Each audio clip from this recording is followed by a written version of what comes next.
And in that window, the invading monsters could utterly annihilate Shurhai City. She wouldn't be able to hold out that long. This was a death trap with no way out. Lu Chen, you see the situation, we have only one chance left, kill the mutant overlord boss. If we succeed, you, your family, and all of us will survive. If we fail, we'll be buried along with Shurhai City by these monsters. Shen Shiyun pinned all her hopes on Lu Chen. Only Lu Chen's Frosthorn Ant Beast was their last chance. It was also the only hope for every citizen of Shurhai City. Inside the underground shelter, the elderly clung tightly to the children, silently praying for a miracle, for someone to drive away the monsters and end the crisis. Brother, I'm scared, a little girl huddled in her grandparents' arms, her face full of terror at the thunderous noises outside. Don't be scared, Nan. If the monsters come, I'll protect you. The young boy held his toy sword tightly. He, too, was scared, but right now, he stood tall like a little man, shielding his grandparents and sister behind him, ready to fight the monsters to the bitter end. Meanwhile, Lu Chen fixed his gaze on the rampaging mutant overlord boss, his mind made up. Shurhai City was at the edge of destruction. More importantly, the invading monsters were now a direct threat to his family. That was something Lu Chen absolutely could not allow. Shurhai City could fall, but his family must not be harmed. Nothing was more important than their safety. So Lu Chen decided, even if it meant exposing his forbidden magic, even if his artifact was revealed, he would kill the mutant overlord boss.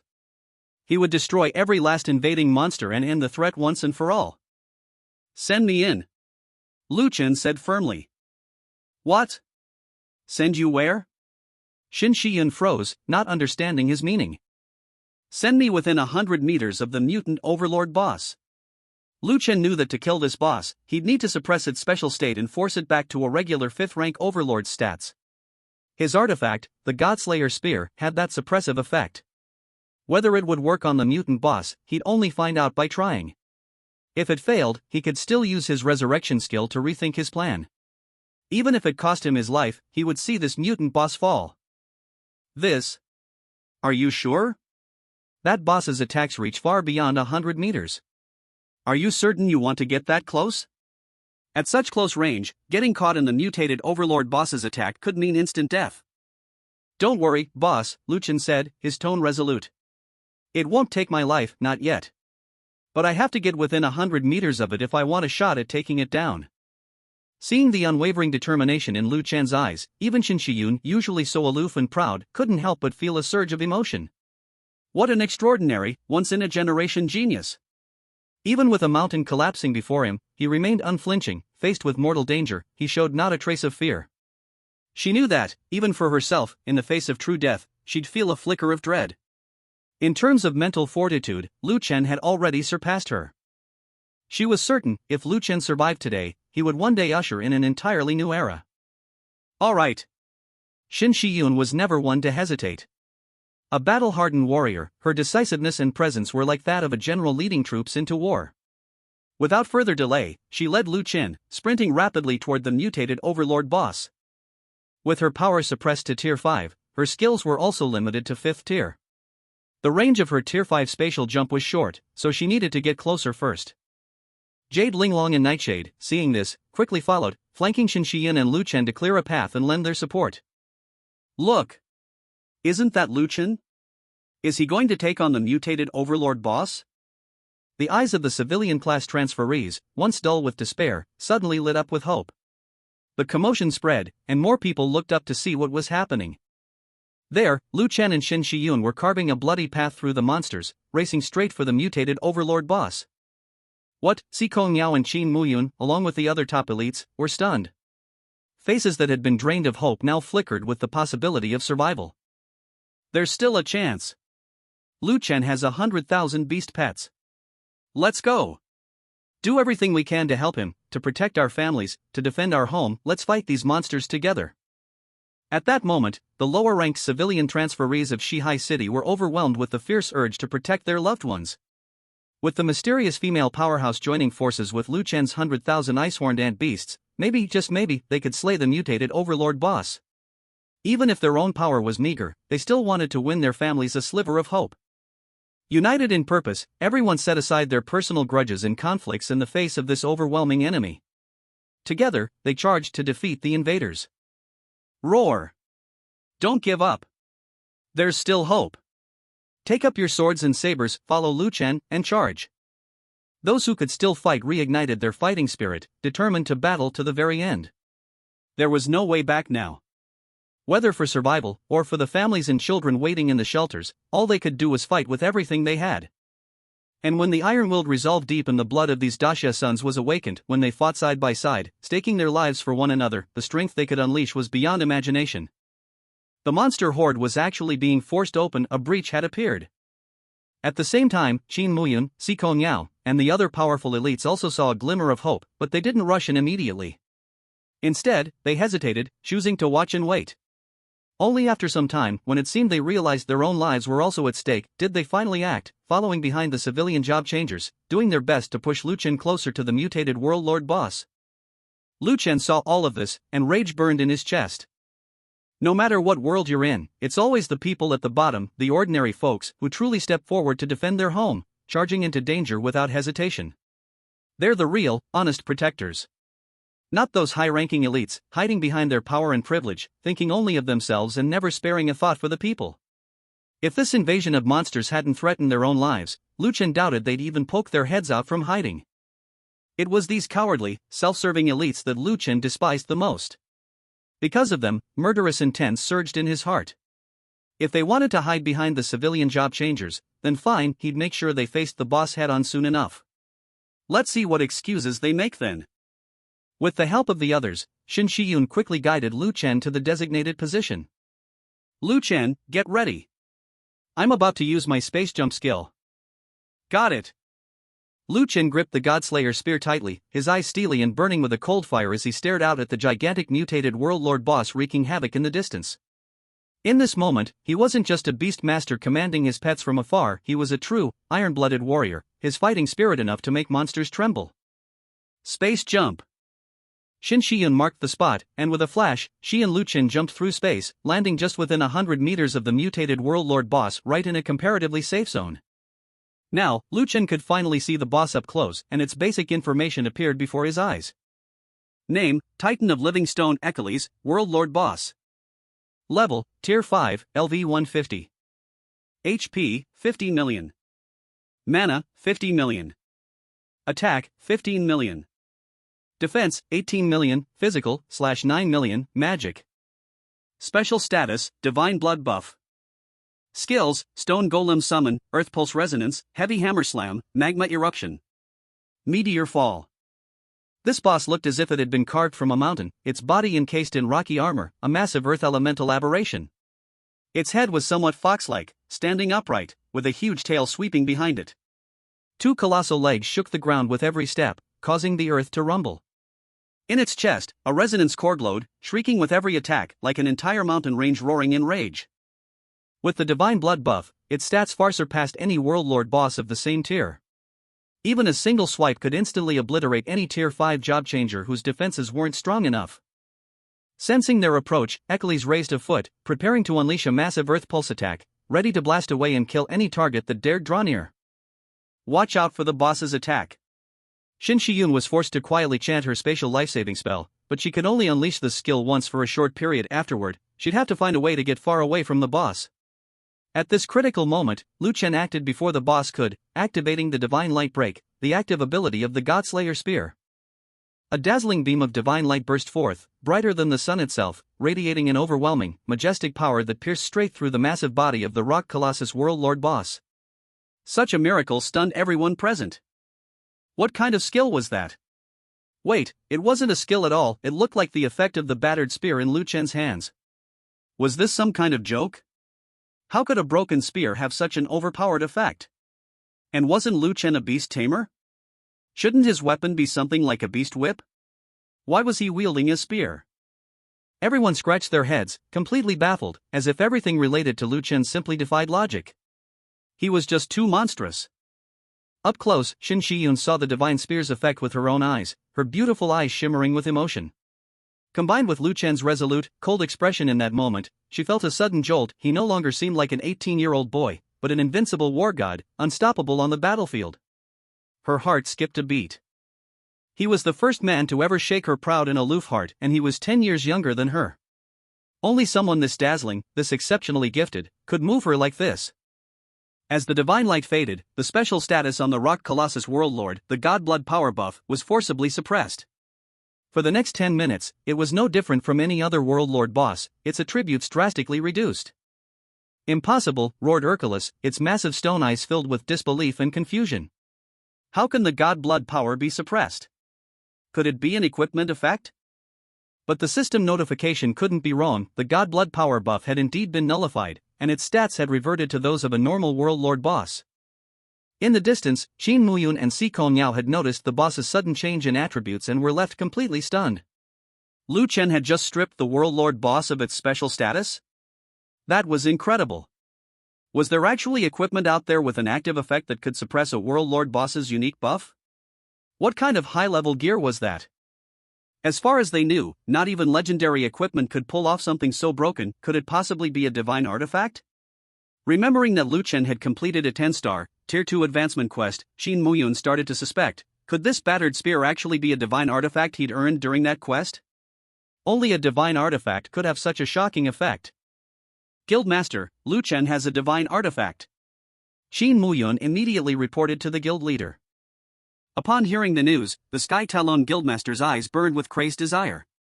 He had to get his hands on this divine artifact, no matter what. Keep your eyes on Lu Chen, don't let him get away.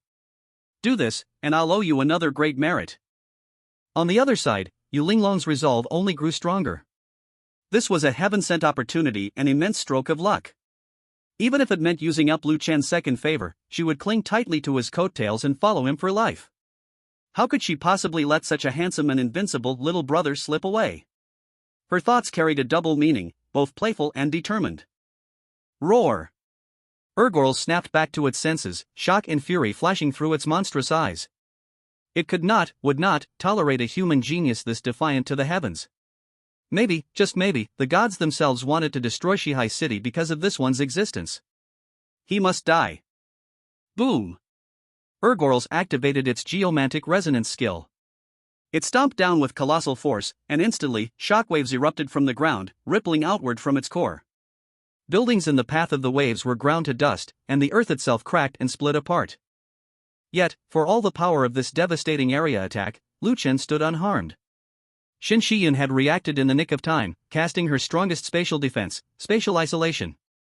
Without pause, Xin Shiyun unleashed her divine talent again. Her eyes blazed scarlet as her staff whipped through the air, almost instantly conjuring a new spell, Spatial Barrier. Just like she'd done to the Lord of Fear, she locked Urgorl's in place, trapping it so tightly it could not move an inch. Roar!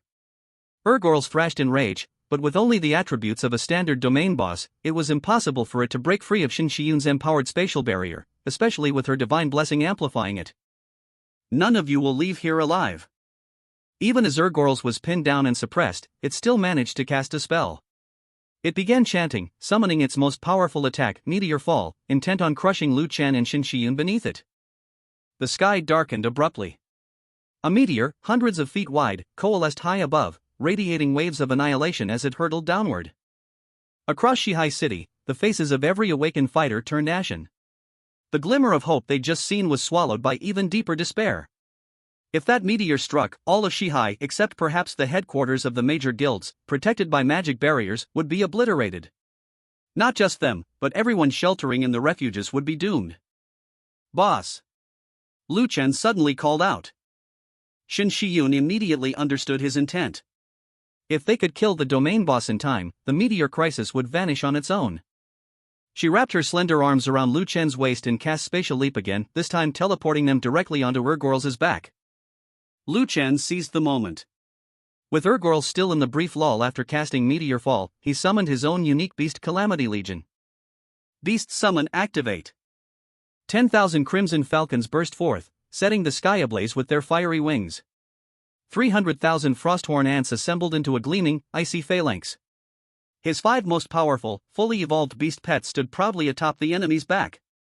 The overwhelming might of the beast Calamity began to show, sweeping the battlefield. Enemies and monsters alike quaked in fear. Oh my god! Didn't Lu Chen only have 100,000 frosthorn ants? How could there be so many? That number must be at least 300,000, right? And there were over 10,000 F-rank crimson falcons. Just how terrifying was the scale of Lu Chen's beast army? Everyone's minds went completely blank. What baffled them the most was that the 5 beast pets by Lu Chen's side were all D-rank. That shattered everything they thought they knew. What the hell? Lu Chen could actually form contracts with D-rank beast pets? In their understanding, a beast tamer of F rank could only ever contract with F rank beasts for their entire life. That was the ironclad rule of the profession, one that had never been broken. Yet Lu Chen had broken it right here, today. If F rank beast tamers could really contract with higher level beasts, it would change the fate of beast tamers worldwide. They would no longer be limited by their rank, and could instantly become top-tier combat professionals. Just imagine, if an F-rank beast tamer's pet was D-rank, or even A-rank or above, wouldn't that make them the same as any other A-rank combat class? Guilds everywhere could throw their full support behind beast tamers, rapidly building up high-level fighting power. But what no one knew was that Lu Chen hadn't actually broken any rules. The F-rank beasts he contracted with could simply evolve. President. Emergency again. Lu Chen doesn't have just 100,000 beast pets, it's over 300,000 now, and that's just the number we know about. Who knows how many more there might be? Qin Muyun's urgent message made the Skyhawk Guild president's mind freeze up too. Just how many surprises did Lu Chen have in store? Was this guy even human anymore? Over 300,000 beast pets? That was enough for a full-scale beast disaster. He couldn't wait to see Lu Chen in person. With a monstrous genius like this, there were only 2 options: either recruit him at all costs, or kill him and steal his secrets. And as the ruthless leader of Skyhawk Guild, he was leaning toward the latter. At that moment, the mutated world lord boss, Panrot Colossus, Irokles, was also in utter shock. Its arrogant, invincible demeanor from moments before had vanished, replaced by the terror of a small fry staring death in the face. It could see Lu Chen's attributes clearly. That many frosthorn ants, all swarming on top of it, and right when its skills were on cooldown, was it doomed? Irokles could feel death itself reaching out for it, the Reaper's scythe already swinging down. In a daze, it seemed to see memories of itself as a child, running through the sunset. Roar! No! I was finally chosen by divine blood, finally mutated and evolved into a world lord boss. How can I die like this? It panicked, struggling desperately. But, crack! With 300,000 frosthorn ants attacking at once, Irokles' massive health bar, big enough to cover a whole face, vanished in an instant. Its gigantic body crashed to the ground, dropping a mountain of loot. Through it all, Lu Chen's face was calm as ever. It was as if instantly killing a world lord boss was nothing special to him. At the same time, Lu Chen was well aware, even though he now had the stats and power to crush most other class changers, it still wasn't enough. Not nearly enough. Just a single drop of a god's blood could mutate into a realm lord level boss. Then how terrifying must the god's own power be? No matter how overpowered his stats, no matter how overwhelming his army of beasts, if he were to face the god himself, the deity could probably crush him with a single finger. But Lu Chen wasn't worried. He still had time. As long as he was given enough time to grow, even the gods would one day have to kneel at his feet. Ka! The job changers gathered in Shihai City watched in awe as the invincible, mutated realm lord boss was instantly wiped out by Lu Chen. The shock in their hearts was indescribable, the waves of emotion crashing within them refused to settle. Even Qin Muyun, who had seen his share of grand spectacles, felt no less shaken than the lower-ranked job changers around him. His expression changed again and again, the wrinkles on his face folding and unfolding like stormy waves. Such a genius! Since the dawn of the job changer era, no one had ever seen a talent this monstrous. Lu Chen could only be called a god-tier prodigy. Only someone with godlike potential could so effortlessly leapfrog ranks and instantly kill a realm lord boss. No other job changer in the world, not even a legendary 9th-tier powerhouse, could make such a feat look easy. And then Lu Chen gave the order, all beast pets attack. Destroy every invading abomination in Shihai City. Screech! The lava firefinch gave a shrill cry, leading its squadron of 10,000 crimson falcons to sweep the skies clean of flying monsters. Meanwhile, the venomous spined ice ant led a swarm of 300,000 icehorn ants. Like a tidal wave, they rampaged over the ground, wiping out the invading abominations with ruthless efficiency. The Blueblade Radiant Thorn Serpent, Whirlpool Binding Turtle, and Snow Cat, all newly empowered by Lu Chen's commands, personally pursued the remaining abomination bosses.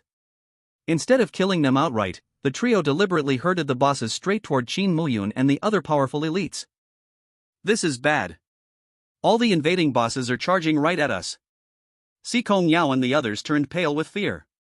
They scrambled to hold the line, but the bosses kept coming, one after another, overwhelming their defenses. Before long, they began to suffer casualties. After all, there were tens of thousands of secret realms, and each one had a few bosses of its own. Now, with all these bosses converging in one place, their numbers were staggering. City Master, you have to do something. Get those commoner job changers over here to help, now, a panicked 4th-tier elite shouted. Si Kong Yao gritted his teeth, his face tight with anxiety. He couldn't understand it, why were all the bosses suddenly headed their way? But Qin Muyun, who had been watching Lu Chen intently, quickly realized what was happening. He could see now that Lu Chen was intentionally commanding his beasts to drive the bosses toward them. Damn it! Qin Muyun grasped the severity of the situation. Lu Chen was planning to use the monsters to get rid of them. As for why? There was no need to ask. Back at the Bahu Guild headquarters, he'd once made a move against Lu Chen, only to be stopped by a 7th-tier shadow assassin from Jinbao Pavilion. Now, Lu Chen was clearly taking the chance to get his revenge. As for why Lu Chen would target Si Kong Yao and the others, that wasn't Qin Muyun's concern. No, I can't stay here any longer. If I get surrounded by the bosses, I'm as good as dead. Qin Muyun immediately activated his wind wing skill, soaring into the air and making his escape. He knew Lu Chen wanted him dead, and his only chance of surviving now was to take Lu Chen's family hostage as leverage. As long as he could hold out until the guild master arrived, he would be the final winner. After all, he had constant, up-to-date intel on Lu Chen's family. They were currently hiding inside the Jinbao Pavilion. Without hesitation, Qin Muyun flew straight toward Jinbao Pavilion. Lu Chen noticed Qin Muyun's movement and quickly understood his intentions, but he didn't bother sending any of his beast pets to chase after him. His family was already well protected by a small army of shadow soul mice, and Lu Chen had just given them new orders to lie in ambush. If Qin Muyun dared show his face there, he'd be swarmed by thousands of shadow soul mice. With his 5th-tier strength, there was no way he'd make it out alive. Originally, Si Kong Yao and the others still placed their hopes in Elder Qin, but now Elder Qin had fled alone using his wind magic flight skill. This left Si Kong Yao and his group in utter despair. These so-called big shots from out of town were completely unreliable. Just then, Si Kong Yao, using his insight ability, realized the reason all the mutant bosses were heading their way was because Lu Chen's beast pets were herding them over. It was Lu Chen.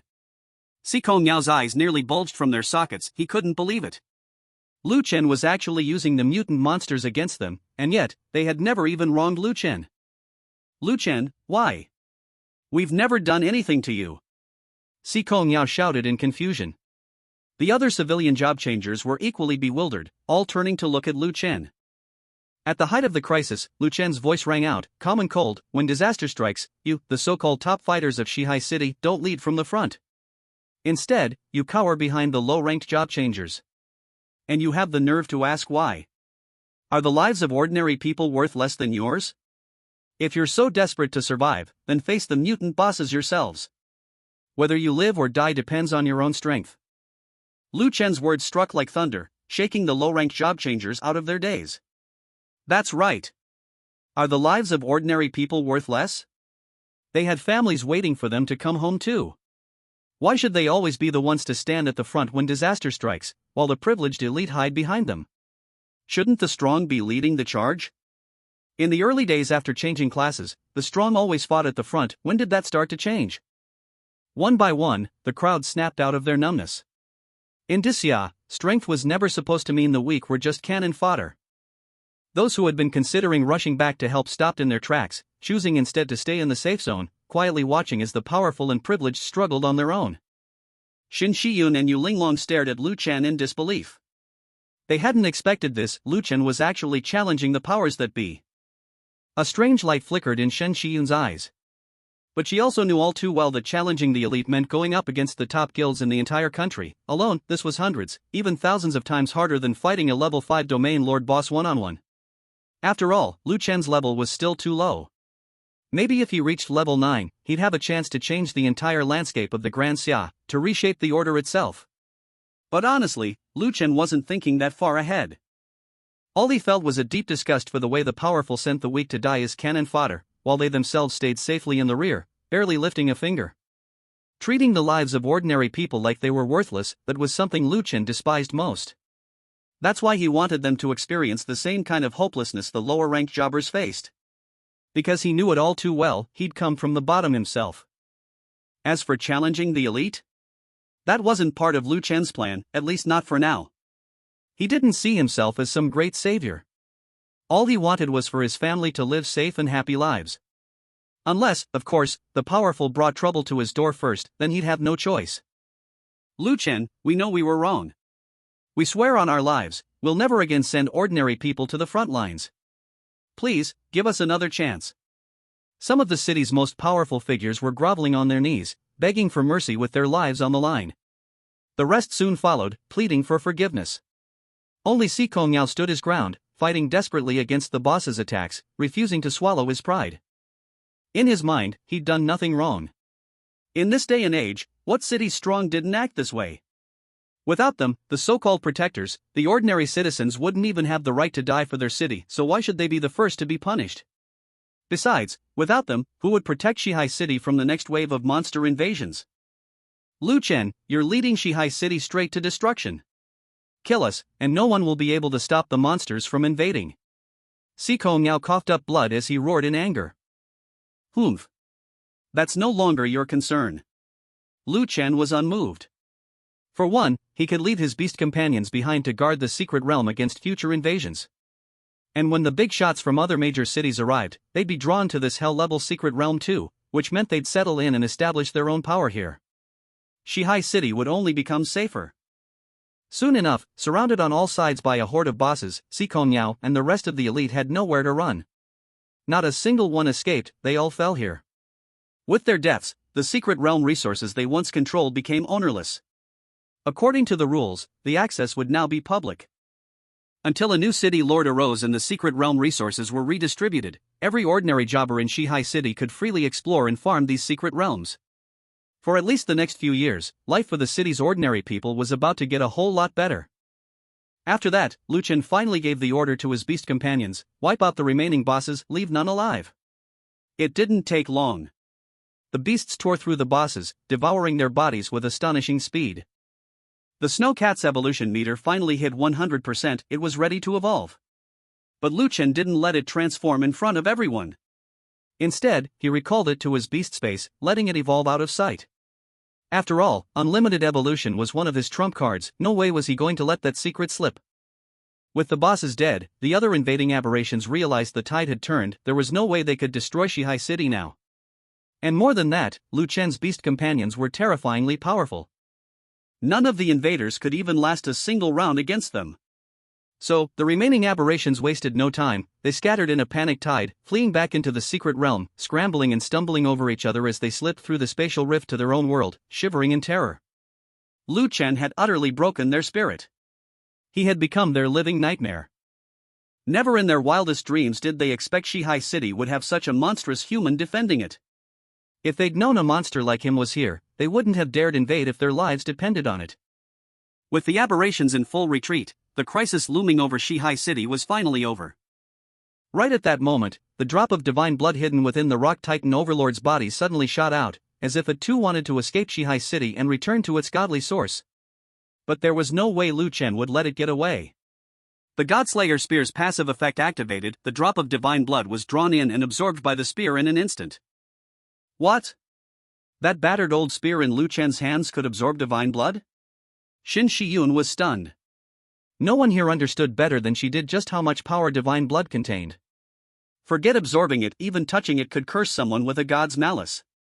Her own guild leader had one drop of divine blood locked away as a treasured artifact, and she'd had the rare chance to study it. It was absolutely not something any ordinary item could absorb. From this alone, Xin Shiyun was now completely certain, the spear in Lu Chen's hands was a true artifact, a weapon from legend, the kind wielded only by the gods themselves.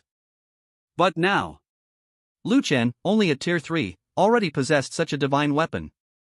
If word of this got out, it would shake the entire world. Countless high-level powerhouses would stop at nothing to steal it. Lu Chen, you need to show that spear as little as possible from now on, Xin Shiyun said, her tone unusually solemn. Honestly, if I hadn't already accepted Xiaoyun as my disciple, I might not have been able to resist trying to take it for myself, never mind those other top-tier big shots. Also, you can't stay in Shihai City any longer. As soon as the blood barrier drops, you need to leave with me for a bigger city and keep a low profile while you grow stronger. Otherwise, as soon as word gets out, unless you're under the protection of a super guild, high-level experts will be coming for you and your family will be in danger too. I'd bet anything that within a few hours, Tier 9 powerhouses will start arriving in Shihai City. Shin Shiyun didn't sugarcoat it, she spoke with refreshing honesty, showing Lu Chen her sincere concern. This only made Lu Chen trust and respect her even more. He nodded in agreement. I'll go pick up my family right away. On the way, after absorbing the divinity from the divine blood, the Godslayer spear suddenly burst into radiant light, dazzling and magnificent. When the light faded, Lu Chen was thrilled to discover the spear had repaired itself a little, and its level had jumped straight to Tier 5. Its attributes had undergone a complete transformation.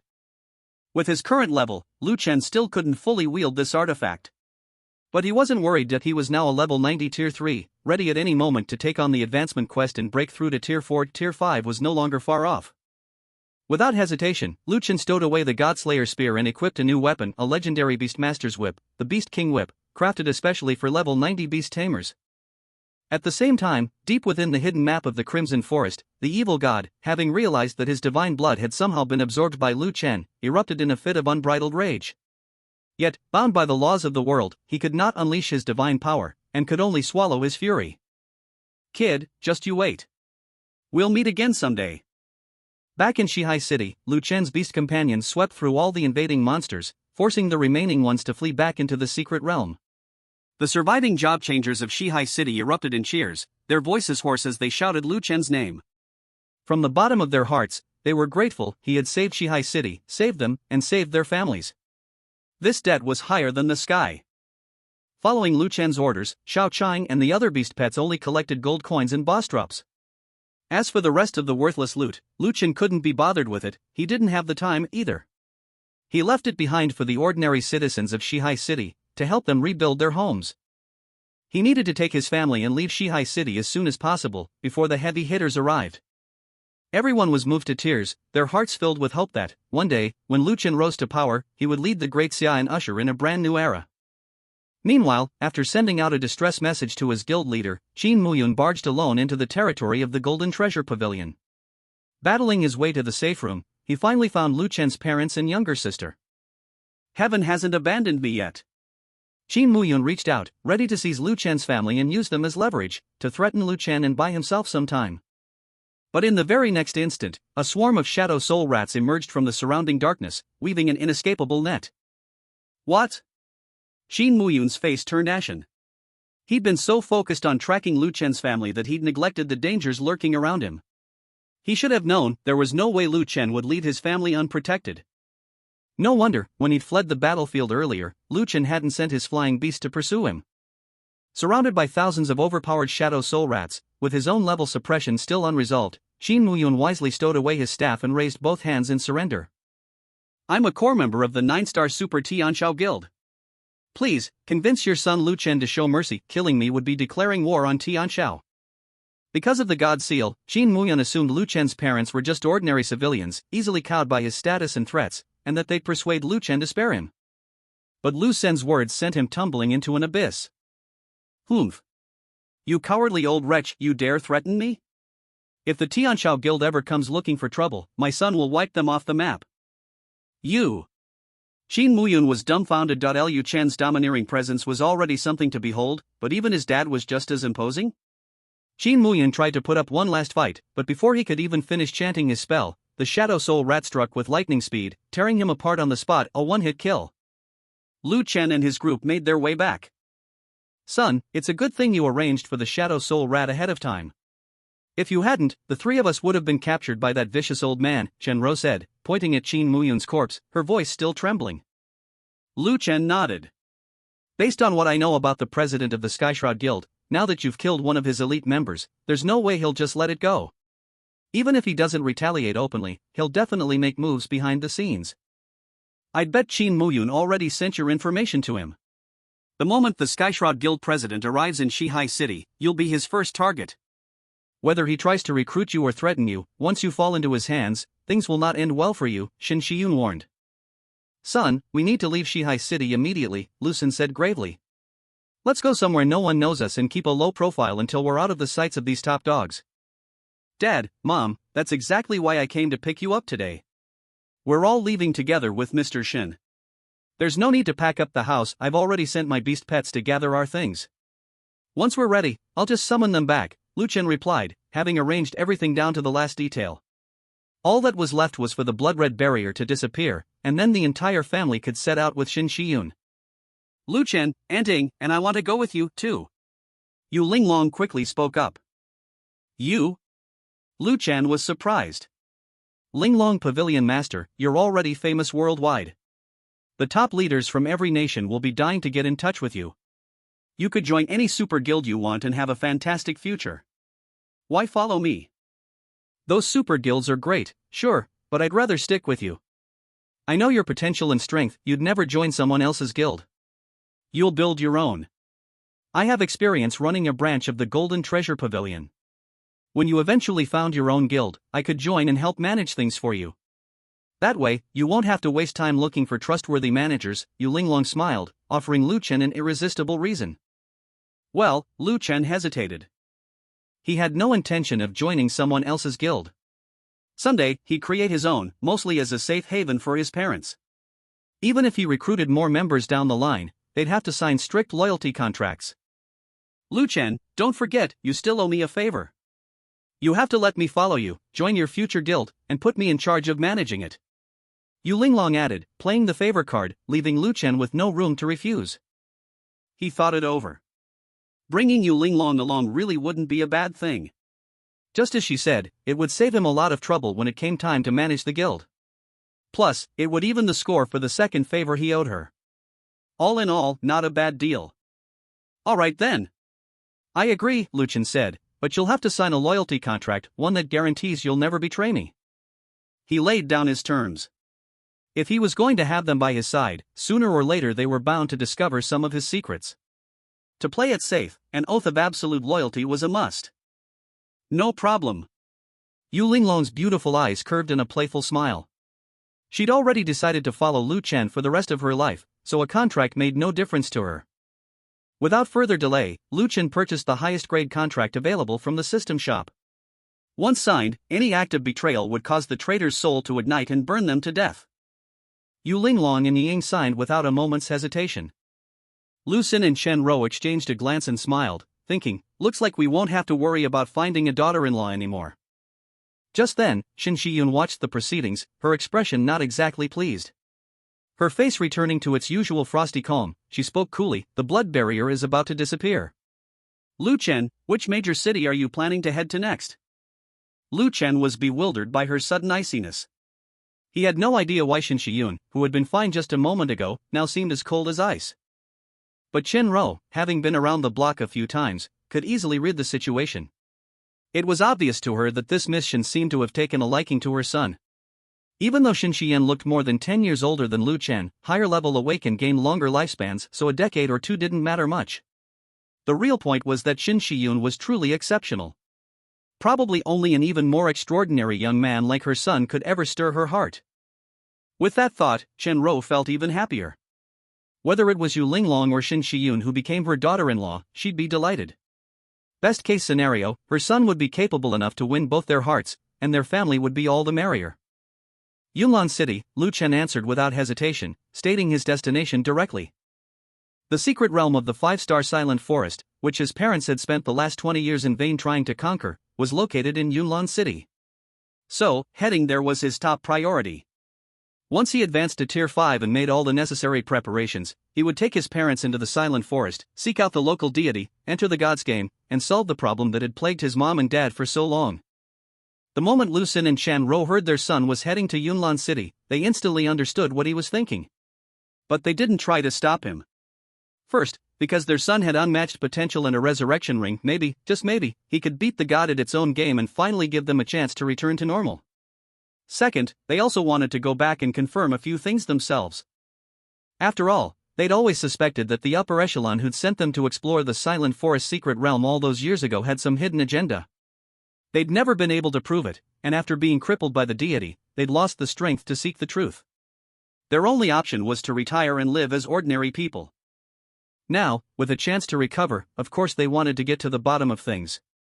After more than 20 years living with their disabilities, and watching their children grow up poor and struggling, they felt they were owed some justice so long as that old expedition really had been a conspiracy.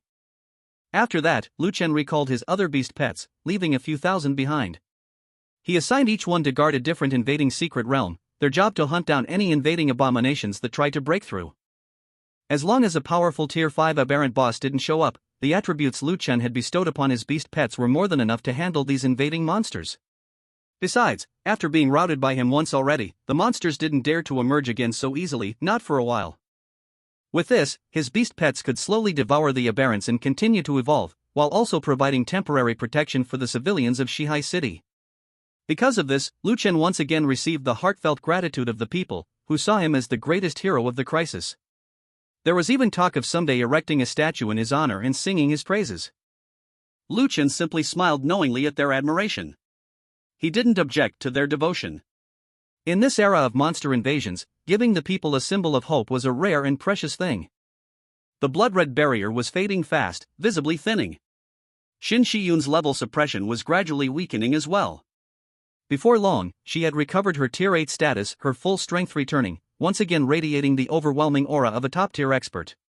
At the same time, Lu Xiaoyun's crimson eyes faded, and she slipped into a deep sleep, unlikely to wake anytime soon.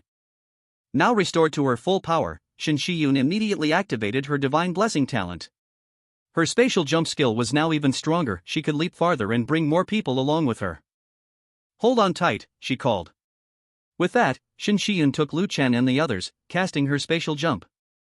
In a blink, they traversed 100 miles. The skill's cooldown was incredibly short, so they quickly left the Shihai City region behind. "We respectfully send off Hero Lu. Safe travels to our hero." The entire populace of Shihai City watched them go, bidding him farewell. But not long after Lu Chen's departure, a powerful figure wreathed in black and red flames descended upon the city, the guildmaster of the Sky Talon Guild, who had arrived at full speed. The moment he landed, he immediately tried to track Lu Chen's whereabouts. But aside from the beast pets Lu Chen had left behind, there was no trace of him. After questioning the understandably nervous civilians, he learned that Lu Chen had been taken away by a powerful female mage, precisely where, they didn't know. The Sky Talon Guildmaster soon discovered Qin Muyun's corpse. Kneeling down, he searched Qin Muyun's body and found a special token. His eyes narrowed, New Gods Guild. In today's world, 3 guilds stood above all others. The New Gods Guild. The Nation of the Exiles. The Order of Divine Knights. The headquarters of these 3 powers weren't even on Blue Star, they were based in the aberrant world itself. These were the only 3 human guilds to have carved out territory beyond Blue Star. Their leaders were the world's top-ranked clash changers, people of unfathomable power, capable of effortlessly suppressing even peak Tier 9 legends. Naturally, the strength of these 3 guilds was far beyond that of any 9-star super guild on Blue Star.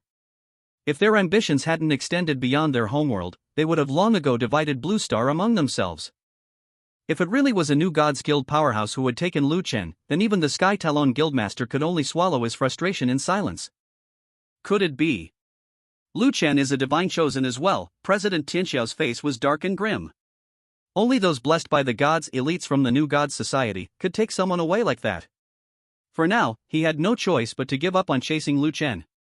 Instead, he turned his attention to seizing the resources from the 5-star Hell difficulty Secret Realm. Only secret realms at the very highest difficulty could tempt someone of President Tianxiao's caliber, a 9th-rank legend. After all, only by defeating a realm's boss was there even a chance of obtaining legendary equipment. Just one such piece, upgraded by a top-tier forging master, could become a supreme legendary artifact, dramatically boosting his strength. But the corrupted temple's secret realm had already been cleared for the first time, and with the first clearer yet to unlock access, no one else could enter. That left only the Fear Nest secret realm up for grabs. Inevitably, a new storm was about to sweep through Shihai City as the city's powerhouses fought to claim the Fear Nest. As for all this, Lu Chen couldn't be bothered to care.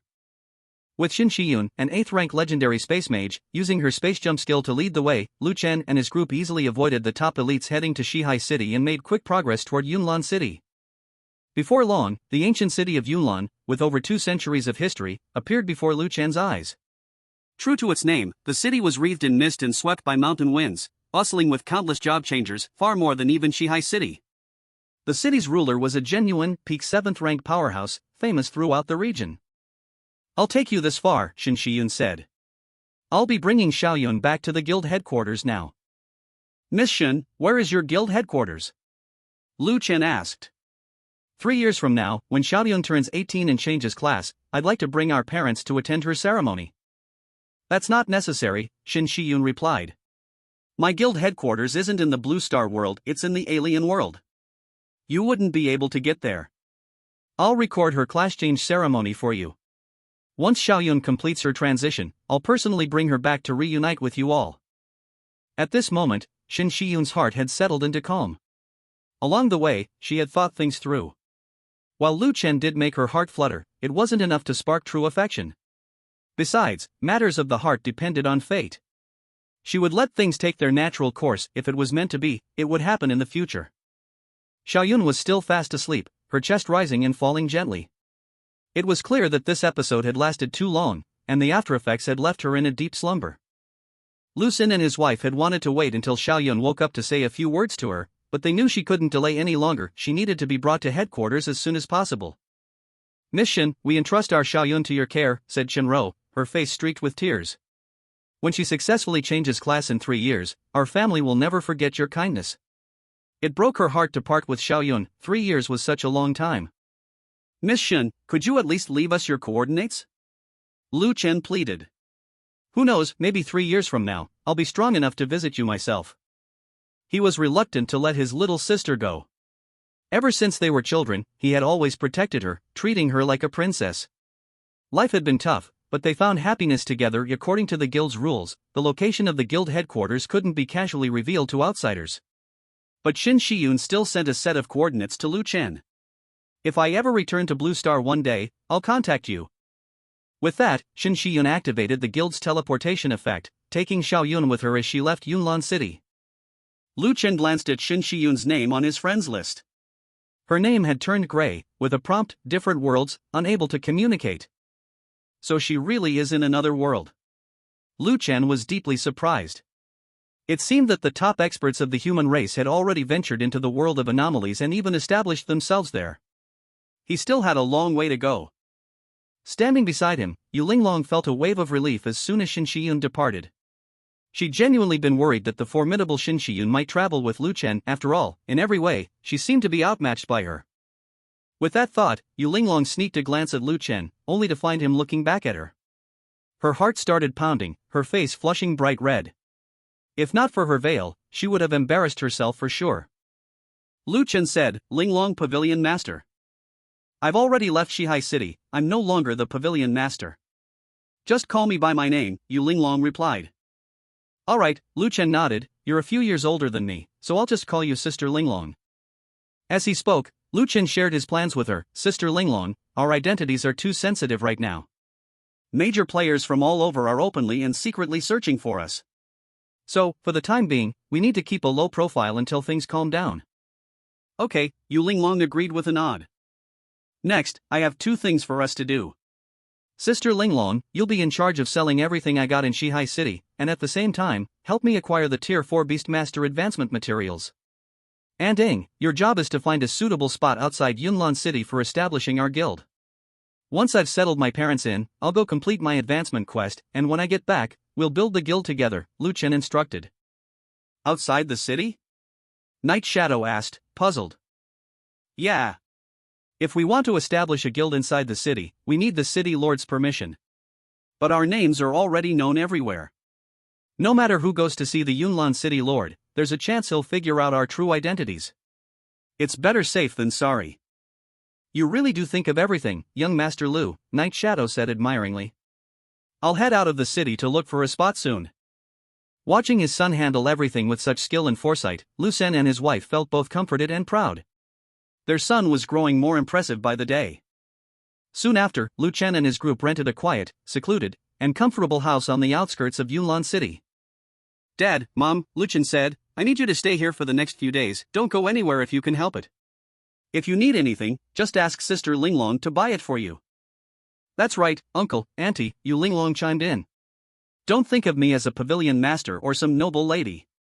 Right now, I'm just Lu Chen's assistant, feel free to order me around. I've known how to do chores and cook since I was little. Well then, alright. Shenro said, her face bright with a smile.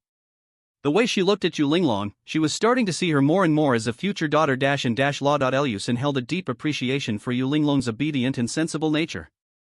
Personal attendant? Lu Chen was confused. What exactly did that mean, sticking close in front, behind, or maybe even clinging all over? The next day, Yu Linglong returned from her trip. To avoid drawing attention, she didn't sell all her items at once, instead, she sold them in batches. Thanks to her efforts, she managed to procure a set of Tier 4 Beastmaster materials for Lu Chen. In a second-tier city like Yunlan, there were still plenty of channels for gathering advancement materials. Without delay, Lu Chen took out a Tier 5 Advancement Divine Stone from his inventory, submitted the required materials, and accepted the advancement quest. Ding! You have accepted a 10-star difficulty Tier 4 Advancement quest. Ding! System detected that it's you again, an F-rank Beastmaster who's still not dead yet. You may choose to leave a will again, or permanently disable this notification. God damn it. Lu Chen was at his wit's end with this will prompt. It was beyond irritating. He quickly chose to permanently disable it. Disable. Permanently disable. Quest name, Beast Soul Resonance, Oath of Nature. Difficulty. Quest details. Phase 1, Beast Spirit Trials. Within the Ancestral Forest, complete 3 Ancient Beast Spirit Trials. Each trial requires a specific beast companion. 1. Trial of Strength *. Command your beast companion to defeat an enraged ancient mammoth beast spirit boss. Restriction: the player cannot attack directly and may only give commands to coordinate with the beast. 2. Trial of Bond *. Share your health pool with your beast companion and withstand 10 waves of soul shock. Each wave inflicts true damage equal to 15% of max HP, occurring every 5 seconds. 3. Trial of Wisdom *. Solve the ancient rune puzzle on the beast spirit steel. Failure penalty: triggers soul backlash. All stats of your beast companion are permanently reduced by 30%. Note: potions cannot be used during the trials, and if your beast companion dies, the quest fails permanently. Score: 30. Phase 2, Wrath of Nature. The ancient spirits within the forest have gone berserk from dark corruption. Complete the following objectives within 30 minutes.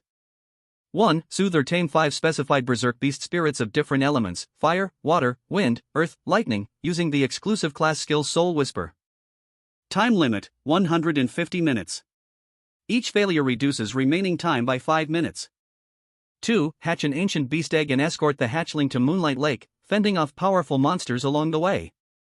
Unlock achievement Aura Heart of Mercy. In the final challenge, frequency of ancient beast soul attacks is reduced by 15%. Hidden mechanics. If attacked by ancient beast spirits 3 times or fewer, unlock the achievement Aura Uncrowned Beast King, max HP plus 400%. If the hatchling dies, trigger Nature's Curse, max HP permanently minus 400%, score 30. Phase 3, Beast Soul Awakening. On the night of the full moon, by the banks of Moonlight Lake, perform the ancient summoning ritual to open the Gate of Ancient Beasts. Defeat the gatekeeper of the Ancient Beast Gate and send the Ancient Beast Cub through the portal. Materials Collection. Star Moss X20, can only be gathered at night. Shed Claw or Fong from a Beast Companion, only from pets with maximum bond level. Final Challenge. You may choose to fuse with any one of your beast companions, then enter the mental realm to battle the Ancient Beast Soul, a spiritual form boss. During this mental duel, all equipment and item effects are nullified. If you lose, even if you survive by some chance, you will suffer a permanent penalty, all attributes minus 50%. Irrevocable choice must be made before the duel. 1. Heart of the Wild, Beast Companion's critical rate plus 20%, but defense minus 15%. 2. Pact of Nature, Beast Companion's HP plus 30%. 3. Hidden option, requires Uncrowned Beast King plus Merciful Heart achievements. Symbiosis of the Beasts, share all Beast Companions' HP. Score, 40. Lu Chen quickly skimmed through the quest details. The final challenge was a one-on-one showdown against an ancient beast soul in the mental realm, no less. That was no easy feat in the mental realm, most of his trump cards were off the table. He could only choose one beast to fuse with and fight one-on-one. Even with forbidden spells at his disposal, he couldn't use the effects of the Beast God Medal to activate Infinite Forbidden Spell Mode. That made it tough to beat the ancient beast soul boss. There was only one surefire way to win: find a way to activate the effects of both achievement auras and unlock the symbiosis of the beasts option. If he could share the HP of all his beast companions, his total health would be off the charts, practically unkillable. No matter how hard the boss tried, he just couldn't be taken down, a guaranteed win. Buzz. A teleportation vortex appeared. Lu Chen was instantly transported into the ancient forest map. He looked around. Before him sprawled a mysterious, primeval jungle towering ancient trees, thick coils of vines, but not a sign of animal life. All that remained were time-worn ruins and the colossal skeletons of ancient beasts. Such a vast forest map, yet not a single living creature stirred? Lu Chen was genuinely surprised. It was as if every ancient beast here had gone extinct. Ding! Phase 1, Trial of Strength begins. Please select a beast companion to prepare for battle. Note, during the challenge, flying beast companions cannot fly. Master, let me fight. Inside his pet storage, Snow Cat volunteered eagerly. Back in Shihai City, after Snow Cat's evolution, Lu Chen still hadn't checked its new form. He summoned it now, and name, Galehowl Snow Shadow Beast. Type, Wind/Ice. Rank, D. Talent, Frost Wind Agility, D. Level, Tier 3, LV 90. Evolution progress, 21.69%. Special abilities, none. Skills, Wind Blade Claws, Snow Shadow Evasion, Frost Breath, Frost Armor, Gale Blitz, Blizzard Edge. Snowcat, once the size of a house cat, had now grown to the size of a large wolfhound. Its entire body shimmered silver-white, fur flowing like drifting clouds in mist. Its tail split into 3 spiraling streams of air. One eye glowed icy blue, the other deep green, symbols of frost and whirlwind. Crystal chains of ice wrapped around its limbs, jangling with a sound like miniature avalanches every time it moved. At first glance, it truly had the bearing of a king among beasts. Master, I excel in speed and strength. My attacks break through armor. Against a slow, lumbering beast spirit boss like that, victory will be a breeze. The Windhowl Snowshade beast spoke with absolute confidence. Lu Chen was surprised to find that after his beast companion reached Tier 3, it developed a mind of its own, full of spirit and initiative, no longer just a passive follower. Suddenly, the brave NPC Carlos's advice echoed in Lu Chen's mind: a true beastmaster's ultimate secret is to trust your companion. Alright then, let's see what you can do. Lu Chen smiled faintly and immediately selected it to fight. Ding! Battle companion chosen. Ancient mammoth beast spirit boss entering the arena. The next instant, a massive glacier sigil blossomed up ahead. Blizzards swept the battlefield as the ground trembled with the sound of ice shattering. From the heart of the storm emerged the colossal outline of an ancient mammoth. Stomp, crash. Its long tusks pierced the frozen earth, triggering a tremor. Crystals of ice resonated with its ageless, mournful bellow. Even a million years of frost will shudder under my feet. Its breath whipped up a storm from the Ice Age, blue flames burning eternally in its eyes.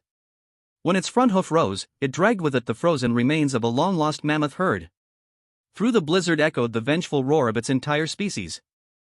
Ancient mammoths never yield. Not even the gods can conquer us. Name, Ancient Mammoth Beast Spirit, Commander Boss. Trait, Glacier Bloodline, A. Level, Tier 3, LV 90. HP, 197,736. Mana, 181,080. Attack, 98,868. Defense, 63,200, Physical, /40,540, Magic. Skills, Glacier Stomp, Primal Roar, Ancient Howl. Avalanche Charge. The ancient mammoth's arrival sent a chill through Lu Chen's heart. The blood of this ancient behemoth carried an unwavering will to never surrender. But as he examined its innate traits and abilities, Lu Chen's lips curled into a knowing smile.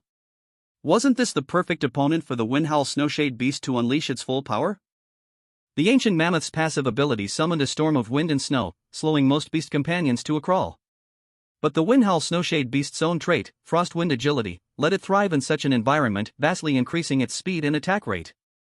They complemented each other perfectly. Maybe Carlos was right. Trust in your companion, that really is the ultimate secret of a beastmaster.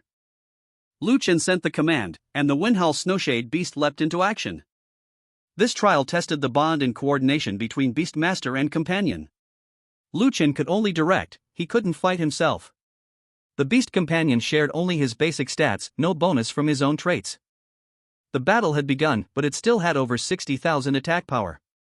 Combined with the swift assault of the Windhowl Snow Shadow Beast, that was more than enough to take down the massive boss in front of them. The ancient mammoth spirit boss, which was perfectly countered, didn't last long before it was easily defeated by the Windhowl Snow Shadow Beast. How could I lose to such a weak pet? I am the ancient mammoth. With a thunderous crash, the ancient mammoth spirit boss fell, its body dissolving into motes of spiritual light. Ding! Congratulations, you have completed the Trial of Strength. The Trial of Bond is now unlocked. This second trial was much easier. Although each wave of spiritual shock dealt true damage equal to 15% of max HP, the damage could be shared with your pet.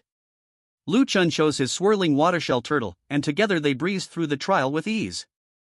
Ding! Congratulations, you have completed the Trial of Bond. The Trial of Wisdom is now unlocked.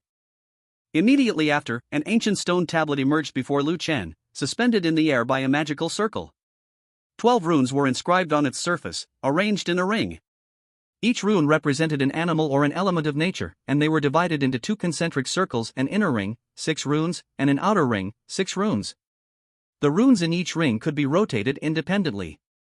Oh boy! A rune puzzle? This trial wasn't particularly complicated. The real challenge was deciphering the meanings of the runes. As long as you understood what each rune represented, you could figure out the solution. Just like before, only one beast companion could be summoned to assist in this trial. Can any of you understand these runes or the ancient script? Lu Chen looked over all the beasts in his menagerie. But every one of them stared back blankly.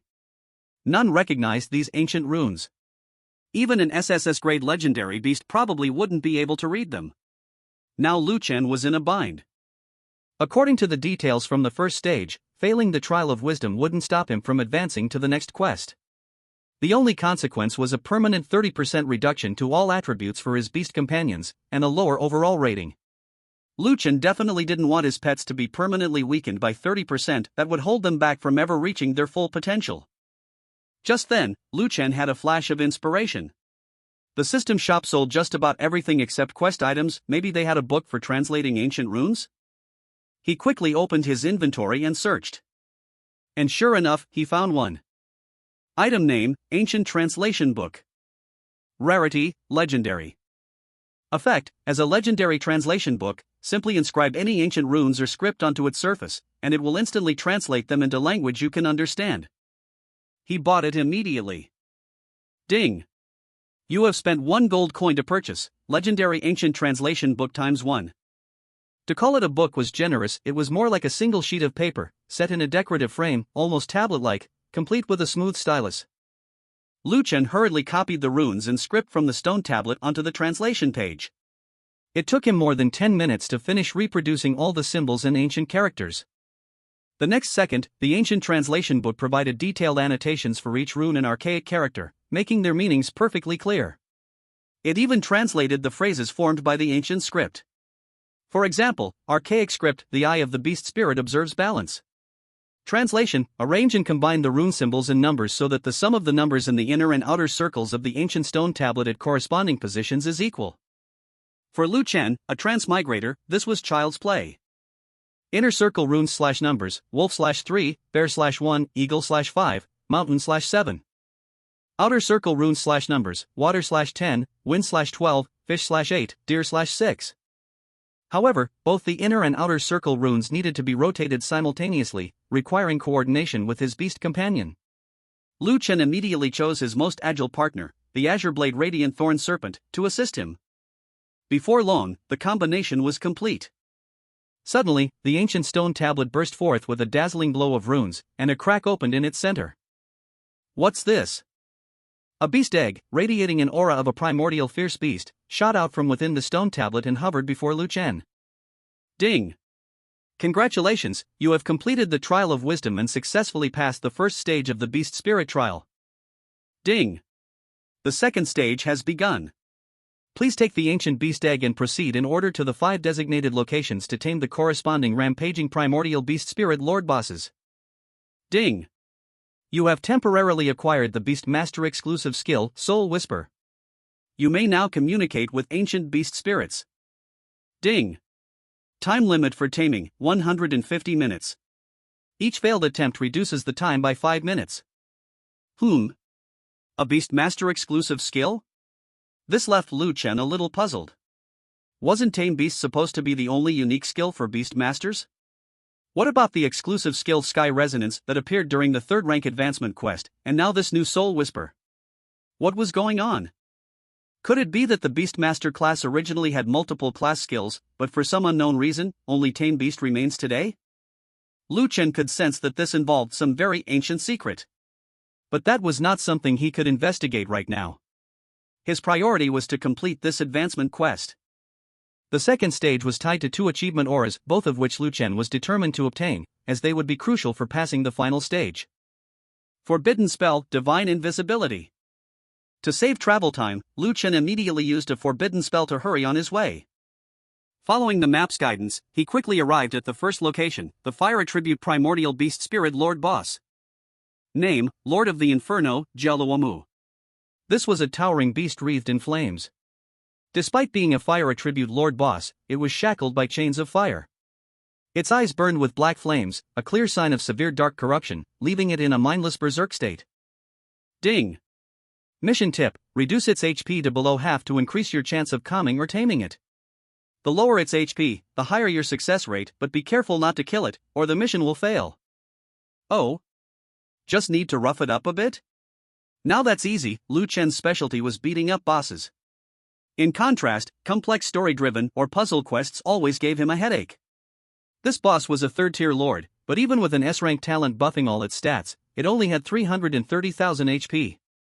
All Lu Chen needed was for Old 5, his poison-spiked ice ant, to hit it with an ice spike laced with venom. One skill, and the boss was already hanging on by a thread. Soul Whisper. Lu Chen cast the skill, opening a link to communicate and soothe the boss's emotions, keeping it stable. If that didn't work, he'd just go straight for tame. No fuss. Brave little one, I've temporarily suppressed the corruption of darkness within you. The ancient beast egg you carry is the only hope for our ancient forest. This is the source crystal of fire that I've been entrusted to protect. The Inferno Lord spat out a crystal, swirling with fiery light. Under quest rules, the source crystal of fire was immediately absorbed by the ancient beast egg, which then started to crack on the surface. Wait, is this to hatch the ancient beast egg? Suddenly, Lu Chen caught on to the true goal of this advanced quest. Without wasting time, he set off for the other 3 Lord bosses, taming them one by one. Name, Abyssal Silence Lord Selena, tamed. Obtained Source Crystal of Water. Name, Sky Sovereign Lord Terra, tamed. Obtained Source Crystal of Wind. Name, Earth Fury Lord Gund, tamed. Obtained Source Crystal of Earth. Name, Stormwrath Lord Rake, tamed. Obtained Source Crystal of Lightning. When the ancient beast egg had absorbed the energy of all 5 source crystals, cracks covered its entire surface. The next instant. Boom! With an explosive crack, a tiny, adorable ancient beast appeared before Lu Chen. It looked like a miniature Godzilla, but its skin was smooth and jade-like, and 5 source crystals of different elements ran along the ridge of its back. Ding! Congratulations on successfully taming the 5 great ancient beast spirits. You were attacked by the ancient beast spirit 3 times or fewer. Achievement Aura unlocked, Crownless Beast King. Max HP plus 400%. Ding! Please escort the ancient beast hatchling to Moon Lake. It has just been born and is extremely weak, with very low HP. A powerful domain lord level aberration boss lurking in the ancient forest has already set its sights on it. End of quest instructions. The little beast wobbled over to Lu Chen, raised its regal head, and a line of text appeared above it. I am Lilia, queen of the world and beasts and sovereign of the ancient forest, its mightiest ancient king. Tiny job changer, if you can safely escort this queen to the shores of Moon Lake, I will grant you the honor of witnessing eternal destruction. World End Beast? Who ever heard of a World End Beast being this tiny and cute? Lu Chen scooped it up. Let's go. Eek. Put down your filthy hands. This queen's body is not for you to defile. Lu Chen rolled his eyes. Great, it was a tsundere little beast queen. You're too slow. I'll carry you, it'll be faster. You may not carry this queen like that. I am the noble World-End Beast Queen. Yeah, mighty World-End Beast. You are not allowed to address your queen like that. You must call me Your Majesty. Yes, world-destroying beast. It's Your Majesty. If you keep howling like that, you're going to attract the mutant bosses. At her words, Lilia the world-destroying beast immediately clamped her mouth shut, not daring to howl again. Still, a stream of words kept popping up above her head, insolent brat. They hadn't been on the road for long when Lu Chen noticed a flock of flying mutants appear in the sky. They looked a bit like griffins, but with bat-like wings, bodies covered in dark dragon scales, and eyes as black as ink. Name, Dusk-Winged Dragon Griffin. When Lilia caught sight of the creatures, her expression instantly turned from fear to fury. Those damn lackeys of the gods. Wasn't destroying the ancient forest enough for them? Do they really want to wipe us out completely? She glared at Lu Chen. You rude, disrespectful boy, hurry up and protect your queen. Do this well and I'll remember your service. Slap. Slap. Slap. Lu Chen, seeing the beast shout again, couldn't help but smack her rump a few times. I told you, stop howling. You're attracting even more mutants. Lu Chen wasn't actually afraid of these monsters. But his mission wasn't to slay them, it was to escort this bizarre ancient beast cub safely to Moon Lake. With only a few dozen hit points, if one mutant's attack so much as grazed her, she'd be toast. If she died, so be it, but if he failed his mission because of her, that would be a real pain. Scarlet Falcons, summon. Lu Chen immediately summoned a 1,000-strong squad of Scarlet Falcon beasts to intercept the Dusk-Winged Dragon Griffins. Ha! You can contract with thousands of beasts at once? How did you do that? Lilia blinked her huge eyes, curiosity and shock written all over her face. Her proud posture noticeably shrank. Lu Chen ignored her. Didn't she just claim to be a queen? So what now? After seeing his true strength, she's suddenly gone soft? Too late. She thinks she's proud? He's even prouder. In the sky above, the strongest of the Dusk-Winged Dragon Griffins was just a minor boss, not nearly enough to stand up to 1,000 Scarlet Falcons. They were wiped out in no time. Whoa! Amazing! You just wiped out that whole flock of powerful Dusk-Winged Dragon Griffins in seconds? Boss, what's your name? She scurried to keep up with him. Boss, don't be so cold. If it means that much to you, I'll let you call me Lilia the Great instead of Your Majesty. Humph. I'm angry now, and I'm not easy to appease. If you keep ignoring me, I'm not taking another step. She seemed to forget Lu Chen was still carrying her. Hey! Boss, give me a little dignity here. I'm the world-destroying beast, after all. If you keep ignoring me, I'll bite you. Just you wait, I'll. She suddenly remembered she hadn't grown any teeth yet. How humiliating. If only she still had her old level and strength, she'd have made him kneel at her feet. Lilia squeaked, her baby voice bristling with outrage. At that moment, Lu Chen stopped in his tracks. Hey, brat, have you finally realized how noble your queen is? Before she could finish, Lu Chen tucked her into his arms to keep her safe from a one-shot kill. Hey! You insolent wretch! How dare you so profane your queen, to share such intimacy with me? This is a crime worthy of death. My chastity is ruined. Lu Chen had tolerated her for long enough. He snapped back, if you don't want to die, stay quiet. The horde is coming. What? Lilia poked her head out just enough to peer at the sky and immediately began to tremble all over in terror. The sky was already blotted out by a writhing mass of dark radiance wyverns, too numerous to count. Leading them was the king, a domain-level boss wyvern, its wingspan stretching over 100 meters, exuding a savage, terrifying presence. You insolent brat who stole your queen's purity, if you wipe out these monsters, I may just forgive your offense. With that, she shrank back into Lu Chen's embrace, her little claws clutching tightly onto him. At last, the ancient beast cub finally quieted down. Lu Chen's eyes turned cold as he glanced up at the monsters above. With a thought, he summoned all his main battle pets Icehorn Ant, Shadow Soul Mouse, Little Ching, forming a tight defensive formation around the ancient beast cub to guarantee its safety. He was taking no chances. At the same time, Lu Chen unleashed his divine war body, then prepared 2 devastating attack forbidden spells, ready to strike at any moment. What? Isn't this human kid a beast master? How does he know warrior forbidden spells too? He looks so powerful. That's how a real strongman should stand tall. Even Doomsday Beast Lilia could feel the raw, overwhelming force radiating from Lu Chen's divine warbody.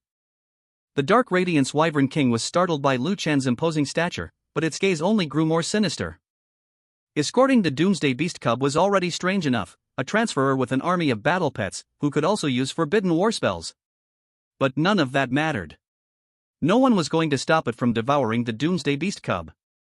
If it succeeded, it would instantly evolve into a Realm Lord level boss, the absolute sovereign among all Realm Lords. It would also unlock the oldest secret of the ancient forest, a secret even the gods coveted. This was its only chance to ascend. If it missed this, it might as well die. If we're not rising, we might as well fall, the Wyvern King roared. Stop those Crimson Falcons. At all costs, break through the Transferer's pet defense line. At its command, hundreds of thousands of Dark Radiance Wyverns surged forward in a suicidal assault against the Crimson Falcon Beast Pack. They knew they couldn't win, but they could buy precious time for their king. Boom! Boom! Boom! The Wyverns threw themselves into the fray, wave after wave, unleashing their Dragon Fear skill. Lu Chen's pets were battered and stunned, unable to unleash their full power. The ironclad defensive line began to buckle under the relentless, suicidal onslaught. So reckless, Lu Chen's eyes narrowed. He'd never seen monsters this savage and unafraid of death. He could also sense that the Wyvern King wasn't simply here to hunt the ancient beast cub. Otherwise, it wouldn't have brought so many subordinates to die for it. Something didn't add up. Now, Lu Chen stood face to face with the Dark Radiance Wyvern King boss, title, Duskhound Dragon Rock King Nectar Domain boss. Innate ability, Breath of Darkness, SS. Level, Tier 3, LV 90. HP, 743,400. Mana, 546,210. Attack, 371,700. Defense, 223,020 physical/163,860 magical. Skills, Black Blade Tempest, Dark Flame Incineration, Dragon's Might. Crimson Lotus Meteor. As long as my wings blot out the sky, night is eternal. Wherever my gaze falls, all turns to scorched earth. Human brat, you're no match for me, there's no way you can protect that ancient beast cub. The Duskhound Dragon Rock King dove at breakneck speed, wreathed in swirling black and red flames that blazed around its massive form. It streaked across the sky like a meteor, its terrifying presence impossible to ignore. Secret Flame Technique, Crimson Lotus Meteor. The Dragon Rock King attacked with its full might from the very start. It never underestimated any opponent, not even a mere human child. It always fought with everything it had. To make sure only worthy job changers could take on this advancement quest and guarantee the World-Ender beast would be devoured after hatching, the Rock King had slaughtered every other monster that dared linger in the ancient forest, using their blood and flesh to raise an army of minions. It would stop at nothing to achieve its goals, that was its creed. Yet after years of schemes and preparation, all of it was fated to fail. Because the one who accepted this advanced quest was Lu Chen. No matter how powerful, how ruthless, or how cunning the boss, in the face of his absolute power, they would all be reduced to ashes. Forbidden Spell, Thunder Judgment, World's End. Forbidden Spell, Holy Spear, Oath of the End. 2 forbidden spells unleashed at once. The sky was instantly drowned in a storm of lightning and holy light. The Dragon Rock King's pupils shrank in terror. Reflected in its crimson gold vertical eyes was the figure of that supposedly fragile, and like human. It had thought that, with Lu Chen's beast companion gone, even with forbidden spells protecting his body, he would be nothing more than a helpless target, merely struggling before death. But it was wrong, completely and utterly wrong. This insignificant human beastmaster had only to lift a hand, and 2 world-shattering forbidden spells burst forth, their destructive power raging like a tidal wave, making even space itself tremble. No! Impossible!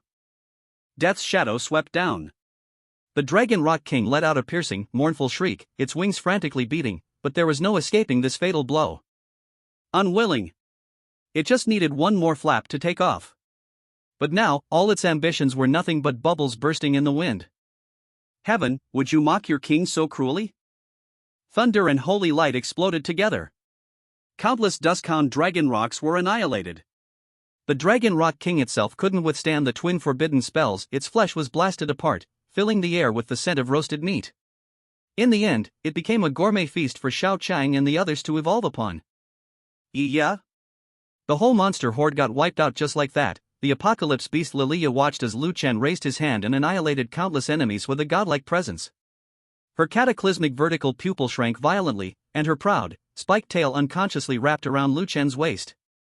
This was the most promising and invincible class changer she had ever seen, one of a kind in the world. In front of such a powerhouse, her ancient royal bloodline seemed hardly worth mentioning. He had just taken down the Duskglow Wyvern King in a single move. The upcoming escort mission was going to be a breeze now, aside from the fact that the ancient beast cub had become even more talkative. Big shot, do you still need a beast companion? What do you think of me, your queen? Don't be fooled by how small I am right now. Once I enter the ancient beast gate, I'll grow up fast, and I'll get really big. Even if you don't want a beast companion, you could always use me as a mount. When I'm fully grown, I'll be majestic and powerful. One swipe and the world ends. Being your exclusive mount would be so cool. Lu Chen was finally beginning to understand why the Monkey King always wanted to knock Tang Sanzang out with his staff. Ding! Congratulations, you've successfully completed the second stage of the quest, escort the ancient beast cub to the Moonlit Lake. Achievement unlocked, Aura of Mercy. Ding! Third stage quest activated, please collect specified materials and, under the ancient beast cub's guidance, perform the ancient summoning ritual to open the ancient beast gate. For Lu Chen, material gathering quests like this were a piece of cake. Star Moss, at most, the materials would be guarded by some mini-boss monsters. His beast companions could easily dispatch them. The only catch was that this material only refreshed at night, so he'd have to wait for nightfall. While waiting, Lu Chen opened up the main beast companion page to see which one had reached max intimacy with him. This was the only real challenge for this collection quest, since few beasts reached maxed out intimacy with their owner at tier 3. But for Lu Chen, this wasn't a problem. If a companion's intimacy wasn't full, he could just buy a potion from the system store to boost it. Big shot, let me tell you, there's actually a trick to maxing out intimacy with beast companions. As it happens, I know an ancient method to boost intimacy quickly. You just need to find the right herbs, brew them into a potion, and each dose has a chance to increase intimacy. Gulp. Before Lilia could finish, Lu Chen had already spent 1 gold coin to buy a legendary intimacy boosting potion. One swig, and his intimacy with his chosen beast, the Azure Blade Radiant Thorn Serpent, shot straight to max. Wah! Lilia was stunned mid-sentence, staring at the maxed intimacy between Lu Chen and his beast. No way! He actually has a potion that instantly maxes out beast intimacy? Lilia was dumbfounded. The ancient potion recipe she knew of could only boost intimacy by 10% per dose at best, and even then, it might fail. But he just maxed it out in one go? Are potions really that overpowered these days? She had no idea. Lu Chen's special potion was only available in the system shop, you couldn't get it anywhere else. So, what were you saying again? Lu Chen signaled Xiaoqing to start shedding its teeth, then finally turned his attention to the ancient beast that had been chattering non-stop. By now, Lu Chen had a pretty good idea of what was going on. This ancient beast was no ordinary creature, it had been revived through some special method. Because it had slumbered in its egg for so long, now that it was reborn, it couldn't stop talking, as if it needed to pour out thousands of years' worth of pent-up frustration all at once. No, it's nothing, big boss, you go ahead. The ancient beast propped its face on its paws, staring blankly at the lake ahead. Suddenly, it asked, Boss, what do you think is the meaning of our existence? Lu Chen frowned slightly, but for once, he actually answered, there isn't really a reason. As long as you're happy, that's enough. Boss, you just don't get it. You haven't seen enough of the world yet. Once you see how vast it really is, you'll realize that happiness is just a luxury. Lu Chen was speechless. Then why ask me? Because. I can only ask you. Lilia pointed at the silent surroundings, blinking her big, innocent eyes. She actually looked kind of cute, in an adorable, childish way. No matter how big the world is, if there's anything that makes me unhappy, I'll use absolute power to wipe it out, doesn't matter if it's a god or anything else. Huh? Boss, you already know about gods? Lilia was genuinely surprised. She glanced at the timeline for the human profession changes, then finally understood. The human race had entered the era of job transitions 300 years ago. The top tier of powerhouses must have come into contact with gods by now, so it made sense that their descendants would know about them too. Boss, maybe you're the only one in this world who dares ignore the gods so casually. But I have to warn you, if you ever face a god, be extremely careful. Gods aren't as simple as you think. Let me put it this way, back when I was at my peak, I thought I was qualified to challenge a god, but I was defeated in a single move. What level were you at your peak? Lu Chen asked, curious. 10th tier, level 300. What? Isn't the 10th tier supposed to be godhood? Lu Chen was shocked. In the Blue Star world, the highest-ranked job changers were only 9th tier. He'd never heard of anyone breaking through to the 10th tier. Who told you that 10th tier means godhood? Oh, right, you humans have only had job transitions for 300 years. The highest level is probably 9th tier, level 270. There's still a gap before 10th tier, level 300. It's normal you don't know. 10th tier is, at best, a demigod. To truly become a god, you have to. At this point, Lilia suddenly covered her mouth. Sorry, the path to godhood is a divine taboo. I can't reveal it, or divine punishment will fall. In my current state, I wouldn't survive it. Lu Chen had hoped to learn the earth-shattering secret of godhood from the ancient beast, but he hadn't expected even a hint of it would bring divine retribution. If he could bring that secret back to the Blue Star world, countless powerhouses would go crazy over it. Boss, if fate lets us meet again, and I'm strong enough to withstand divine punishment, I'll tell you then, okay? Oh? Lu Chen's unexpected surprise, it's a deal. Night fell. At Lu Chen's command, all of his beast companions sprang into action. In no time at all, they had gathered the required 20 chunks of star moss. With Lilia's guidance, Lu Chen successfully performed the ancient summoning ritual, calling forth the primordial beast gate. By the moonlit lakeshore, the water seemed to come alive, swirling upward to form an ancient gate shimmering above the surface. Within that gate, colossal primordial beasts took shape, vivid and lifelike, as if about to leap out into the world. Ding! Primordial beast soul activated. Please select one beast companion for fusion and enter the spirit realm to battle. Note, in the spirit realm duel, all gear, items, and external bonuses are nullified. Lu Chen turned to his 5 main beast companions. Which of you wants to fuse with me and face the domain lord level primordial beast soul? Master, let me do it. Third brother, the molten firefinch, volunteered. Since this is a beast soul boss, my fire attacks are perfect for dealing with spirit-type enemies. The others agreed, not fighting for the chance to merge with their master. Anyway, as Lu Chen's level increased, there would be plenty of opportunities for fusion in the future. Without hesitation, Lu Chen chose the molten firefinch. Under the binding rules of the quest, the firefinch instantly merged with Lu Chen's body. In the next moment, Lu Chen's appearance underwent a dramatic transformation. He didn't become fully beast-like, but he was utterly changed. His skin was now laced with dark red magma patterns, flickering with bursts of flame that never harmed him. His hair transformed into flowing fire, and from his back unfurled blazing wings, each feather like congealed lava, sending sparks flying with every beat. Peering into the lake's surface, Lu Chen saw that his pupils had turned molten gold, while flames danced in the whites of his eyes. When he focused, he could sense the flow of heat itself. And that wasn't all. When he spoke, his voice echoed slightly, like the distant rumble of a volcano. Beyond the outward transformation, Lu Chen now possessed all of the molten firefinch's powers and abilities, seamlessly integrated yet distinct from his own forbidden spells. Ding! Beast Companion fusion successful.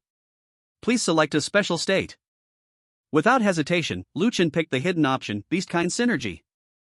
Ding! You have chosen the hidden Beastkind Synergy buff. All of your contracted beast's health is now combined as one. In an instant, Lu Chen's health bar stretched on endlessly. Even without his own stat sharing, just the beasts alone, over 300,000 companions, each with more than 10 million HP, amounted to an astronomical pool of health. And since Lu Chen could also share his attributes with them, that meant over 300,000 beasts with more than 300,000 HP each. Multiply that out, and his total health was well into the tens of billions. With numbers like that, how could the primordial beast soul boss possibly kill him? If he could perfectly complete this advancement quest and keep the Beastkind Synergy buff as a reward, there was no question he'd choose it, every time. It was practically invincible. He stepped into the spirit realm, the attribute status of the ancient beast soul appeared before his eyes. Name, Ancient Beast Soul Titan Ape Soul Realm Lord Level Boss. Innate Ability, Titan Bloodline, SSS. Level, Tier 3, LV 90. HP, 11,328,000. Mana, 2,429,600. Attack, 1,416,000. Defense, 3,382,400, Physical, /2,915,520, Magical. Special State, Ancient Beast Power Buff, HP and Defense x4. Skills, Titan's Might, Soul Shock, Earth-Shaking Stomp. Titan Sky-Piercing Fist. This Titan ape soul was covered in golden fur, clad in a suit of ancient beast armor, and wielded a massive iron staff in its hand. The aura of the ancients rushed toward him, far more powerful than any beast spirit he'd faced before, by countless times. If it weren't for his special buff, Symbiosis of 10,000 Beasts, Lu Chen knew that defeating this boss in the spiritual realm would have been no easy feat. In fact, the outcome would have been truly uncertain. But now, he didn't have a shred of worry. 100 billion HP. 5 forbidden spells. Even if it came down to a battle of attrition, he could still wear the Titan ape down to death. You're quite the special one, kid.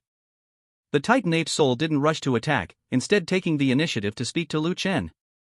You're not so ordinary yourself, Lu Chen replied, matching the creature's courtesy with his own. No, I think you're the more unusual one. Look at that absurd HP bar you're waving in my face. Truth be told, the Titan ape soul was genuinely shocked by Lu Chen's monstrous health. It had guessed that Lu Chen must have chosen the Symbiosis of 10,000 Beasts hidden buff, but just how many beast contracts did it take to stack up to 100 billion HP? Well, sorry to disappoint, but my health bar's always been this thick, Lu Chen replied with a grin. The Titan ape soul wasn't offended by Lu Chen's thick-skinned response. Instead, it chuckled, "Heh, interesting kid. I assume Queen Lilia has already been reborn. Boy, use your full strength, defeat me. That way, Her Majesty can safely enter the ancient beast gate and grow, and you'll gain tremendous rewards as well." You didn't have to say it, I was going to do that anyway, Lu Chen replied. But don't think having more HP means I'll win for sure. I am the ancient Titan giant ape, the strongest among the ancient behemoths, and Queen Lilia's mightiest war beast. If it weren't for the constraints of mission rules, I could have gone easy on you. Otherwise, you'd never stand a chance. No need for that, go all out if you want. Even if you give it everything, I'll still beat you easily. Lu Chen shot back. The Titan ape soul had originally intended to reveal a weakness to Lu Chen, but after hearing his confidence, decided against it. It resolved to let Lu Chen suffer a bit first, and only then consider revealing its weak spot. At that moment, the Titan ape soul took the initiative and attacked. The effect of Titan's might activated, making its body even larger and its power even greater. It charged forward like a thunderbolt, its strength as heavy as a mountain, as if a small mountain was barreling toward Lu Chen at lightning speed. Even a single basic punch would deliver tremendous damage. But Lu Chen wasn't about to be outdone. Divine War Body, Forbidden Spell, activate, his body swelled dramatically. As he unleashed the Divine Concealment Forbidden Spell, his fiery wings flickered and he vanished on the spot. What, a forbidden spell! The Titan ape soul's attack missed completely, and it couldn't sense Lu Chen's presence at all. It was stunned. Even as a mighty ancient beast, it was shocked to discover a beastmaster wielding forbidden spells from other classes. Yet, it didn't linger in its surprise. It quickly came up with a countermeasure. Full defense. As long as the opponent attacked, he'd have to reveal himself. No matter how strong an invisibility skill was, it couldn't avoid that. Lu Chen grinned knowingly. He opened with a forbidden spell, the one best suited for single-target attacks, Holy Spear Oath of the End. Although casting this forbidden spell would cost him half his health, with the Fountain of Life, the strongest healing forbidden spell, at his disposal, he could recover in no time. Suddenly, the Holy Spear, forged from divine light, exploded forth. Even with all its defenses active, the Titan ape soul couldn't withstand the true damage of the Holy Spear forbidden spell. Splat! Minus 5,545,980. Over 5 million damage in a single strike.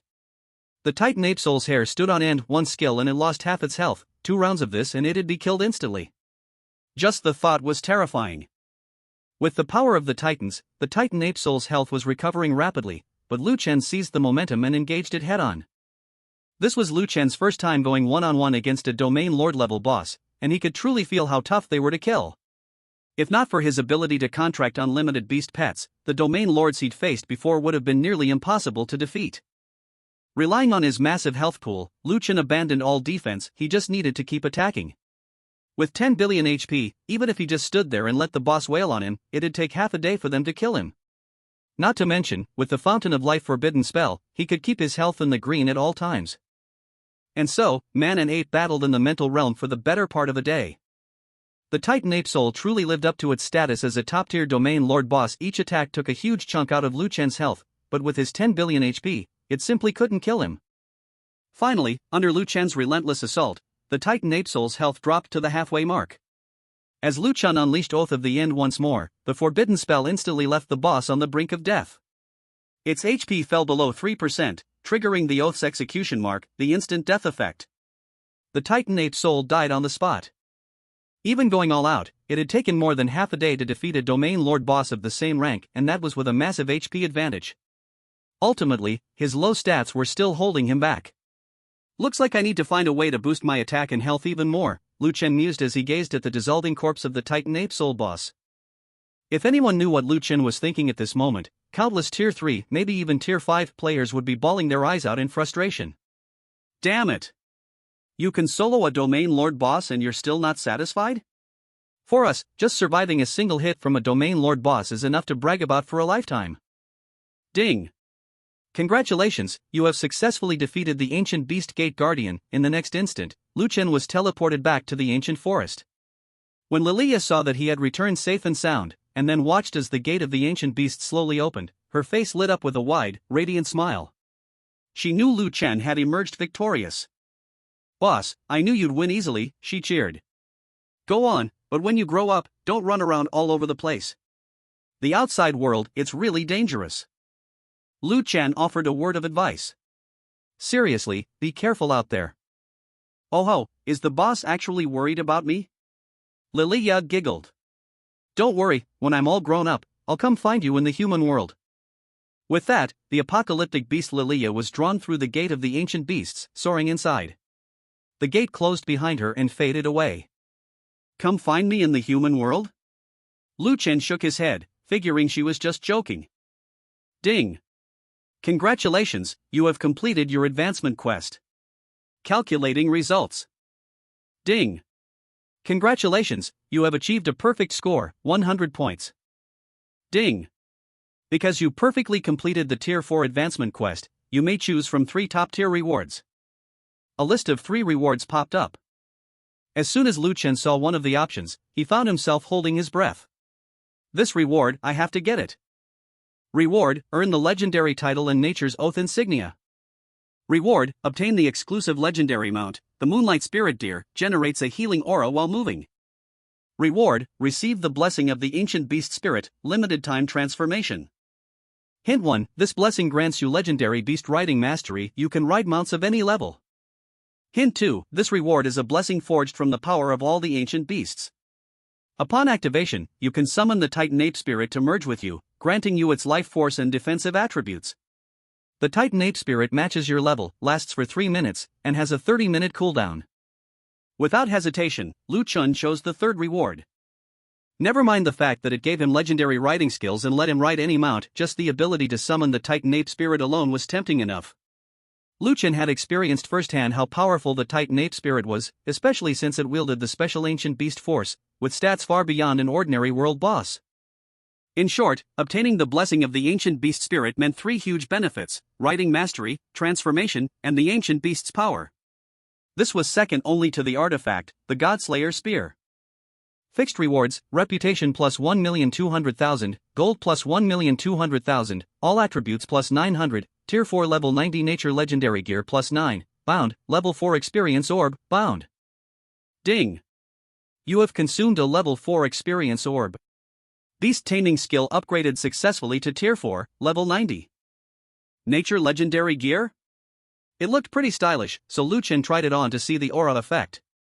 He was covered head to toe in bright green. Especially the hat, it took green to a whole new level. Even with the aura effect turned off, it still glowed green.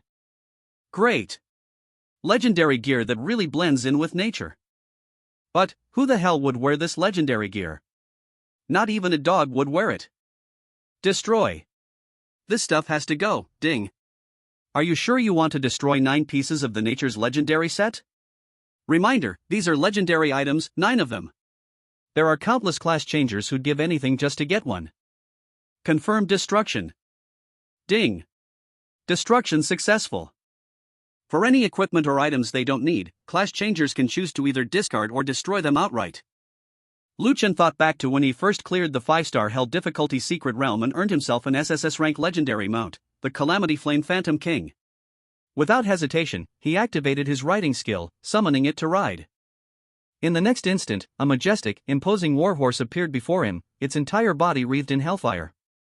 The flames flowed like liquid across its form, wings sprouted from its back, and each beat of those wings sent ripples of fire cascading across its body, a breathtaking sight. Wherever its hooves struck the ground, flames lingered in their wake. This was everything Lu Chen had ever dreamed of in a mount. Mount up. He leapt onto its back and took it for a spin. The only thing it couldn't do was swim, but traversing valleys was as easy as walking on flat ground, and in flight, it could race across the sky like a shooting star chasing the moon much faster than any of his main beast companions. Lu Chen even swapped into his Tier 2 Abyssal Legendary set. Now, he looked even more imposing, like a true Abyssal King. If he rode back to Yunlan City dressed like this, people would probably think some Abyssal final boss was invading the city. With that in mind, Lu Chen decided that he'd buy an archer skill and a forge master skill later, then imprint and learn them. That way, he could forge and upgrade his Tier 2 Abyssal Legendary set himself, and never have to worry about changing gear again unless he somehow got his hands on a divine artifact. After he finished riding his new mount, Lu Chen opened up the system shop. Now that I've got the riding skill, I wonder if the system shop has any mounts for sale. The shop only displayed items he could actually use, so maybe, just maybe, there'd be some new options. He searched for mounts, and sure enough, there they were. Every legendary mount imaginable was listed, dazzling him with the selection. But aside from their health bars and defense stats, none of these mounts had any attack power, and all the legendary ones were equally flashy.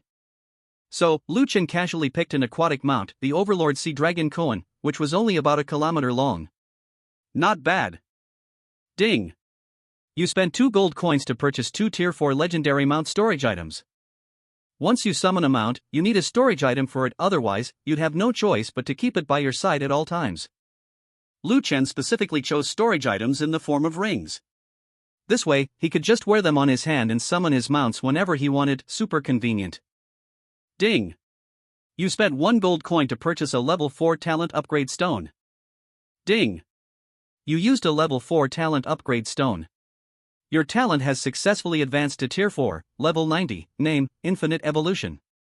Rarity, Unique Mythic. Level, Tier 4, LV90. Effect. Passive effects, all attributes plus 1200%. Beast Pets, attack damage plus 120%, plus 39% lifesteal, gains plus 3% per tier, critical damage plus 120%, damage reduction plus 32%, control immunity plus 32%, all resistances plus 32%, ignore defense plus 32%, penetration plus 32%, intimidation plus 32%. Active effect, Beast Evolution. Any contracted beast pet, once granted this effect, can evolve indefinitely by devouring aberrations, with no limits, until reaching the highest tier. In addition, grants talent advancement, all attributes plus 300%. Lu Chen's stats soared once again. He opened his status panel.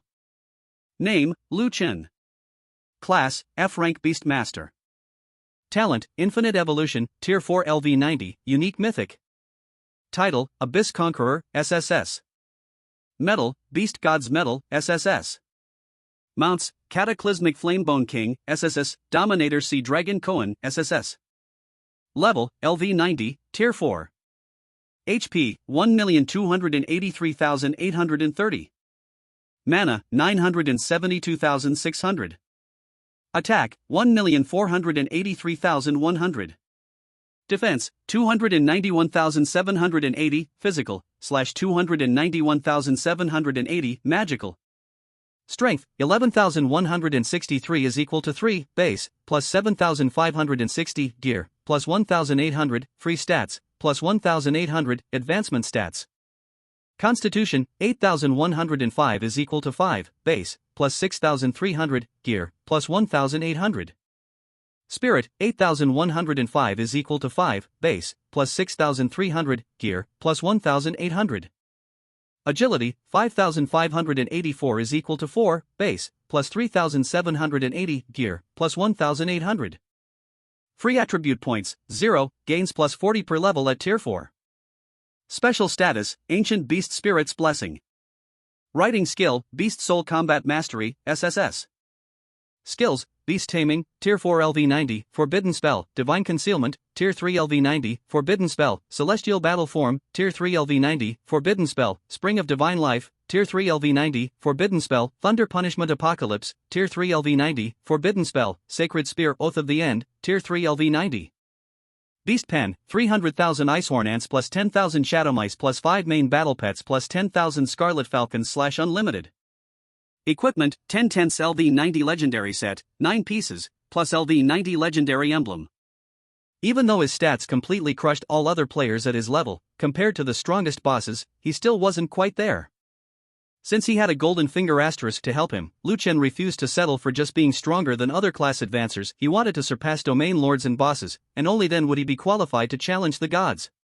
Otherwise, if he entered the gods' game of the Silent Forest with stats like these, victory would still be far from easy, and he'd never have a chance to restore his parents. Asterisk Golden Finger is a common Chinese web novel term for a cheat, special ability, or protagonist advantage. Now that I have the blessing of the Ancient Beast Spirit, I can summon the soul of the Ancient Titan Ape to possess me. My health and defense will reach the level of a Domain Lord boss. All I need is to boost my attack power a bit more, and I'll be on par with a Domain Lord boss. With my forbidden spell skills, I'll be able to rely on my own strength to easily defeat a Domain Lord boss. That way, I'll have a much better chance of winning in the game of the gods. Lu Chen's gaze was as resolute as forged steel. Everything he did to become stronger had just one goal: to restore his parents to normal. Advancing to Tier 4 meant he could now learn 2 more skills. Without hesitation, Lu Chen opened the skills page in the system store. The Forge Master class only had one exclusive forbidden spell, but the Archer class had plenty to choose from. After browsing for a while, Lu Chen picked a forbidden spell that combined special insight with powerful damage. With this skill, he'd have a much stronger foothold in the upcoming game of the gods. Ding! You have spent 1 gold coin to purchase the Forge Master exclusive forbidden spell, Heavenly Forge Furnace. Ding! You have spent 1 gold coin to purchase the Archer forbidden spell, Eye of the Ringed Sky. Skills imprinted and learned. He checked the skill effects, and Lu Chen couldn't help but feel a rush of excitement. The Forge Master's exclusive forbidden spell was this powerful? Name, Heavenly Forge Furnace. Grade, SSS level forbidden spell. Level, Tier 4 LV90, can only forge equipment up to Tier 4. Effects. Divine Forge Furnace, summon a legendary furnace 100 meters in diameter, using earthly fire to refine materials. Instantly purifies any ore up to legendary grade to 99.99% purity. Heavenly Craftsmanship, can dismantle equipment up to legendary grade without loss, retaining all upgrade stones, enchantment runes, and gems. 100% success rate when forging equipment up to legendary grade, 90% success for legendary equipment, 100% success when upgrading equipment. Temporal Hammer, greatly reduces the time needed for forging or upgrading equipment, upgrade time shortened to 1 second. Spirit Infusion, infuse gear with the soul of the furnace, granting the equipment additional effects. Name, Eye of the Ringed Sky. Grade, SSS level forbidden spell. Level, Tier 4 LV90. Effects. Skyward Gaze, unleash an absolute insight domain covering 40% of the map, ignoring terrain, magical barriers, and spatial obstructions.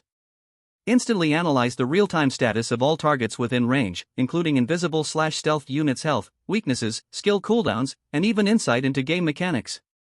Marks enemy targets' fatal weak points, critical hit rate plus 40%. Lasts 30 minutes, cooldown 2 hours. Realm Piercer, your next 3 attacks are guaranteed to hit and pierce realms, ignoring spatial folding and phase shift defenses. When striking a marked weakness, critical damage is increased by 240%. Celestial Shatter, summons a golden energy matrix that covers the entire map, unleashing a barrage of indiscriminate arrows at all marked targets within its range. Each arrow deals 120% attack power as piercing damage. While the matrix persists, every shot is guaranteed to hit, with enhanced effects. Passive, Divine Analysis, permanently increases all damage dealt to divine targets by 40%. With the Heavenly Artisan Forge technique, Lu Chen could now purchase upgrade materials for his equipment on his own, allowing him to upgrade his favorite abyssal legendary gear to tier 4, level 90. From now on, he could also ask Linglong to help gather legendary equipment materials, meaning he'd be able to craft unbound legendary items to sell for gold. This would speed up both his gold accumulation and spending, letting him unlock more rule-based items and further boost his strength. As for the Archer's forbidden spell, that was something Lu Chen had been looking forward to. After all, the tier 5 insight ability was just basic insight, its range was limited, and it didn't offer any extra damage or perks. It couldn't hold a candle to Ring of Heaven's Eye, his forbidden spell. More importantly, Heaven's Eye could mark targets' weak points and strike anywhere on the map. Its only downside was that its damage was lower than other offensive forbidden spells. But with Thunder Judgment and Sacred Spear, both of the end 2 powerful attack forbidden spells, he already had more than enough firepower. On top of that, Heaven's Eye could deal extra damage to divine targets. With this forbidden spell, he'd stand a much better chance in the upcoming divine games. After closing his character panel, Lu Chen finally stepped into the newly refreshed teleportation vortex, returning to Cloudmist City. Son, this advancement quest took you well over a day. Did it all go smoothly? Lu Xun was polishing a treasured sword, his last piece of exclusive epic weaponry. He'd already sold the rest of his gear to buy medicine for his wife to keep her curse at bay. Now that his son had reached tier 5, he planned to take him back to compete in the divine games, hoping to recover his lost strength. So, he needed to reacquaint himself with his skills. Although his stats were sealed and he couldn't truly unleash his power, he could still simulate his abilities based on experience. Just in case he really did get his strength back, he'd be ready to hit the ground running. It went smoothly. The material gathering took all night, but just like the previous advancement quests, I finished it perfectly. Lu Chen spoke with calm composure, as if what he'd completed was a routine advancement quest, not a 10-star difficulty challenge. Son, there are times to be humble, but there are also times to be proud. You finished a 10-star difficulty advancement quest without a scratch. There's no need to downplay this in front of your old man. Be as proud as you want, I'm proud of you too. Dad, you said it. Don't blame me for being full of myself in the future. Lu Chen clapped his father on the shoulder. At that moment, the two didn't seem like father and son, but more like brothers, their bond closer than ever. Listen to yourself, with everything you've accomplished, even if you stayed proud your whole life, your old man would never call you arrogant. Years of gloom had finally lifted, and with a son this outstanding, Lu Xun's heart brimmed with sunshine and joy. Night fell. Chen Rou prepared a table full of delicious dishes to celebrate her son's advancement to tier 4. Yu Linglong had been called home by Lu Chen. Anting wasn't there, she was outside the city, busy tracking down the guild's address and had made some progress, so she couldn't come back. Linglong, eat more. Chen Rou kept piling food onto Yu Linglong's plate, making her beam with delight. Thank you, Aunt Rou. Tonight, Yu Linglong wasn't wearing her veil. Her naturally sculpted features were so flawless she looked like a goddess descended to earth. The more Chen Rou looked, the more satisfied she felt. Lu Chen considered himself someone who'd seen his share of beautiful women like the campus belle Lu Ruyuan, but next to Yu Linglong, they all seemed plain and forgettable. Maybe only Boss Shen could truly rival her. Not that Lu Chen felt anything beyond simple admiration for Linglong, at least for now. His mind was entirely on his parents' injuries and his little sister's divine blessing. Until those things were resolved, he wouldn't be thinking about anything else. Yu Linglong cherished this dinner. It was the first warm, family meal she'd had in years, with Aunt Rou's care and kindness. No need to thank me, Linglong. From now on, consider this your home. Chen Rou then turned to Lu Chen. Son, Linglong gave up everything to follow you. You'd better treat her well. Okay. Lu Chen instantly understood what his mother was getting at and could only nod with an embarrassed grin. Seeing Lu Chen's awkwardness made Yu Linglong secretly delighted, her heart brimming with happiness. Whether Lu Chen was just appeasing Aunt Rou or had feelings of his own, either way, she saw hope. Sure enough, when you're together, opportunities abound. After dinner. Lu Chen, I sold quite a bit today. At most, it'll take 3 more days to sell everything. Here's the list of my estimated gold coin earnings. Yu Linglong handed him a stack of papers. Lu Chen glanced over them. They'd make several million gold coins. Not a fortune, but not a small sum either. He quickly did the math. If Linglong sold everything and spent all the gold, plus what she already had in her bag, at the system shop, his total gold expenditure would reach about 9.2 million. That meant, he only needed to gather another 750,000 gold coins to unlock the 4th rule item. Linglong, take this tier 3 advancement divine stone and sell it too. Okay. At current market prices, that tier 3 advancement divine stone could fetch at least 300,000 gold coins. Yu Linglong had practically become Lu Chen's personal secretary, handling whatever he needed. Lu Chen smiled in satisfaction. Now he only needed about 450,000 more gold coins. 3 days flew by. Yu Linglong had already sold everything, however. Lu Chen wasn't in any rush to level up. Instead, he focused on gathering information about the guild powers and secret realms in Junlan City. After all, now that his sister had been taken to headquarters by Boss Shen, there was no need for him to hurry. He could take his time strengthening himself and prepare for the divine game. Besides, with no connections, no backing, and no intention of joining another guild, there was only one way for him to obtain high-star secret realm tickets in Yunlan City: establish his own guild and acquire the high-star tickets in the guild's name. In every city, the highest authority would periodically distribute some high-star secret realm tickets to lower-level guilds. On one hand, this gave smaller guilds a chance to challenge higher-level secret realms, boosting the city's overall strength. On the other, it helped win people's loyalty and solidify the ruler's position. By founding a guild, Lu Chen would also gain a private, secure base, a place where he could safely forge and upgrade equipment, among other things. Just then, Anting finally sent good news. Young Master Lu Chen, I've found the perfect spot to establish the guild. It was outside the city, a valley surrounded on 3 sides by mountains. Young Master Lu Chen, according to your instructions, hidden, spacious, and quiet, this valley is the ideal location.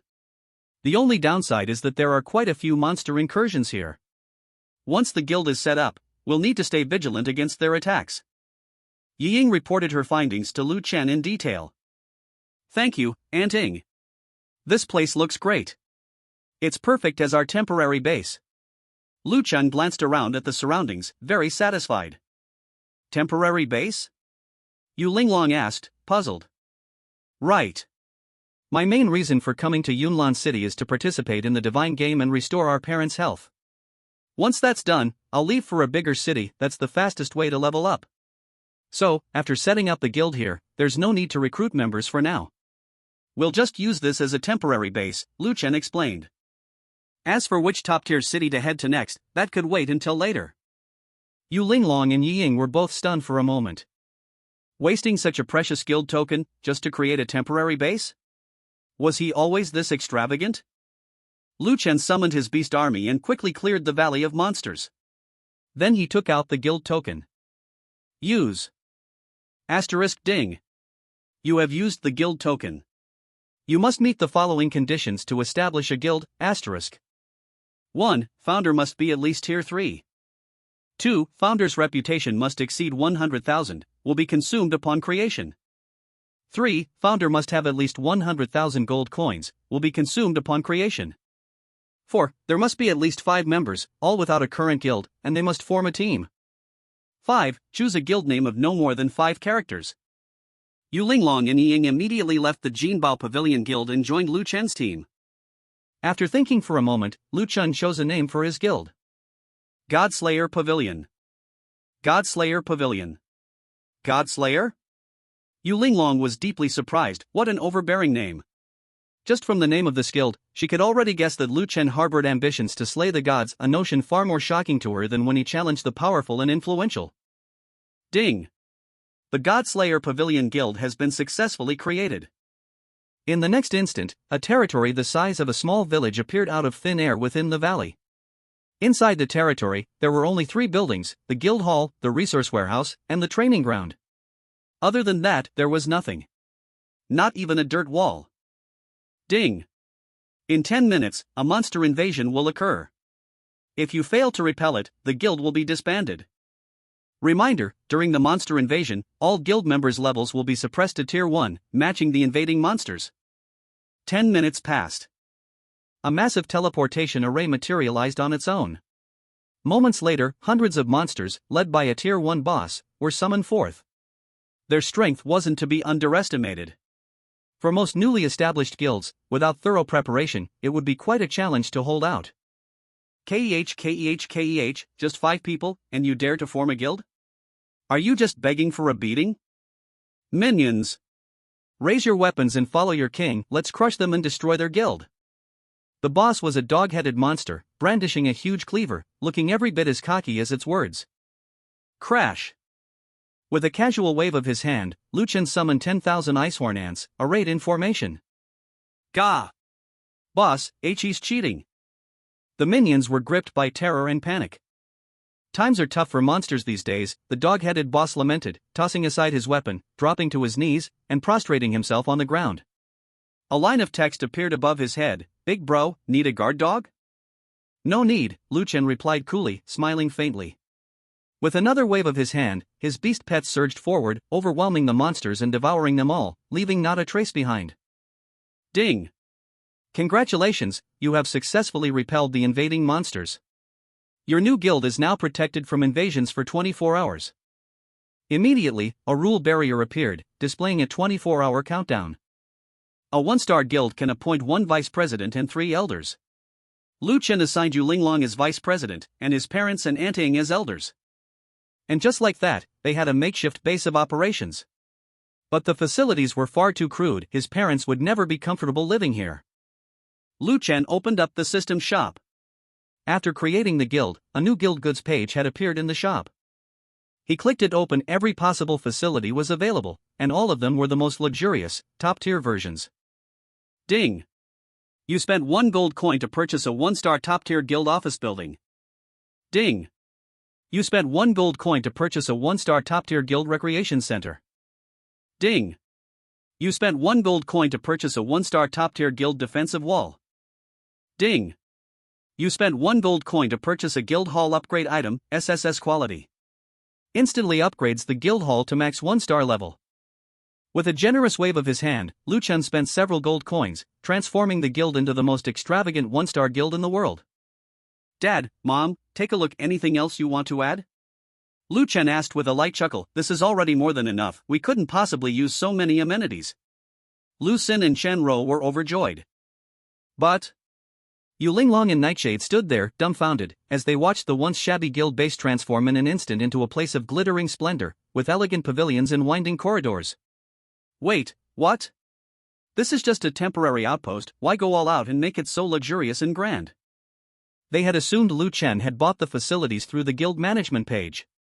After a guild is established, a guild page unlocks, letting you purchase all kinds of amenities or upgrade existing ones. A top-tier 1-star facility costs at least hundreds of thousands of gold coins, outrageously expensive. Normally, no sane player would splurge on such luxury right after their guild was founded, since there's little point. Only after the guild levels up and has ample funds do most people consider upgrading to better facilities. But not Liu Chen. He dropped millions of gold just so his parents could live comfortably, even though this was just a temporary base. Of course, he knew exactly what the 2 women were thinking, he just smiled knowingly. No way was he going to tell them this entire lavish setup had cost him just a handful of coins. Talk about bang for your buck. At the same time, Liu Chen couldn't help but marvel at the system's sheer overpowered generosity. Spend the least, get the most, now that's what you call pay to win. Son, now that the guild's established, if you want to claim high-star secret realm tickets, you'll need to make a trip into Yunlan City, Liu Xin reminded him. Head to the guild registry and register your guild information, only then will the city lord issue you high-star secret realm tickets. And Ing, Sister Linglong, could I trouble you to make the trip? And while you're at it, stock up on daily necessities. Sure, leave it to me. Yu Linglong replied. Once Yu Linglong and Nightshade set off and were out of sight, Liu Chen made his way to the forge. He cast the forbidden spell, Heavenly Artisan's Forge, and a legendary furnace 100 meters tall appeared. Liu Chen took out his set of Tier 2 Abyssal Legendary gear, then bought all the upgrade materials he needed from the system store. Effortlessly, he upgraded all the Abyssal Legendary equipment to Tier 4, level 90. Sen, looks like our son is about to become a true all-around master. Chen Ro said, beaming. That's right. This is his unique destiny and our family's good fortune. Lu Xin replied, both of them overjoyed. Liu Chen put on his new abyssal gear. Now it was time to really start spending. He began pouring gold into purchasing beast pet contracts, intent on further boosting his strength. Ding! You spent 900 gold to purchase 900 group contract scrolls. Ding! You spent 2.7 million gold to purchase 2.7 million legendary Beastmaster's whips. Ding.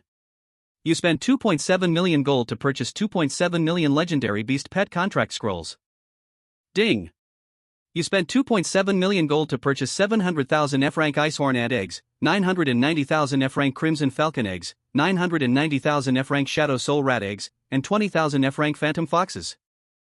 Several hours later, all 2.7 million new pets had been successfully contracted. Thank goodness for the group contract scrolls. If he'd had to do each contract individually, it would have taken at least a year. Spending an entire year just to contract with a single beast, just thinking about it is terrifying. Open up the Infinite Beast Pen. Beast Pen, 1 million Frosthorn Ants plus 1 million Shadow Soul Mice plus 1 million Crimson Falcons plus 20,000 Illusion Foxes plus 5 main battle beasts / unlimited. The reason for contracting 20,000 Illusion Foxes is because Lu Chen had experienced firsthand the power of mind illusion techniques. He planned to build a special control beast squad by contracting pets skilled in psychic abilities. The only problem was that the F-rank Illusion Fox's psychic techniques were just too weak.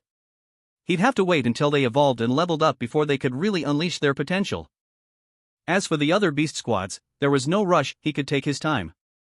Sooner or later, he'd form a perfect, invincible disaster beast army, dominating the skies, earth, and seas, unstoppable, sweeping away all enemies. Now, he was a beast master with a million-strong beast army. If his level rose just a little more, he alone could rival some of the weaker nations. Lu Chen chuckled quietly to himself. With an infinite beast pen and infinite evolution, the potential of a beastmaster was truly limitless. As long as he boosted his own attributes a bit more, 3 million beasts should be enough to handle the divine game. He checked his gold coin balance, 305,300. This was Lu Chen's reserve fund for emergencies. He was only 450,000 coins short. Once he spent a total of 10 million gold, he could unlock a fourth rule item. No matter what kind of rule item it was, it would definitely be unbelievably powerful. From his experience with the first 3 rule items, every single one was basically a game-breaking cheat. Just then, a message came in from Yu Linglong, President. I finished registering the guild information, but the rules for high-star tickets in Yunlan City have changed this year.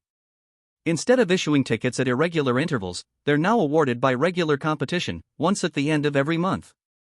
Low-level guilds under 3 stars need to register and participate.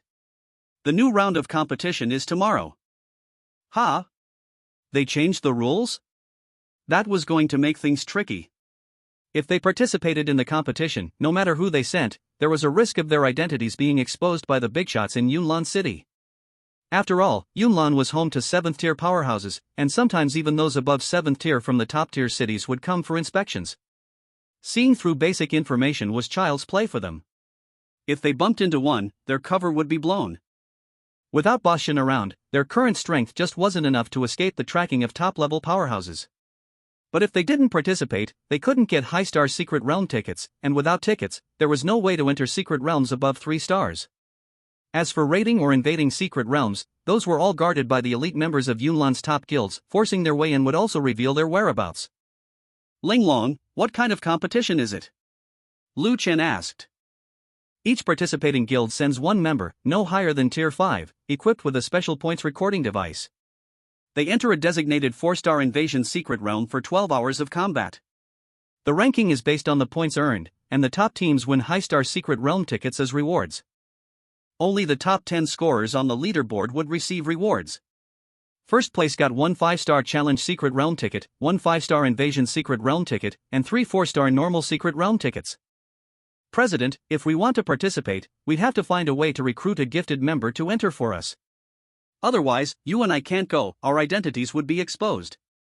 After reading the reply, Lu Chen shook his head.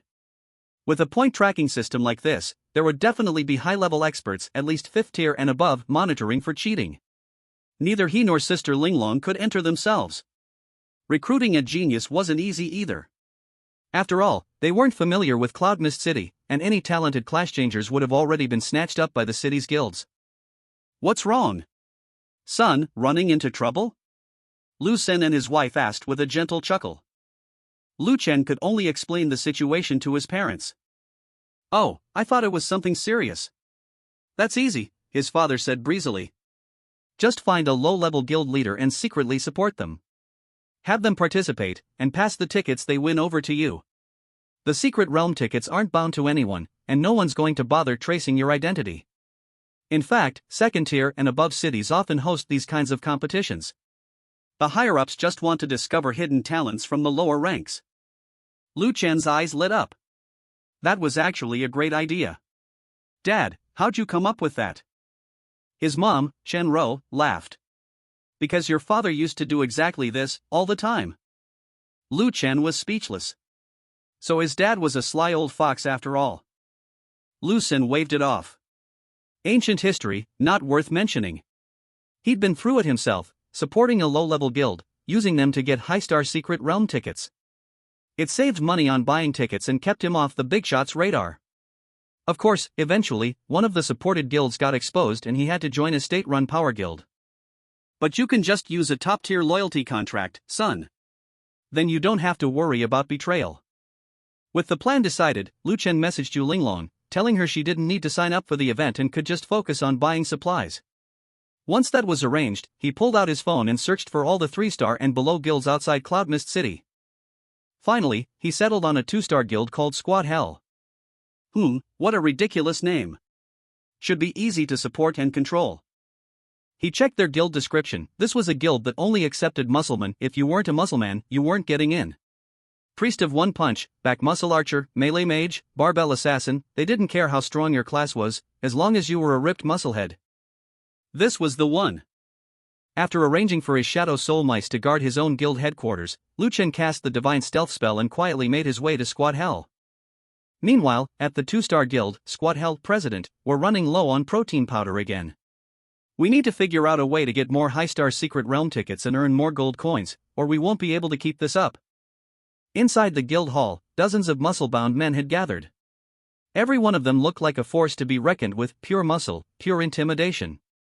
We're running low because you guys eat like starving wolves every meal, the guild president snapped. If I hadn't set up connections with those rich ladies, this guild would have been devoured into bankruptcy by you protein junkies a long time ago. Seated on his throne, Lu Tai's face was twisted in anger. Damn it!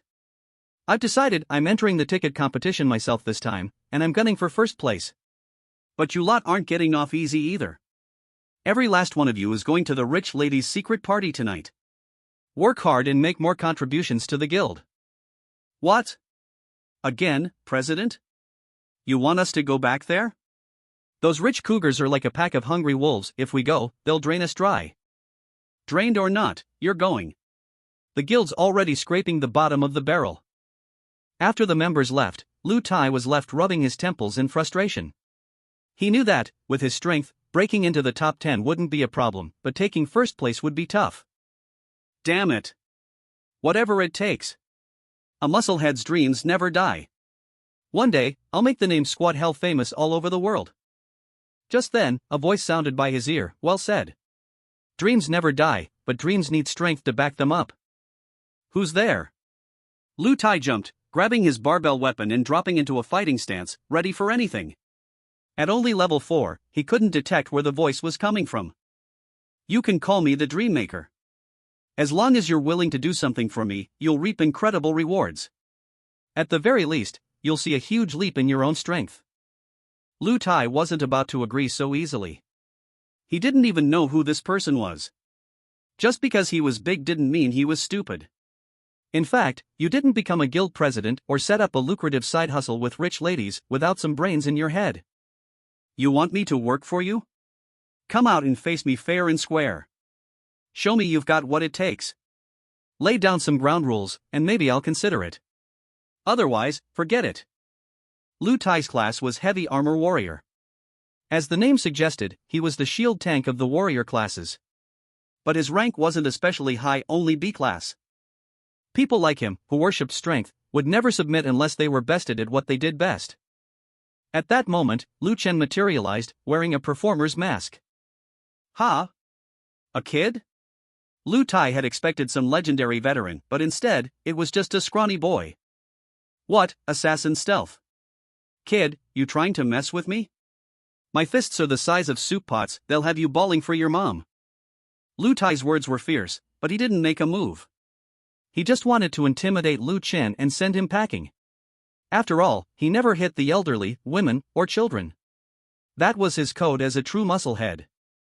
But in the next second, Lu Chen unleashed his divine war god form, invoked a forbidden spell, and instantly transformed into a towering giant over 18 meters tall. His body radiated sheer power, muscular and imposing, like an ancient battle god come to life. The sight left the man before him utterly dumbfounded. Wait, aren't you supposed to be an assassin? Or are you actually a warrior? Before Lu Chen could use his overwhelming strength to subdue him, the man abruptly dropped to his knees and threw his arms around Lu Chen's massive leg. Boss, please take me under your wing. This awe-inspiring divine war god form was everything he'd ever dreamed of. What's more, he could sense an unbeatable, pure strength emanating from Lu Chen, proof that this wasn't some evil tyrant. If he could just follow such a mighty, invincible boss, how could his dreams not come true in the future? Seeing this, Lu Chen grinned. As expected, the best way to dominate a tough guy was to be even tougher than him. With that, Lu Chen cancelled his divine war god form and returned to his normal size. The big guy looked up at him earnestly. Boss, I'll say it up front, I'm happy to work for you, but I won't do anything illegal or immoral. Our Deep Squad Hell Guild is made up of real men, and we've got principles. We don't do anything that goes against our conscience. He'd heard stories of powerful players recruiting small guilds to do their bidding, but he never imagined he'd catch the eye of such a powerhouse himself. For lower-tier guilds, this was hardly a bad thing. On the contrary, it usually brought plenty of benefits, as long as you did a good job for the boss. Of course. Lu Chen replied, growing even more confident in supporting this guild after seeing how principled this big guy was. Boss, my name's Lu Tai, the man announced. Lu Tai? Iron Pump? That name suits you perfectly. Lu Chen joked. Haha, I think so too. So, boss, what do you need me to do? Lu Chen waved his hand. No rush. First, sign this loyalty contract.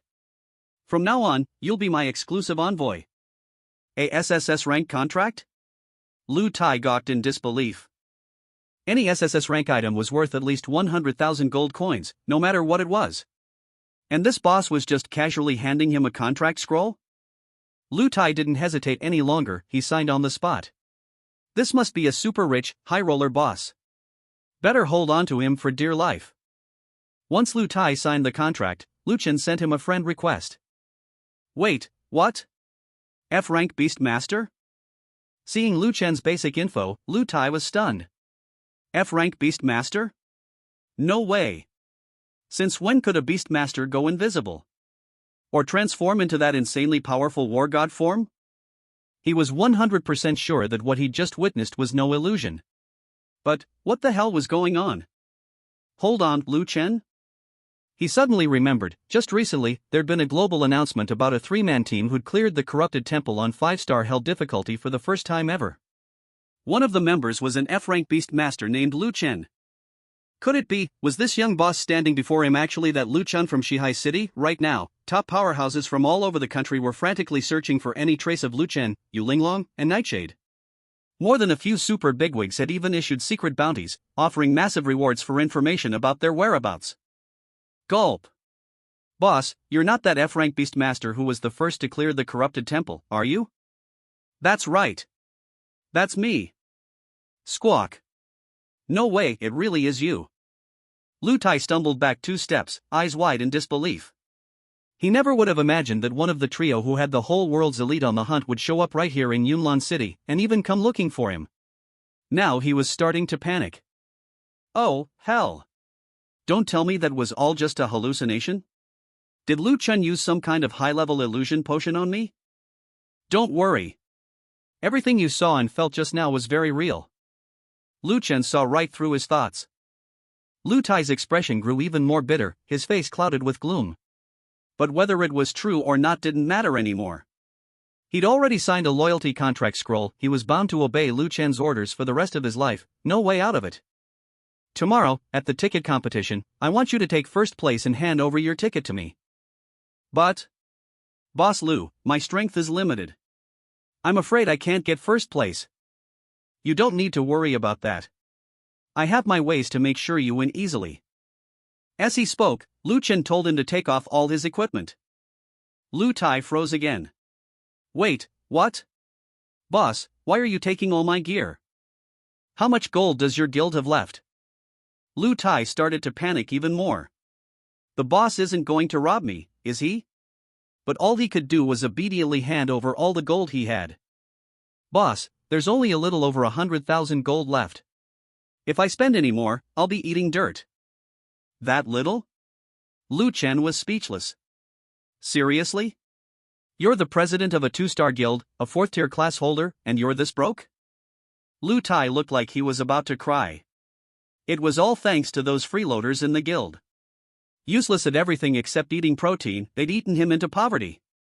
Without missing a beat, Lu Chen traded 100,000 gold to Linglong, telling her to buy the main tier 4 materials needed to craft heavy armor for a warrior. The rest he pocketed as a forging fee. Anything bought from the system shop would be bound to the user, including crafted gear, so Linglong had to buy the materials herself.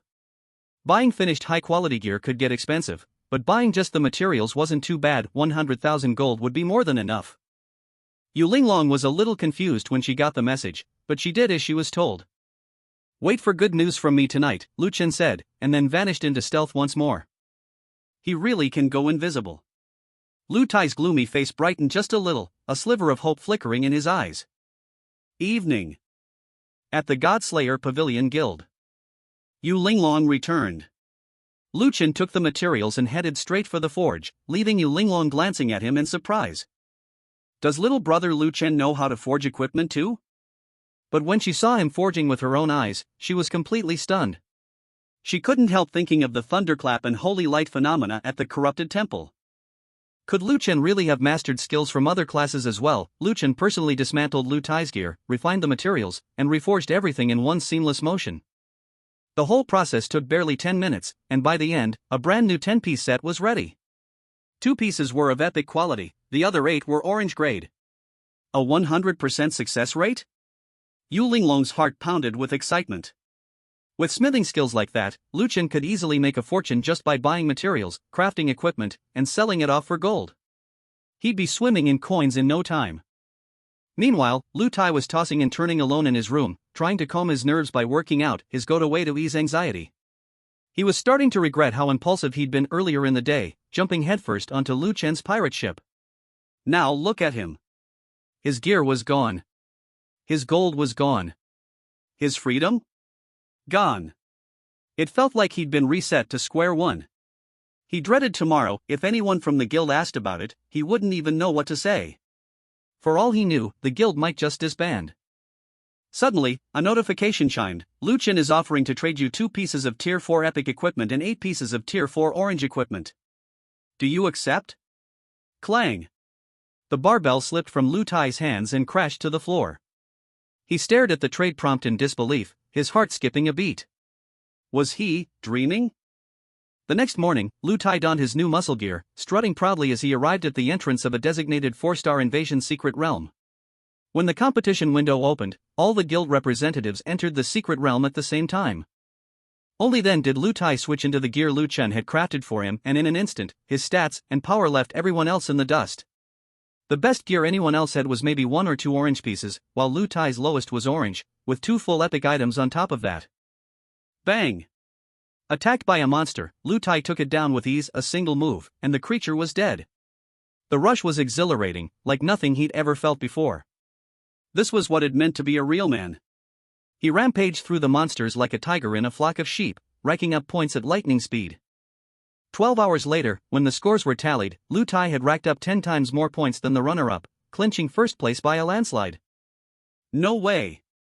I know Lu Tai's strength better than anyone. There's no way he could have killed that many monsters. I suspect he cheated. The leader of a 3-star guild couldn't accept the results. Cheated, someone scoffed. Big Wu himself personally checked us before the competition. Are you suggesting he'd be in on it with me? Don't be fooled by Lu Tai's big, burly appearance. He could be surprisingly sharp when he wanted to, the type who was rough on the outside but shrewd underneath. Yu, the other guild leader, was left speechless. Any further protest would risk offending Big Wu, and that was something he wouldn't dare. The crowd murmured, but in the end, everyone agreed, Lu Tai hadn't cheated. At most, he must have been hiding some incredible trick up his sleeve. Wooly glanced at Lu Tai a few more times. He'd heard of him before. After all, in Yunlan City, Deep Squad Hell had the quirkiest name of any guild, recruiting only muscle-bound men regardless of class or rank. And Lu Tai? He was the most famous muscle freak of them all, dumping all his points into physique and making the city's trending topics more than once. There was no way anyone could forget him. He hadn't expected that Lu Tai actually had the ability to take first place. Once he got back, he could confirm Lu Tai's situation through the points log projection. The points log device was secretly equipped with a pinhole camera, allowing the city lord's people to observe participants' performance and screen for talent to recruit, though no one else knew about this. After the prize tickets were distributed, Wooly hurried back and immediately started investigating Lu Tai. The moment he saw that Lu Tai had changed into 2 pieces of epic gear and 7 orange grade items as soon as he entered the secret realm, Wooly's eyes instantly shone with a greedy, burning light. Wooly knew that Lu Tai was only the guild leader of a 2-star guild.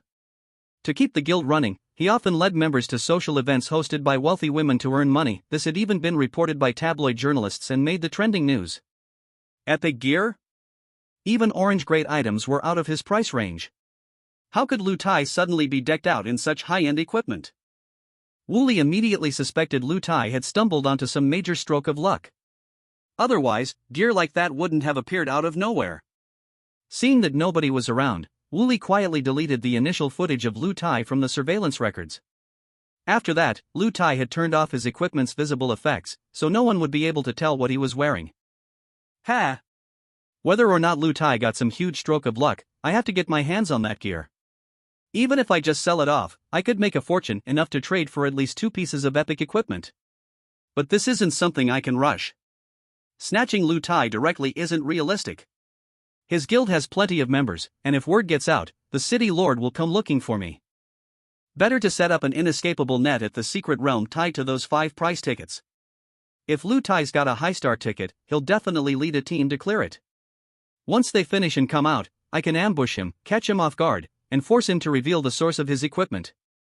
Meanwhile, back at the guild, the first thing Lu Tai did was trade all 5 high-star tickets to Lu Chen.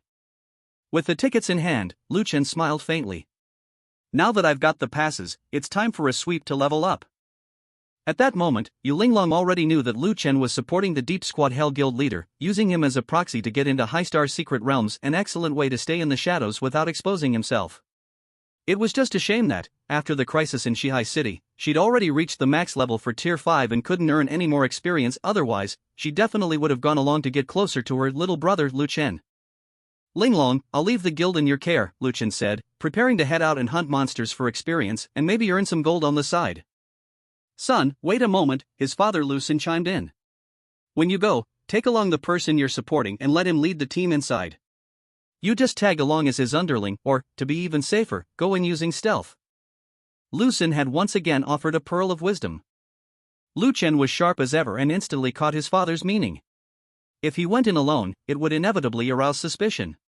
But with Lu Tai leading the way, there'd be nothing to worry about. Got it, Dad. Lu Chen replied with a grin. With such an experienced old trickster, father, by his side, Lu Chen could avoid a lot of pitfalls. After all, these lessons weren't something you could pick up at school. Bro, meet up at the Blood Moon Maze in the 5-star invasion secret realm. Copy that, boss. Just me, or should I bring backup? No need, just you will do. Alright, on my way. Lu Tai, who had been about to kick off a victory banquet, turned to his guild members and said, "You guys go ahead and celebrate. Your guild leader has some very important business to take care of. There's plenty of protein powder for everyone." To celebrate, Lu Tai had brought out the last of the guild's protein powder stash from storage. After President Lu Tai left, everyone started making a ruckus. The boss was totally unstoppable today, snatching first place in the competition. Bet he's been summoned by the Lord of the City. The Lord of the City? I doubt it. If it was him, he'd send someone official. My guess is some rich lady wants to meet the boss. Ha ha ha. Come on, brothers. The boss is feeling generous today, cheers with this bowl of protein powder. Hey, that's supposed to be for all of us. You trying to hog it yourself? Meanwhile, Lu Tai quickly met up with Lu Chen. Boss, the 5-star invasion secret realm isn't easy to clear, especially the Blood Moon Maze. The map inside is a total labyrinth. If you can't find the way out, you'll get trapped. That's why nobody ever managed to be the first to clear it back then. These days, hardly anyone even dares to try. Hearing this, Lu Chen could more or less guess what was going on. The Lord of Yunlan City had offered up this realm's entry ticket as a reward, probably because he figured no low-level guild would dare challenge it. That way, the lower guilds could get stronger, but not too fast, always under his control. What a cunning plan! But the more complicated, the better. Lu Chen was eager to test the power of the forbidden spell, Heaven's Eye. Well then. Boss, I'll be counting on your legendary skills. With a nod from Lu Chen, Lu Tai created the team and took the lead, swaggering confidently as he brought Lu Chen into the Blood Moon Maze. Hey, isn't that Lu Tai, president of the Squad Hell Guild? Does he really think that just because he got first place this month, he can take just one guy and clear the Blood Moon Maze secret realm? Is he looking to get himself killed? The local guardians stared at Lu Tai in astonishment. Secretly, Lu Chen was ready to summon his million beast pets at a moment's notice. If a fifth-tier powerhouse tried to probe his information, he'd have his beast army wipe them out on the spot and blame it on the monsters.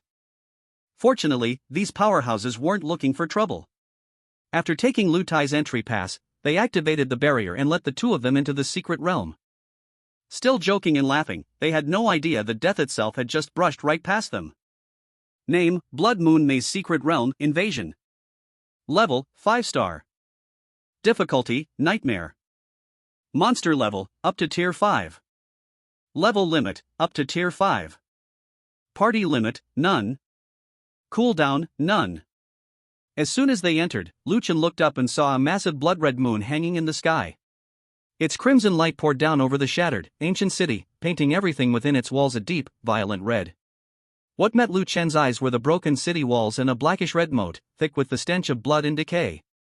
Corpses floated on the water, some belonged to job changers, while strange, unknown birds pecked hungrily at the remains. A nightmare difficulty, 5-star invasion secret realm ticket.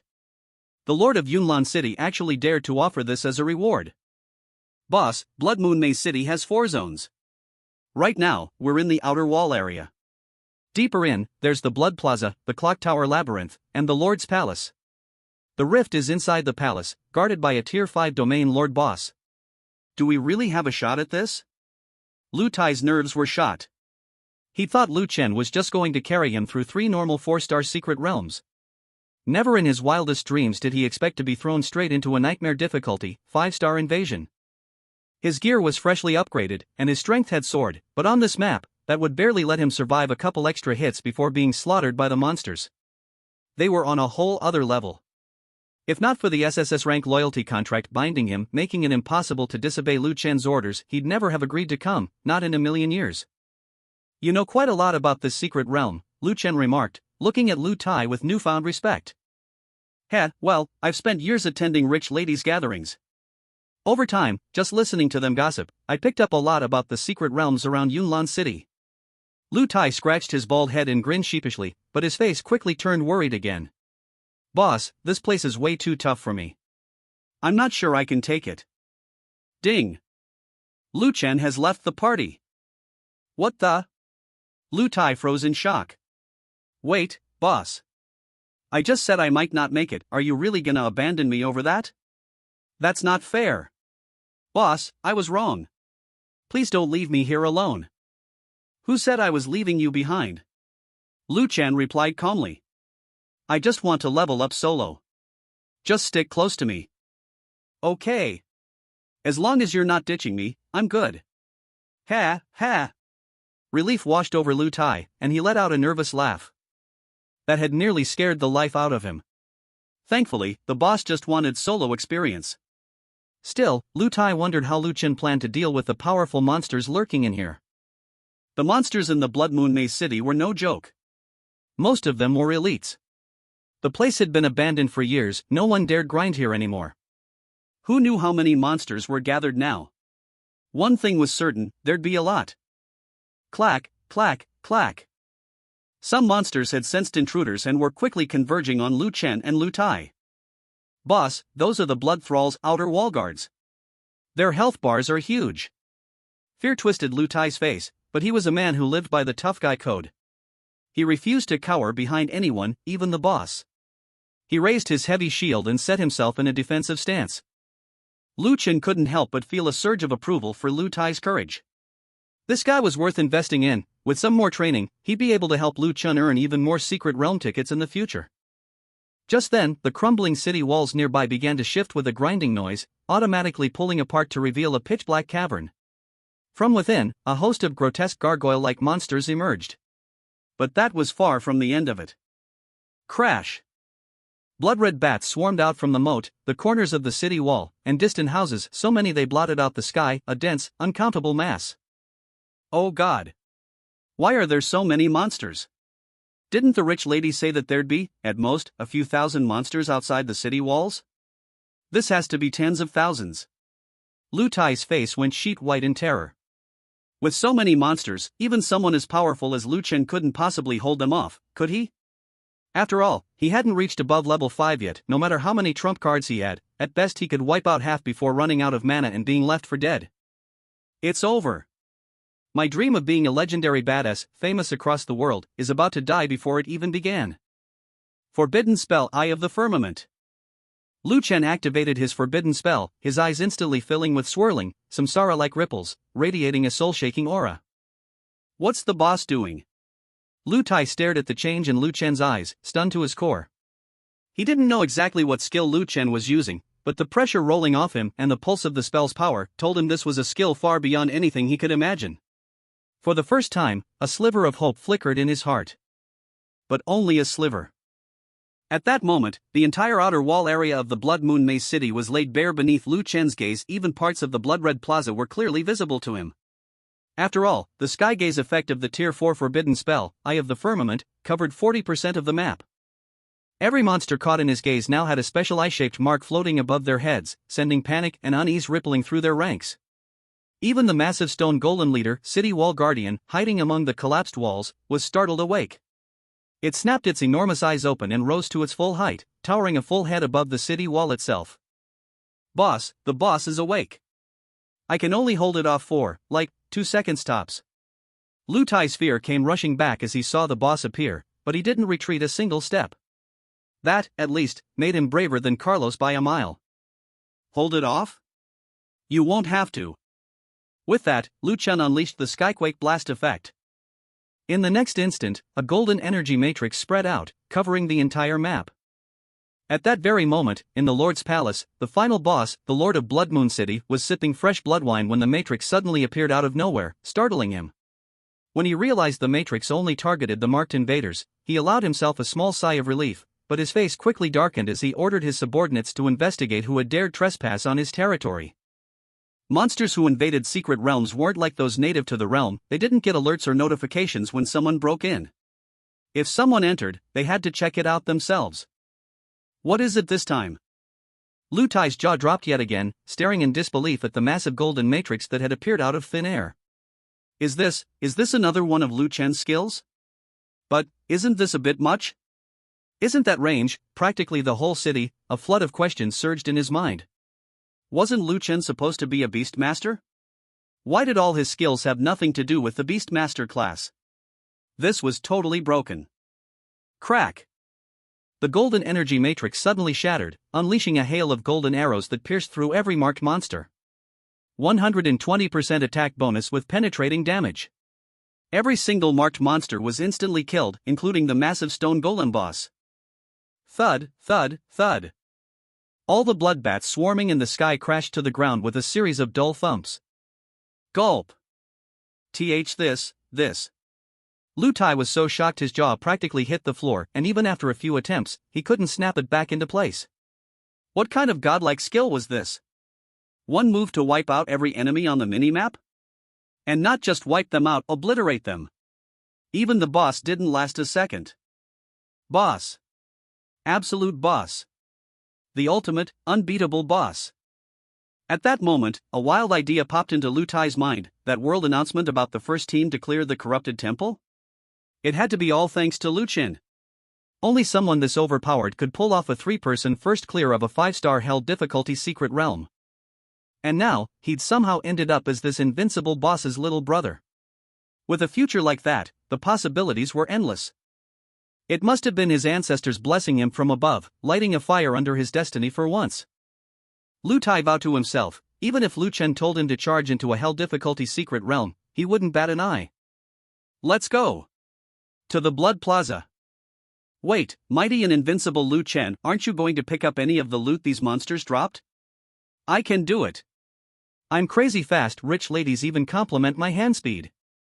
Lu Chen shot him a look. I hope you mean your actual hand speed. No need. Just stick close to me. My beast pets will handle the loot.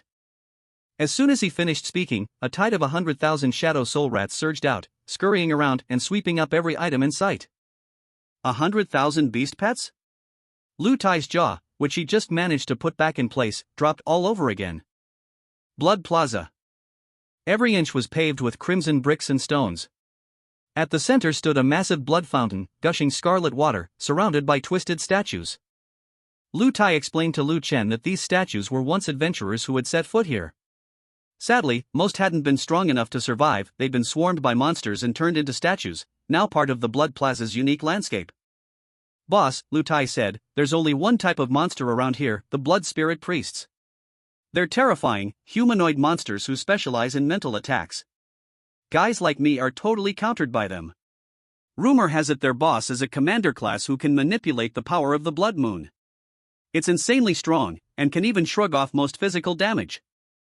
Despite his words, Lu Tai's face was calm, no longer showing any fear. After seeing Lu Chen's power just now, he was convinced Lu Chen could wipe the floor with an entire army of Blood Spirit Priests. Hey.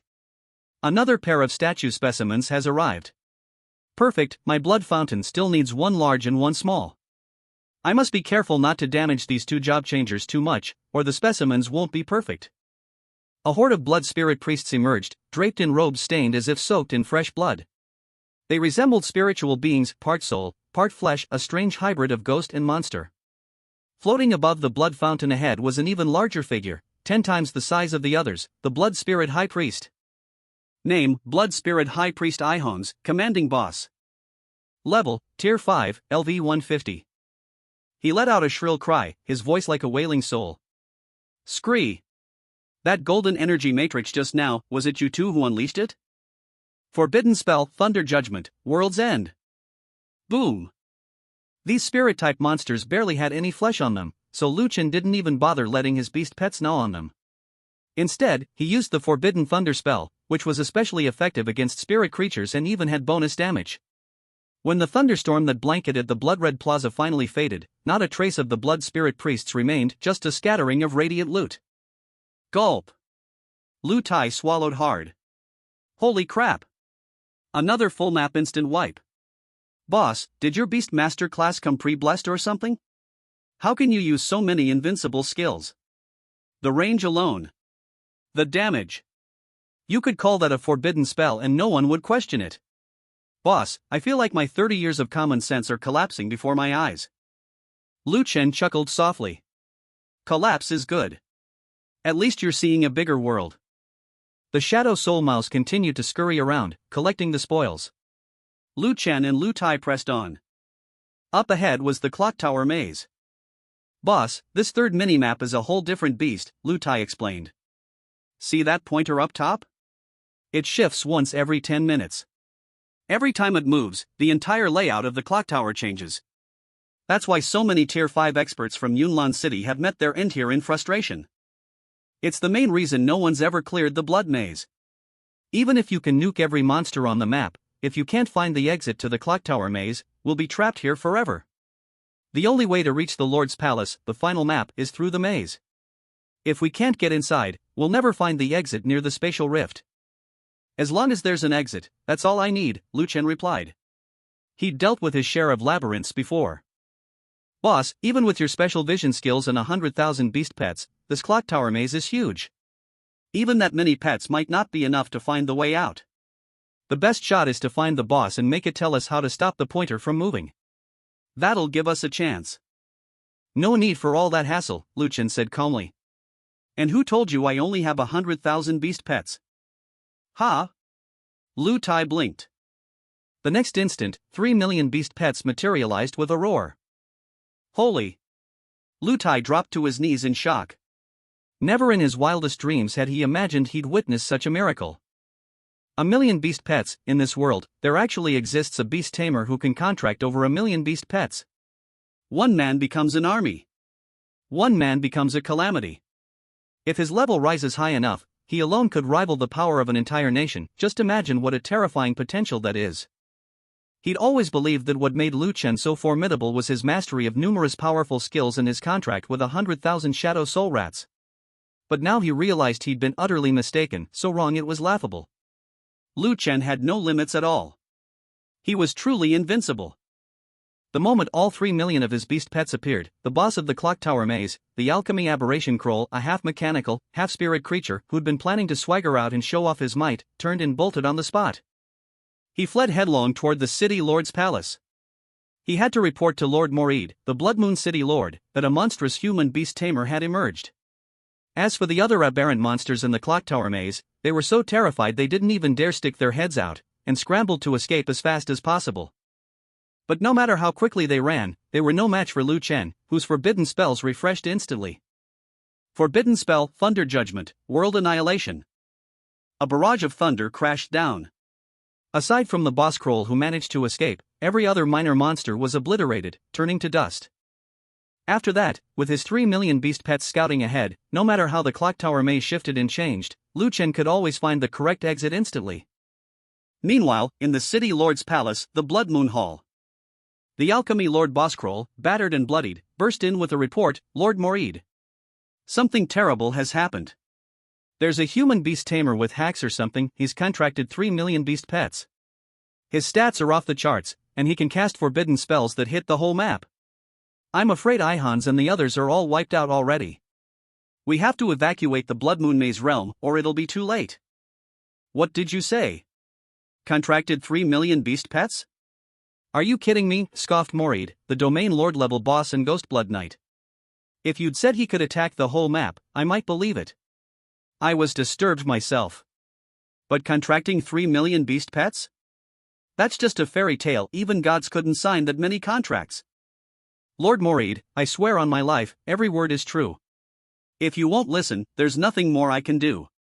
All I know is, that monster is something we can't fight. If you're not leaving, I am.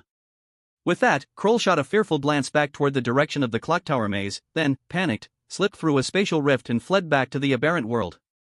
He left behind Morid, the Ghost Blood Knight Domain Lord, and his Blood Knight subordinates, all standing there stunned and bewildered. Domain Lord, maybe Kroll wouldn't lie to you. Should we retreat too? One of the Blood Knight captains suggested cautiously. Absurd! Morid roared.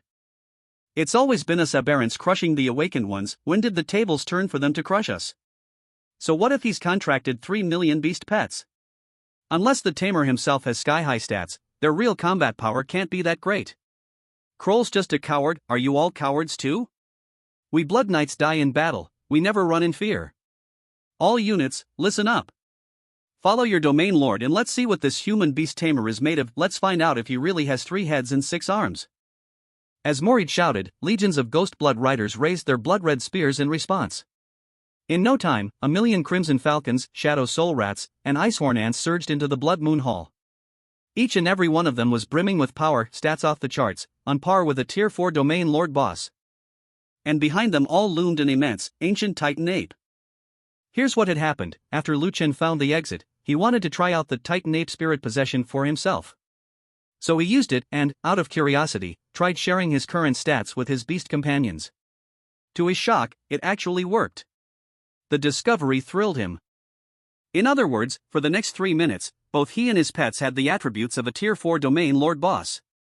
They were utterly unstoppable. Morid was stunned on the spot, as if struck by lightning. He's cheating. Run.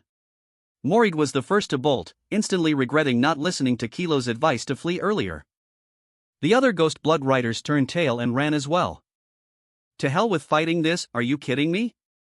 But it was already too late to escape. It's over. We aberrations are about to face our most terrifying enemy yet. Morid was in utter despair. In his mind's eye, he could already see this human beast tamer sweeping through the world of the aberrations, totally invincible. With Lu Chen leading 3 million beast minions in a full-force assault, the aberrations, who, in Rutai's eyes, had seemed unbeatable with their high defense, high HP, and high attack, were all wiped out in an instant. Even the Domain Lord boss was smashed to pieces by Lu Chen, loot exploding everywhere. Ding! Congratulations, your level has increased to Tier 4, level 110. Ha! I cleared a 5-star Nightmare difficulty Invasion Secret Realm and only gained 20 levels? Lu Chen frowned slightly. The higher his level, the more experience was needed. It was getting slower and slower to level up. Master! You're incredible, so strong that not even the Domain Lord boss could withstand a single blow from you. Master, should we head out now? Rutai looked at Lu Chen with utmost reverence, as if gazing upon a living god. The moment Lu Chen unleashed the Titan Ape Spirit possession, Rutai had mentally elevated him to the ranks of a god-tier master. Only someone like that could have so many overpowered trump cards. No rush. Let's stay here at the spatial rift for a while, lie low and wait for the right moment. Once I reach level 115, then we'll head out, Lu Chen said after thinking it over. He calculated that running 3 regular 4-star secret realms would net him about 2 more levels, and breaking the record in his secret realm would grant a fixed bonus of 3 levels. So, with a bit more grinding here, he could gain the 5 levels and the extra experience he needed to hit Tier 4, level 120, just in time to take on the Tier 5 advancement quest with his 5 remaining tickets. One more thing, if they left the Blood Moon Labyrinth secret realm too quickly, the powerful guardian of this place might detain them for questioning, or even call in the Lord of Cloudmist City to interrogate them about how they cleared the place so fast. But if they waited until all the aberration corpses vanished, they could simply claim that all the aberrations had returned to their own world, and safely make their exit. When the time comes, if they send death row convicts in to investigate and find no sign of any monsters, we'll have successfully covered our tracks. Sister Linglong, these are the items I collected in the Blood Moon Labyrinth. For now, keep selling them in Yunlan City as you have been. Don't bother transferring the gold to me yet. Instead, without revealing your identity, do everything you can to acquire the Tier 5 advancement quest materials I need. Lu Chen sent the message to you, Linglong. Alright, leave it to me, she replied. But Tier 5 advancement materials are hard to come by, especially those needed for the Beastmaster class. It might take some time to collect them all, and I can't guarantee I'll get everything. That's fine, Lu Chen answered. Just get as much as you can. If anything's missing, I'll figure out a way to grind for it myself. But try not to buy from Jinbao Pavilion if you can avoid it. Hey man, do you know how to grill meat? Lu Chen turned to Ludi. Lu Chen had already summoned all his beast pets, gathering them near the spatial rift. With so many of them, any monster that showed up would be wiped out instantly. All Lu Chen had to do was kick back and level up inside the Grand Hall. Barbecue? That's my specialty. Ludi grinned, his face lighting up. I've been to plenty of rich ladies' grill parties, there's nothing I can't cook over a fire. Ever since coming into the secret realm, Ludi hadn't really had a chance to show his skills. Now, finally, he could shine. And so, inside the Grand Hall, Lu Chen and Ludi set up a grill, enjoying good wine and great barbecue as they waited out the incursion in the secret realm. Before coming to the Blood Moon Labyrinth, Lu Chen had made sure to bring plenty of supplies. Outside the secret realm, Wu Li received a report from his scout. Sir Wu, Ludi brought someone with him into the 5-star incursion secret realm, Blood Moon Labyrinth. Just one person? Wu Li was stunned. 2 people daring to enter the Blood Moon Labyrinth on Nightmare difficulty? That was basically suicide.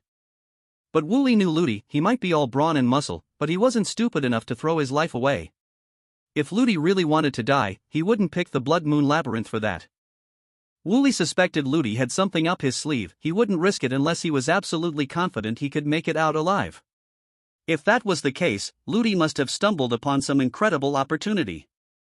And Wu Li wasn't about to let that slip through his fingers. Killing to steal treasure. Snatching someone's lucky break. He'd done it before. It was how he'd risen so quickly through the ranks to become an elite of the Yunlan Guild. Without hesitation, Wu Li summoned all his trusted men and set up an ambush near the entrance to the Blood Moon Labyrinth. Sure, it was a gamble, but one worth making. More than 20 days went by in a flash. Still lying in wait, Wu Li frowned. Had he bet wrong? Was Ludi really just courting death? Did he think having a set of top-tier equipment would let 2 people clear the Blood Moon Labyrinth, only to get killed by monsters? Or maybe they got trapped in the clock tower maze? Sir Wu, should we keep waiting? The next round of ticket competition is about to start, you'll need to preside over it. A trusted subordinate quietly reminded him, let's wait and lie in ambush for one more night. If there's still no movement, we'll head back first. Wu Li nodded, choosing to remain in hiding. Late into the night, Wu Li and his dozens of loyal men had grown restless, about ready to withdraw. Just then, two figures emerged from the secret realm's swirling portal. "Sir, someone's coming out of the Blood Moon Maze secret realm. It's Lu Tai and his companion," reported an assassin spy tasked with surveillance. A savage gleam flashed in Wu Li's eyes, a crooked smile curling his lips.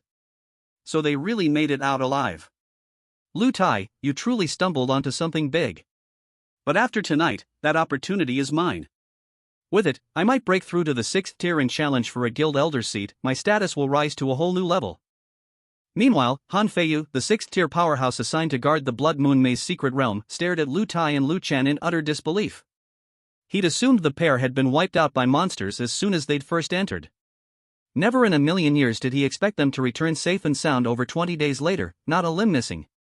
In fact, Lu Tai looked like he'd been eating, drinking, and sleeping well. He seemed even sturdier than before, with a healthy flush to his cheeks. What on earth happened in there? Had they actually cleared the whole realm? You made it through? Han Feiyu asked, dumbfounded. How is that even possible? Lu Tai launched into the story that Lu Chen had prepped for him, reciting it smoothly, not missing a single detail. Honestly, we just went in to grind some low-level monsters for experience. We spent over 20 days around the outer walls, then tried using a map guide we'd bought on the side. We thought we could follow it straight to the spatial rift and exit the realm.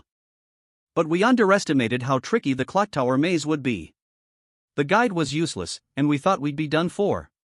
But then, out of nowhere, the monsters all started retreating like a tide. We followed them, made it through the maze, and reached the Blood Moon Hall. There, we saw a swarm of monsters returning to their own world. That's how we made it out safely. Inside the secret realm, Lu Tai had already memorized the cover story Lu Chen gave him. He recited it word for word. "Boss, did I miss anything?" Lu Tai messaged privately. "Nope. You did great." Lu Chen replied, praising him. Han Feiyu and the others were stunned. It wasn't unusual for some guilds to sell strategy guides for secret realms to make a bit of gold, but what really caught their attention was that all the monsters had supposedly withdrawn back to their own world. Han Feiyu immediately ordered a few death row prisoners to enter the secret realm and open their friend channels so he could verify the truth. When the prisoners went in and started reporting back, Han Feiyu realized the Blood Moon Maze was completely deserted. There wasn't a single monster left. Only then did he believe Lu Tai's story. "You two really have some luck." Han Feiyu sighed. "It's all thanks to our ancestors' blessings, sir." "Well, we'll take our leave now." "Go on, then." Lu Tai and Lu Chen quickly slipped away. Han Feiyu had considered using his insight skill on them, but they moved too fast. Besides, Lu Tai was already something of a notorious oddball and celebrity in Yunlan City. Han Feiyu had heard plenty about him and decided to just let it be. Liu Chen and Lu Tai had barely crossed a mountain ridge when dozens of figures suddenly appeared, surrounding them from all sides. "Lu Tai, you really made me wait." Wu Li sneered, a wicked grin on his face. "Your lucky break is mine now." "Crap. Boss, that's Wu Li, the guy in charge of the ticket competition event. He's got his eye on me.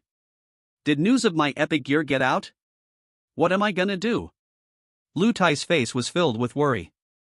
To Lu Chen, Wu Li was nothing, someone he could crush with a flick of his wrist. But if he killed Wu Li, the city lord would definitely send people to investigate. If the trail led back to him, that would be a real problem. Heaven's gaze. Lu Chen silently cast the forbidden spell, Eye of the Skies, peering into Wu Li's mind to see what he was thinking.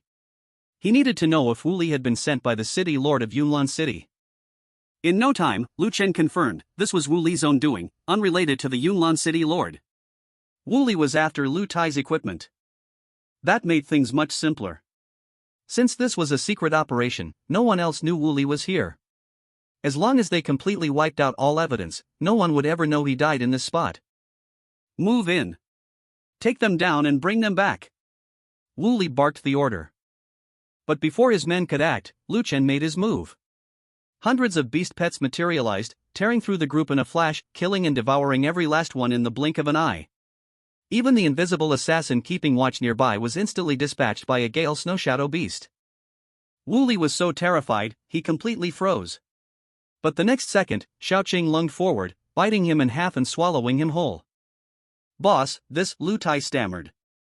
"No problem," Lu Chen said calmly. This was a private ambush. No one can trace it back to you. Let's go. Time to clear some 4-star secret realms. Boss, you're amazing. Lu Tai was deeply impressed. Not only could the boss read minds, he was simply unstoppable. Normally, once you entered a secret realm, you couldn't solo it anymore. But Lu Chen had already calculated the experience points needed for his next level. 3 4-star secret realms with just the 2 of them would be enough to get him to level 117. After that, all he'd have to do was break the 5-star challenge secret realm record. While Lu Chen was quietly grinding away. Over in Yunlan City, City Lord Yun Shangtian was furious. Wu Li hadn't shown up on time to host the new round of ticket competitions, and had seemingly vanished into thin air. Where the hell is Wu Li? Yun Shangtian demanded on the guild channel. Elder Luo, who handled event arrangements, replied nervously, "Guild Master, Wu Li's name turned gray last night. Unless he left Blue Star World, he's dead." Dead? How? Yun Shangtian didn't believe that a 5th-rank elite like Wu Li could just vanish or go off to some foreign world. "We haven't received any distress signals from him. It's like he died instantly." "We still don't know exactly where," Elder Luo admitted, wiping cold sweat from his forehead. A top guild member dying suddenly, this could be a huge issue. As a life skills elder, his status was nothing compared to the combat elders. If he didn't handle this well, the guildmaster might come down hard on him. Find out what happened. Yun Shangtian ordered. If he was killed by a monster, then so be it. But if he was murdered by someone, find out who did it and wipe out their entire clan. Do it quietly, without alerting anyone. If my reputation as a virtuous leader is ruined, you know what the consequences will be. Yes, sir. I'll take care of it right away. Meanwhile, the duo of Lu Chen was leisurely grinding monsters and leveling up. To avoid drawing attention, they purposely stayed inside the secret realm for a while before coming out. In this way, they easily swept through 3 4-star standard secret realms. Thanks to this, Lu Tai leveled up 3 times. It was finally starting to pay off. Although everything they gained from these runs went straight to Lu Chen, Lu Tai had no complaints at all. "Boss, the new round of the end-of-month ticket competition is about to start. I've already sent someone to sign me up. It's almost time. I need to go participate. But this time, I won't take first place, just second, hee. He knew the drill. If he took first place twice in a row, he'd definitely be investigated by the big shots. Even if they couldn't find anything, the Yunlan Guild would probably send someone to approach him. He had no interest in joining another guild. After all, he was a man determined to pursue his dream of becoming a true macho. Lu Chen had half a mind to tell Lu Tai not to go. After all, getting top ranks twice would definitely attract attention. But then he remembered that Lu Tai was about to hit level 120 and could take on the Tier 5 advancement quest. Once he'd advanced and returned, armed with even more trump cards, he'd be invincible in Yunlan City. By then, whatever trouble came their way, he could handle it all from the shadows, no problem. All right. Go on. Once Lu Tai had left, Lu Chen finally headed to the 5-star challenge secret realm. Name, Black Bone Tower Secret Realm. Rating, 5 stars. Difficulty, hard. Monster level, up to LV 150. Time limit for reward, 90 minutes. Clearing record holder. Name, Yun Shangtian. Class, SS Class Berserker. Clear time, 74 minutes 14 seconds. Description. This is the Tower of the Dark Undead, consisting of 7 floors. Each floor is guarded by a different dark undead monster. The 7th floor is ruled by the boss, the Lord-level undead winged bone dragon. Only after defeating all the undead monsters on each floor can you proceed to the next. Lu Chen read the description and instantly understood this was a high-level version of the monster staircase.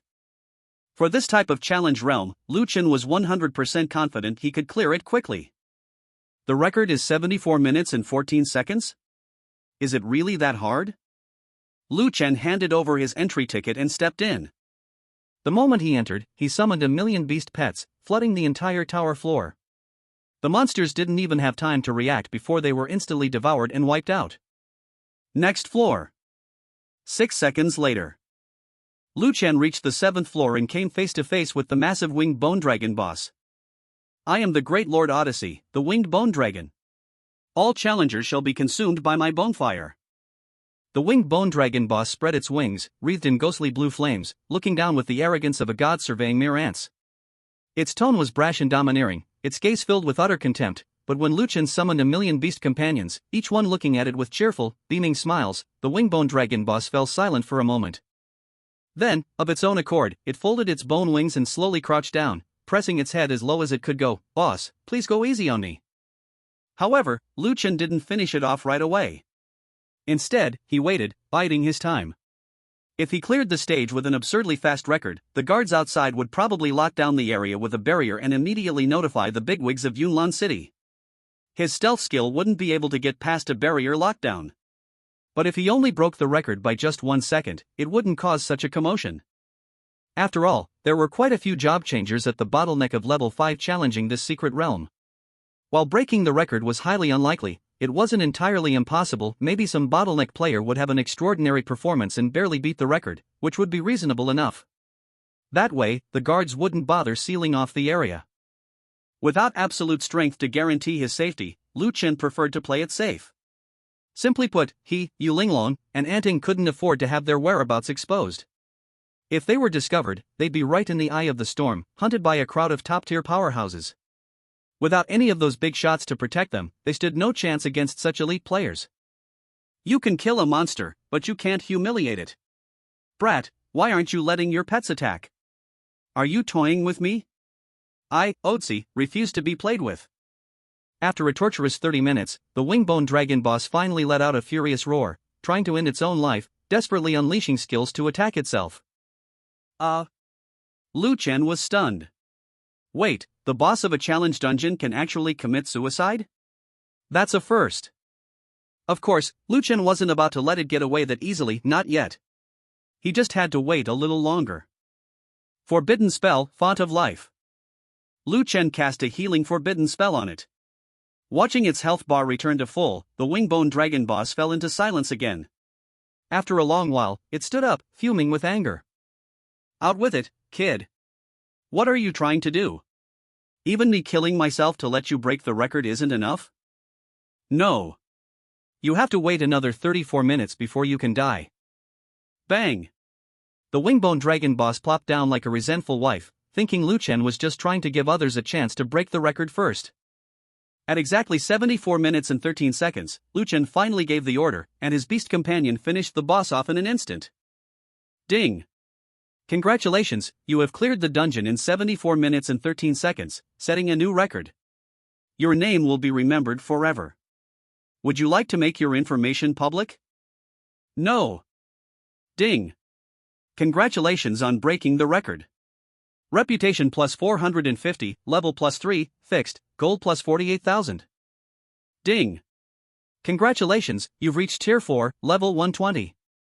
You must complete the Tier 5 advancement quest before you can gain more experience and level up.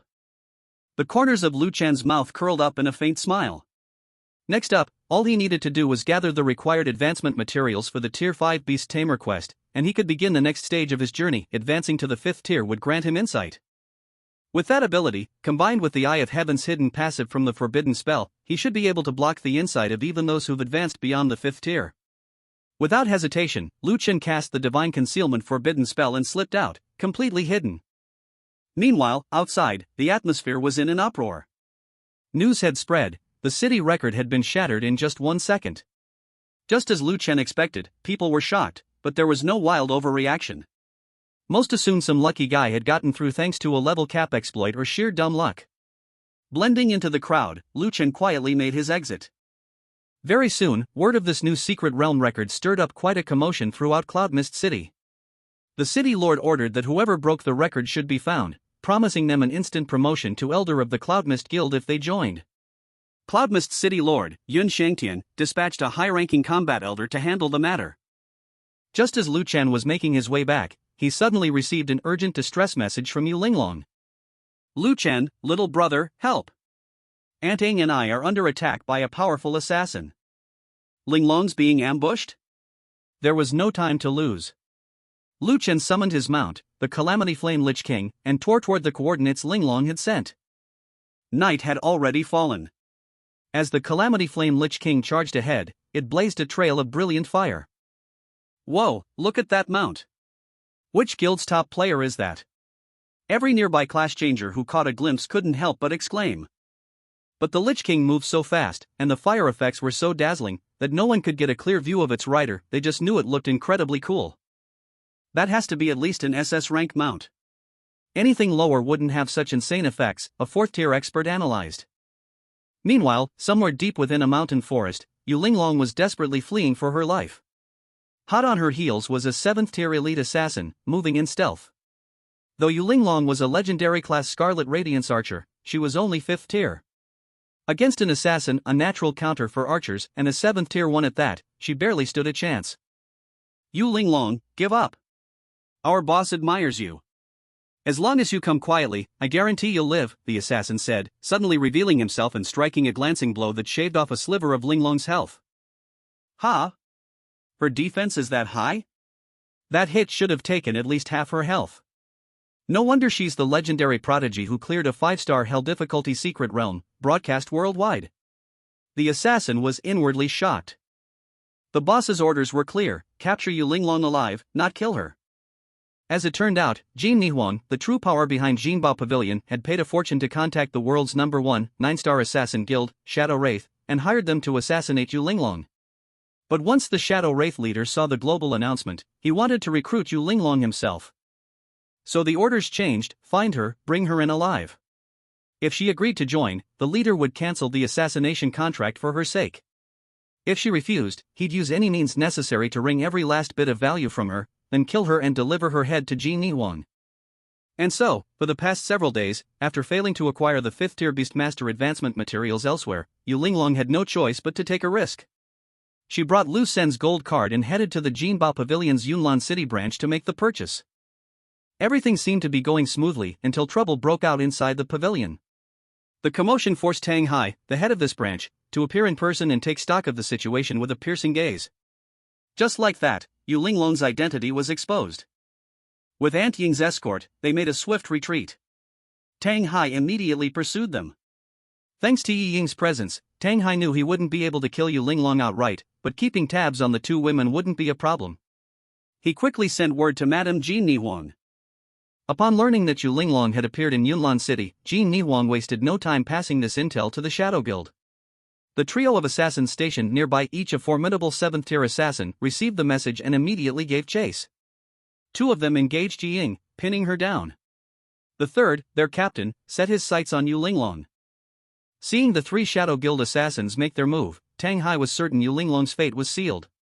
He simply watched from the sidelines, waiting for the assassins to finish their job so he could collect Yu Linglong's corpse and trade it to Madame Jean for a handsome reward.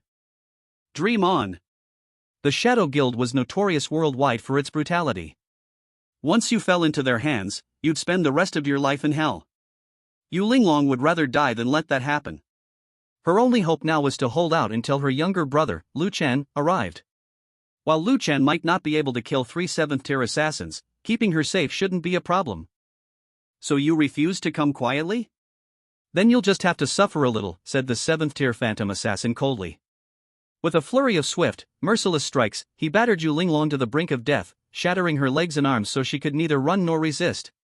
Yu Linglong collapsed to the ground, utterly powerless, like a lamb awaiting slaughter. Come with me quietly, and you wouldn't have had to go through this, the phantom assassin sneered, reaching to seize her. At that moment, Anting suddenly burst in, driving the phantom assassin back with a single blow. Useless. 2 against 1 and you still let her get away, the phantom assassin cursed furiously. Captain, her speed suddenly increased a lot, she must have some high-grade gear. The other 2 assassins appeared, one a Silverblade assassin, the other a Swiftwind assassin, both SS ranked, top-tier killers, each as strong as Anting. Miss Linglong. Ant Ying's eyes shone with steely resolve. Just now, she'd used the legendary boots she'd obtained from clearing the corrupted temple for the first time, gaining a 50% speed boost to shake off her 2 pursuers. Now that the effect was on cooldown, she had no other option but to fight to the death, hoping to buy just a bit more time for young Master Lu Chen to arrive. Anting, don't worry about me. Get out of here, this is an order. I'm sorry, Miss Linglong. That order doesn't apply to me. My final mission is to protect you at all costs, even if it costs me my life. Just then, all 3 assassins struck at once, determined to take down Anting first before dragging Yu Linglong away. Facing the combined assault of 3 assassins of equal rank, Anting unleashed an unprecedented level of power, fighting with everything she had, life for life. But in the end, 2 fists can't hold off 6 hands, her health bar was dropping fast. Was this the end? If only the legendary gear had reached tier 7, if only I'd broken through to level 8, maybe Miss Linglong could have escaped this disaster. A cold, deadly light flashed in Ant Ying's eyes. Even if she was going to die, she'd take one of them down with her. Her final dance, Night Owl's Shadow Execution. This was a skill targeting a marked enemy. No matter the distance, she'd blink behind her target, deal 300% critical damage, and imprison them for 1 second. Whoosh!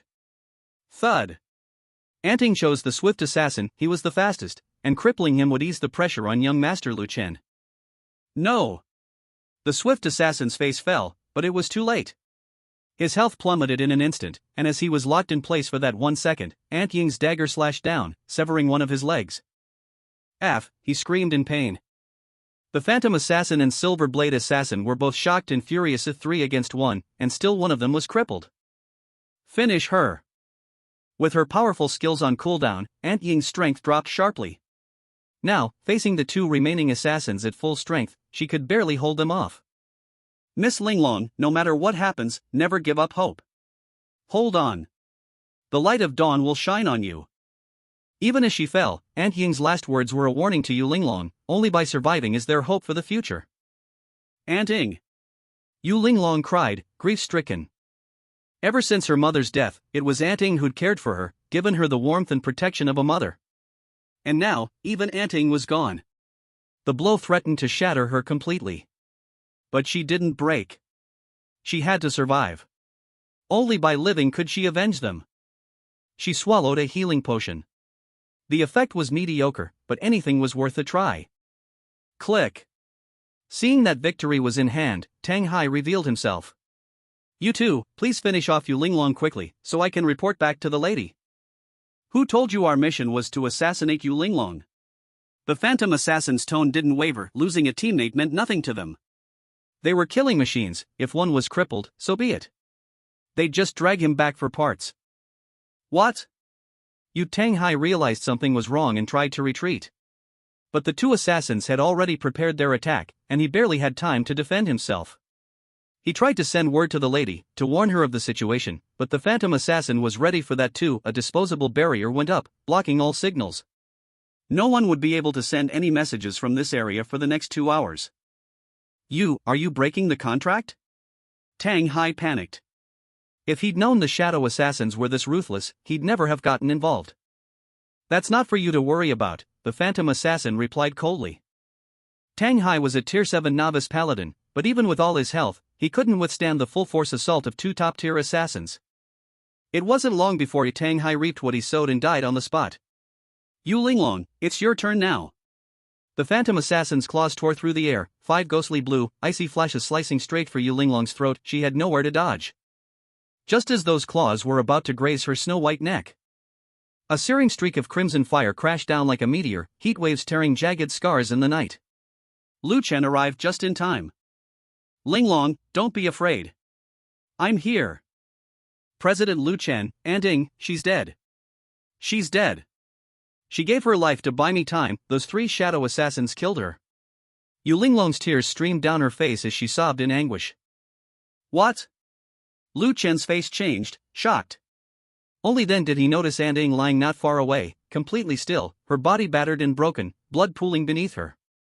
Just like that, Ant Ying was gone? A nameless fury erupted in Lu Chen's chest. He hadn't known Ant Ying long or well, only that she'd been assigned by Linglong's father as her loyal protector since childhood, but Lu Chen had always considered her one of them. Besides, Ant Ying was gentle with everyone, nothing like the cold-blooded killer she was supposed to be, and she got along well with his mother too. Now, she was suddenly dead, just like that? How could Lu Chen not be enraged? What an impressive mount! The 3 assassins were all stunned by the mighty presence of the blazing spirit undead king. They immediately activated their insight abilities. When they saw Lu Chen's basic stats, all 3 were taken aback. Lu Chen? They realized at once, so the trio who first cleared the corrupted temple had always been together. Captain, this is weird. Aren't Beast Masters supposed to be unable to learn other skills? How does this Lu Chen, an F-rank Beast Master, even know how to ride? The Silver Blade Assassin whispered. Forget everything else. Kill him. We just need to bring you Linglong back for the boss, the leader ordered. Just as they were about to make their move, suddenly, their pupils contracted sharply. All around them, in the sky and on the ground, were countless beasts easily over 1,000,000 strong. The Crimson Falcon pack sealed off the sky. The Shadow Soul Mouse horde locked down the underground. The Icehorn ants blocked the earth. 20,000 phantom foxes, summoned by Lu Chen, all stared with menacing eyes. This time, Lu Chen had unleashed every beast in his arsenal. For one reason only. They hurt Linglong. They killed Ant Ing. These three assassins, no matter what, it was impossible for Lu Chen to let them go. They had to die. Ancient Beast Spirit's Blessing, Titan Ape Soul Possession. Buzz. After recalling the Blazing Spirit Undead King, Lu Chen unleashed his soul possession ability, transforming into a massive golden armored battle ape, ancient beast power radiating from his body. And then, Lu Chen cast the Divine Battle Body Forbidden Spell. His form doubled, then doubled again until he towered nearly 100 meters tall, a true superboss. And that still wasn't all. Lu Chen shared all his current attributes with every single beast under his command. In that instant, the three top-tier, 7th-rank assassins weren't just facing a boss-level Lu Chen, they were up against over 3 million boss-level beasts. This is impossible. The Phantom Assassin was so shocked on the spot that he completely lost his composure. Over 3 million Tier 4 World Lord bosses, forget about them, even an 8th-tier powerhouse would have to steer clear. Hiss. Captain, how could Lu Chen possibly have contracted so many beast companions? And his stats are so overpowered? Plus he's got some kind of incredible skills and abilities? The Silver Blade Assassin was dumbfounded. Their minds were buzzing, unable to make sense of it. How could Lu Chen be such a monster? This guy's obviously cheating, and not just with one hack. Suddenly, they started to understand. No wonder Yu Linglong's 3-person team was able to clear the corrupted temple first. Turns out it wasn't Yu Linglong's doing at all, it was all Lu Chen. Only someone like Lu Chen, breaking the game so outrageously, could take down a World Lord boss with ease. They wanted to tell their leader this secret, but then they remembered they'd already used their jamming items, so they couldn't send out any messages at all. Their only option was to get out of this area. Yu Linglong, too, was utterly stunned. She knew her little brother Lu Chen was hiding a trump card, but she never expected it to be something this earth-shattering. With the battle power he was showing now, he could crush the vast majority of 7th-tier big shots. As for the 3 7th-tier assassins, because of their confidence, they hadn't immediately pulled back to a safe distance and were now surrounded by Lu Chen's beast companions. Even though they had access to 7th-tier blink abilities, with beasts blocking every escape route inside and out, there was nowhere for them to teleport. Everyone knew the assassin class excelled at ambushes and burst attacks, not head-on fights. Their HP and defenses were just as fragile as archers and mages. President Lu Chen, you have to kill them, avenge Ant Ing. Yu Linglong cried out from the ground, seeing hope for vengeance for Ant Ing. Don't worry, Linglong. Not a single one of them's getting away. Lu Chen promised, waving his hand. A tidal wave of beasts surged forward, swallowing up the 3 assassins. Roar! You two, fight for your lives and clear me a path. The only way we escape this is to take out Lu Chen. The Phantom Assassin activated every buff and state he had, he was going all in. Silverblade Assassin and Gale Assassin didn't hesitate either. As long as they could complete their mission, dying was worth it. Whoosh! Whoosh! The 2 assassins charged ahead. Because Gale Assassin had lost a leg to Ant Ing, he was a beat slower, so the 2 advanced in a staggered line, tearing open a gap to give their captain, the Phantom Assassin, a shot at a surprise attack. At that moment, the Phantom Assassin used his Phantom skill, creating a swarm of illusions, while his true body slipped into stealth with his concealment skill. Forbidden Spell, Fountain of Life. Forbidden Spell, Eye of Heaven. To minimize beast casualties, Lu Chen instantly unleashed Restoration Forbidden Spells. Not only did the beasts recover a huge amount of health, even Yu Linglong, lying on the ground, was rapidly healed, her broken bones quickly mending. What the? All 3 assassins were dumbstruck. They thought with teamwork they could punch through the encirclement, but they hadn't expected Lu Chen to have healing spells, and ones this freakish. Now, they couldn't even handle a single one of Lu Chen's beast companions. Rumble, the beast pets were the first to surround and kill the 2 assassins. True to their reputation as 7th-rank assassins, they managed to hold out for a few seconds before finally succumbing. Their bodies were devoured until not even a scrap was left behind. The remaining phantom assassin, realizing the situation had turned dire, tried to seize Yu Linglong as a hostage to threaten Lu Chen. But as he spun around, he saw Lu Chen's shadow soul rat beast pet had already encircled Yu Linglong, protecting her with layer upon layer of defense. Out of options, the assassin could only use his phantom doppelgangers, hoping to create an opening in the beast pet's formation and slip away during the chaos with his stealth skills. But every move he made was under the watchful gaze of Lu Chen's skyward eye. Heaven's vault shatter. All the marked phantom doppelgangers, along with the real phantom assassin, were pierced through by golden arrows. Gah! The real phantom assassin was struck, his body forced out of stealth, and all his duplicates instantly dissipated. What kind of monster is this guy? At that moment, the phantom assassin's entire worldview crumbled. Even Yu Linglong was shaken to her core. She was an archer herself, and as the illegitimate daughter of the Grandmaster of Golden Treasure Pavilion, she knew every archer skill book, including the forbidden spells for 9th rank archers. Among them was Skyward Eye. But forbidden spells could only be learned at 9th rank, right? How could Lu Chen know it already? And from another class, no less.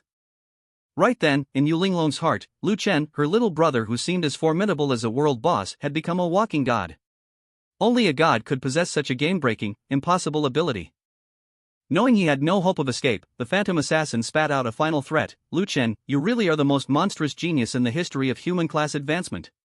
But you're still just 4th rank. Each of us carries a blood contract. If you kill us, the contract will mark you, and our Shadow Remnant clan will track you down. You'll never escape our assassins. Lu Chen was unfazed.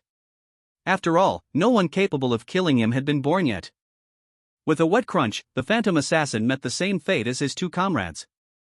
Slurp. Before being recalled, Little Ching took the opportunity to devour Tang Hai's corpse as well. It was a rare treat, a valuable boost that would provide a significant number of evolution points. Without delay, Lu Chen gathered Yu Linglong and Ant Ying's corpse and quickly left the scene. The ruckus had naturally alerted the nearby class advancers in Yunlan City. But by the time they arrived, there was nothing left but traces of battle. Look at all these marks. Seems like there were a ton of strange beasts here. Maybe they attacked someone? How could they be beasts? If there were that many, we'd have noticed. And they wouldn't have disappeared without a sound. From my experience, these are tracks left by beast pets. What? Beast pets? Whose beast pets could number in the millions? Yunlan City. In the secret chamber of the City Lord's Hall, City Lord Yun Shangtian was dining when he suddenly received a flood of urgent messages. His lizard eyes faded away, along with the scaly skin, claws, and tail. He set aside his meal. She was a genius girl, a class changer, clinging to the last thread of life. Her stomach was completely empty. At that moment, his own identity information flashed before his eyes. Name, Yun Shangtian. Title, President of the Yunlan Guild, Lord of Yunlan City, Blood Lizard Variant. Nothing's more annoying than an emergency message at a time like this. Yun Shangtian grumbled as he opened his message panel. Lord City Master, your record for the 5-star exploration secret realm, Black Bone Tower, has been broken. The record breaker's information is hidden and their whereabouts are unknown. They appear to be of the assassin class. So even the record I left on purpose for others to break has finally been surpassed? Looks like Yunlan City has produced another remarkable talent. Ha! For variants like him, there were 2 ways to level up: 1, by slaying other variants and monsters, 2, by consuming class changers. Both methods granted experience points. The more gifted the class changer, the greater their combat, class, or talent potential, the richer the experience gained. Put a bounty out. Find the one who broke my record. Lord City Master, strange events have occurred tonight in the Six Rings mountain area outside the city. Witnesses reported massive disturbances, flames blazing in the sky, bursts of golden light. Our investigation found large quantities of ice crystals on the ground, along with countless traces, evidence of at least 1 million creatures on the move. There's also plenty of fresh blood, but all of it is confined to the Six Rings mountain region. Additionally, it appears someone used a one-time signal jammer in the area. Our initial assessment is that a mysterious beast tamer summoned a horde of beast pets, causing the chaos, then vanished without a trace. Reading the patrol report from Yunlan City, Yun Shangtian's brow furrowed deeply. Flames, ice, golden light, and a million beast pets? Completely impossible. Even a 9th rank legendary beast tamer, with contracts to 9 hatchable legendary pets, couldn't possibly hatch a million beasts. He could be so certain because he was a beast tamer himself, and followed the beast hatching path. Of his 7 beast pets, each had a hatching talent, allowing for mass offspring, but at most, each could hatch a few thousand at a time. By his own calculations, even a 9th rank legendary hatcher could only get a few tens of thousands per pet in one go. 9 such pets might barely hit a few 100,000, but never a million. Unless there were 2 9th rank legendary beast tamers in 6 Rings Mountain, both specializing in hatching. But that was even more impossible. After all, there was only one 9th rank legendary beast tamer in the entire world, the king of the variants, supreme ruler of the variant nation. And even he didn't fully specialize in hatching beasts. Investigate thoroughly. Confirm whether any beast tamer big shots were involved, and how many. Also, check if there have been any unusual secret realm invasions nearby. Yun Shangtian sent down his orders, reporting to you, Lord of the City, Tang Hai, the branch master of Jinbao Pavilion here in Yunlan City, has gone missing. Some city guards saw him leave the city in a hurry, heading toward the 6 Ring Mountains. What? Tang Hai is missing? This could be a big deal or a disaster. After all, Jinbao Pavilion is one of Dasha's 9-star top guilds. They may focus mainly on business, but their strength is not to be underestimated. If a 7th rank branch master goes missing, and they send powerful investigators, things could get complicated, especially since Transcendents are the most shunned class of job changers in society. And why was Tang Hai's last known direction the 6 Ring Mountains? Gather a team. Find out what happened to Tang Hai. My lord, there's another report from outside the city.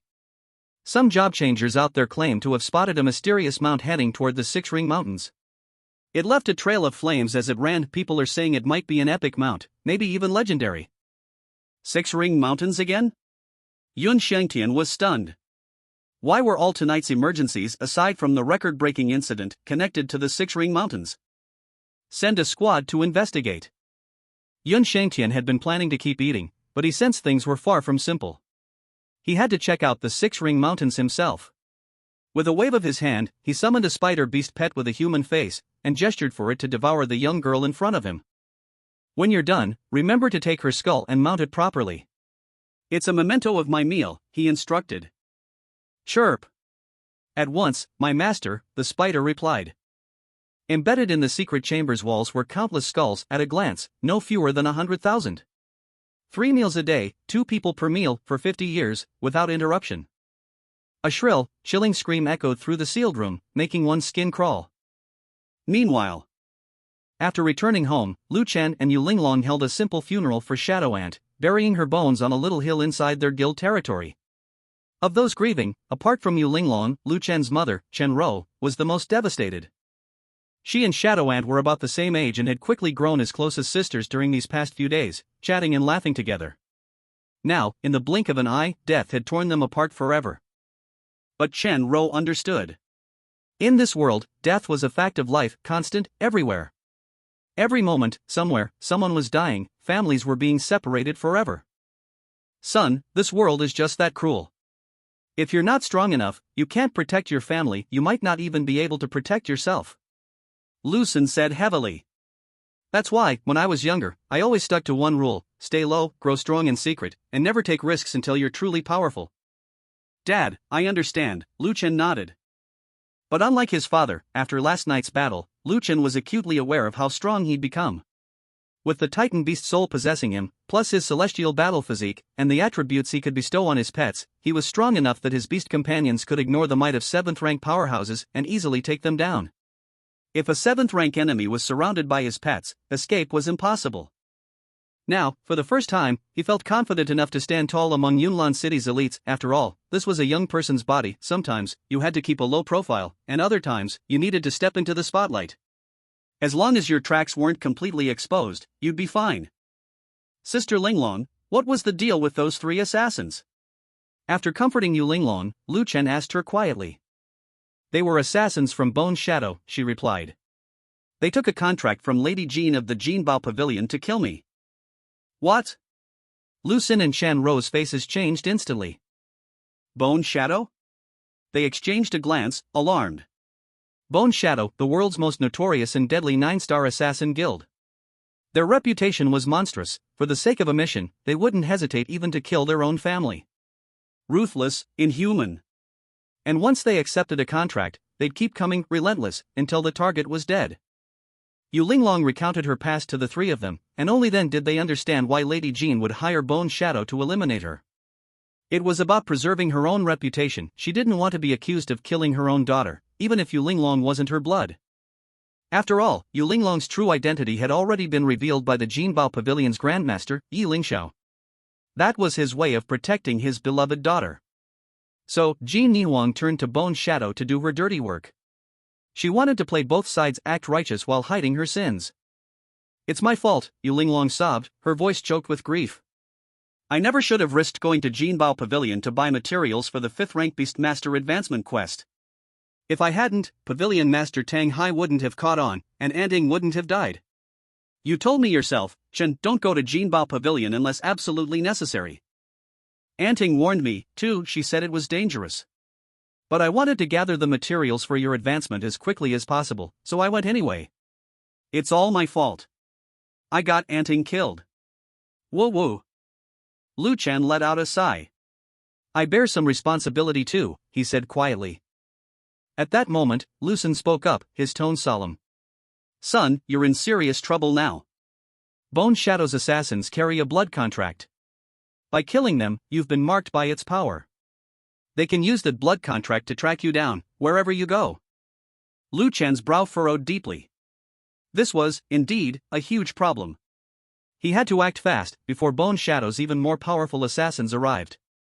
He needed to complete his 5th rank advancement, unlock his 4th rulebound item, and see if he could get something to erase the blood contract. If he didn't, nowhere would be safe. Bone Shadow's assassins would keep coming for him, each one stronger than the last. A day passed. Once Yu Linglong had calmed down, Lu Chen asked her about the advancement materials. "Linglong, how many of the advancement materials have you managed to collect?" Time was running out. He needed to gather everything, finish the 5th rank advancement, receive the quest rewards, and spend 10 million gold coins as quickly as possible, all to unlock his 4th rulebound item. The materials required for the 5th rank Beast Master advancement were as follows: 100 Spirit Vine Tear Crystals, 1000 5th rank Mutant Beast Cores, 500 5th rank Elemental Beast Crystals, 35th rank Beast Sigil Stones. Main material, Tier 5 Beast King Bone Flute X1. Now, all that's left is the main material for the Tier 5 Beast King Bone Flute. To get it, I need to hunt down a boss with an awakened Beast King bloodline, or target a specific Tier 5 boss. Only then is there a chance it'll drop. Currently, the Golden Treasure Pavilion in Yunlan City is out of stock. I'll have to source it from elsewhere.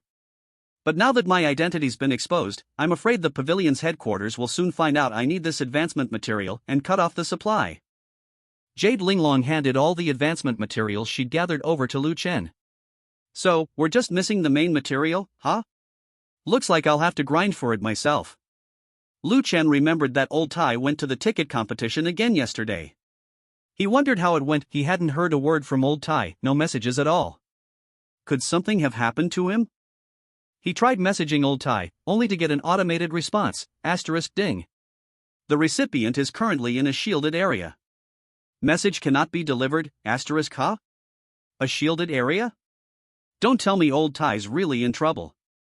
Left with no other choice, Lu Chen asked Sister Linglong for a map showing all the 5-star secret realms in Yunlan City, wanting to confirm which of them were beast-type anomaly realms. Bosses with Beast King bloodlines could sometimes appear in ordinary beast-type realms. The odds were just very low. Meanwhile, in the City Lord's Great Hall, the top 10 rankers from this round's ticket competition had all been led by the new staff into a shielded room in the City Lord's Hall for questioning. The staffer was just temporarily in charge of the competition and, unlike Wooly, he didn't have any connections or favors to rely on. His position was far from secure. So, he had to make his move first, hoping to get something out of it. That way, even if someone else took his place later, he wouldn't lose out. His main focus was on Lu Tai, president of the Deep Squad Hell Guild, who'd once again taken first place. 2 months in a row at the top. Anyone would find that suspicious. Right now, Lu Tai looked exasperated. He tried to keep his score in check this time, ending up with much fewer points than last time. But man proposes, God disposes. The person most likely to take first place, the Fiery Monkey Guild's 3-star president, 4th-tier fire mage Holian Yen, got ambushed by a boss, didn't rack up enough points, and only managed a shaky 3rd place in the end. Stuff like this is hard to predict. After all, in these competitions, luck plays a part too. Open up your inventory spaces. I need to check your items, make sure none of you are hiding any tier 4 or above gear. The city lord has made it clear, the ticket competition must be fair, just, and open. Zhao Sanhu declared, all righteousness. The 10 participants all felt indignant. This was clearly an invasion of their privacy. Was this just a new official throwing his weight around, looking to line his own pockets? But Zhao Sanhu was a tier 5 powerhouse, nobody dared defy him. Sullenly, they opened their inventory spaces. What about yours? Zhao Sanhu squinted at Lu Tai, who still hadn't opened his up. Lu Tai hesitated, uncertainty flickering across his face. The other 9 people immediately became restless at the sight. Was Lu Tai really cheating, suddenly soaring ahead and taking first place twice in a row? Lu Tai, I never thought a big guy like you would stoop to tricks. Holian Yen sneered. Don't talk nonsense. I didn't do anything.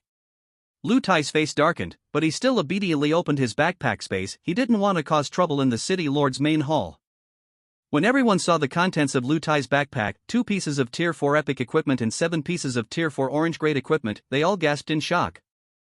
Oh my god. That's some insane gear. How did he even get that? Now Holian Yen and the others finally understood why Lu Tai had been able to take off and crush them for first place. With a loadout like that, any one of them could have easily claimed the top spot. The advantage was just overwhelming, a total gear gap. Excellent. Excellent. Excellent. Zhao Sanhu's eyes were practically glued to the equipment as he exclaimed 3 times in excitement. If he could get his hands on that set, he'd be set for life. Even if he had to hand it over to the city lord, the reward would be massive, and he'd secure himself a cushy spot in the competition that no one could take away. He just wanted a little bonus, but instead he'd fished up a giant prize. Wu Li's disappearance really was perfect, otherwise, this opportunity wouldn't have landed in his lap. Sir, this equipment is everything I've saved up over the years from serving rich women, plus all my other belongings. I scraped it all together, everything's within the competition's legal limits.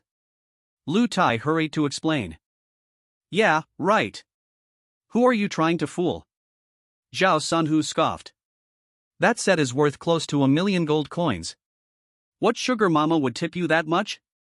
And besides, epic gear is extremely rare. Whenever a piece appears, everyone in Yunlan City knows about it.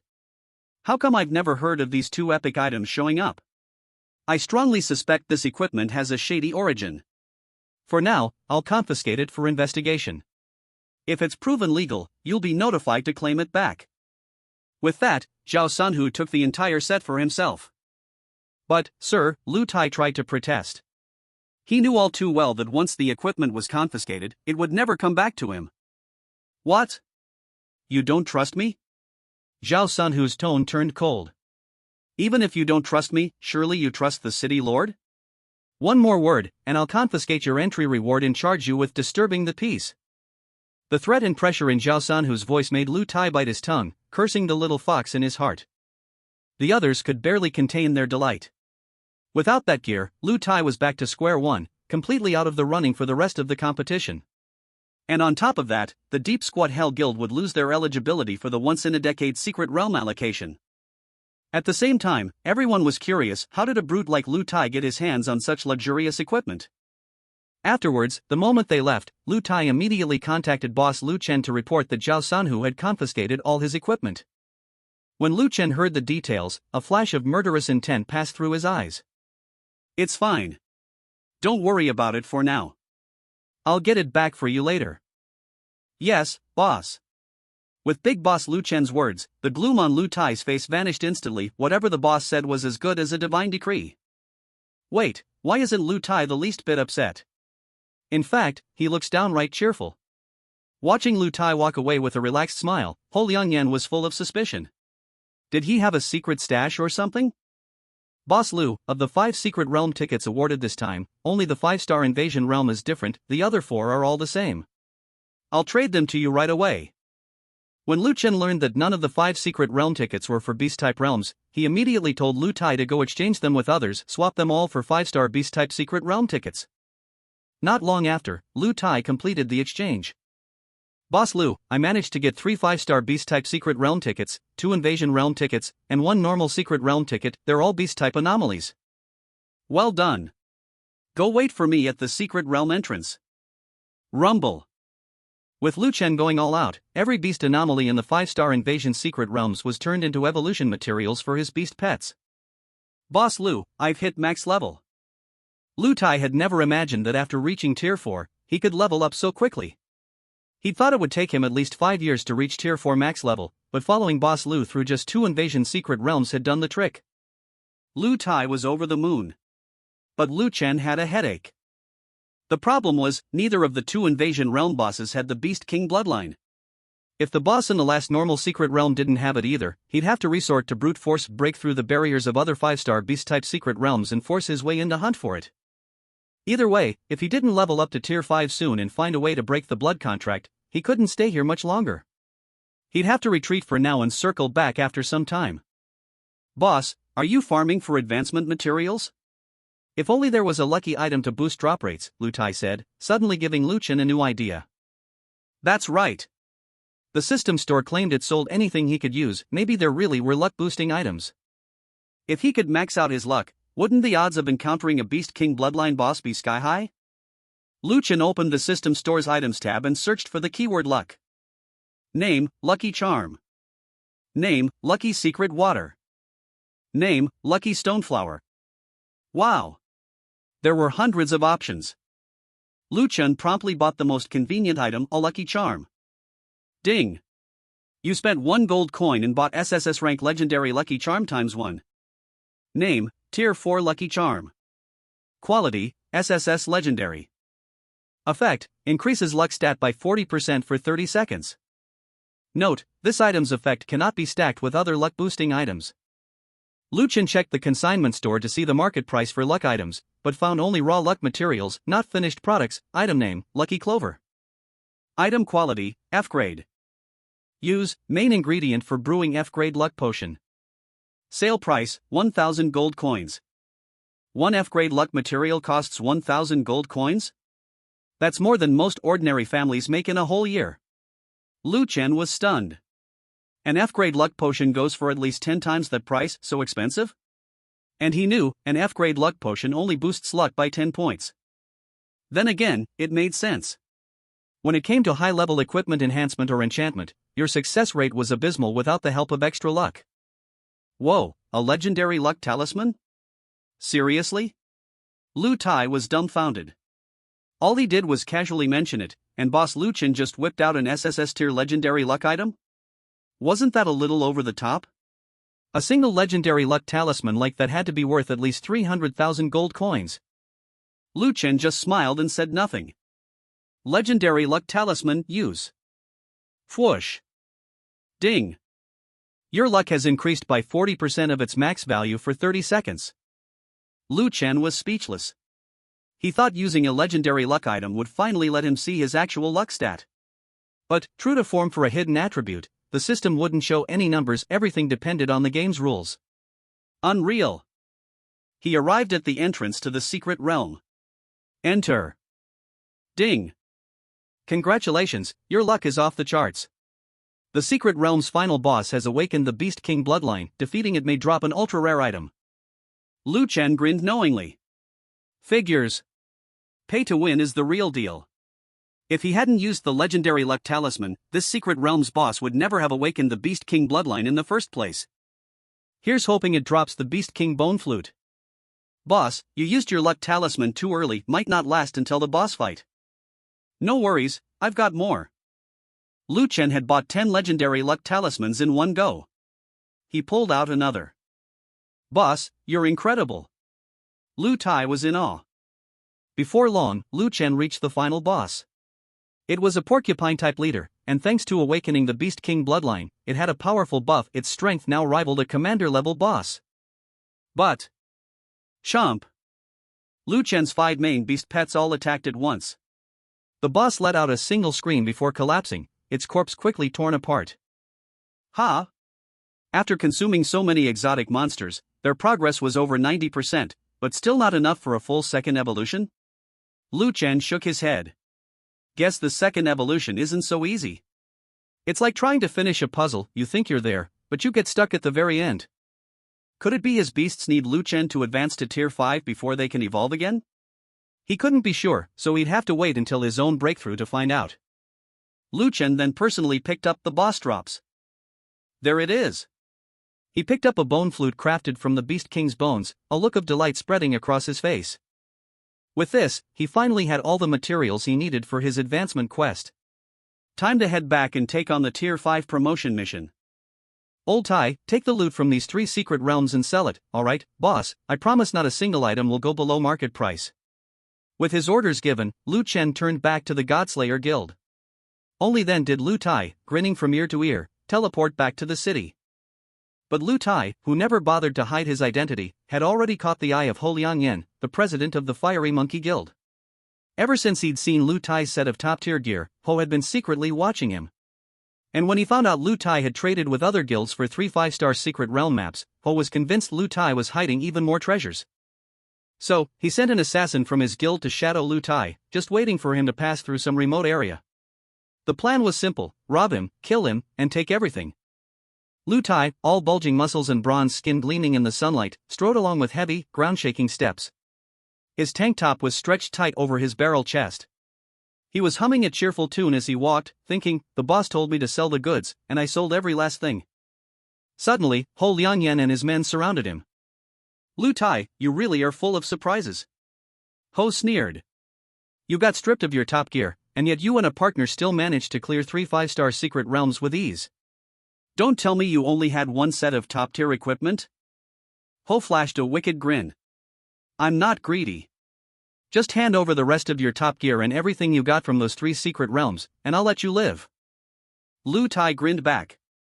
Are you stupid? You know I can solo 5-star invasion realms, and yet you show up with so few guys to rob me? Aren't you afraid I'll kill all of you?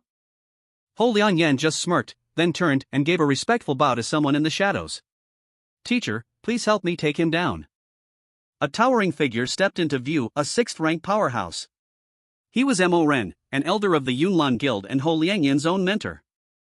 So that's the secret, Lu Tai said, neither afraid nor calling for help from Lu Chen. I always wondered how you, a latecomer, made your guild the strongest 3-star so fast. Turns out you're Mo Ren's disciple. Mo Ren didn't even spare Lu Tai a second glance. Just a 4th-rank heavy-armored warrior, he thought. No match for my A-class bone crusher fist.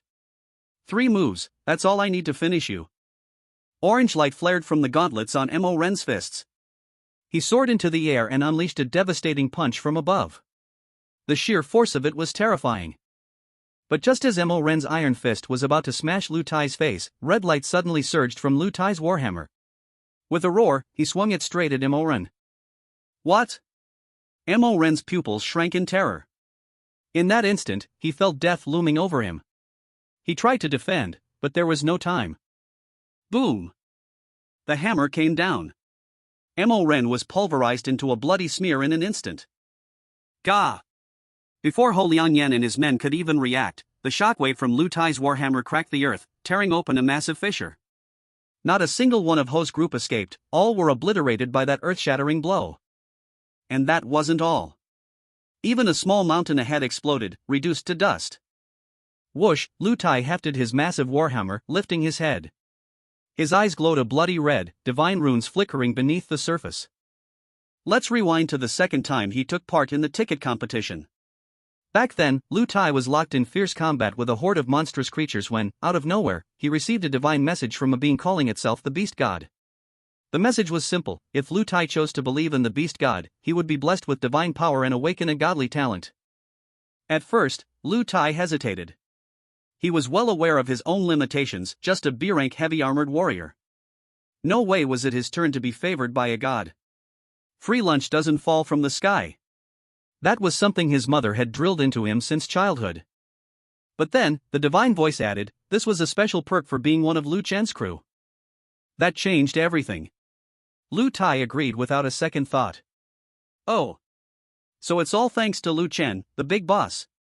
Sure, I can worship a godly big shot, but my loyalty will always go to boss Lu Chen first. Beast God, suit yourself. But your role as my divine envoy must remain secret from Lu Chen. If you leak it, divine punishment will erase you from existence. Back to the present.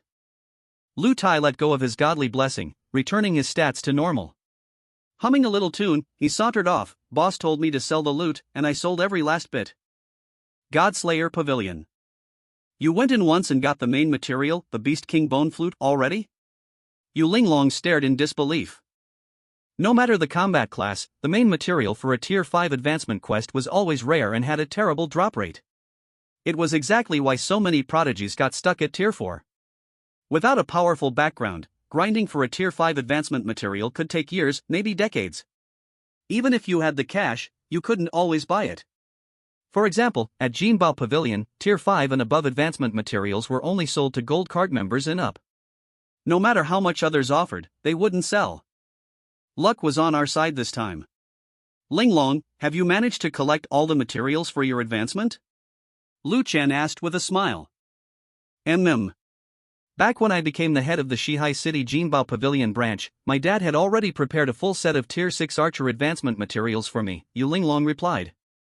Looks like your dad really takes care of you, Lu Chen said, smiling. He does. But the truth is, he was forced into marrying into the Jin family. Even though he's the head of Jinbao Pavilion, the real power is in the hands of the first madam. Because of his marriage contract, he can never go against her for the rest of his life. Gathering those Tier 6 materials for me cost him all his personal savings. Can you imagine? The leader of a 9-star super guild, and he's broke. Yu Linglong's heart ached for her father. Part of her desire for revenge against the first madam was to free her father from his misery. Linglong, you've been maxed out at Tier 5 for a while now. Once I finish my Tier 5 advancement quest, I'll find a way to get you a Tier 6 advancement stone so you can take your advancement quest as soon as possible. I believe in you. Submit advancement materials. Lu Chen successfully accepted the Tier 5 advancement quest. Quest name, Lost Temple Dragonbone Ravine. Quest difficulty. Quest objective, you will be transported to the secret realm of Dragonbone Ravine. Do whatever it takes to find and slay the Lord of Dragonbones, and release the lost temple sealed beneath the ravine.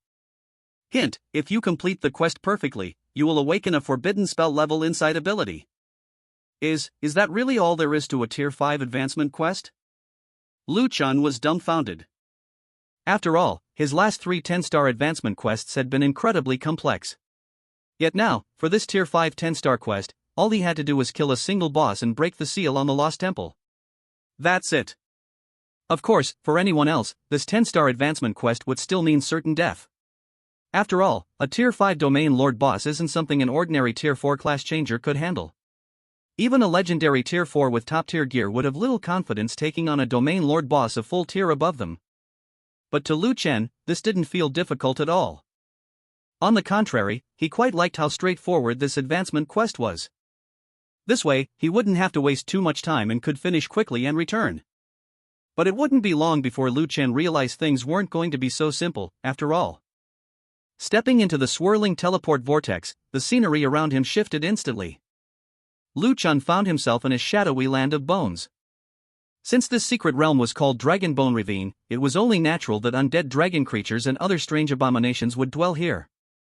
Clack, clack, clack. White bones shifted in the distance. Suddenly, a bone spike shot toward him at blinding speed. Bang! Lu Chen took the hit head-on. -0. Ha! The ambushing Tier 4 bone dragon monster drooped its head, utterly baffled. Lu Chen snapped his fingers, and with a rustle, his ice-horned ant beast pet appeared, devouring the creature whole, bones and all. Forbidden spell, Heaven's Ring Eye. Lu Chen didn't want to waste any time. All he cared about was finding the Lord of Dragonbones and taking it down as quickly as possible. His Tier 4 Heaven's Ring Eye could scan 40% of the Dragonbone Ravine map at once, but he didn't spot any trace of the Lord. With no other choice, Lu Chen led his army of 1,000,000 beasts and swept forward, clearing everything in their path. This advancement quest didn't come with any NPC guides. He had to rely entirely on himself, so Lu Chen opted for the most direct and effective approach, bulldozing everything. After all, if he cleared the entire Dragonbone Ravine map, the Lord of Dragonbones would have nowhere left to hide. This quest map lived up to its 10-star difficulty. Undead monsters were everywhere, most of them dragons. But none were true dragons, only creatures with traces of true dragon blood. After his skills hit tier 4 max level, all remaining experience went straight to his beast pets. Roar! Dragonbone Ravine is forbidden ground. How dare a mere class changer run rampant here? Just as Lu Chen was about to finish his sweep of the ravine, 4 colossal bosses each over 100 meters long burst up from the chasms below. Name: Inferno Bone Dragon King. Name: Frost Bone Dragon King. Name: Storm Bone Dragon King. Name: Earthshaker Bone Dragon King. They all look like Western dragons, skeletal wings, 4 powerful limbs, and thick, lashing tails. Raise hell? Are you guys misunderstanding something? This is my advancement quest. I have to go wild, and I mean really wild, if I want even a chance of completing it. Right now, Lu Chen was riding atop the blazing skeletal beast king, with an army of 1,000,000 pet beasts rampaging across the skies and the earth behind him. The 4 domain lord bosses, the skeletal dragon kings, each normally brimming with world-shaking pride, fell into stunned silence when they saw the monstrous legion trailing Lu Chen. Boss, this isn't an illusion. This kid is seriously cheating, the frost skeletal dragon king muttered under its breath. This is unbelievable. The human race has given birth to a true monster, the storm skeletal dragon king trembled. 3,000,000 pet beasts, all with sky-high stats. If we fight head-on, we're dead for sure. Even the fire skeletal dragon king, usually the most battle-hungry of the 4, quailed in fear. Against Lu Chen, all it could do was admit defeat. No matter what powers he's using, we have to fight with everything we've got. We absolutely cannot let him discover the true identity of the Lord of Dragon remains or let him complete this advancement quest. Otherwise, who knows what kind of catastrophe the temple's emergence will bring. The Earthquake Skeletal Dragon King, the leader, rumbled in a low voice. Boom! The great battle broke out. The scene shifted. The skeletal remains of the 4 domain lord-level skeletal Dragon King bosses were scattered across the ground. Ha! What the hell? Why isn't the Lord of Dragon remains showing up? Lu Chen muttered. I've cleared out this whole map and taken out all 4 domain lord bosses. But the Lord of Dragon remains is nowhere to be found. He activated the Skyring Eye again, scanning every inch, but still found nothing. Lu Chen was completely baffled. Is there some hidden storyline to this advancement quest? Does it need to be triggered for the Lord of Dragon remains to appear? His head throbbed. If that was the case, he was screwed. All the monsters were dead and there were no NPCs in sight. How was he supposed to trigger a hidden event? Was the game seriously trolling him right now? Spread out, search everywhere, sky, underground, water. Find the Lord of Dragon remains. Lu Chen ordered. The 1,000,000-strong Beast Legion instantly fanned out in every direction. Lu Chen opened the quest panel again, but found no hidden hints or tips. Days passed. The army of beasts had scoured the Dragon Remains rift multiple times, yet still came up empty-handed. Boss, aside from one sealed location underground, we've searched everywhere. There's no sign of the Lord of Dragon Remains, Xiao Chang and the others reported. The underground sealed site, the one supposedly containing a lost and mysterious temple. Lu Chen had checked it out before, but couldn't get close. The quest rules popped up with a notification, ding. Access denied. You must defeat the Lord of Dragon Remains to reveal the sealing runes. Only then can you break the seal and enter. This was absurd. Who'd believe it? The final quest boss was nowhere to be found, yet the quest demanded he kill it. Lu Chen was getting anxious. He couldn't just stay stuck here forever, but he wasn't allowed to abandon the quest or leave on his own either. Boss, why don't you try using a luck charm? Maybe with a luck boost, you'll trigger the Lord of Dragon Remains to show up. Lao Si, the vortex water-tethered turtle, suggested. Lu Chen had no choice but to give it a try. Legendary luck charm activate. With his luck stat boosted, Lu Chen mounted the Scorchflame Bone King again and led his beast companions for another thorough search. But just as before, he came up empty-handed. Suddenly, the lost temple began to tremble, as if it were about to break free from its sealed domain. The surge of power startled the Scorchflame Bone King, who abruptly lost control and shot up into the sky. Lu Chen was about to rein it in, but then he hesitated. Maybe this was the luck effect kicking in? He decided to just let it happen. But to his disappointment, even after the Scorchflame Bone King soared to the highest point in the sky, there was still nothing, no clue, no discovery. That's it, I'm going to be trapped on this map forever. Lu Chen rubbed his forehead in frustration and prepared to return to the ground to keep searching. At that moment, his eyes caught something. Wait, that's. As the Scorchflame Bone King dove back down, Lu Chen noticed something odd about the landscape below. He quickly pulled his mount up and soared to the highest vantage point again. Skyward sight. Only then did Lu Chen see it clearly. The layout of the Dragon Bone Rift map looked just like a giant turtle. No, more precisely, a dragon turtle, because the head resembled a dragon's snout. Hold on. Could the entire Dragon Bone Rift map actually be the body of the Dragon Bone Lord itself? The thought was wild, but it was the only explanation that made sense. No wonder he hadn't been able to find the Dragon Bone Lord anywhere.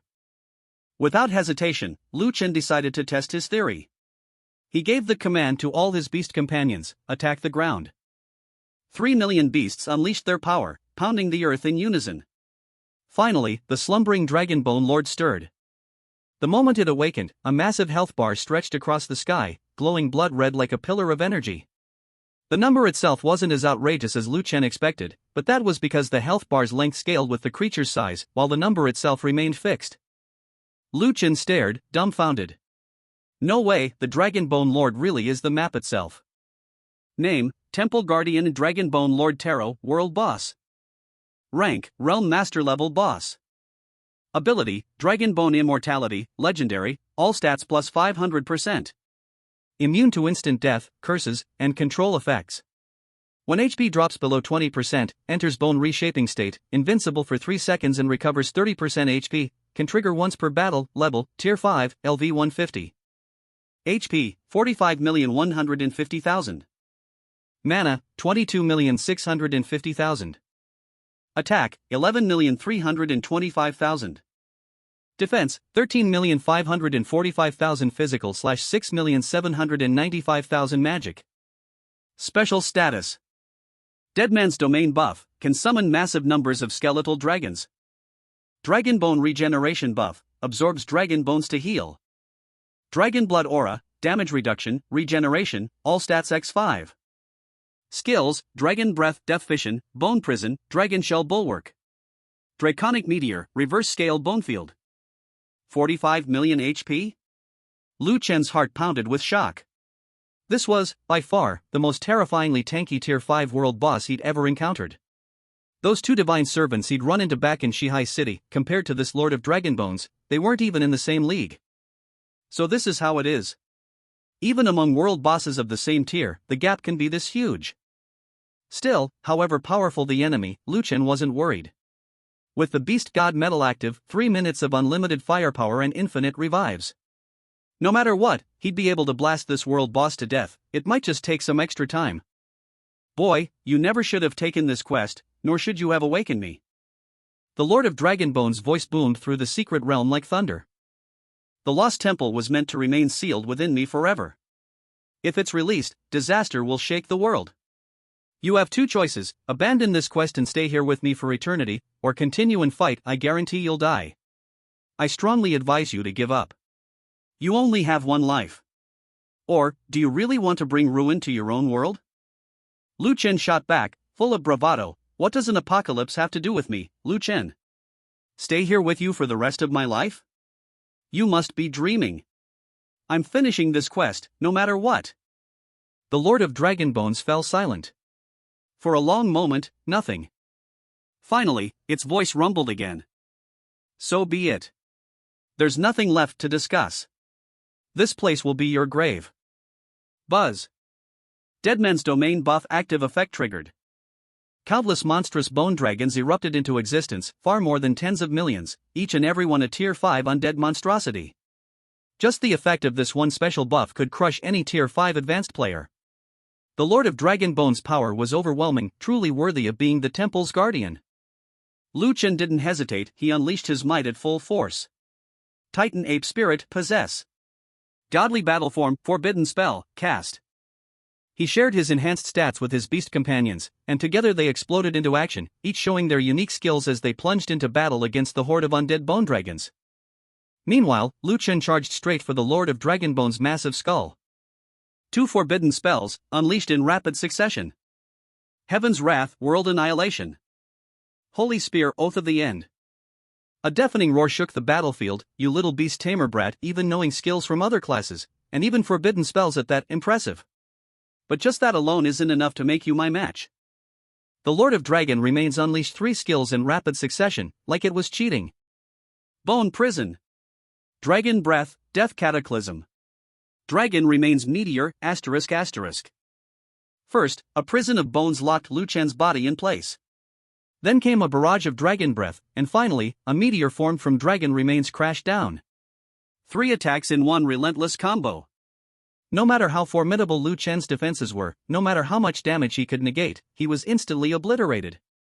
In a head-on fight, he didn't stand a chance.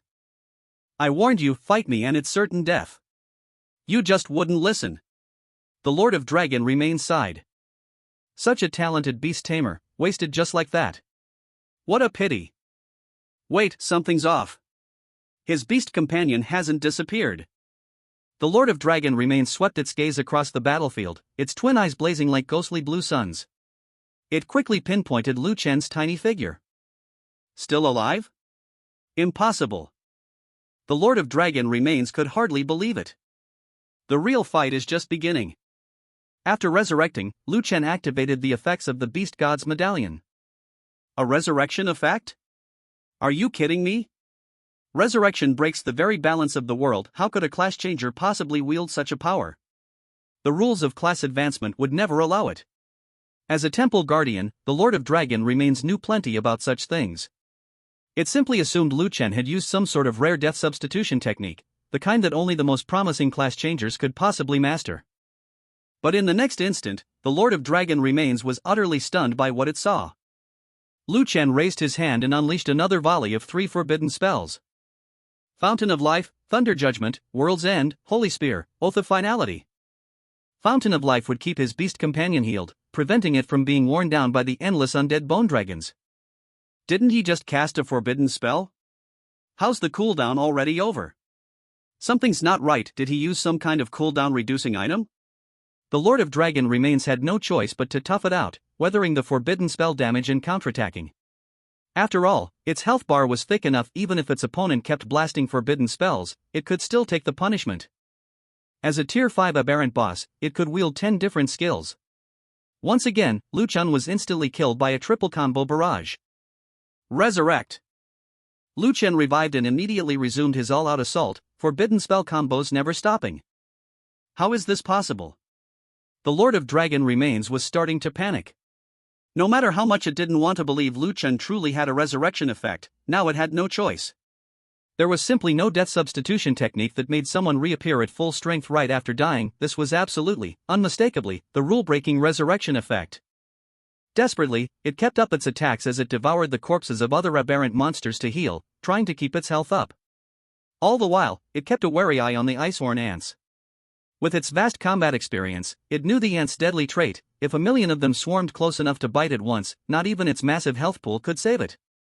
That's why it had been holding back its strongest defensive skill *** Dragon Shell, Absolute Ward, ***, saving it for the critical moment. Now, it could rely on the special properties of the Secret Realm map to keep the Frosthorn ants from actually gnawing at its body. Only its head was vulnerable to their attacks. But there was a catch: its skill couldn't fully protect the entire map. Only the area around its head could be perfectly shielded.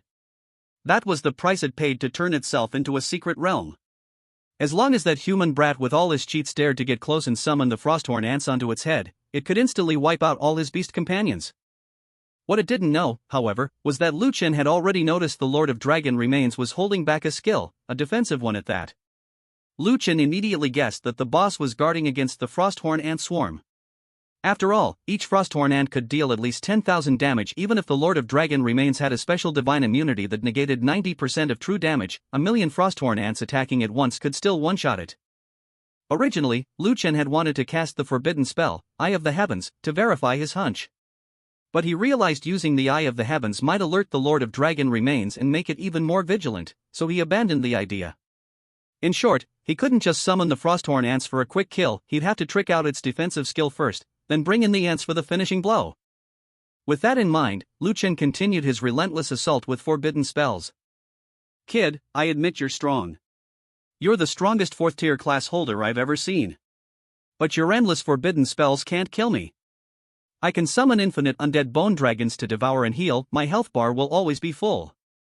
On this quest map, I am immortal and invincible. The Lord of Dragon Remains voice thundered, echoing like a peal of lightning. I figured it out, your infinite forbidden spells and endless revives come from some mysterious item that shortens cooldowns. But that effect won't last, you will never be my match. Even now, I can still give you a choice, stand guard over the temple with me, or die. I choose a third option, you die. Lu Chen shot back. Seeing the Beast God Metal's effect was about to run out, he began putting his plan into action. Buzz. Lu Chen instantly recalled all the Frosthorn ants to his beast storage. The Lord of Dragon Remains realized right away that Lu Chen was planning a last-ditch gamble, hoping to use the Frosthorn ants' true damage. Pretending not to notice Lu Chen's scheme, the boss kept up its healing and attacks. When the Beast God Metal had only 30 seconds left, Lu Chen managed to revive right above the Lord of Dragon Remains' head. Frosthorn ants summon. In an instant, a dense swarm of 1,000,000 Frosthorn ants materialized over the boss's head. Kid, I knew this was your only way to break the stalemate. Once I wipe out your Frosthorn ant swarm, you'll have nothing left but to wait for death. For safety's sake, the Lord of Dragon Remains used its insight ability to double-check and saw that these Frosthorn ants were all real entities. Relieved, it instantly activated its defensive skill, Dragon Shell Barrier. In the blink of an eye, a massive dragon shell shielded its head, unleashing an overwhelming counterforce that sent every single Icehorn ant flying and dealt tremendous damage. Then, two powerful attack skills crashed down in quick succession. Even with Lu Chen's stat enhancements, the Icehorn ants couldn't withstand two strikes dealing tens of millions in damage, they were instantly shattered into icy shards.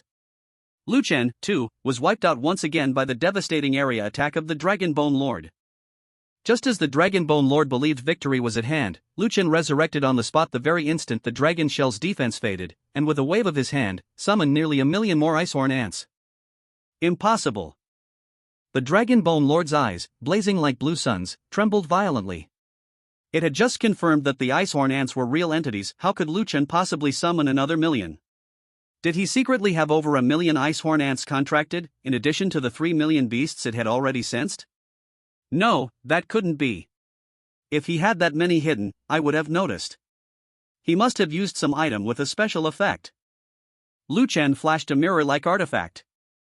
Item name, Entity Replication Mirror. Grade, SSS Legendary. Effect, can duplicate a target entity up to tenfold, cannot be detected by non-legendary insight. A legendary item? Damn you! The Dragonbone Lord cursed furiously. But then its gaze sharpened. With its innate active skill, bone reshaping, it could become invincible for 3 seconds. During that window, it could easily obliterate Lu Chen's army of Icehorn ants again. But just as the Icehorn ants triggered the Dragonbone Lord's invincibility, every single one instantly retreated into Lu Chen's beast storage space, a command he had given them in advance. In the end, Lu Chen was blasted to death once more. Now, only 5 seconds remained until the Beast God Metal's effect wore off. 3 seconds passed. The Dragonbone Lord's invincibility ended, but its health had already regenerated to full. Buzz! Another 1,000,000 Icehorn ants swarmed out. The Dragonbone Lord immediately unleashed a triple skill combo. It refused to believe that this brat could possibly have more legendary items like that. But now every one of its skills was on cooldown. And in the next instant, it almost wanted to weep. Oh, did I forget to mention? I don't have just one legendary entity replication mirror. Lu Chen deliberately brandished several more legendary mirrors. Add #Yuan. Roar!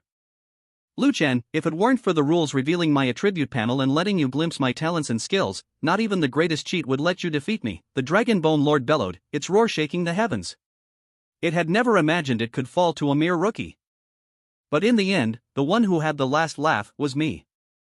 Lu Chen, riding atop the Scorchflame Bone King like an invincible monarch, looked down at the Dragonbone Lord. Final second. Lu Chen summoned 800,000 Icehorn ants, which swarmed onto the Dragonbone Lord's massive turtle-like head and bit down. Crunch, the seemingly invincible Stage 5 World Lord boss, the Lord of Dragon Remains, was defeated in such a humiliating, instant fashion. Ding! Congratulations, you have slain the Lord of Dragon Remains without taking any damage. Please proceed to the temple's seal and break the enchantment. Lu Chen returned to the sealed chamber of the Lost Temple. At that moment, a series of spirit language runes appeared. This was the password to unlock the seal. It had to be deciphered. Lu Chen couldn't help but grin. Tasks like this were child's play for him. He had two easy options: he could either cast the legendary forbidden spell, Heaven's Eye, or use a legendary translation item. Forbidden spell, Heaven's Eye. Immediately, following the correct sequence, Lu Chen rearranged the spirit language runes. In the next instant, the massive ceiling barrier dissolved. With a rush of sound, the colossal lost temple broke free of its chains and transformed into a stream of light, shooting away into the sky. It just flew off like that? Lu Chen was speechless. He'd hoped to explore the temple, maybe catch a glimpse of a god's true form or something. Who would have thought it'd just take off the moment he broke the seal? Oh well, not a big deal. As long as his advancement quest was complete, nothing else mattered. As for the Lord of Dragon remain's earlier threat about some apocalyptic disaster coming to the world, Lu Chen didn't care in the slightest. No disaster was more important than his family. Ding! Congratulations, you have completed your advancement quest. Calculating score. Ding! Congratulations, you've received a perfect score, 100 points. Ding! Because you flawlessly completed the Stage 5 advancement quest, you may choose one of the following 3 rewards. Reward, Legendary Dragon Blood Aura, all attributes X5. Reward, SSS Class Legendary Beast Pet Egg Flamebone Dragon King X1. Reward, Legendary Title, Dragonslayer. There was no real choice here, he had to pick the first reward. The second one was useless to him, and he already had the legendary title from the third. What he really needed was more attributes. Compared to a World Lord boss, his stats were still too low. Only by raising his attributes to match or even surpass a boss of this tier would he truly qualify to challenge a god in the future. As for leaving other Stage 5 players in the dust, Lu Chen didn't even give it a second thought. With an unbeatable system, a level lead over his peers, and attributes far surpassing those of anyone else at the same stage, that was only natural. Ding! You have chosen the first reward. Congratulations, you have obtained the legendary Dragon Blood Aura, all attributes X5. Notice, only one special status attribute boost can be active at a time. Multiple bonuses cannot be stacked. Seeing this notice, Lu Chen realized that if he acquired more buffs or auras in the future that increased attributes, he'd only be able to activate one at a time. No wonder the Lord of Dragon remains had 3 special statuses, but only one all attributes X5 was active. This also meant that when he used Titan Ape Spirit to possess him and unleash the Ancient Beast power buff, he wouldn't be able to get the bonus health and defense at the same time. But compared to the Dragon Blood Aura, the Ancient Beast power buff's bonuses were a lot lower, so he might as well not bother with it. Ding! Fixed rewards granted: Reputation plus 2,400,000, Gold plus 2,400,000, all attributes plus 1,200, Tier 5 LV90 Dragonbone Legendary Equipment X9, bound, Tier 5 Experience Orb, grants LV120 worth of experience, Tier 5 only, bound, Legendary Level Insight Ability. Dragonbone Legendary Equipment? Lu Chen was a little excited, he wondered if it would look as cool as it sounded. But the moment he put on the set, his enthusiasm vanished. The armor's design was all Western dragon bones, none of that fierce, majestic beauty unique to Eastern dragons. It just didn't have the same imposing style at all. Without hesitation, Lu Chen ditched the set. Instead, he upgraded his Abyssal gear to Tier 5 and put it back on. The Abyssal Legendary set was still the most badass looking of them all. He couldn't help but wonder, now that he'd broken through to Tier 5 and gotten the Dragon Blood buff, would his stats finally rival those of a Tier 5 Realm Lord boss? With that thought, Lu Chen got to work. He forged his set of legendary Abyssal equipment up to Tier 5, then upgraded his Infinite Evolution talent to Tier 5 as well. Finally, he opened his attribute panel. Name, Lu Chen. Class, F-Rank Beast Tamer. Talent, Infinite Evolution Tier 5 LV90, Unique Mythic. Title, Abyss Conqueror, Legendary. Metal, Beast God Metal, Legendary. Mounts, Calamity Flame Spirit Bone King, Legendary, Overlord Sea Dragon Koan, Legendary. Level, LV120, Tier 5. HP, 16,385,250. Mana, 11,703,750. Attack, 17,757,410. Defense, 4,915,575 physical / 4,915,575 magical. Strength, 18,603 is equal to 3, base, plus 12,600, equipment, plus 3,000, free attribute, plus 3,000, advancement. Constitution, 15,605 is equal to 5, base, plus 12,600, equipment, plus 3,000. Spirit, 15,605 is equal to 5, base, plus 12,600, equipment, plus 3,000. Agility, 9,304 is equal to 4, base, plus 6,300, equipment, plus 3,000. Free attribute points, 0, tier 5 grants plus 50 per level. Special status, Ancient Beast Spirit's Blessing, Titan Ape Soul Possession, Dragon Blood Aura, all attributes x5. Riding skill, Beast Soul War Mount, Legendary. Skill, Beast Taming, tier 5 LV90. Beast Pen, 800,000 Icehorn Ants, 1 million Shadow Soul Mice, 1 million Crimson Falcons, 20,000 Phantom Foxes, 5 main beast pets / unlimited. Equipment, 10 tents 9 pieces tier 5 Abyssal Legendary, tier 5 Legendary Crest Immortal Dragon Emblem. Now, my attack power has already surpassed that of the tier 5 Dragonbone Lord Realm boss, but the rest of my stats are still lacking. Lu Chen didn't let the huge boost to his attributes make him overconfident. After all, the Dragonbone Lord was only considered a top-tier realm boss because of its massive HP and sky-high defenses. It's entirely possible that somewhere in the world, there exists a 5th-tier World Lord-level boss with an attack power exceeding 40 million, maybe even one at the peak of the 5th tier, boasting both attack and health over 40 million. It's not out of the question.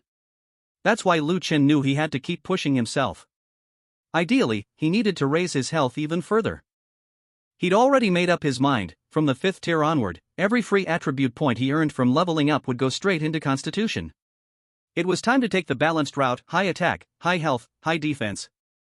That was Lu Chen's vision of the perfect Beastmaster, someone who excelled in every stat. Upon advancing to the 5th tier, he unlocked 2 new skill slots. Lu Chen didn't hesitate, he immediately chose the exclusive skills for Gem Inlay Master and Enhancement Stone Specialist. After all, both inlaying gems and enhancing equipment directly boosted his stats. That was exactly what he needed most right now. Ding! You have spent 1 gold coin to purchase the SSS rank legendary exclusive forbidden spell for Enhancement Specialist, Heavenly Tempering, Divine Strength. Ding! You have spent 1 gold coin to purchase the SSS rank legendary exclusive forbidden spell for Gem Inlay Master, Heaven's Craft, Secret Inlay. Name, Heavenly Tempering, Divine Strength. Rank, SSS Forbidden Spell. Level, 5th tier LV90. Effects. Absolute Enhancement, can enhance any equipment of legendary grade or below, permanently increasing its base stats, effects stack. Each enhancement level, +1, increases base stats by 10% and raises enhancement success rate by 50%. Enhancement Breakthrough, normally, equipment can be enhanced up to +10. With this spell, the limit is raised to +99. However, each breakthrough enhancement lowers the success rate by 10%, down to a minimum of 1%. If the enhancement fails, the equipment is destroyed. Mass Enhancement, can simultaneously enhance up to 99 pieces of equipment in a single chain process. Name, Heaven's Craft, Secret Inlay. Rank, SSS Forbidden Spell. Level, 5th tier LV90. Effects. Eternal Inlay, allows flawless inlay of gems of any quality, including mythic, into equipment, ignoring material restrictions. 100% success rate, 0 loss. Extreme Slotting, increases success rate of adding a gem slot to any equipment by 50%.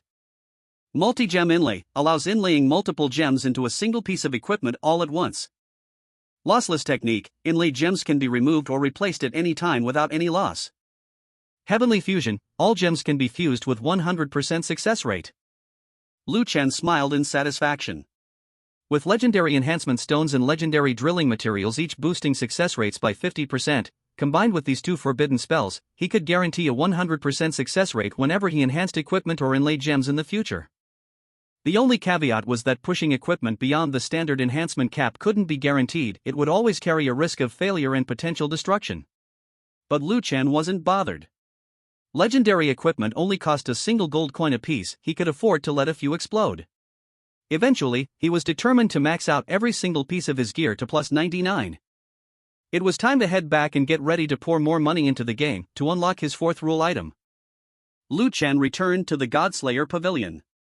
As soon as he arrived, Lu Chen watched his sister Linglong and his mother chatted and laughed together, clearly enjoying themselves, though he had no idea what they were talking about. The moment Lu Chen returned, the two women immediately stopped their conversation. A rosy blush spread across Yu Linglong's delicate cheeks, making her look just like a newlywed wife waiting for her long-awaited husband to come home. "Mom, what's got you two in such a good mood?" Lu Chen asked. "We were just..." "Oh. Aunt Ro, Lu Chen must be starving after being away for days.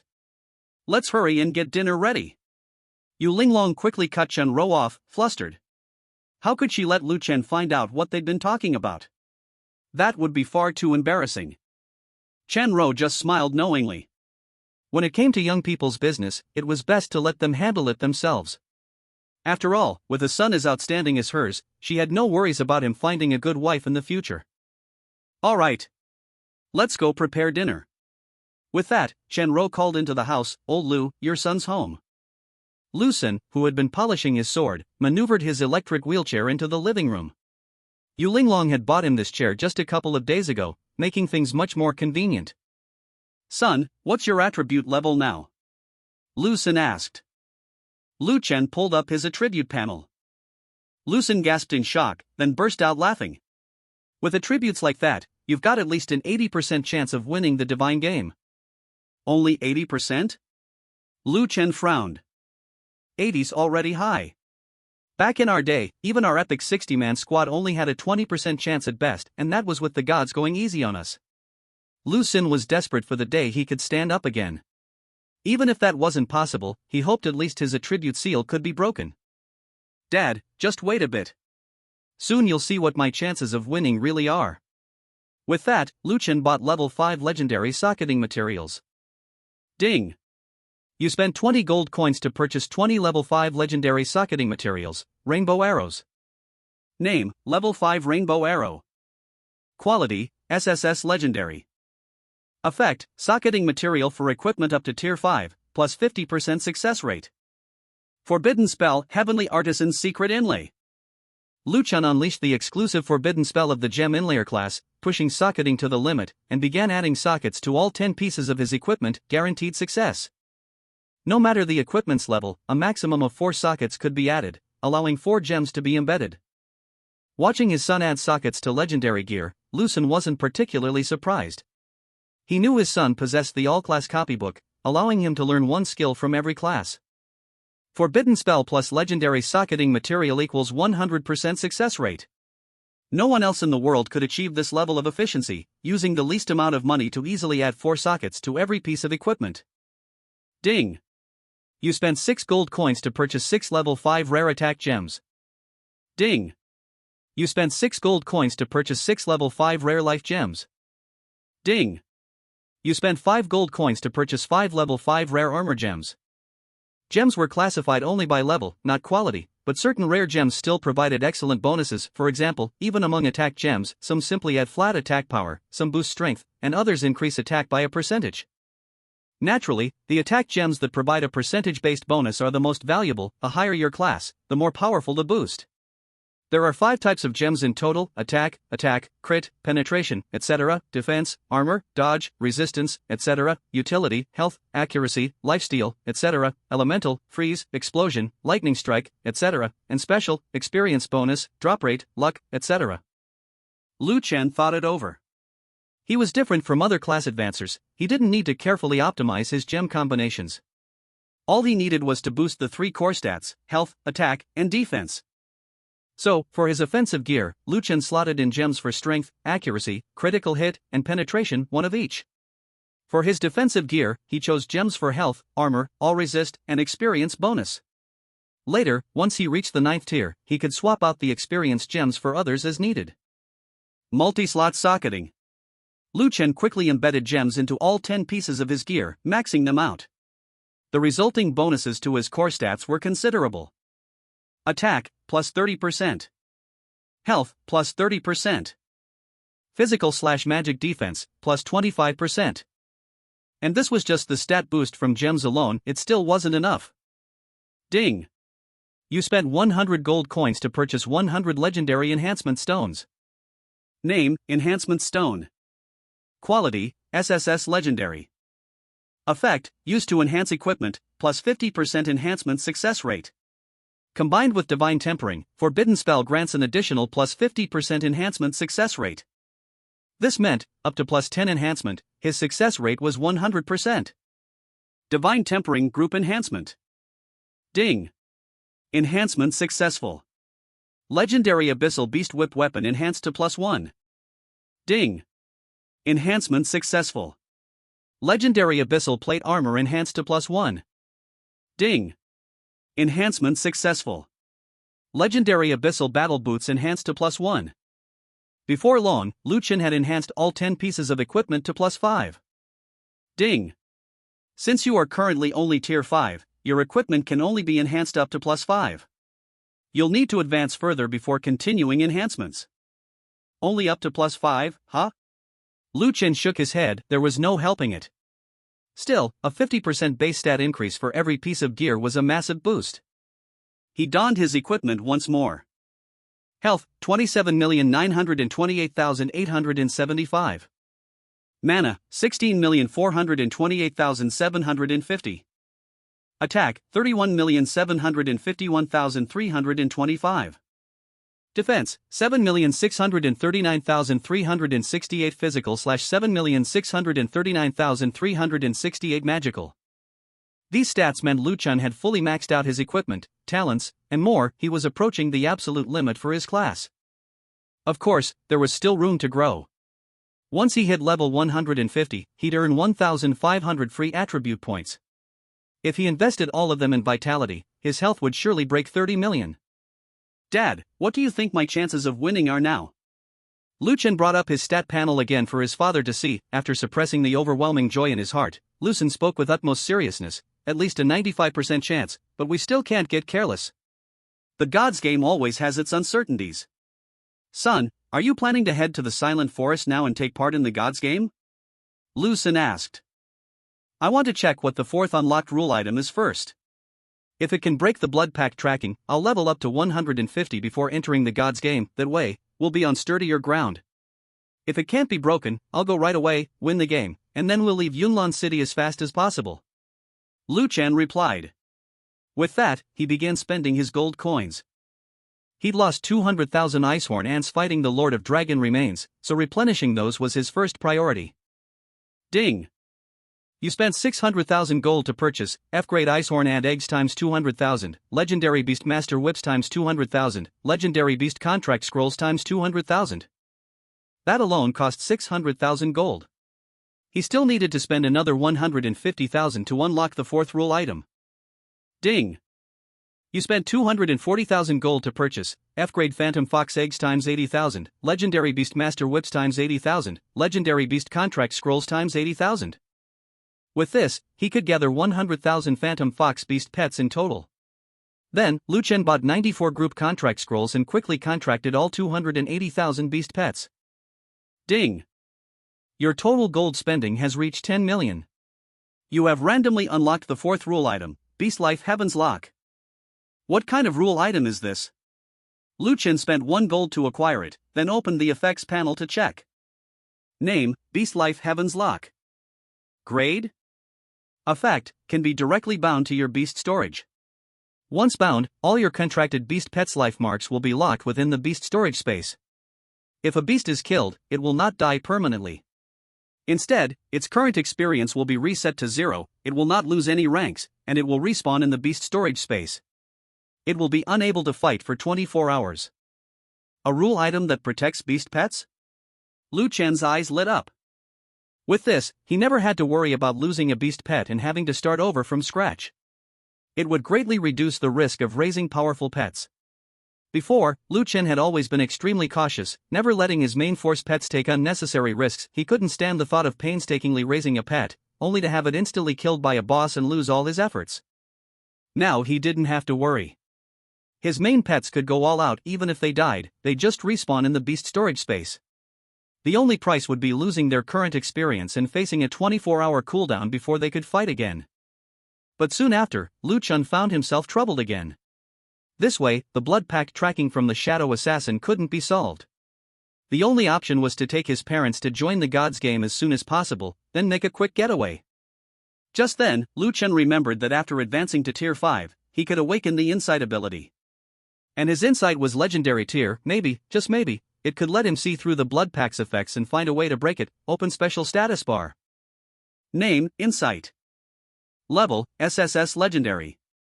Effects. Insight target allows you to view the basic information and weaknesses of targets up to 2 tiers above your own, as well as all special effects applied to you.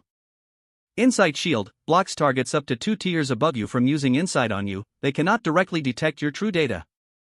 Insight map reveals unclear or hidden areas on the map. Ha! I can even see special effects? In that case, this Tier 5 Awakened Insight ability isn't as useless as I thought. Not only can it reveal basic info, weaknesses, and special effects, but it can also block others from seeing through me. At the very least, the Heavenly Ring I can't see special effects or shield Insight. Only by combining the Heavenly Ring Eye with Insight can you achieve true perfection. Insight. Lu Chen immediately tried to inspect the Blood Pact effect on himself. After all, the Shadow Wraith assassins he killed were all Tier 7, so he should be able to see their effects. But after several attempts, Lu Chen found nothing. Ding! You have no special effects on you. What's going on? No Blood Pact? Lu Chen hurriedly told his father what happened. Lu Chen pondered for a moment before replying, "Son, as far as I know, the Blood Pact tracking effect from Shadow Wraith assassins can't disappear unless it's removed by some special means. But since your Insight is at the legendary level, it shouldn't make a mistake. Do you have any kind of special cleansing or purification forbidden spells?"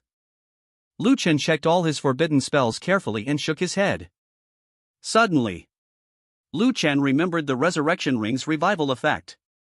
After death, revive at full health and full status.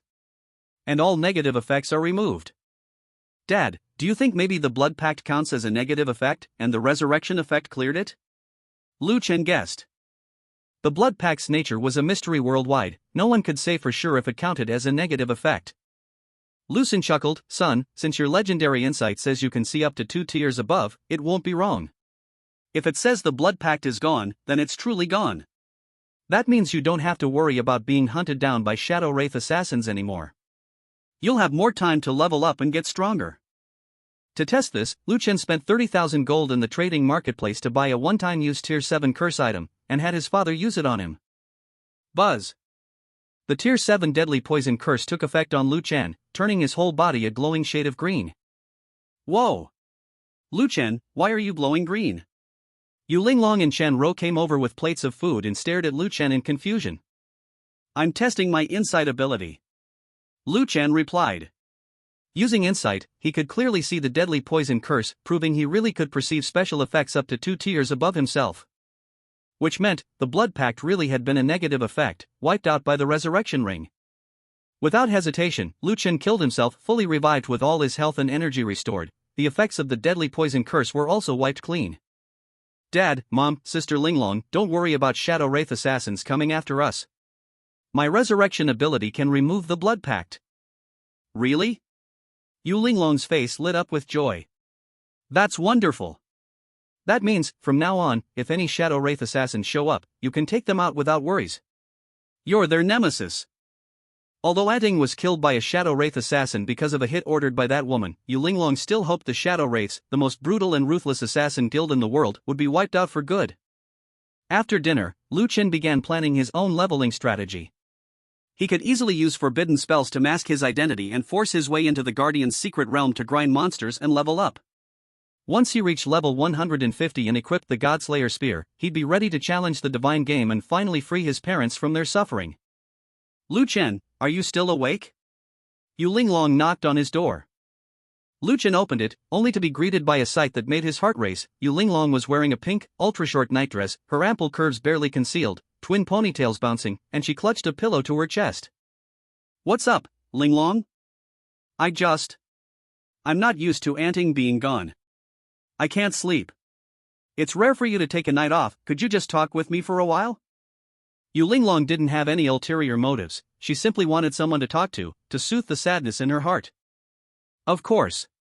Lu Chen had long since considered Yu Linglong family and naturally wouldn't refuse. They talked deep into the night. In the end, with tears still shimmering in her eyes and exhaustion finally overtaking her, Yu Linglong drifted to sleep, leaning gently on Lu Chen's shoulder. Tonight's moon was big and full. Moonlight spilled through the window, bathing Yu Linglong's skin in a pearly glow so beautiful it was breathtaking. Lu Chen smiled softly to himself, even the fairy Chang'e in the Moon Palace couldn't be more lovely than this. He didn't move. He just sat there quietly, letting her lean on him.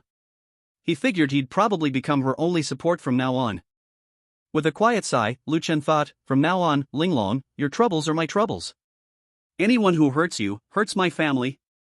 Early the next morning. Ah! Yu Linglong woke with a start and realized she'd fallen asleep on Lu Chen's shoulder. She blushed bright red with embarrassment.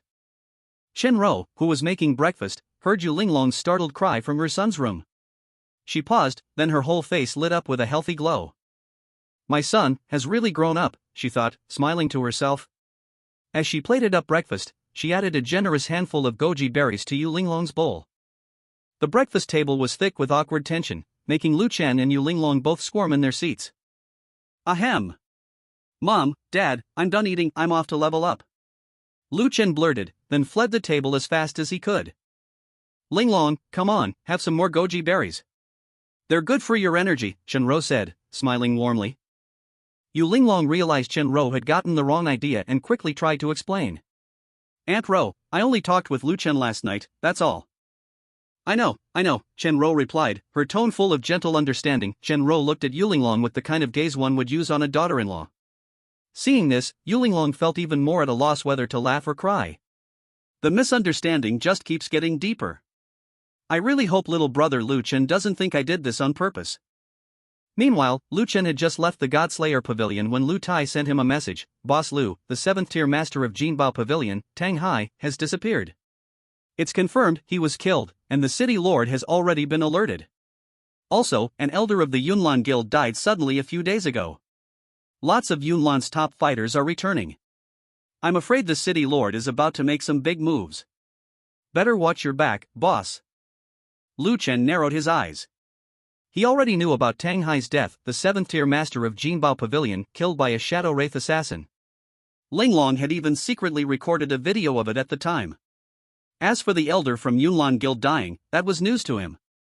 Could that have been the work of a Shadow Wraith assassin too?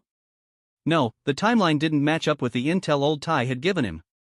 Lu Chen couldn't be bothered to look into it further. Whatever big moves the lord of Yunlan City was planning, as long as they didn't involve him, he didn't care. With his current strength, he could crush anyone below 8th tier. Got it. You be careful too, Lu Chen replied. This time, he was heading for the Dusky Ruins, a 6-star invasion secret realm.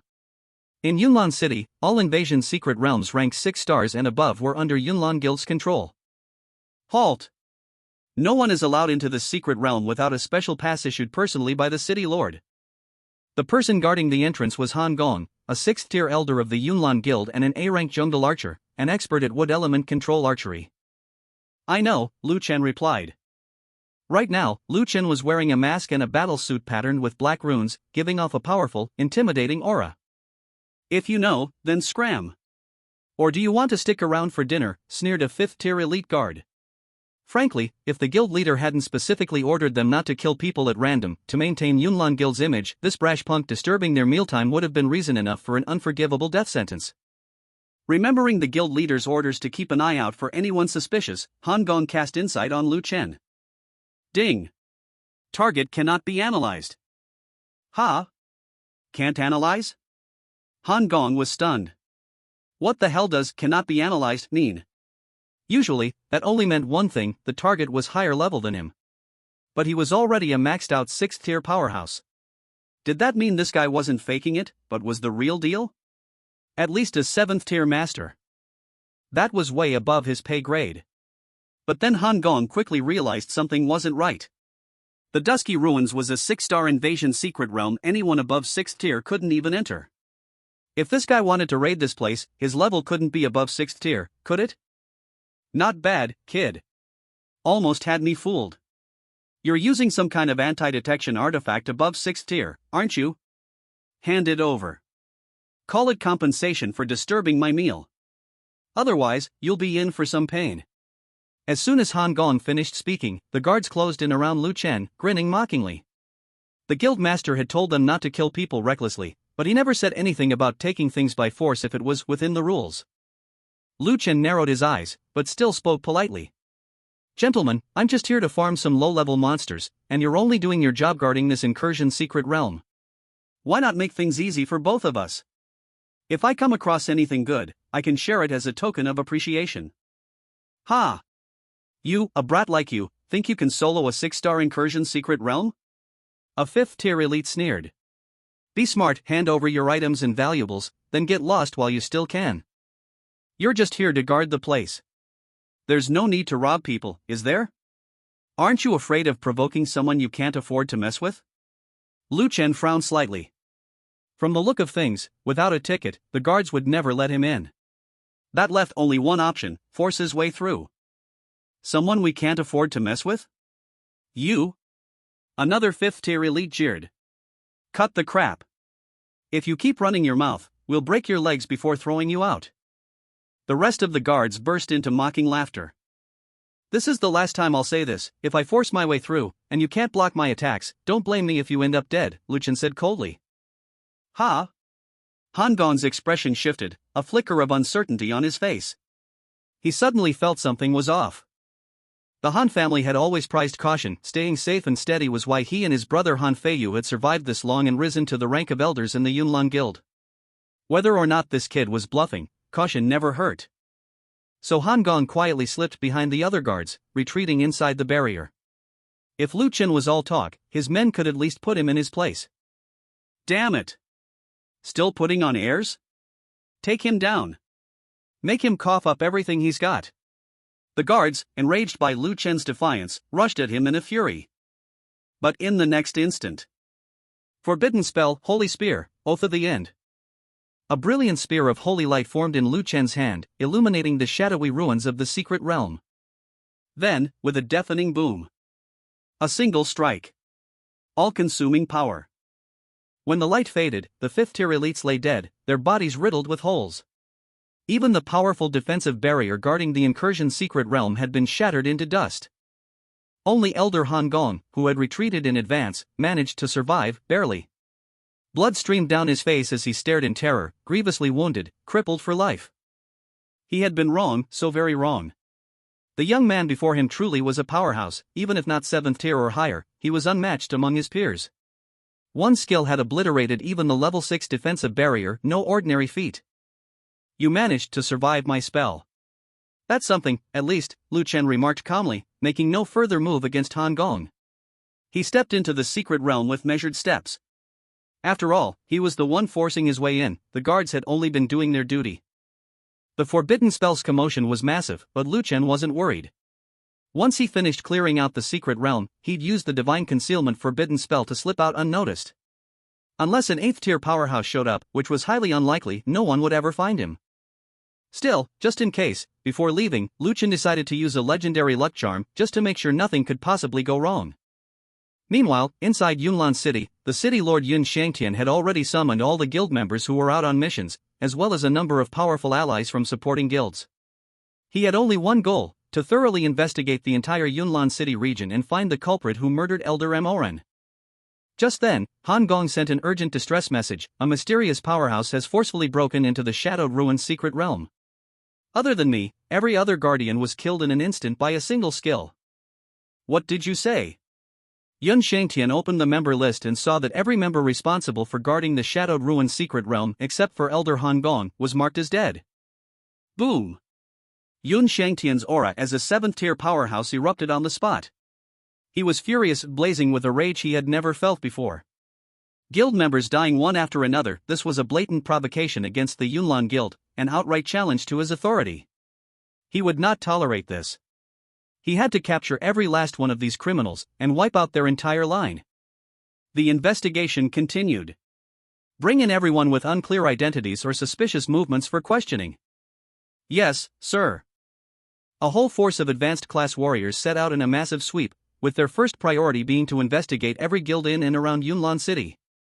As for Yun Shangtian, he personally led a squad straight for the Shadowed Ruins secret realm. He wanted to see for himself what kind of monster dared to lay hands on his people. No matter who it was, he swore he would capture them and drag them back to his secret chamber for a slow and painful punishment.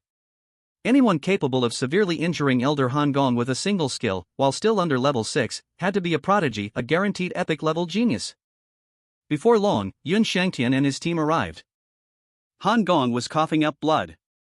Cough, cough. Guildmaster, he just went inside not long ago. I need to go back and recover. He knew this intruder was someone who couldn't be messed with. Staying here any longer would only spell trouble for him. The farther away, the better. Understood. Someone, take Elder Han Gong back for proper treatment. Yun Shangtian glanced at Han Gong, noting his crippled state, and unconsciously licked his lips. Inwardly, he thought, I'll eat him when I get back, he'll make great experience fodder for my beast pets. He was a decent resource, after all. His 7 beast pets were just a sliver away from reaching max level at Tier 7. Once that happened, he could head to a first-tier city and take on the Tier 8 advancement quest. Inside the Shadowed Ruins secret realm, Lu Chen had taken precautions against the Yunlan Guild sending anyone in to uncover his secrets. He'd stationed plenty of Shadow Soul rats at the entrance to keep watch. By now, Lu Chen was leading his million-strong beast army, sweeping through everything in their path, and had already fought his way to the deepest part of the Shadowed Ruins. Since the 6th-tier aberrations here couldn't see through Lu Chen's information, the strongest boss, the sky-rending demon-eyed tiger, hadn't retreated. Lu Chen blasted it to pieces with a single forbidden spell. As soon as his second-in-command, the Windhowl Snow Shadow Beast, devoured the boss's massive remains, it let out a thunderous roar. Its evolution gauge instantly broke through the limit, reaching 100%. It had begun to evolve. Just as expected, the evolution of these beast companions wasn't as simple as just letting them devour the flesh and blood of strange creatures. There was a hidden requirement: their master's level. Lu Chen watched as Old 2 underwent evolution, deep in thought. Before long, the evolution array faded away. Old 2 had transformed into a fearsome demon tiger, massive and imposing, with blue-green wings that commanded the wind and frost. Its violet eyes glowed with a mysterious light as deep as an abyss, its fierce aura enough to shake one's soul. Name: Riftwind Frostmark Violet-Eyed Tiger. Attributes: Wind Ice Dark. Grade: A. Talent: Phantom Demon Slayer, A. Level: Tier 4, LV 90. Evolution: 0%. Special ability: None. Skills: Windblade Claw, Snow Shadow Escape, Frost Breath, Ice Armor, Gale Dash, Tempest Frostblade, Skyrending Demon Wind, Dark Ice Demon Mark Burst. With this evolution, Old 2 had not only broken through to Tier 5 but had also awakened a special ability. The Riftwind Frostmark Violet-Eyed Tiger lowered its head and bowed respectfully to Lu Chen, speaking aloud, Master. Once a beast companion broke through to Tier 5, it could speak human language directly, no more glowing words above their heads, which made communication much easier. Big Sis Xiaoqing, Little Sparrow 3rd, Little Turtle 4th, and Little Ant 5th all had congratulatory words floating over their heads, full of envy. You don't need to be jealous, Lu Chen said with a light laugh. I'll clear out the other secret realms so all of you can evolve a second time as well. Master, you're the best, the beast companions cheered happily. After recalling all his beast companions, Lu Chen cast the forbidden spell, Divine Concealment, and slipped out of the secret realm, completely invisible. As soon as he emerged, he spotted Yun Shangtian, the Lord of Yunlan City, along with a group of high-ranking experts from the Yunlan Guild. Their insight abilities were active at all times, but none of them could detect Lu Chen in his invisible state. Lu Chen, in turn, didn't use insight on Yun Shangtian or the other powerhouses. If he had, they'd receive a system notification, and his cover would be blown. So, without a sound, he quietly left for other high-star secret realms. There weren't many secret realms above 6 stars in Yunlan City, only a handful rated 7 stars, but it was enough for Lu Chen to quickly level up to 150. This time, Lu Chen didn't reveal himself or ask the secret realm guardians for permission to enter. He'd learned his lesson. Instead, he waited for the guardian to open the barrier, then slipped inside unnoticed and entered the secret realm. In this way, Lu Chen easily swept through the high-star secret realms, his level rising rapidly. While Lu Chen was leisurely leveling up, 3 shadowy figures crept into the Yunlan City region, heading straight for the Six Rings Mountains. They were powerful assassins sent by Skull Shade, led by an 8th-tier expert. Elder, according to the Blood Contract's guidance, this is where Lanya and his 2 companions died, one of the 7th-tier peak assassins reported respectfully. Spread out and search. If the murderer hasn't left the Yunlan City area, we'll find him for sure. Yes. The three skull-shade assassins melted into the darkness, vanishing without a trace.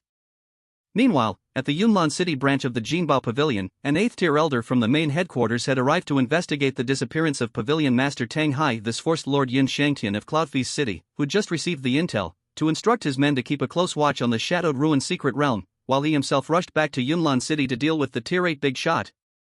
Don't be fooled by the fact that he was a lizardman irregular, stronger than the average job changer. In front of a Tier 8 powerhouse, he didn't stand a chance. City Lord Yun, I don't care what methods you use. If you can't find the murderer who killed Tang Hai in 3 days, don't bother calling yourself the Lord of Yunlan City anymore. Elder Chen Xingyang of Jinbao Pavilion, a peak Tier 8, said coldly. What? Even Pavilion Master Tang Hai is dead? The mess of the past few days had already left Yun Shangtian's head spinning. He thought Tang Hai was just missing under normal circumstances, but now he'd been murdered as well. Who the hell was behind all this? He didn't dare go against the word of a Tier 8 big shot. He could only order his subordinates to go all out in tracking down the killer. If he couldn't find them, he'd have to pack up and leave. The city he'd spent years building, Yunlan City, would be handed over to someone else. He couldn't bear that thought. He was still dreaming of one day advancing to Tier 9, turning Yunlan City into a first-class metropolis, a second paradise for irregulars. Rest assured, Elder Chen. I'll do everything in my power to find the murderer. Yun Shangtian personally rallied his people, including the auxiliary members, mobilizing everyone. Even if they had to dig 3 feet into the ground, they'd bring in anyone even remotely suspicious. Then he hurried back to the shadowed ruins' secret realm. After all, the most likely suspect in the murders of Wu Li, Elder Mo Ren, and Pavilion Master Tang Hai was the person who'd recently broken into the secret realm. And even if, by some chance, that person wasn't the real culprit, he'd find a way to pin it on them. At least then he could give Elder Chen someone to blame and keep his city. With the added manpower from the auxiliary members, the search effort intensified.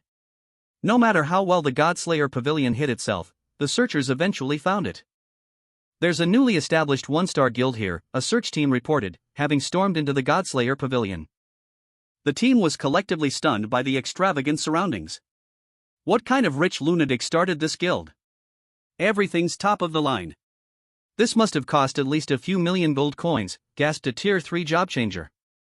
Suspicious. Very suspicious. I suggest we bring all the guild members back to Yunlan City for questioning, said the squad leader, Pan Inlian. She was eager to make a name for herself, hoping for a reward from above and a shot at becoming a full member of the Yunlan Guild. Her motives weren't entirely pure. Besides, the Godslayer Pavilion did seem fishy, such a lavish, sprawling guild, yet only 3 members? I'd advise you all to pretend you never saw this place and leave right now. If anything happens, don't say I didn't warn you. Yu Linglong, face veiled in white, fixed the intruders with a cold gaze. What a joke! We're auxiliary members of the 7-star Yunlan Guild. Who dares touch us? Never mind that you're just members of a measly 1-star guild. Even if you were bosses from a 6-star guild, given the current situation, you'd still have to play by our rules. If I say you're suspicious, then you'd better come quietly with me. Pan Yinlian's face was full of arrogance, utterly unfazed by Yu Linglong's threat. Little girl, don't be so cocky. Don't throw your weight around and bully others. You're still young, don't ruin your own future. Chen Rou, kind-hearted as always, tried to offer some advice. After all, lurking in the shadows of the guild were quite a few shadow soul rats. If anyone tried to attack them by force, these rats would instantly trigger her son's protection command. It wouldn't matter who made a move, these rats would kill in an instant. Shut up. Sick woman, who said you could speak here? You. Chen Rou was furious. She tried to give some well-meaning advice, and not only did this girl refuse to listen, she even lashed out with venomous words. Aunt Rou, don't waste your breath. If they're so eager to die, let them. Yu Linglong shot Pan Inlian a cold glare. Eager to die? I think it's you lot who have a death wish. Men. Arrest these 3. Strip that veiled tramp naked, and do whatever you want with her on the way. Have your fun. Pan Inlian burst into raucous laughter. Ha ha. Captain Pan, don't mind if we do. This woman's got a killer figure, this is going to be a real treat.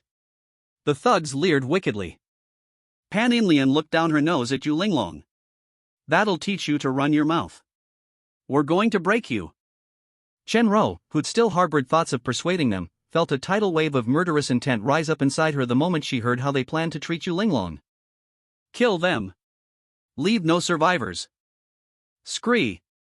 From the nearby shadows, pairs of eyes glinted menacingly as the shadow soul rats emerged. Orders from their master's mother were as good as orders from their master himself. Hiss, what the hell is that? Pan Inlian and her cronies stared in horror. Pan Inlian and the others were slaughtered. Once word got out that members of the Yunlan Guild had been killed, powerful figures from the guild were sure to come running.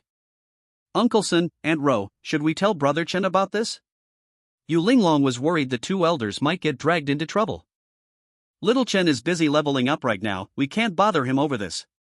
With all these shadow soul rats protecting us, nothing's likely to happen for the time being.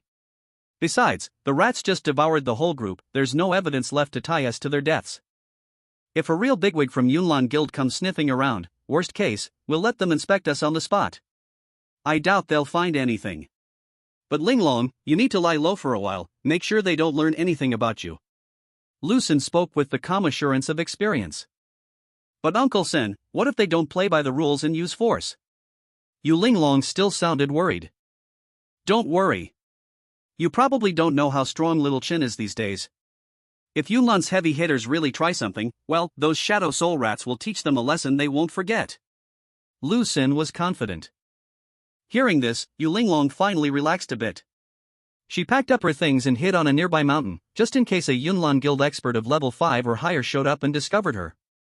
Reporting to Lord Zhao. We've lost contact with one of our external squads, all members presumed dead.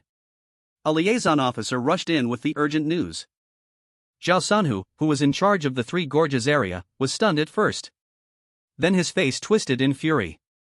Someone dared to kill the squad under his watch? But he quickly calmed down.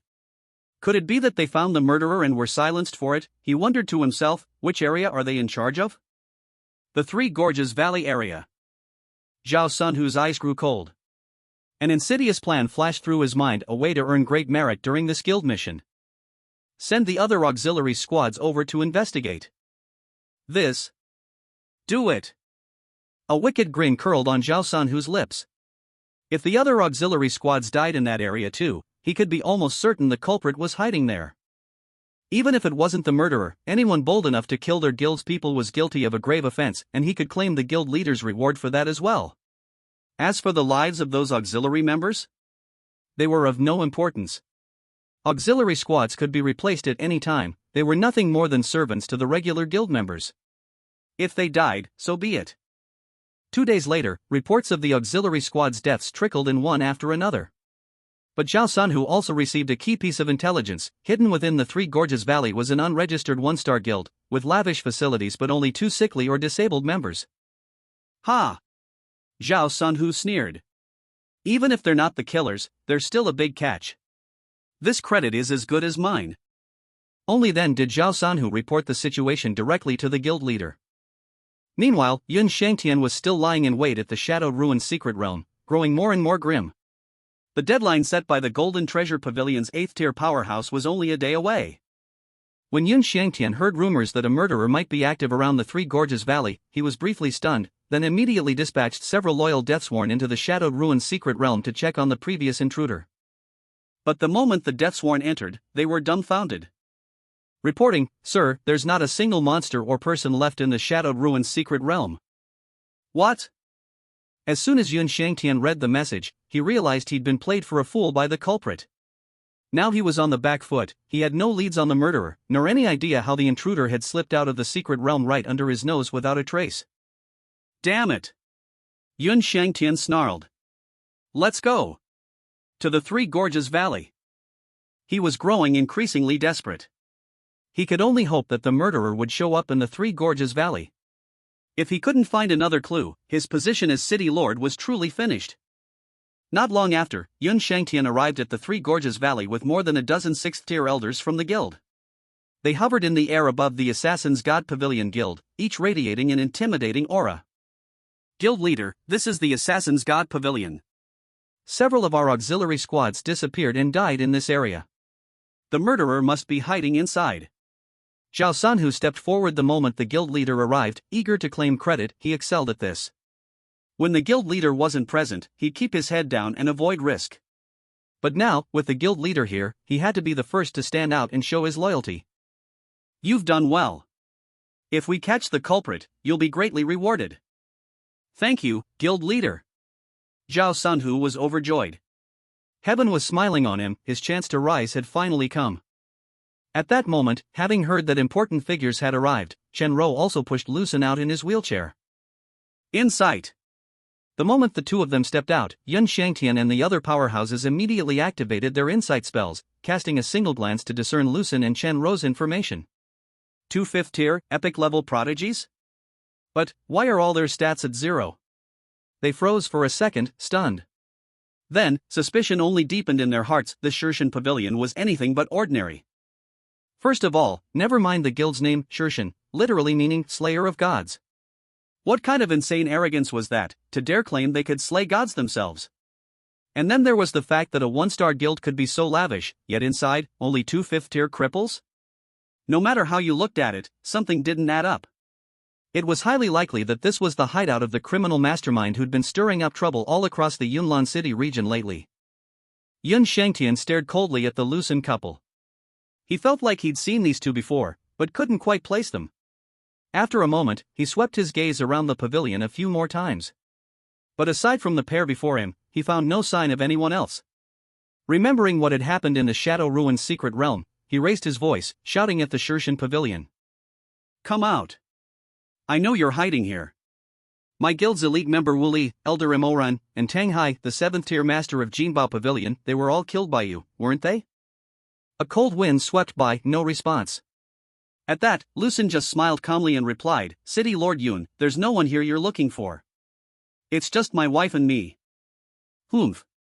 Just you two? Who'd believe that? Zhao Sanhu, standing toward the back, barked, several of our external squads vanished or turned up dead after coming here. You two can't be unrelated. They were here, yes, Lu Xun answered, unflinching. But when they saw we were injured and disabled, they checked us over and left. Who's to say they didn't get ambushed on their way back? Lu Xun showed no fear, arguing his case with calm logic. But Yun Shangtian wasn't interested in reasoning.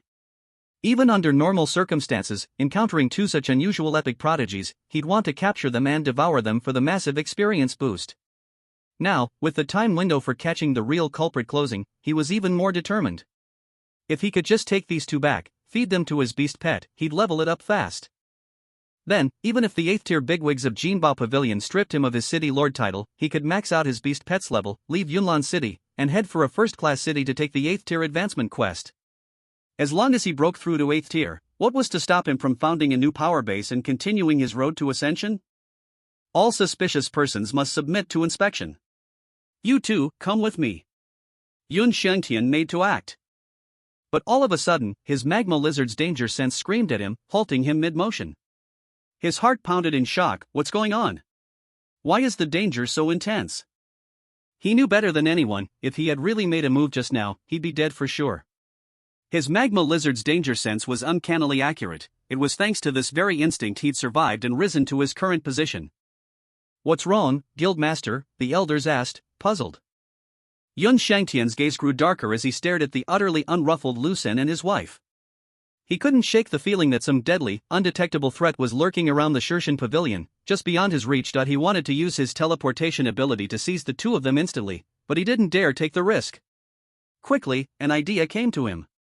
He sent a private message to the 8th-tier powerhouse of Jinbao Pavilion. Boss Chen, I found where the culprit is hiding, but I might not be able to take him down on my own. I need your help. Chen Xingyang, who was waiting for news in Jinbao Pavilion, replied coldly. You'd better not be playing games with me. Otherwise, the consequences will be severe. Seeing that Yun Shangtian wasn't making a move, how could Lu Xun and his wife not realize that there was something he was wary of? Sen, do you think he's discovered the Shadow Soul Mouse? Unlikely. Anyone below the 7th tier has no chance of detecting Xiao Chan and his beast companion's presence. Sen, do you sense something unusual about Lord Yun? There's a strange, murderous aura around him. It's subtle, but I can still feel it. Murderous aura? Now that you mention it, I think you're right. But that doesn't necessarily mean anything. Anyone who's killed before will carry some murderous intent. This is different. The aura around City Lord Yun seems to be made up of resentment, almost as if it's been drawn from countless grudges. You know, my class talent is special. I'm sensitive to this sort of thing. So you're saying City Lord Yun is some kind of villain? When I first came to Yunlan City years ago, I only met him briefly, but I had this feeling even then. It's even stronger now. Honestly, I suspect he's not even human. While Lu Xin and Chen Rou whispered to each other, a violent surge of energy suddenly swept across the sky. What's that? Everyone except Yun Shangtian felt their hearts and minds tremble. Even Yu Linglong, hidden on a distant mountain, could sense it clearly. A domain. Those two words leaped into everyone's minds. This was a domain ability, something only an 8th tier powerhouse could wield. When a domain appeared, any class changer below the 8th tier would be suppressed by its overwhelming force. It was an absolute suppression of rank. No amount of stats could make up for it. This is bad. Yun Shangtian must have called in an 8th tier big shot. Chen Rou's face went pale, her expression even more stricken. Lu Sen's face was grave as well. In truth, he'd expected that an 8th tier powerhouse would eventually arrive in Yunlan City, whether it was a shadow assassin or an elder from Jinbao Pavilion. He just hadn't thought it would happen so soon. And the 8th tier powerhouse approaching now clearly wasn't the shadow assassin. Those assassins never made such a showy entrance. That meant it had to be Jinbao Pavilion's 8th tier expert.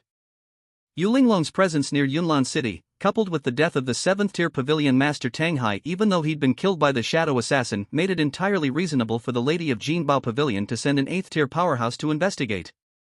The only reason they'd arrived so quickly was probably because this 8th tier had used some special means. 10,000 shadow soul mice were nothing compared to an 8th tier powerhouse. Ro, looks like we'll have to go with City Lord Yun. As long as I can stay by your side, Sen, I'll have no regrets in this life. Lu Xin and Chen Rou made up their minds. At this point, they could only leave their fate to the heavens. As for Xiao Yun, she would have to rely on her own luck. Xiao Chen has the resurrection ring, his life is secure. His parents therefore felt no more worries or attachments. In fact, they thought it was really them who'd been holding their son back all this time. If they were to die here and now, perhaps their son would soar even higher and faster. But now, an unmatched 8th tier powerhouse had appeared. All the Shadow Soul Rats obeyed at once, returning to their master's beast storage space as commanded by Lu Xin and his wife. Squeak! The Shadow Soul Rats could sense the overwhelming energy of the 8th tier domain. They knew they had no way to protect their master's family, so they obeyed and vanished into the beast storage space. Meanwhile, Lu Chen was leading a million beast companions through a 7-star secret realm. When he saw all the Shadow Soul Rats that had been guarding his parents suddenly return, he was immediately alarmed. Something had happened to Mom and Dad. Master, the City Lord of Yunlan City has called in an 8th tier powerhouse. We are no match for them, the Shadow Soul Rats reported. Boom! Lu Chen was furious. He unleashed his full power, sweeping through the secret realm with an unstoppable force. He didn't even let his beasts gnaw on the corpses of the realm's monsters. He simply blazed through and exited the secret realm as fast as possible. When he saw that the 7th tier defensive barrier hadn't been activated, Lu Chen didn't care about exposing his strength. He cast the forbidden spell Thunder Judgment, World's End, blasting the barrier apart in an instant. At the same time, he wiped out every member of the Yunlan Guild guarding the secret realm. Then, riding atop his Calamity Flame Spirit Skeleton King, he sped off toward the Godslayer Pavilion Guild. Back at the Godslayer Pavilion, Elder Chen Xingyang had arrived and quickly sensed that something was off.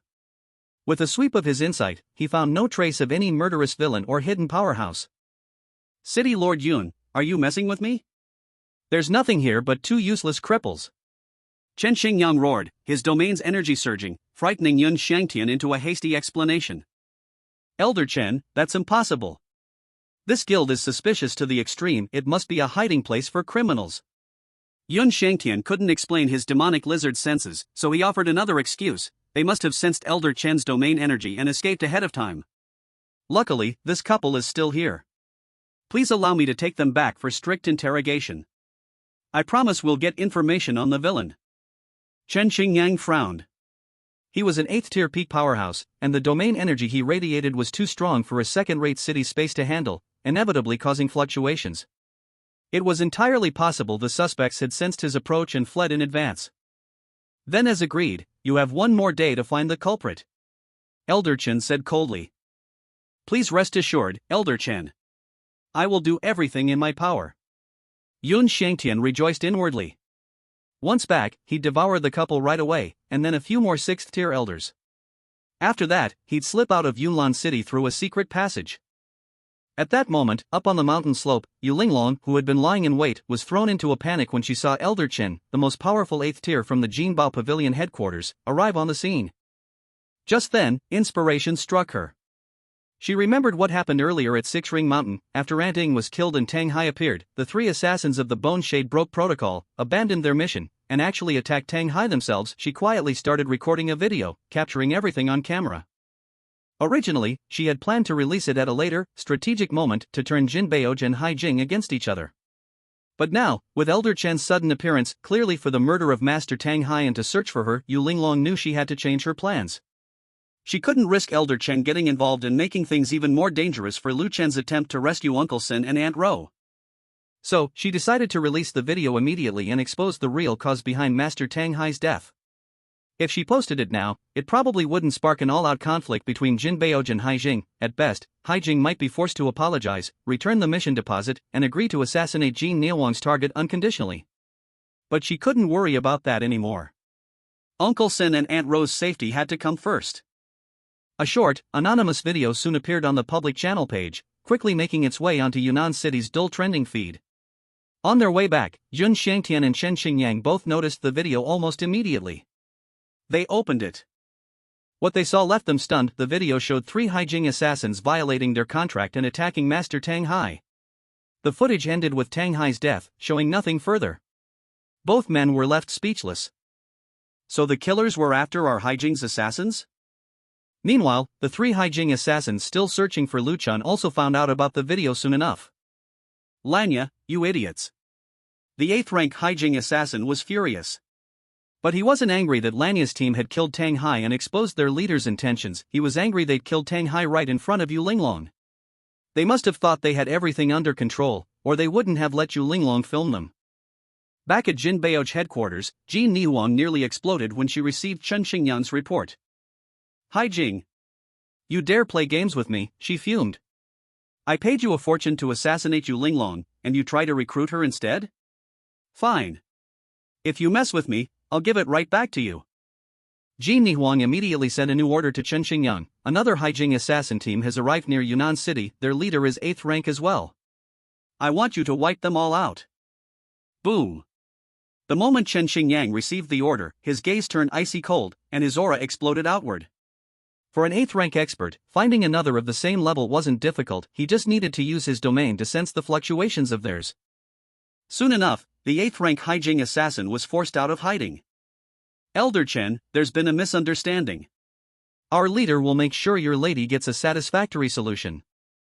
That's none of my concern. My orders are simple: destroy you all. And so, a battle between 8th rank powerhouses erupted on the outskirts of Yunnan City. Meanwhile, deep inside Hai Jing's mysterious headquarters, in the Bone Hall, ghostly flames flickered. 7 ominous skeletal thrones sat in a circle, each occupied by a shadow-shrouded assassin. They were the Bone Kings, the 7 most powerful elders of the Hai Jing Guild, all at the very peak of 8th rank. And above them all sat Hai Jing's guildmaster, the organization's sole and undisputed leader. Upon the throne of crimson blood and bone, a scarlet figure suddenly appeared. She wore a fitted red cheapao and stylish high heels, her right hand propping up her cheek as she tilted her head, gazing down at the elders below. On her face was a skull mask, symbol of her position as leader, leaving only her eyes exposed. But those eyes, streaked with strange runes, seemed to pierce straight through to the truth of the world itself. This was the leader of the Shadowed Remnants. Aside from her gender, no one, not even the 7 legendary Bone Blades, knew anything else about her. She was shrouded in mystery and power, universally acknowledged as the most formidable 9th rank legendary assassin alive. The disgrace brought upon the Shadowed Remnants' reputation in Yunlan City. Someone would have to answer for it. The elder responsible, a Bone King level assassin codenamed Green Bone, broke out in a cold sweat, desperate to beg for mercy. The leader's voice echoed from the throne, as chilling as the call of death itself. I do not wish for such incidents to happen again. Before Green Bone could finish his plea, there was a sickening squelch. No one saw how the leader moved, but in the blink of an eye, the 8th rank Bone King's health was instantly drained to 0. He collapsed lifelessly at the foot of the throne. White Bone, the blood duel for the Bone King position is now your responsibility. This meeting is over. At your command, my leader, the 6 remaining Bone King assassins replied in unison. In the next instant, they vanished on the spot, including the lifeless body of Green Bone, which disappeared along with them. Now, the leader of the Shadowed Remnants would have to negotiate personally with Jin Niwang, the head of the Golden Treasure Pavilion, to resolve this matter properly. Meanwhile, Yun Shangtian had already escorted the couple, Lu Sen and his wife, back to the Lord's Hall of Yunlan City. With the truth behind Tang Hai's death, the 7th rank master of the Golden Treasure Pavilion, now exposed, Yun Shangtian could rest easy and continue as the city lord. Heaven truly favors me, Yun Shangtian thought, in excellent spirits. He could also piece together what had happened around Six Ring Mountain. Most likely, a Shadowed Remnants assassin had targeted Yulinglong, only for a mysterious beast tamer to intervene and trigger the resulting commotion. Someone had reported seeing a fantastic, fiery mount heading towards Six Ring Mountain that must have been the mysterious beast tamer rushing to Yulinglong's rescue. Although beast tamers only had their unique skill and couldn't actively learn riding techniques, if they completed a high-level advancement quest with a top score, they might be rewarded with riding skills and thus be able to form a mount contract. With that, the recent mysteries in Yunlan City became much clearer. If he could just find Yulinglong or the mysterious beast tamer, he'd know who was responsible for killing the members of his guild. He suspected there were at least 2 culprits, a beast tamer and someone with an unknown profession. Reporting, Guild Master. Zhao Sanhu called in. I found a grave on a small hill behind the Shinigami Pavilion's guild hall. The name on it is Nightshade. Zhao Sanhu was still over at the Shinigami Pavilion, searching for anything else he could get his hands on. When he found the grave, he immediately reported it. Nightshade? Could that be the 7th rank female assassin who protected Yulinglong? Yun Shangtian wondered. Yulinglong's video had been filmed with a panoramic camera. He'd noticed Nightshade's corpse in the footage. Dig up the grave, Yun Shangtian ordered. Let's see if there's a female assassin's body inside. As you command. If that's the case, it can only mean one thing: the Temple of Godslayers is the secret base of that mysterious beastmaster, and Yulinglong is hiding there as well. Finding their whereabouts would be simple: just torture Lu Sen and his wife, and they'd have no choice but to confess. He had plenty of ways to make people talk. The Temple of Godslayers. After receiving the president's orders, Zhao Sanhu immediately rallied his auxiliary members, preparing to dig up graves. When Yulinglong, hiding up in the mountains, saw this happening, she was instantly alarmed. She couldn't hold back anymore. She was about to rush down the mountain and slaughter that pack of bastards. Just then, Lu Chen rushed back. He saw that many of the temple's facilities had already been destroyed, and Zhao Sanhu's men were even preparing to dig up Aunt Ying's grave. Lu Chen's rage exploded. Time to die. Second brother, the violet-eyed tiger, was the fastest. The moment it was summoned, it activated its innate skill, transforming into a phantom and lunging straight at Zhao Sanhu and his men. Crap! Danger! Seeing the massive ferocious tiger charging at him, Zhao Sanhu dropped his subordinates in a panic and ran for his life. Ah! The remaining outsiders were no match for the violet-eyed tiger. One by one, they were devoured like children being snatched up in a single bite. But Lu Chen had already set his sights on him. With a single leap, the blazing Wraith King pounced, and Lu Chen easily seized Zhao Sanhu. Boss, please don't kill me. I was only following orders. I have an epic warhammer, take it. Just spare my life. Zhao Sanhu hurriedly offered up the weapon he'd taken from Lu Tai, desperate to buy his survival. Lu Tai's weapon? Lu Chen instantly realized, this 5th-tier guy must be the one recently put in charge of the Cloud Mist City ticket battle, the very one who'd stripped Lu Tai of all his gear. One weapon isn't enough. Hand over every piece of top-tier gear in your pack, or you can take it all with you to see the King of Hell. Okay, I'll give it all up. Boss, I'll do whatever you say. Without hesitation, Zhao Sanhu surrendered all his gear, everything he had, not daring to hold anything back. He guessed that the man in front of him, riding that flaming mount, must be the same ruthless person who'd killed Elder Amoren. He couldn't afford to cross him. Lu Chen took the loot and didn't bother with Zhao Sanhu any further. Thank you, boss. Thank you for sparing me. Zhao Sanhu scrambled to his feet, desperate to escape, but as he fled down the mountain, Yulinglong arrived and shot an arrow straight through his heart. Zhao Sun, who died with his eyes wide open, unwilling. Brother Chen. The Lord of Cloud Mist City called an Elder Chun from Jinbao Pavilion, an 8th rank powerhouse, and together they took Uncle Sin and Aunt Ro away. But I've already posted the video of the Wraith assassin killing Lord Tang Hai, and now Elder Chan and the Wraith's 8th rank assassin are fighting each other. Yu Linglong quickly explained. Lu Chen was momentarily stunned. He glanced towards Six Rings Mountain, where waves of domain energy were crashing back and forth, two distinct surges, their range massive. On his way back, Lu Chen had been puzzled about why two heavy hitters were suddenly fighting. Now he understood, it was the 8th rank boss from Jinbao Pavilion clashing with the 8th rank Wraith assassin, falling out because of that video. Because of this, Lu Chen truly experienced the terrifying power of an 8th tier powerhouse. The domain of someone at that level was overwhelming. Even if he fought with everything he had, he doubted he could do anything to his opponent. He used to think that with his exceptional stats, he could narrow the gap with these top-tier experts. But now it was clear he had underestimated the crushing weight of level suppression. The higher the level, the more absolute that suppression became. An 8th tier's might could cover an entire large city. Just how powerful would a 9th tier elite be? Lu Chen pushed aside all other thoughts. Sister Linglong, the Xinggu Pavilion is no longer safe. On the way to Yunlan City, we'll pass through that special 5-star invasion secret realm, the Silent Forest. When the time comes, I want you to enter the realm first and wait for me there. Once I've rescued my parents and leveled up to 150, I'll come join you. He couldn't risk bringing Linglong along to attack Yunlan City. If her identity was exposed, there was no telling whether the 8th tier big shots from Jinbao Pavilion or the Shadow Wraith's 8th tier assassin would stop fighting and turn their sights on them instead. Sending Linglong ahead to the Silent Forest secret realm was the safest option. Sister Linglong, remember, just find a safe spot inside and wait for me. Whatever you do, don't go exploring that hidden map. Got it. I understand. Soon after, Lu Chen escorted Yu Linglong to the entrance of the Silent Forest secret realm. This area was still under the control of the Yunlan Guild. This time, Lu Chen showed no mercy. Before the guards could even react, his beast companion struck with blinding speed and wiped them all out. Once Linglong had entered the Silent Forest secret realm, Lu Chen's gaze turned icy cold. He set off for Yunlan City alone. Touch his family, and the only repayment would be death.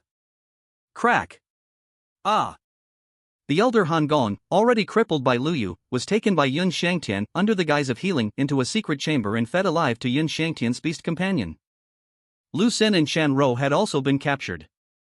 Using Job Changer's flesh and blood to feed his beasts. Sen, you were right. The Lord of Yunlan City really isn't human, Shan Rou said, staring at the bloody scene before her. She showed no fear. Compared to the horrors of the divine game, this was nothing. Ha! It seems you two are quite worldly, so calm even in a place like this. You must have guessed my true identity by now, Yun Shangtian chuckled. You're right. I'm not an ordinary job changer. I am an alien. As he spoke, Yun Shangtian's form shifted into that of a lizard man. He wasn't in any hurry to let his pet devour the two of them. His position as city lord was more secure than ever now. What he really wanted was to find the mysterious culprit who had killed his guild members. Who dared to make trouble on his turf, to toy with him? Chen Rou desperately wanted to get this secret to her son, but the secret chamber was shielded. There was no way to send any messages. Don't bother, Yun Shangtian sneered. Since I brought you to my secret chamber, I won't let you leave alive. And I won't let you expose my secret. Now, you have only two choices. Here are your two options. First, tell me who killed my guild member and how I can find him. That way, I'll let the two of you die with a bit of dignity. The second option? You'll die in agony under my torture. Your bodies and souls both will suffer as if you were in hell itself. Don't worry, I'll make sure you experience pain beyond anything you can imagine before you die. As Yun Shangtian spoke, he ripped out Elder Han Gong's heart and bit into it right in front of the couple. Back then, I just caught a glimpse of you, but I could tell there was something dangerous about you, a murderous aura. So, you're one of the irregulars. Lu Xin said coldly. So it's true. We really have met before. No wonder you both looked so familiar the moment I saw you. Yun Shangtian's eyes narrowed as he forced himself to recall, the hazy memory sharpening bit by bit. It was you too. The legendary prodigies who came from a first-tier city to Cloud Mist City all those years ago, to take on the newly discovered, nightmare-level 5-star secret realm, the Silent Forest. The story flashed back 20 years. At that time, Yun Shangtian wasn't yet the lord of Cloud Mist City. One day, the city lord announced that honored guests were coming and everyone needed to be there to greet them. Yun Shangtian went along with the crowd and, among them, caught a glimpse of Lucen, then in his prime, proud and full of vigor. Ha! The report said all 60 prodigies died trying to conquer the Silent Forest, yet somehow 2 survived. Your stats are all 0 now. I'm guessing something happened to you in that secret realm, right? I sent plenty of my own 5th-tier men in there, but none ever made it back out alive. That secret realm is special. Not only does it block all communication channels, it even has its own strange rules. Yun Shangtian's grin widened, his voice taking on a chilling edge. Now, you've got another option. Tell me the secret of the Silent Forest. Why did the leaders of a first-tier city send 60 epic-level geniuses to explore it? Tell me, and maybe I'll consider sparing your lives. He flicked out his lizard-like tongue, licking the blood from his lips. You want to know the secret? Lucen snorted. Dream on. Kill me, torture me, do whatever you want. If I so much as flinch, I'm no man. Yun Shangtian laughed harshly. Just as fearless as ever, captain of the legendary squad. If your stats weren't 0, and your legs weren't crippled, you'd probably be an 8th-tier powerhouse by now. But now? You're nothing but a prisoner at my mercy. Live or die, it's up to me. With that, Yun Shangtian summoned his beast pet, the 3-headed serpent mother. It was a mutated dark beast with a woman's face atop a serpent's body, exuding a sinister, evil aura. Name, 3-headed serpent mother.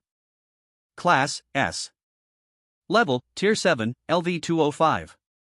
Of the 7 beasts I've contracted, this is the last one that hasn't reached max level. Once I devour the flesh and blood of 2 epic-level geniuses like you, she'll reach her full power for sure. Yun Shangtian prepared to begin his torture, intending to let his pet slowly gnaw away at their flesh. But just then, a piercing alarm blared throughout Cloud Mist City. The sound was deafening, it startled even Yun Shangtian. Damn it! Why is there suddenly a level 1 emergency alert? Could it be that the fierce battle between Shadow Wraith and the 8th-rank powerhouse from Golden Treasure Pavilion has spilled over into Yunlan City? Yun Shangtian had no choice but to order the 3-headed serpent mother, watch them closely, before hurrying back to the city lord's grand hall. What on earth is going on? Nothing irritated Yun Shangtian more than being interrupted when he was about to feast, especially when his meal was about to be 2 legendary prodigies. President, there's trouble, serious trouble. A huge number of beast pets, at least 3 million, suddenly appeared inside our city. Now they're marching straight for us, and our guards can't hold them back at all. An elder from the Yunlan Guild rushed in to report. What did you say? Yun Shangtian teleported instantly, appearing above the main hall in a flash. From his vantage point, he saw 3 massive waves of beast pets surging in from 3 directions, all converging on the Yunlan Guild headquarters. The citizens of Yunlan City were thrown into chaos, fleeing in panic from this sudden disaster. But strangely enough, the 3 beast hordes weren't attacking innocent people. They streamed through streets and alleys, scaled tall buildings, yet not a single civilian was harmed. Such a situation could only mean one thing: these were all tamed beast pets, not wild monsters. They were obeying the commands of a beast master. In that instant, Yun Shangtian thought of the million-strong beast pet army that had appeared near Six Ring Mountain. It had to be that mysterious beast master, making a brazen attack. So, the God Slayer Pavilion really was the lair of that ruthless beast master, and Lucen and his wife were involved with him. Still, Yun Shangtian wasn't especially worried. First, he had hostages in his hands. Second, he could teleport. Unless he was completely surrounded, he could escape at any time. Third, Yunlan City's power was nothing to scoff at.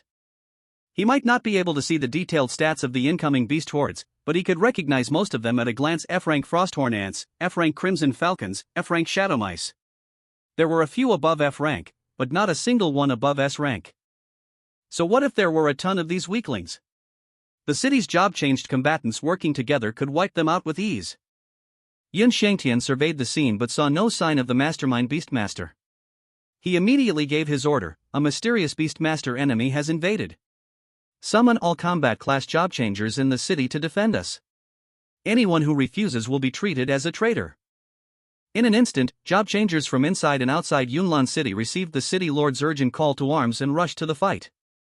At that moment, the most formidable of the beasts, the second brother, the violet-eyed tiger, soared into the air, pulled out a legendary loudspeaker, and spoke in human language. By my master's command, this is a private matter between my master and the lord of Yunlan City.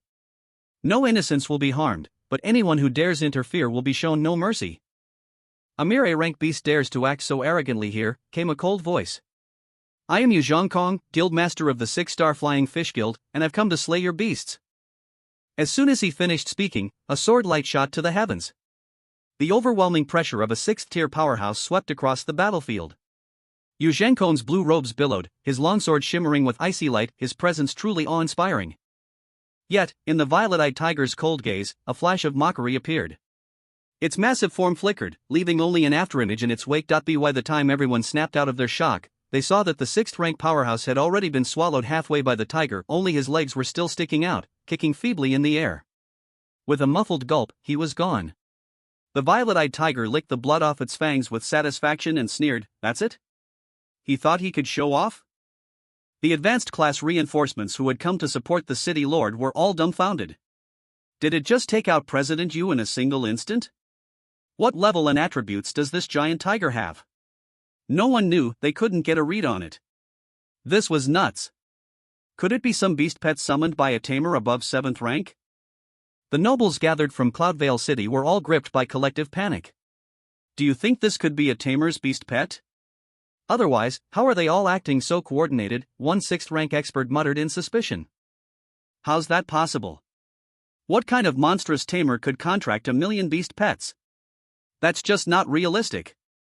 Everyone shook their heads in denial. By the way, where is the tamer who summoned all these pets?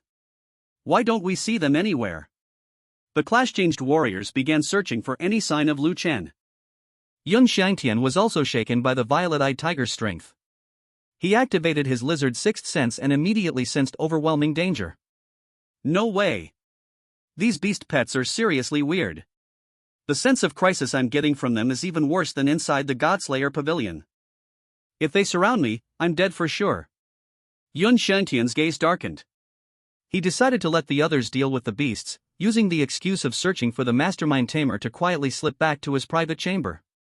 He needed to gather his things and get out fast. It was clear now the enemy's power was far beyond anything he'd imagined. Meanwhile, thanks to his Shadow Veil spell, Lu Chun had already infiltrated the city lord's main hall and made his way into Yun Xiangtian's private chamber. With the combined help of his Celestial Eye and legendary insight abilities, tracking down his parents was a piece of cake. But even Lu Chen was stunned by the hellish sight that greeted him inside. The chamber was filled wall-to-wall with gruesome, severed heads used as decoration. How cold-blooded and cruel did someone have to be to commit such atrocities? If this was all the city lord's handiwork, then he was truly beyond redemption. Lu Chen also noticed a mutilated corpse lying atop a stone altar, being devoured by the 3-headed serpent queen. Wasn't that the Elder Han from the palace, the one who'd been guarding the shadowy relic realm before? The city lord of Cloudvale was a beast among beasts. He even treated his own guild's elders like this. Ha! 2 epic-grade hunks of flesh, what a treat! How about I just have a little taste? The Serpent Queen had already stripped Elder Han's corpse to the bone, and now she was hungrily eyeing Lucen and his wife, barely able to contain her appetite. After all, whether her master ate or she ate, either way it would help her level up. Rome, watch out! Lucen saw the Serpent Queen turning her greedy gaze on them and quickly shielded Chenro behind him. If anyone was going to be eaten, let it be him. Already seething with rage, Lu Chen saw that the Serpent Queen was now eyeing his parents. Without hesitation, he unleashed his ultimate forbidden spell, Holy Lance, Vow of the End. No! All 6 of the Serpent Queen's heads changed color at once, shrieking in despair. The Holy Spear, carrying the unstoppable force of a forbidden curse, pierced straight through its target's body, killing it instantly, and in doing so, punched a hole right through the secret chamber and out into the grand hall beyond. Before anyone could even process what had just happened, a blinding explosion of holy light shattered the hall's ceiling with a thunderous roar, exposing Yun Xiangtian's hidden chamber for all to see. Bathed in the radiance of the holy light, nearly 100,000 human heads, yes, actual heads, suddenly surfaced before the stunned eyes of Cloudmist City's nobles and commoners alike, revealed to the world at last. Damn it! Yun Xiangtian had planned to retreat to his secret room, swiftly devour the souls of Lucen and his wife, and vanish without a trace. Instead, a massive holy spear sent him flying.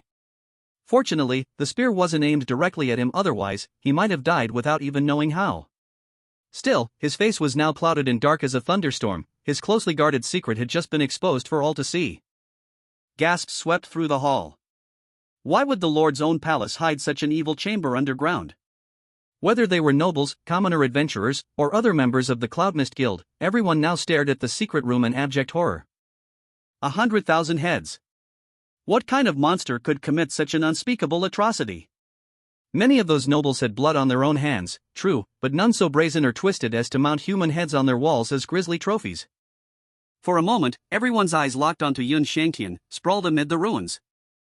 Lord Citymaster, was this your doing? One of the commoner adventurers demanded, his voice trembling.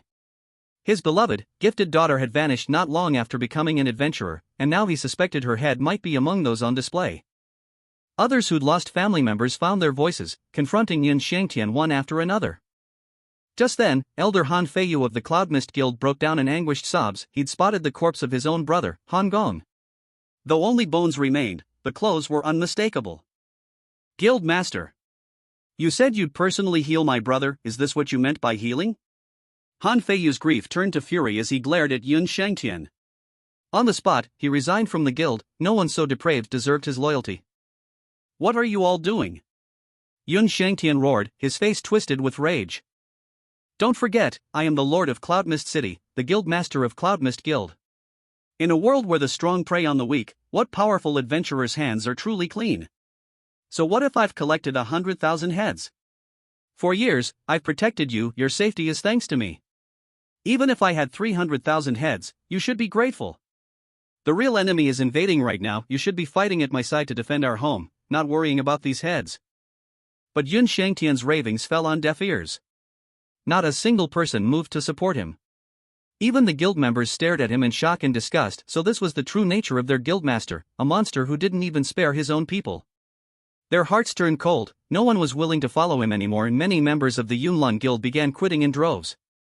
Such a brutal man didn't deserve to be their city lord, let alone the head of the Yunlun Guild. You all! Yun Shangtian found that no one would obey his orders anymore. Helpless, he could only glare viciously at Lu Chen. You! This is all your fault. If not for you, my secret would never have been exposed. I'll remember this grudge. Yun Shangtian's magic lizard instincts screamed at him. If he tried to fight Lu Chen head-on, he would surely die. So he made up his mind, before Lu Chen's beast companions could surround him, he would teleport away and escape. Losing the mother three-headed serpent as a beast companion was a blow, but as long as he survived, he could always form a pact with another beast and start over. Only by staying alive did he have any hope of growing stronger. Whoosh! With that thought, Yun Shangtian activated his teleportation ability to flee. Trying to run? Lu Chen's celestial eye of the world unleashed its active skill, Sky Shatter. The ability targeted Yun Shangtian, who had already been marked. Instantly, a golden arrow pierced through Yun Shangtian midair. Even with over 10 million health points, he couldn't withstand Lu Chen's strike. Ah! Yun Shangtian's body crashed heavily to the ground, but he wasn't dead. The unique trait of the abnormals was that, beyond their bizarre innate abilities, which, unlike normal class bonuses, offered only active effects similar to divine blessings, they could also use their abnormal bloodline to negate a single fatal blow. Just as Yun Shangtian fell, Lu Chen commanded his beast companions to seal off every possible escape route, blocking any chance for Yun Shangtian to teleport away again. Finding every escape blocked, both sky and ground, Yun Shangtian realized he could hide nothing more. Right in front of everyone, he revealed his true form as an abnormal, summoning 6 hatched beast companions, the demon-faced spider, venomous twin pythons, blood-hatched crocodile, birthing cat lizard, blood crystal brood mother, and demon-spawn toad. What? Lord Yun is an abnormal? The people of Yunlan City were stunned. Abnormals were the most reviled type of special class users worldwide. In the early days of Class Awakening, a group of madmen had tried fusing their bloodlines with monsters, hoping to create a more powerful human. While abnormals gained a one-time fatal blow immunity and active abilities far stronger than ordinary class users, as they leveled up, they would gradually become bloodthirsty monsters, each day needing to drink massive amounts of blood just to hold on to their sanity. Fortunately, in the nation of the abnormals, their king, the Abnormal King, had led most abnormals away to the monster realm, forbidding them from returning to Blue Star. That was the only reason the world had avoided an abnormal crisis. But in the Blue Star world, there were still some abnormals left behind, or madmen who willingly turned themselves into a new generation of abnormals.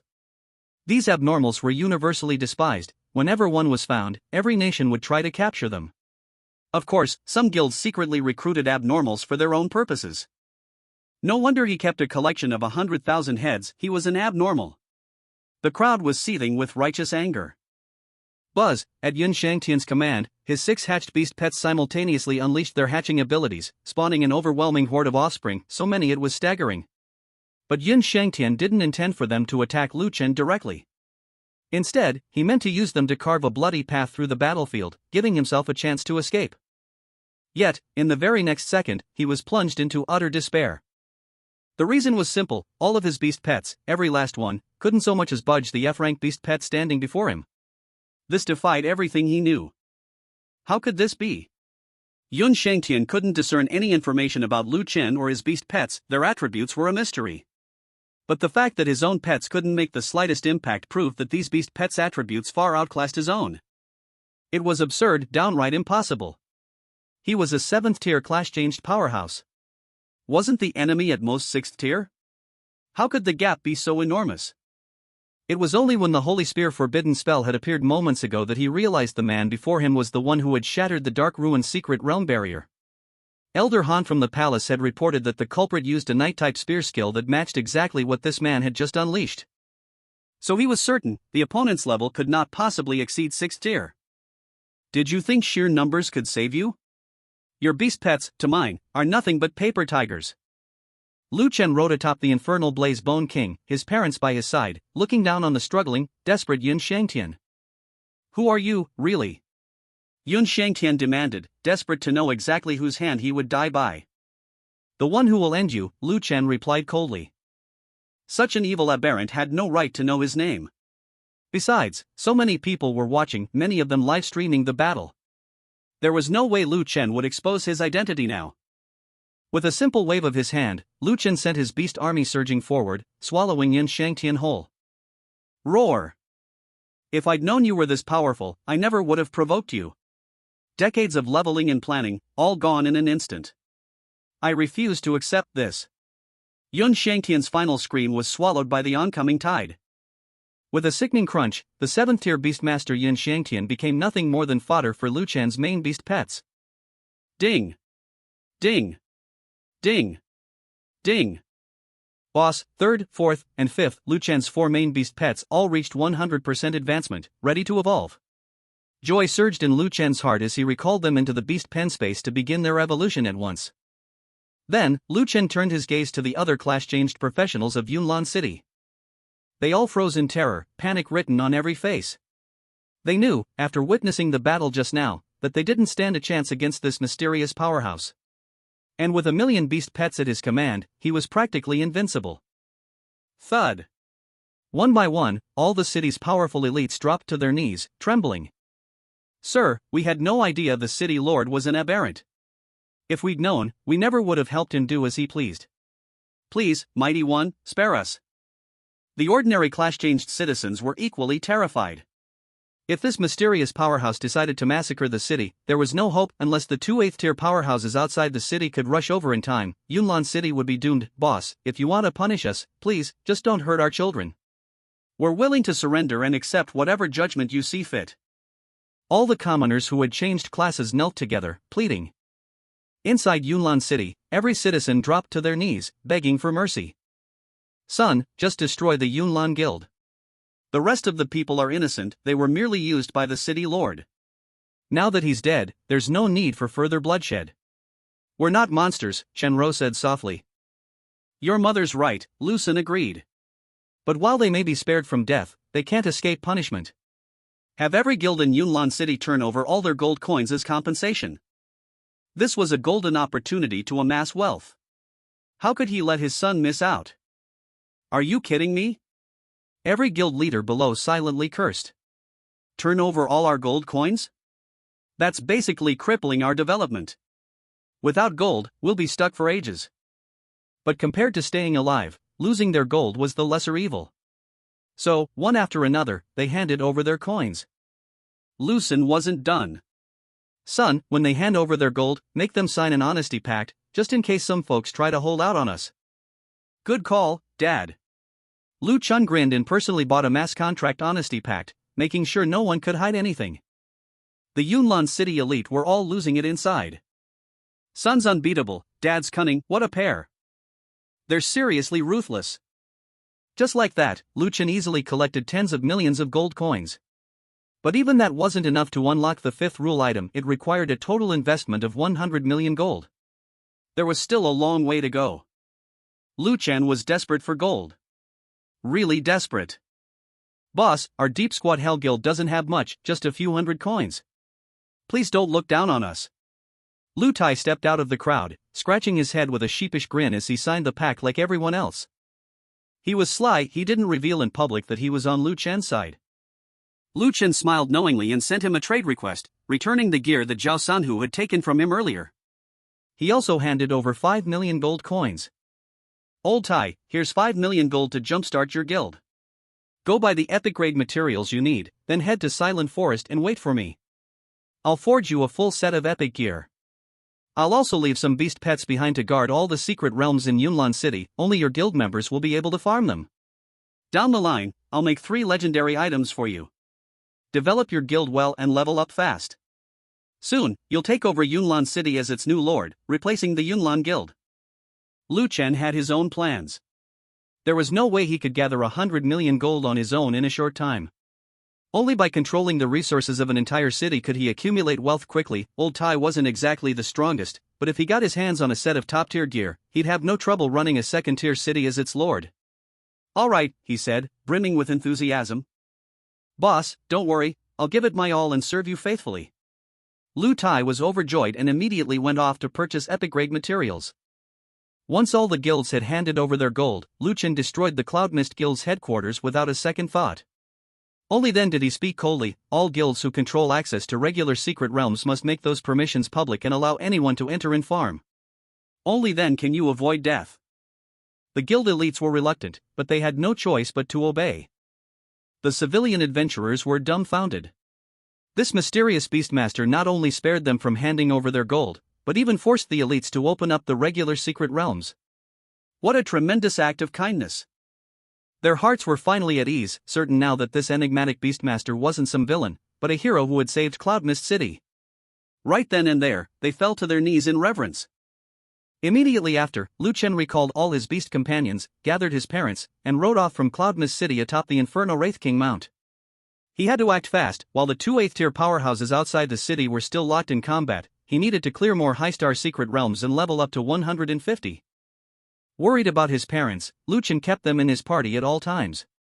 Their levels had long since reached Tier 5, level 150, but their attributes had been sealed at 0, leaving them unable to complete the advancement quest to Tier 6.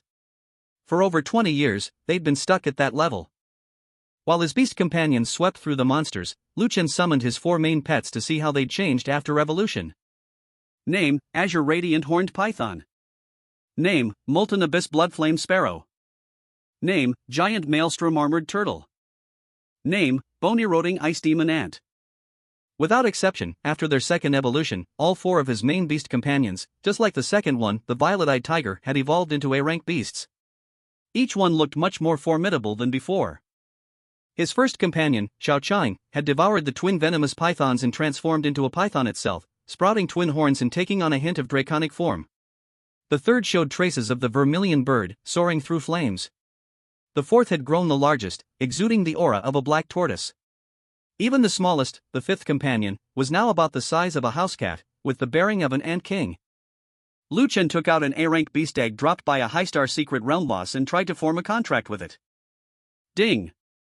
As an F-rank beast master, you cannot contract an A-rank beast. Lu Chen confirmed another thing: F-rank beasts that evolve into A-rank don't affect his ability to summon and command them, but he couldn't directly contract with A-rank beasts yet. Not that it bothered him.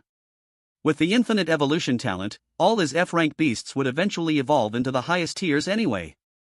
What's more, Lu Chen discovered another hidden secret about beast evolution. When the evolution points were about to reach 100%, the last creature whose flesh and blood the beast devoured would grant it some of its characteristics upon evolution. That was a groundbreaking discovery. From now on, whenever his main beast pets are about to evolve, they'll be able to choose which aberrant creatures they devour. This way, he can guide their evolution exactly as he wants. Another day passed. Lu Chen's level rose smoothly to 150. Even for someone like him, rapidly bulldozing through high-star secret realms, it still took several days to reach the max level of Tier 5. For an ordinary Tier 5 class changer, it would probably take years to get this far. And reaching max level was only the first step in advancing. After that, you still had to spend a huge amount of time earning gold to buy advancement materials, or go grinding for them yourself, and there was always the risk of dying during advancement quests. That's why so many Tier 5 class changers, once their drive to become stronger faded and they realized their own potential and resources were limited, chose to simply stall at Tier 5. They'd settle in some small city, enjoy a bit of status, and live out their days in comfort. Lu Chen took out the Godslayer Spear. Name, Godslayer Spear, damaged. Quality, divine. Status, severely damaged. Level, Tier 5 LV 150. Bound to, Lu Chen. Base attributes. Attack power increase, plus 50%. Absolute penetration, ignores 50% of target's defense. Power resonance, plus 3600. Combat effects. After image thrust, attack speed plus 150%. Blood Fury combo, each hit adds 1 stack of Godslayer mark, at 10 stacks, triggers true damage. Brutal Law, crit rate plus 50%, crit damage bonus plus 100%. Crimson Pact, lifesteal plus 50%. Equipment effects. Divine Absorption, passive absorbs divinity from the blood of gods to repair the spear. Every 1% divinity absorbed permanently increases all attributes by 0.5%. Divine Lightbreak, active forcefully suppresses all buffs and healing effects on the target. Against divine targets, also inflicts a divine punishment mark, causing them to take plus 125% damage for 24 hours, lasts 10 minutes, cooldown, 24 hours. Equipment background. This weapon was forged from a meteor fragment that pierced through Ragnarok itself. The spearhead still bears traces of blood from the mysterious god's right eye. When the blood of gods reforges the spear, the eternal spear will once again tear open the rift of darkness. Equip. He then allocated all 1,500 free attribute points from Tier 5 into Constitution. Lu Chen's final Tier 5 attributes were set. HP, 31,947,825. Mana, 16,428,750. Attack, 44,988,890. Defense, 9,215,718 physical / 7,639,368 magical. With stats like these, Lu Chen was confident there wasn't another Tier 5 class changer in the world who could match him. Only the very peak Tier 5 world bosses could even hope to compare. Seeing their son's near-invincible stats, Lu Chen and his wife were filled with even greater anticipation. Son, barring any surprises, with your current stats, your chances of clearing the divine game should be at least 99%. The remaining 1% is only if a god intervenes. Dad, Mom, today, I'll take you to find that god. Let them break your seals. Lu Chen was full of youthful ambition. With the Godslayer spear in hand, the resurrection ring on his finger, and the beast god medal at his side, he had 3 ace cards up his sleeve. With these, Lu Chen refused to believe he couldn't conquer a level 5 divine game. Before heading into the Silent Forest secret realm, Lu Chen made contracts with a few F-ranked local mutts, assigning them to guard the various invasion points around Yunlan City. These dog pets were loyal and clever, perfect future watchdogs. Meanwhile, 2 top-level 8th-tier powerhouses were still locked in fierce combat. Lu Chen guessed the leaders of Jinbao Pavilion and Shadowbone still hadn't reached an agreement. Without wasting time, he brought his parents safely to the edge of the Silent Forest secret realm. Boss, you finally made it. I've got all the equipment materials ready. Lu Tai, who'd been waiting, hurried over with the equipment and epic level materials in hand. Lu Chen scanned the area, no one else was around. He activated his Forbidden Masterwork Forge spell, upgrading all of Lu Tai's remaining orange gear to epic level. Boss, you're a forging master too? And it's a guaranteed success every time. Lu Tai was as happy as a kid with a new toy. An entire set of epic gear, something he'd never even dared dream of before. With this, he could level up in no time. He was confident he'd soon take control of Yunlan City and start stockpiling resources and gold for Lu Chen. Go on, get back. Lu Chen said. Sure thing, boss. If you ever need anything, just message me. Grinning from ear to ear, Lu Tai hurried back to the Deep Squat Hell Guild, ready to kickstart its rise to glory. Dad, Mom, let's get started, Lu Chen said. With that, the three of them entered the Silent Forest secret realm and met up with Yu Linglong. Shun. Yu Linglong's eyes lit up when she saw Lu Chen, like lovers reuniting after a long separation. She was clearly excited, but noticing Uncle Sin and Aunt Ro, she quickly hid her emotions beneath the surface. The two elders just smiled knowingly and said nothing. Ding! You have entered the Silent Forest secret realm. Due to the realm's rules, when a special symbol appears above your head, you must not make a sound or you will be punished. No sooner had Lu Chen entered than he received this rule's notification. Dad, did a god set up these rules? He asked. Not exactly, Lu Chen replied. Gods are mysterious and powerful, but even they can't change the rules of reality. This is an environmental buff. Some special secret realms come with their own unique rules. As long as we follow them, we'll be fine. VMM.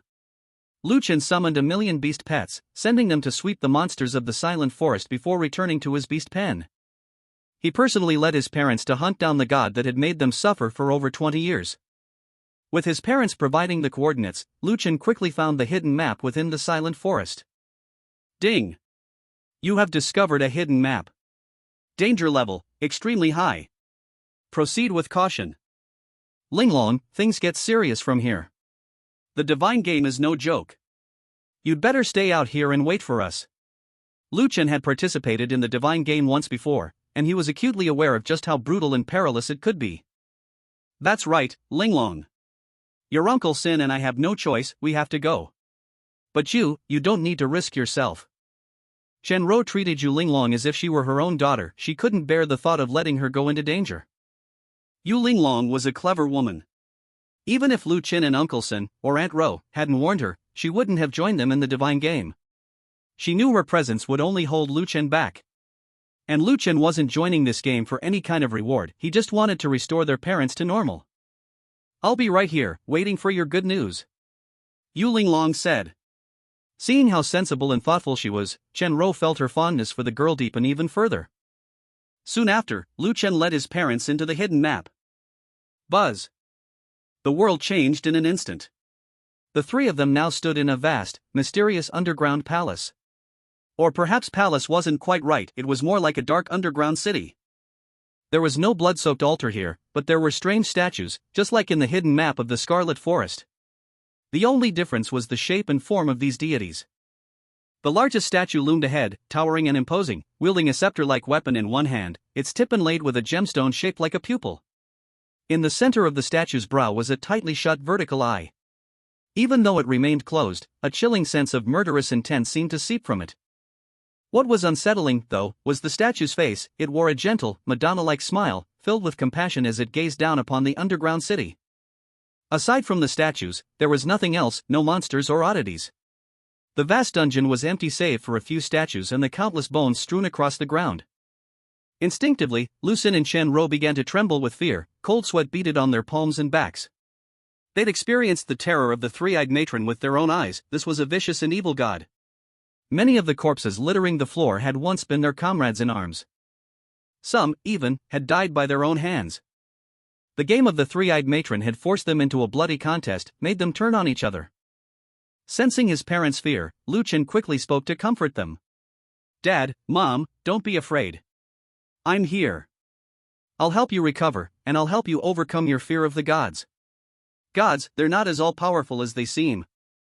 His words offered them a measure of comfort, but couldn't erase the fear in their hearts. Crack! Crack! Perhaps the statue had sensed their intrusion, or maybe it had heard Lu Chen's defiant words, but it began to move. Hiss! The three-eyed matron opened all three eyes, each one blood-red and inscribed with divine runes. Still, her expression remained as holy and serene as before. When she spoke, her voice was like a dream, echoing straight into their souls. I am the merciful three-eyed matron. I pity the world and shower my blessings upon it, offering my protection to all. And yet you, how dare you profane me? Lu Chen stared the deity down, unafraid, and shouted back, mercy? Compassion? Spare me your hypocritical words. If you're truly a god of mercy, then why did you let my parents suffer for more than 20 years? The three-eyed mother goddess's three eyes seemed to possess a life of their own, each one fixing separately on Lucin and Chen-Ro, while her expression remained unchanged and inscrutable. If not for my divine mercy, your parents would have perished long ago in the game I designed. How would a mere mortal like you even exist? Blasphemy against a god is punishable by utter annihilation. Yet I am the goddess of compassion, who pities all living beings. Mortal, shouldn't you be kneeling in gratitude for my grace? Humph. You're nothing but a bunch of frauds playing at being gods. Don't think I don't know you're bound by the rules of your own games. If you want to kill us, you'll have to do it by the rules.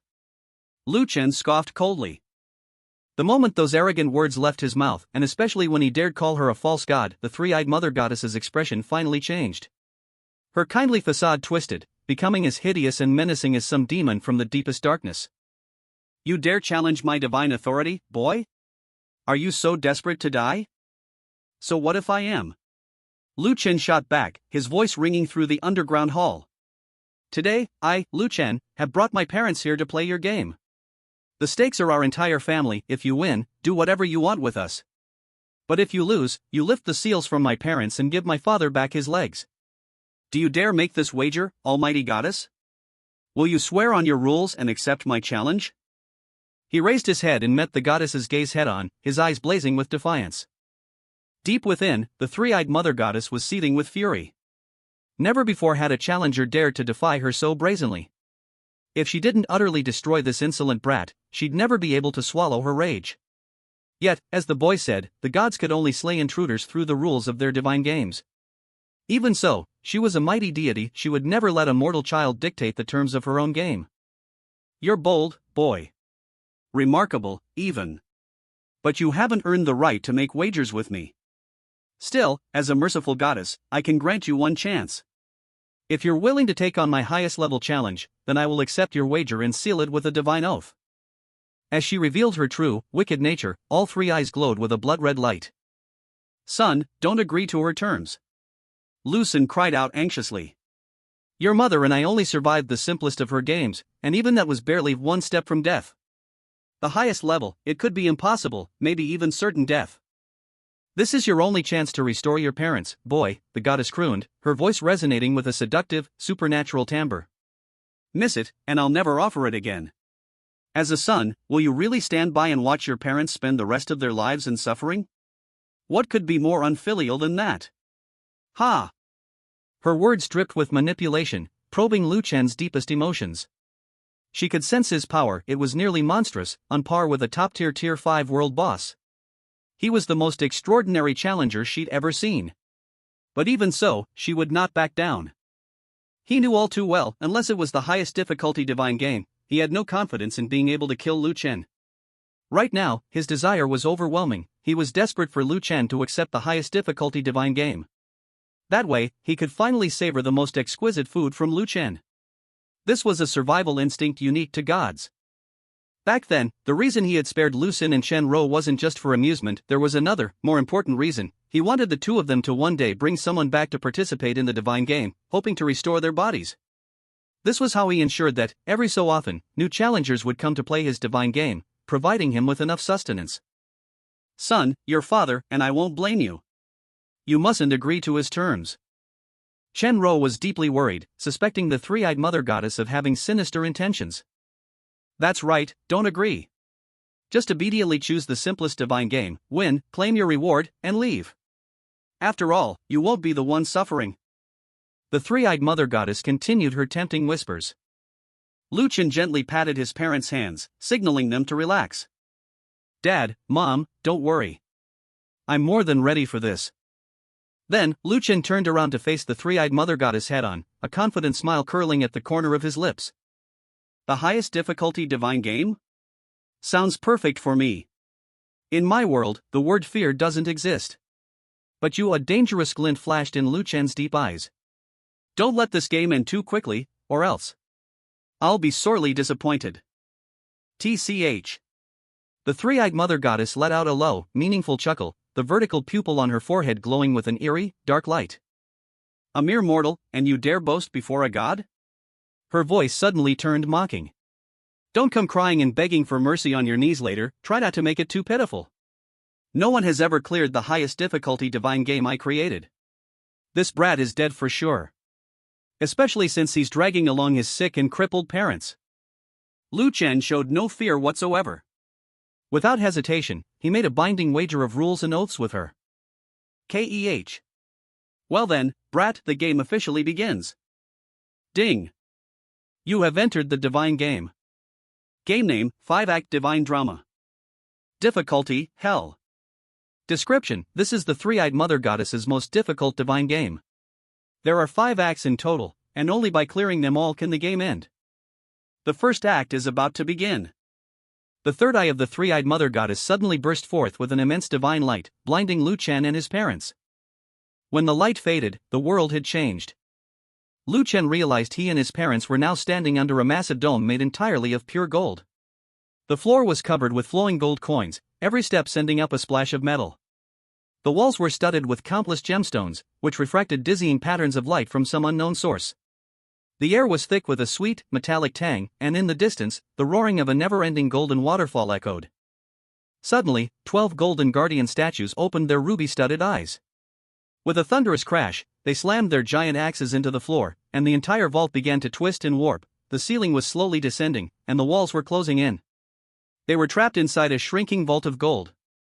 Son, your mother and I have played through this exact scenario before, Lucen said gravely. It seems the divine game of the three-eyed mother goddess hasn't changed much from when we experienced it, just more levels and a higher difficulty. Later, we'll tell you the strategies for passing the first 2 rounds. As Lucen and Shanro relived this divine challenge, vivid memories of the escape came flooding back. Back then, their epic team of 60 had thrown everything they had at the game. Only after losing more than a dozen comrades did they finally uncover the method to clear the first round and make it through alive. Ding! First round of the divine game, Greedy Gold Vault, begin. The rules for this round are as follows. 1. Survival timer, 32 minutes. Anyone who hasn't cleared the stage when the vault fully seals will be crushed into gold leaf. 2. Touching any gold object activates the gold curse, including coins on the floor. The cursed part of your body will slowly turn to metal. 3. The golden codex on the central throne contains the escape code, but it can only be read for 3 seconds at a time. For every time a golden guardian is killed, the vault shrinks 10% faster. 5. When the last guardian falls, all the gold in the room will merge into a 50-meter tall golden tyrant boss. What? Only 32 minutes? Shenro gasped. Back when I did this, we had a full 72 hours for the first round. This difficulty level is insane. Still, she was confident, with her and her husband's hard-won experience, plus their son's formidable strength, they could clear it without trouble. Xiao Chen, after you defeat the golden tyrant boss, the password input screen will appear. Enter the escape code in time and you'll open the portal to the next round, Lucen explained, sharing the strategy their team had won with blood and sweat. Listen, this challenge isn't just about strength, it's about teamwork and sacrifice. See that special golden balance in the center? It looks like gold, but it's really a diamond scale painted with gold powder. It's the only object here immune to the curse. Someone has to stand on one end and endure the pain of the curse, the other end will then display pieces of the password. With those fragments, you can find the full code in the golden codex and escape. Your mom was the one who stood on it back then. Even after the game ended, she still carried the effects of that curse with her. Shenro smiled softly. Son, let me handle this, I know exactly what to do. All you need to do is take each password fragment I give you and find the matching code in the golden codex. But, Mom, Lu Chen began, worried his mother wouldn't be able to withstand the ordeal. It's just a hell-level curse. It's not going to kill me, she said lightly, stepping onto the balance. Instantly, password fragments began to glow on the other end, their countdown flickering. Son, you can only read the golden codex for 3 seconds at a time, and it takes 3 minutes to cool down between reads. That means you'll have a maximum of 10 chances to look. After hearing his mother's words, Lu Chen summoned 100,000 beast pets. This scene wasn't as dramatic as it sounded, there actually weren't that many monsters, just 12 golden guardians and a single golden tyrant boss, so there was no need to summon too many beast pets. Besides, if the beast pets touched any golden items, parts of their bodies would turn metallic, and this couldn't be reversed until they cleared the 5th act of the divine play. Lu Chen walked over to the golden codex, activating insight and the eye of the skies, ready at any moment to decipher the codex. The first password fragment. As soon as Chen Rou obtained the secret fragment information, she immediately passed it to Lu Chen. He quickly scanned the codex's password symbols. There were so many symbols appearing on the codex that it was impossible to count them all. Only someone with keen insight and attention to detail could swiftly match the fragments to the correct password symbols. At that moment, the 12 Golden Guardians began to stir. They launched their attack, all 12 of them, without exception. Each was a Tier 5 Lord-level boss, but their attributes and skills weren't anything special. Son, have your beast pets suppressed the 12 Golden Guardians for now. Don't kill them yet, or we might not have enough time. Find all the passwords first, then take them out instantly. Lu Xun said, acting as the team's strategist since he couldn't fight himself. Every time a Golden Guardian was killed, the vault's compression would speed up by 10%, meaning the countdown would shorten by 10%. So, the safest plan was to find all the password fragments first, then defeat all the Guardians in one go. Bang! Bang! Bang!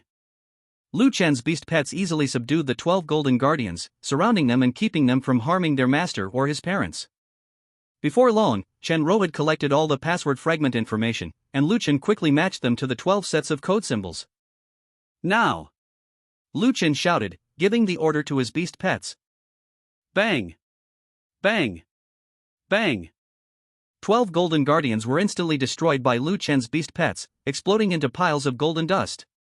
There were still 10 minutes left on the 32-minute timer. Ding! All Golden Guardians defeated. Vault compression speed plus 120%. The original 10-minute countdown was now down to about 8 minutes. But this didn't affect Lu Chen's team's plan in the slightest. Whoosh! Huge quantities of gold liquefied and converged, and in moments formed a colossal golden tyrant boss, 20 meters tall, crowned and wielding a golden halberd. In its chest seemed to be imprisoned the souls of greedy men from ages past. Every twisted face let out a silent scream. All the coins and treasure here can be yours to keep forever. Wealth will follow you for all eternity, the Tier 5 World Lord level golden tyrant boss roared, its voice dripping with temptation. This boss's attributes were normal for a Tier 5 World Lord, nothing Lu Chen couldn't handle. There was only one special status, but the prompt said it couldn't be analyzed. Son, be careful of its innate ability. Its gilding talent can randomly turn a target into a golden statue. You'll need to shatter it quickly to save them. Lu Xun warned. With his dad's strategy in hand, Lu Chen made thorough preparations and kept several of his beast pets close by. Attack! At his command, the beasts charged at the boss. 100,000 crimson falcons soared out, unleashing their fire-breathing skill, instantly engulfing the golden tyrant boss in flames. He thought for sure this would instantly kill the boss, but to his shock, the golden tyrant boss didn't go down at all. Its health only dropped by 10%, and then, by devouring golden objects nearby, it quickly healed back to full. What's going on? Both Lu Xun and Chen Rou cried out in disbelief. With his son's stats and the sheer number of beast pets, it should have been an easy instant kill. At that moment, a system rule notification appeared. *ding. Golden Tyrant Boss's special state triggered. Each time it takes damage, its HP can drop by no more than 10%. Lu Chen's expression grew grim. Clearly, this god game wasn't going to be so simple. The stage modes and rules were similar to the ones his dad faced years ago, but now there were hidden mechanics, ones he'd have to uncover on his own. A cold laugh echoed. Ha! Don't think you can clear this stage just because your stats are high. You little brat, get ready to join your parents as new golden statues here. That's what happens to those who defy the gods. The Golden Tyrant boss unleashed its Golden Rain, a powerful ability. Anyone struck wouldn't take damage, but their bodies would gradually turn to gold. The more rain they were exposed to, the more they'd be transformed, until they became solid gold statues. Lu Chen had no choice but to order his beast pets to shield him from the Golden Rain, while the rest kept attacking the boss. But without being able to finish it off in one strike, the boss could just keep healing, making it practically unbeatable. Son, there's one more way to kill it. Lu Xun suddenly remembered the Golden Tyrant boss's weakness. Before you hit 100% gold transformation, you have to willingly embrace the golden curse and jump into the coin waterfall, turning yourself into a golden statue. When that happens, the boss will be hit by a curse called sacrificial rejection, causing it to go out of control for a short time. During that window, it can't heal by absorbing gold. That's your only chance to kill it. But there's a price. Whoever jumps into the coin waterfall and sacrifices themselves will become a golden statue, losing all signs of life. For most people, it's a death sentence. But for you, Lu Chen, it's the simplest kind of sacrifice, because you have the resurrection ring. You can come back to life. Now that he understood how to break the boss's unbeatable healing, Lu Chen looked at the mountain of coins on the ground, coins he could freely pick up. He transformed into the form of a greedy one, frantically scooping up the coins as his body gradually turned to gold. The golden tyrant boss tried to stop him, but tens of thousands of beast pets blocked its way. Lu Chen made it to the edge of the coin waterfall. Just before his body reached 100% gold, he embraced the golden curse and leapt into the shimmering torrent. Splash, in the blink of an eye, the vault produced a gleaming golden statue of Lu Chen. The three-eyed mother goddess, who was closely following the god game, was utterly baffled. Did this kid just sacrifice himself? Ding. The sacrifice rejection curse has been triggered. A golden tyrant boss is plunged into a 30-second state of chaos and frenzy. The golden rain comes to a halt. The golden tyrant boss clutches its head, rampaging wildly in all directions. At that very moment, Lu Chen revives. The negative effects of the goldenization are purged. His beast companions immediately launch their assault on the golden tyrant boss. With each attack, the boss loses 10% of its health. Unable to recover, the boss can withstand at most 10 attacks, defeating it will be a breeze. Revived? How did that kid come back to life? The three-eyed mother god's three eyes bulge as if they're about to pop out of her face. The power of resurrection, something even gods cannot command, has been mastered by a mere 5th-rank class changer? Is this even possible? Ha! Suddenly, the three-eyed mother god breaks into a wicked, sinister grin. An overwhelming possessiveness surges within her. She resolves to step onto the stage herself during the 5th act of the divine drama. She must seize Lu Chen's resurrection for herself. She knows, with the power of resurrection, an army of beast companions, and forbidden spells from other classes, Lu Chen should have no trouble making it to the final act. Ding! Golden Tyrant Boss's health has dropped below 50%, activating Greed Chain effect. Golden chains shoot up from the ground, linking Lu Chen and his parents together.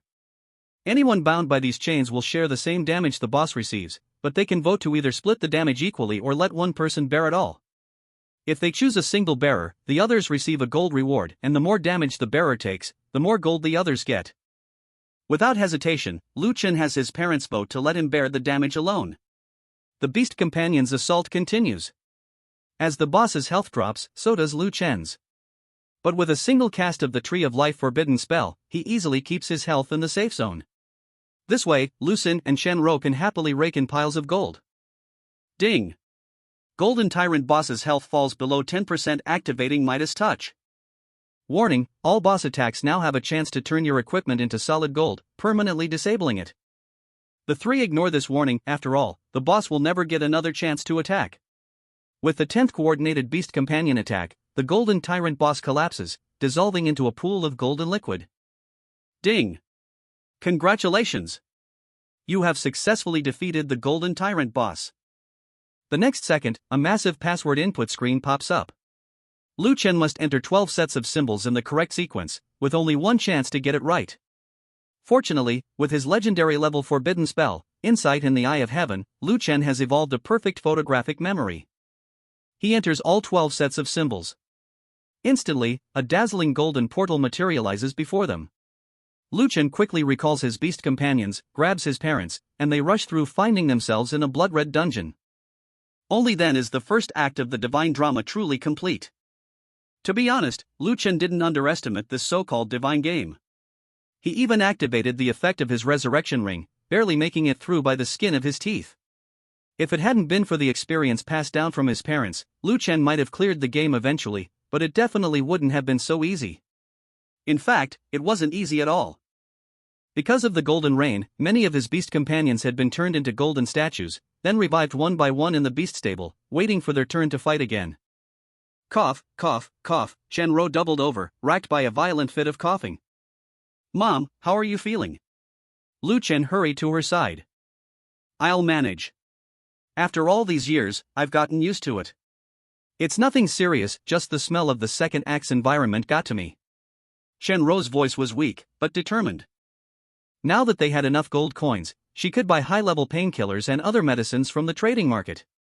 As long as she could hold out until her son cleared this round of the divine game, she'd be fine. Seeing that his mother wasn't in any immediate danger, Lucian finally let out a breath of relief and turned his attention to the setting of the second act. This blood-red dungeon was dominated by a single, pulsating, massive mother tree. Vein-like vines hung down, each suspending a human-shaped fruit. The thick, metallic stench of blood assaulted his nostrils. Buzz. Ding, second act of the divine play Flesh and Blood Nursery begins. The rules for this act are as follows. Every 60 seconds, the mother tree drops a human-shaped fruit, which randomly attaches itself to someone. Whoever is possessed becomes the slaughterer, mindlessly killing others. With every death, the number of human-shaped fruits that fall next time increases by 1. The rules for the second act were simple, just one. But it was far more brutal than the first. Back in the day, Lucien had led an epic-level team of over 40 members. By the end of this act, only Lucien and Shan-Ro survived, all the others died here, massacring each other in despair. If it hadn't been for the three-eyed mother goddess giving them a hint at the last moment, letting Lucien and Shan-Ro discover the way to clear the act, at most only one person would have survived. Son, there's actually a simple way to clear this act, Shan-Ro said quietly. All you have to do is offer a sacrifice to the mother tree. There's no boss to fight. There are 3 ways to perform the sacrifice. First, a man and a woman willingly offer themselves as nourishment to the tree. The price is death, but everyone else can survive and clear the act. Second, you can sacrifice equipment according to the number of survivors. For every person alive, you must sacrifice 10 pieces of equipment. The more people who survive, the higher the quality of equipment required. On hell difficulty, only legendary items or better are accepted. The third way is the cruelest. If only one person is left alive, the mother tree will automatically absorb all the corpses, completing the sacrifice and ending the act. As she spoke, Lucien couldn't help but break down, tears streaming down his face.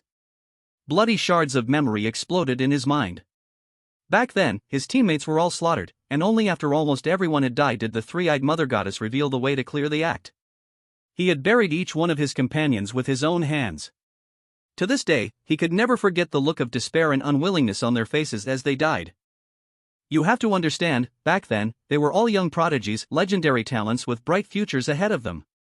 Yet, they died such miserable deaths in this so-called game of the gods, slaughtered by their own teammates, no less. It was a tragedy beyond words. Dad, it's all in the past now, but if I ever get the chance, I'll make sure justice is served for you. As soon as he finished speaking, Lu Chen went straight to the system shop and purchased 30 pieces of legendary equipment, sacrificing them to the mother tree. Ding! Congratulations, you have cleared the stage. A blood-red portal immediately materialized before him. He actually has 30 legendary items on him? Where did he get so many? The three-eyed mother goddess was stunned, but then her lips curled into a wicked grin. TCH. I can hardly wait to tear him apart. Son, the game of the gods your mom and I played back then ended at the second act. We have no idea what comes next, so you'd better not let your guard down. Otherwise, you might trip up in some unexpected way. Lu Xin and Shan-Ro warned him. Don't worry, Dad, Mom, I'll have no trouble figuring out how to win. Lu Chen replied with unshakable confidence. As long as the gods themselves didn't step in, he was absolutely certain of victory. The scene shifted once more. Lu Chen found himself surrounded by countless gray-white statues, all frozen in expressions of sheer terror. He had entered an underground city sculpted from screams. Every building's surface was covered in a pattern like snakeskin. 12 shattered citadels were arranged in concentric circles, and at the very center, on a raised platform, sat a throne of obsidian shaped for a Medusa queen. The air was thick with glimmering, snake-shaped mist. Whenever it brushed against his skin, he felt a localized numbness. Ding!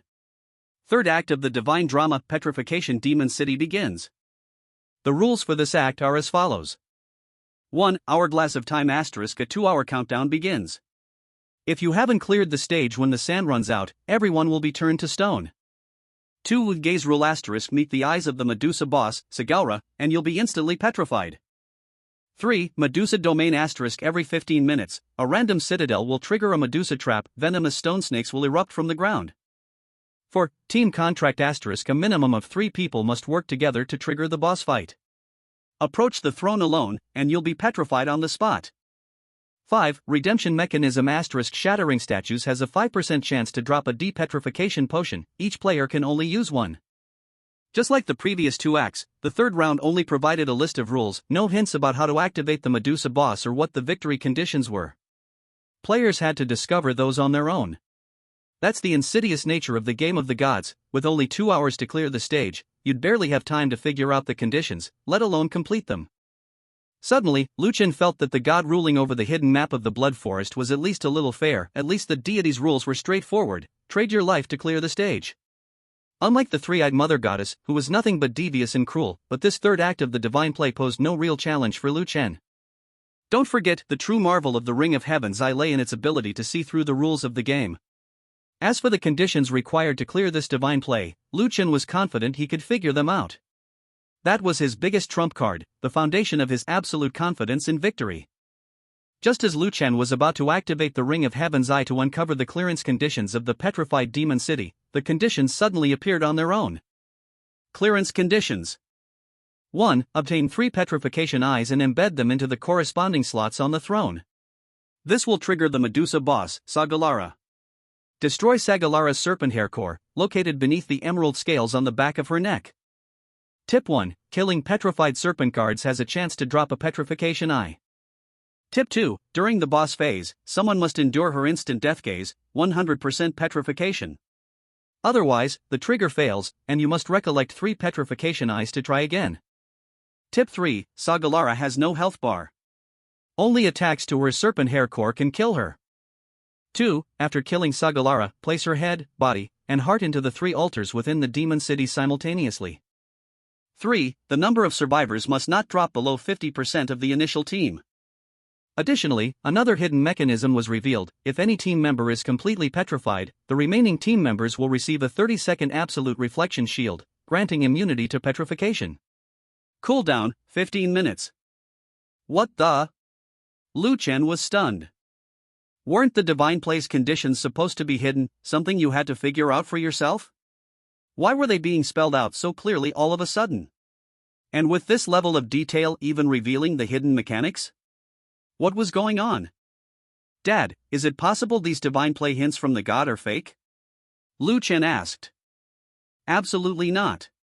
These prompts are preset, and as long as they're within the rules, even the gods can't falsify them inside the divine play. At most, they could mislead the participants before the play begins. Lucian was certain, because the rules were above the gods themselves. Even a god couldn't defy the rules. So why would the three-eyed mother goddess reveal every clearance condition for this act? There's no way she's taken a liking to Chen's talent and wants us to win, right? Chen Ro wondered aloud. Impossible. Chen has already angered her. With how vicious and cruel she is, there's no way she'd show favor just because of his performance. If I'm right, she probably just wants Chen to hurry through the third act. Maybe she's waiting for him in the fourth or fifth act, wants to deal with him herself. Lu Sen's insight was extraordinary. He might not have any legendary powers of perception, but he could deduce the truth from the smallest details. Back when he participated in the divine play, it was his intellect that allowed him to figure out every clearance condition in the first act. Listening to his father's analysis, Lu Chen's eyes turned cold. So, you want to face me yourself? Perfect. I'll kill this god with my own hands and finally get justice for my parents. Slay a god, this was something no one in the entire history of humanity's job change era had ever dared attempt. Lu Sen and Chen Ro were both shaken to the core, body and soul. If their son truly managed to slay a god, it would be a feat that rewrote the annals of history, shattering the eternal myth of the god's invincibility once and for all. Without hesitation, Lu Chun sprang into action. A million crimson falcons swooped forth, launching a lightning-fast assault on the serpent guards lurking within the 12 guardian cities. To maximize his chances of obtaining 3 petrification eyes as quickly as possible, Lu Chen wasted no time in activating a legendary luck talisman, boosting his drop rate. Knowing the conditions for victory definitely made the god game much easier. But of course, just knowing the requirements didn't mean the challenge would be a walk in the park. For example, triggering the boss required someone to make the ultimate sacrifice. Ordinary job changers didn't have resurrection rings; once dead, they stayed dead. Who would willingly step up to die for the team? Only someone like Lu Chen could face a certain death scenario with such ease. Ding! You have obtained a petrification eye. Ding! You have obtained a petrification eye. Ding!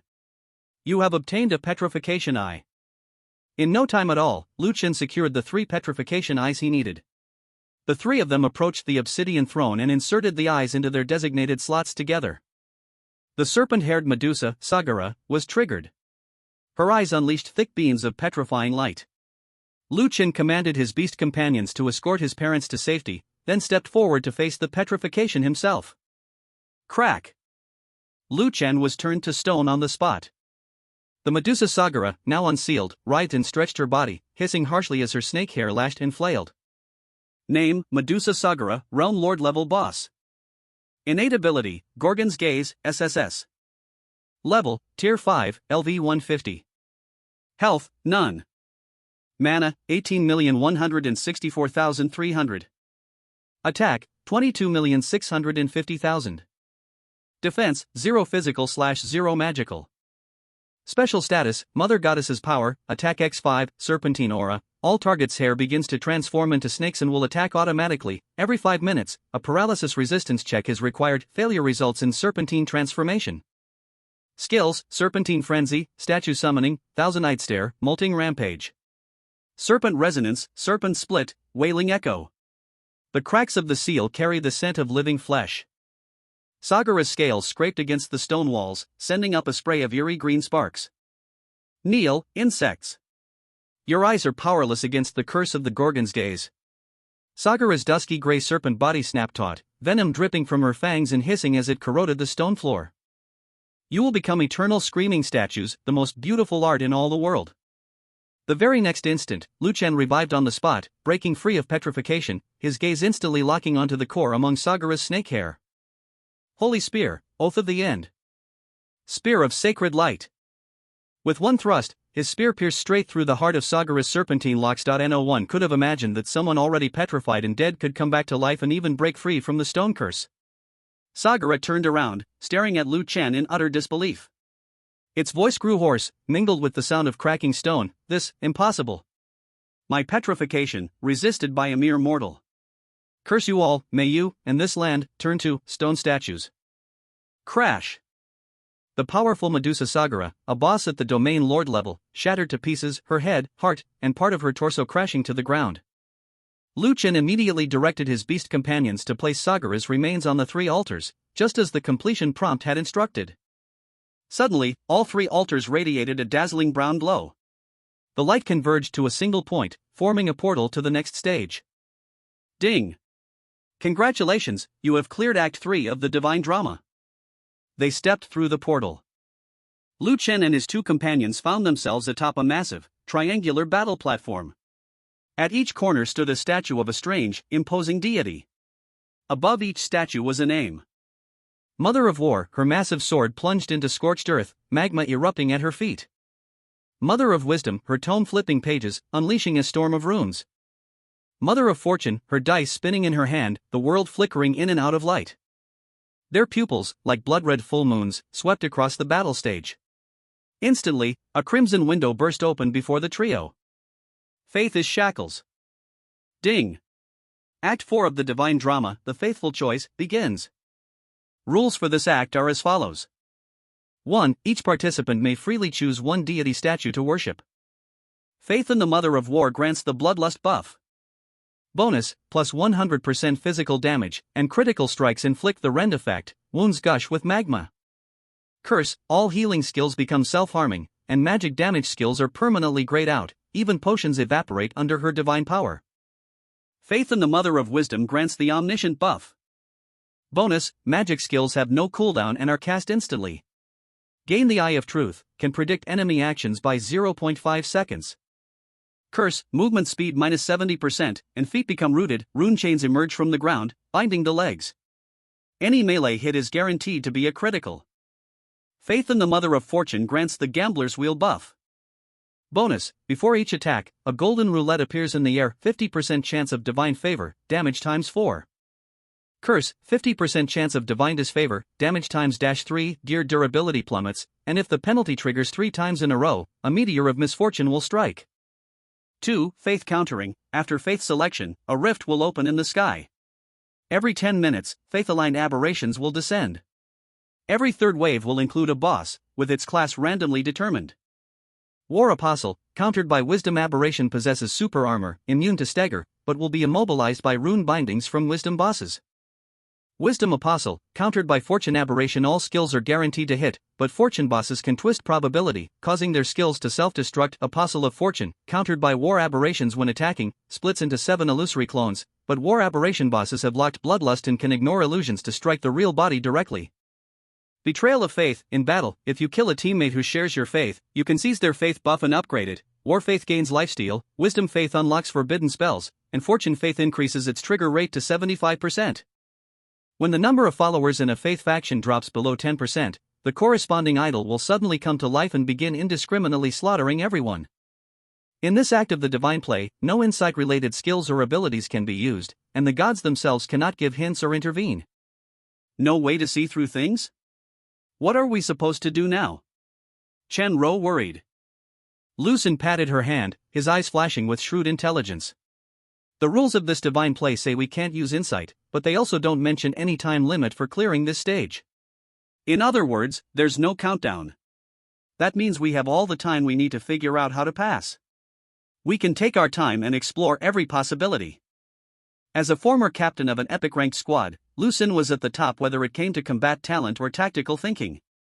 Even in a deadly game orchestrated by the gods themselves, he could always find a sliver of hope. Son, your mom and I don't have any combat ability at all. Even if we pick a faith and pledge ourselves to an idol, we're still not fighters. So, why not focus on supporting you instead? Let's all pick the same idol. If some unavoidable crisis hits during this divine play, you can take our faith buffs for yourself, strengthen your own power, and maybe make it through. Lucen continued his analysis. Besides, if we each choose a different idol, any boss that shows up might end up wielding multiple faith buffs. It's better if we don't risk that. Your dad's right, Chen Ro said, fully trusting her husband's judgment. With his sharp analysis and their son's strength, this father and son team would surely see them through. Lu Chen carefully weighed the three faiths and ultimately chose the second option, the Mother of Wisdom. The omniscience buff from this faith suited him best. After all, among the forbidden attack spells he had mastered was the deadliest of them all, Judgment of Thunder, a spell with no cooldown or casting time, capable of obliterating anything in its path. Not to mention, he had the Eye of Truth. As for the curse attached to this buff, to Lu Chen, it was a negligible downside. Ding! You have all pledged yourselves to the Mother of Wisdom. In 10 minutes, the faith aberrations will descend. Lu Chen had already summoned his beast companion and set up a full defense.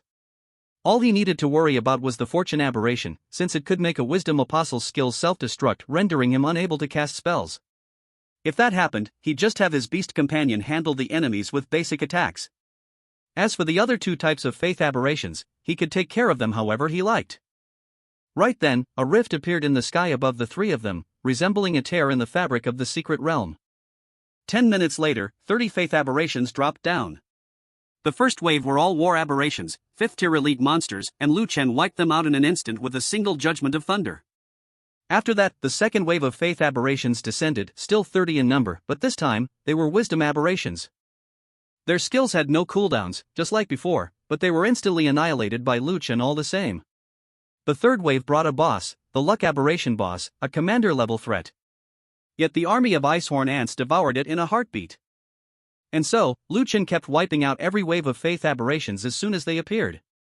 Meanwhile, Lucen was focused entirely on analyzing the rules for clearing this divine spectacle, and Chen Ro was tending to her weakened body. The division of labor between father and son was clear. But several days passed, and Lucen was still empty-handed. Something was off. If clearing the trial was simply a matter of killing a certain number of faith aberrations, they should have received a completion prompt by now. Yet nothing had changed. Every 10 minutes, another wave of aberrations appeared. If it weren't for Xiao Chen's overwhelming strength instantly slaughtering every aberration, they would have been worn down by now. Lucen started to doubt, maybe the key to this trial, this divine spectacle of faith's choice, wasn't to kill aberrations at all. At that moment, Lu Chen's gaze turned to the three statues of the gods. Dad, do you think the conditions to clear this trial have something to do with the god statues? Give it a try, Xiao Chen, Lucen nodded. Swoosh, swoosh, swoosh. Shadow Soul Rats, Icehorn Ants, and Crimson Falcons all darted toward a statue each, launching their attacks. Ding, attack immune. Ding, attack immune. Ding, attack immune. All three god statues gave the same notification at once. What? The trio stared in disbelief. They couldn't be attacked? So it wasn't about the statues? Were they really just supposed to keep hunting faith aberrations? Or did they need to make some sort of sacrifice, like in the second divine spectacle?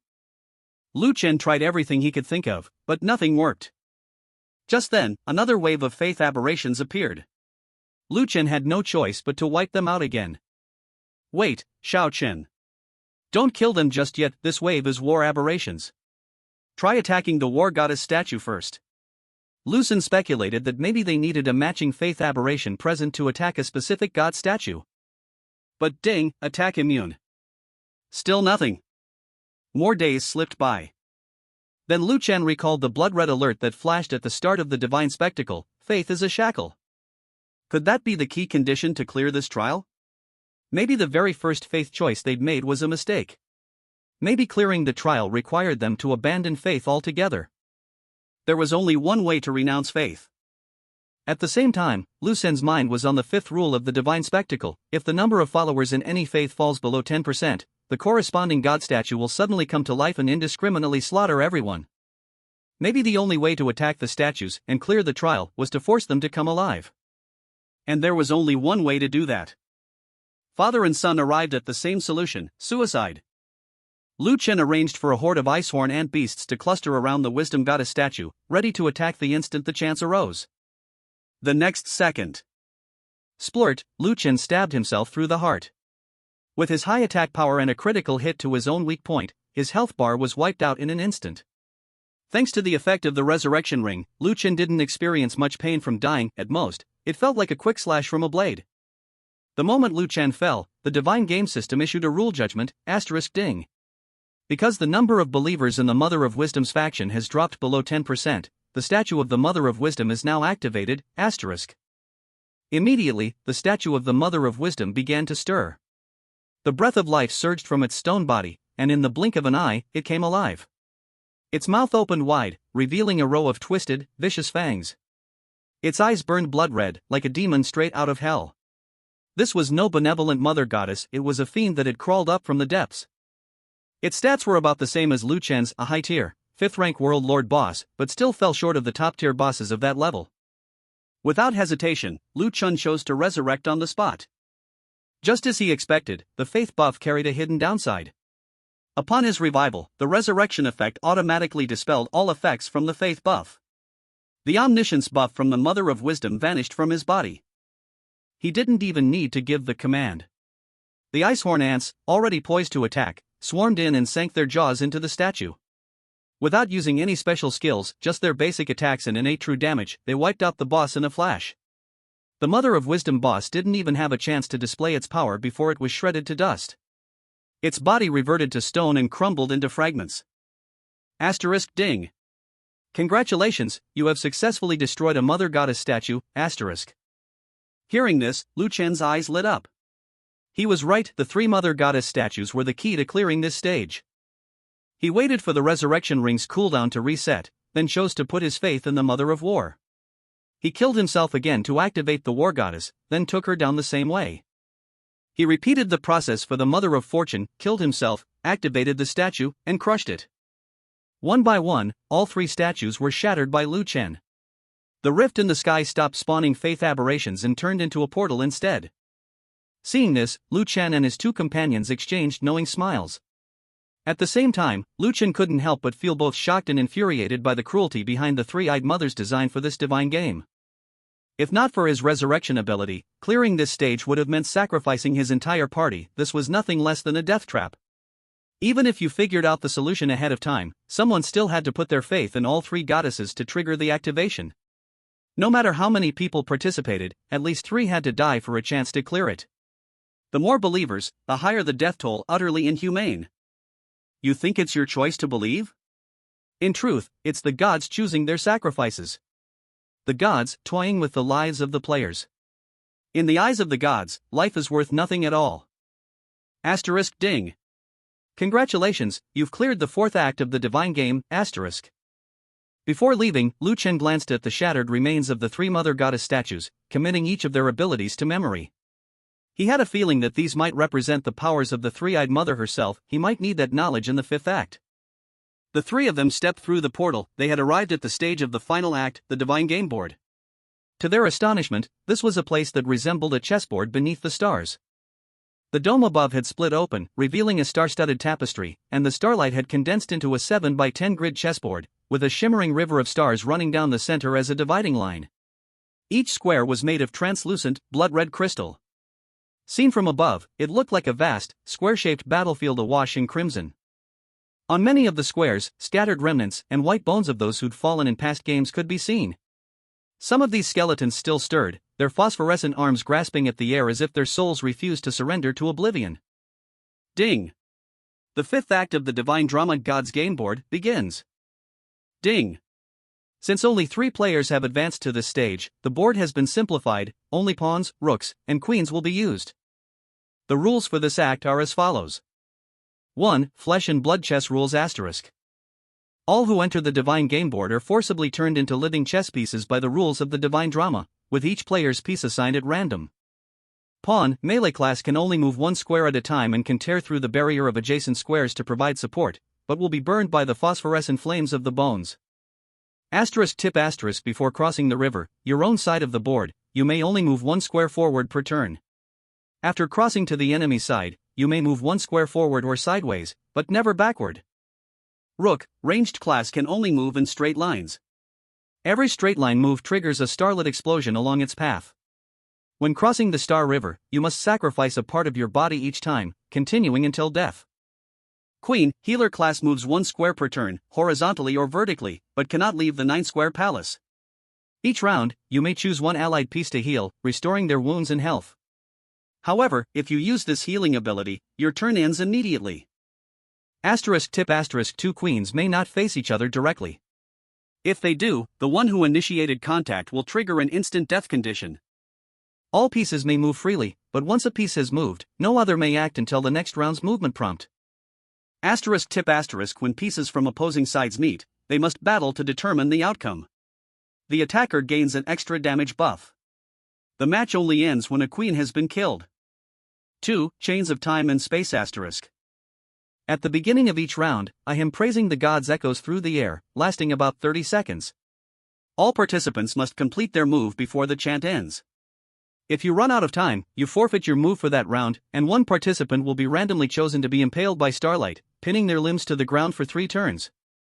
3. Sacrifice mechanic asterisk. When you capture an opposing piece, you must choose. Sacrifice a part of your own body to absorb the defeated piece's position on the board, with a chance to upgrade. Pawns may become rooks, rooks can move diagonally, and queens may leave the 9-square palace. Refuse the absorption, in which case one of your skills will be randomly sealed. Once all your skills are sealed, they cannot be restored until the game ends. 4. Astrological curses asterisk. When the Gemini meteor shower streaks across the sky, every 15 rounds, all healing skills will have the opposite effect. When Scorpio rises, black hole traps capable of devouring chess pieces will randomly appear along movement paths. 5. Endgame awakening. When the enemy queen is successfully killed, someone must willingly step into the godforsaken square at the center of the board and detonate themselves to trigger the final boss. Only by defeating the boss can the game be cleared. Hint, if the match is lost, all surviving players will be condemned by the gods, forever trapped on this board, never to escape. The rules for this final act are simple and clear-cut. The conditions for victory are transparent. Yet Lu Chen's eyes narrowed. Because this act's rules were an even greater test of human nature. In the face of life and death, it's rare for anyone to sacrifice themselves for the greater good, to secure victory for the others. If even one person acts selfishly to save themselves, it would be almost impossible to win this game.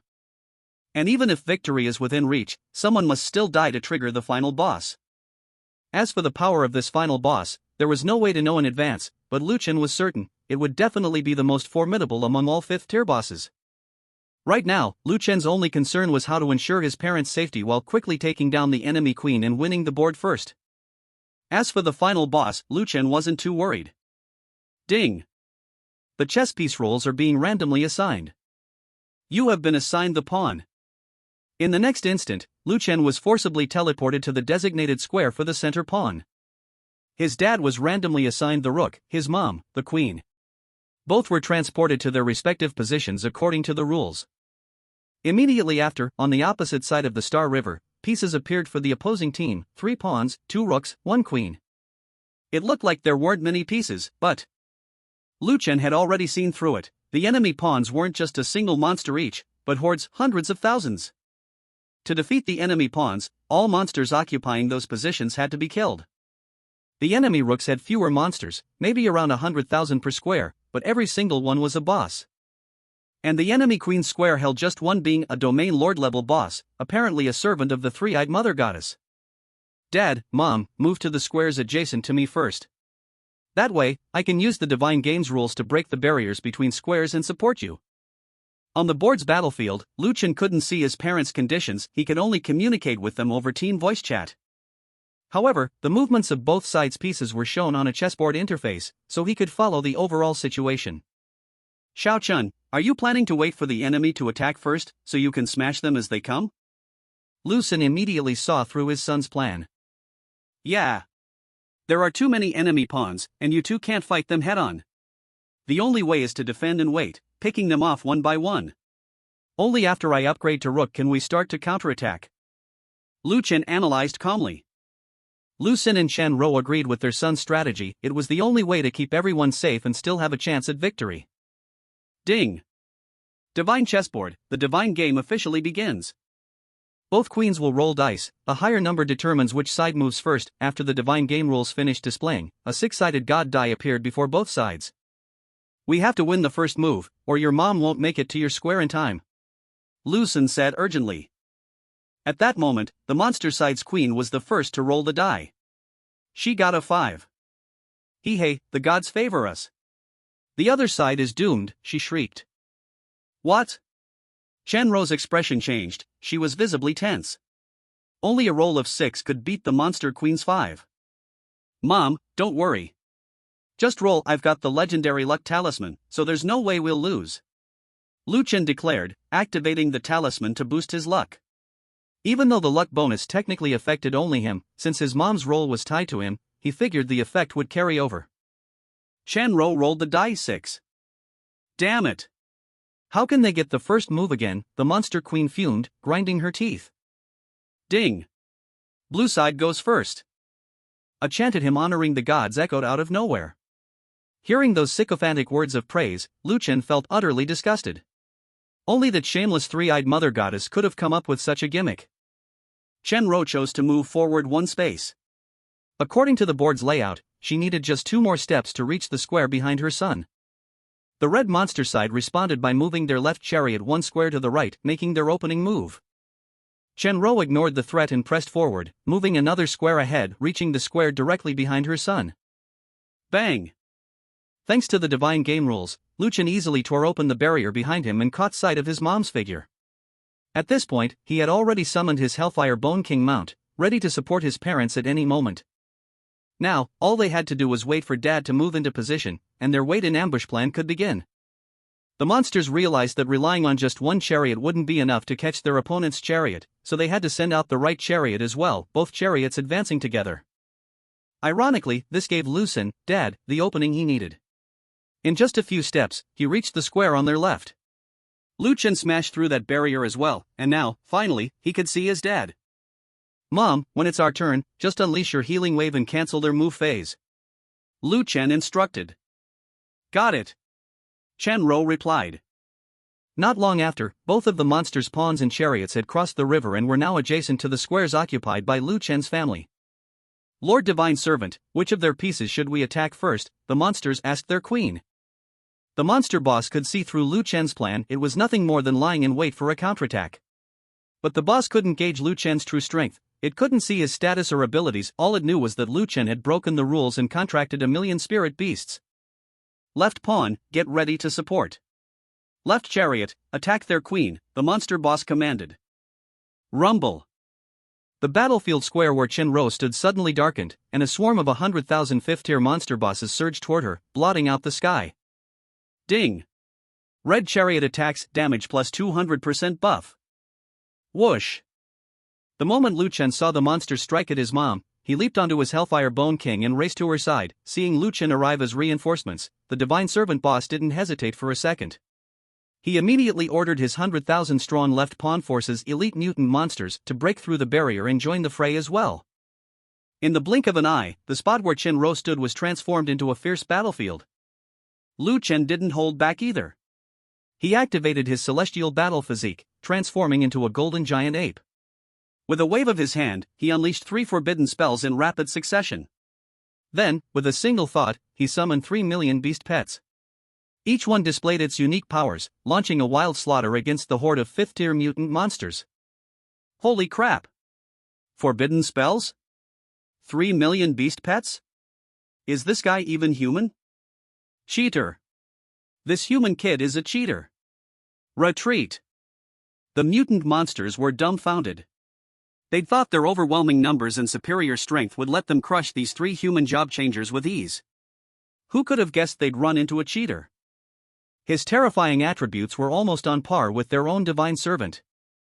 Those forbidden spells carried the power to destroy worlds. Not to mention, 3 million beast pets, just in terms of numbers, they completely overwhelmed the monsters. What's the point of fighting this? Since you've come, you'll be buried here.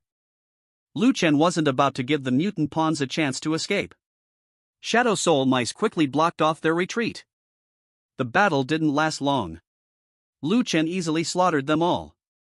Since these 100,000 mutants were all fire-type monsters, their corpses were immediately devoured by his Crimson Falcons, which successfully evolved en masse. The F-rank Crimson Falcons evolved into D-rank Flame Falcons.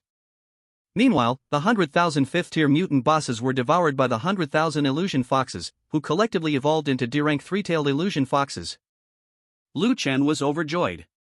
He hadn't expected the monsters spawned by the Divine Chessboard to provide so many evolution points, directly allowing 1 million beast pets to evolve at once.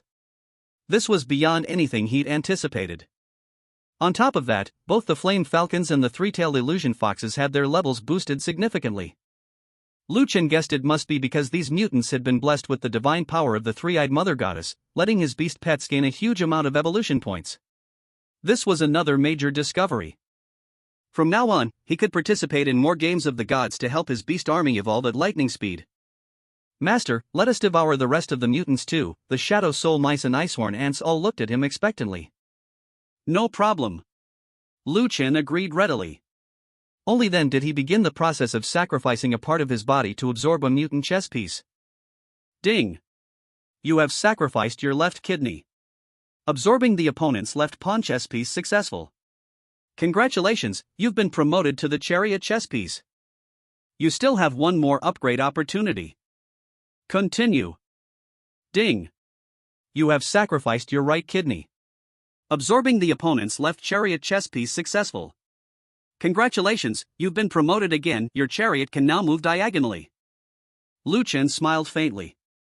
With the legendary luck talisman in effect, his success rate was off the charts. This was just awesome. The opponent had attacked in the last round, so it was now their turn to move. Their right pawn was to Lu Chen's right, and their right chariot was diagonally in front of him on the right. Without hesitation, Lu Chen set his sights on the opponent's right chariot. That way, even if he launched an offensive, the enemy's right pawn would pose no threat to his parents' safety. Rumble! Lu Chen charged forward, taking the initiative to attack. Another 100,000 mutated monstrosity bosses were taken down. Their corpses were still being devoured by 100,000 phantom foxes, but this time, the foxes didn't evolve right away. Instead, their evolution points shot up by quite a bit. Now, only 2 pawns of the enemy remained. Lu Chen easily struck them down one by one, killing them in an instant. The F-grade Shadow Soul Rats collectively evolved into D-grade Devourer Soul Rats. The F-grade Icehorn Ants evolved en masse into D-grade Frostburst Horn Ants. Lu Chen checked their new abilities. Not much had changed, but their effects were now significantly more powerful. Then, Lu Chen turned his eyes to the last remaining boss on the enemy's side, a creature whose lower body was a mass of writhing tentacles, with an upper body resembling a humanoid figure crowned by 3 glaring eyes, its whole form bathed in a purplish-red hue. Name, Divine Servant Uxia, Realm Lord Boss.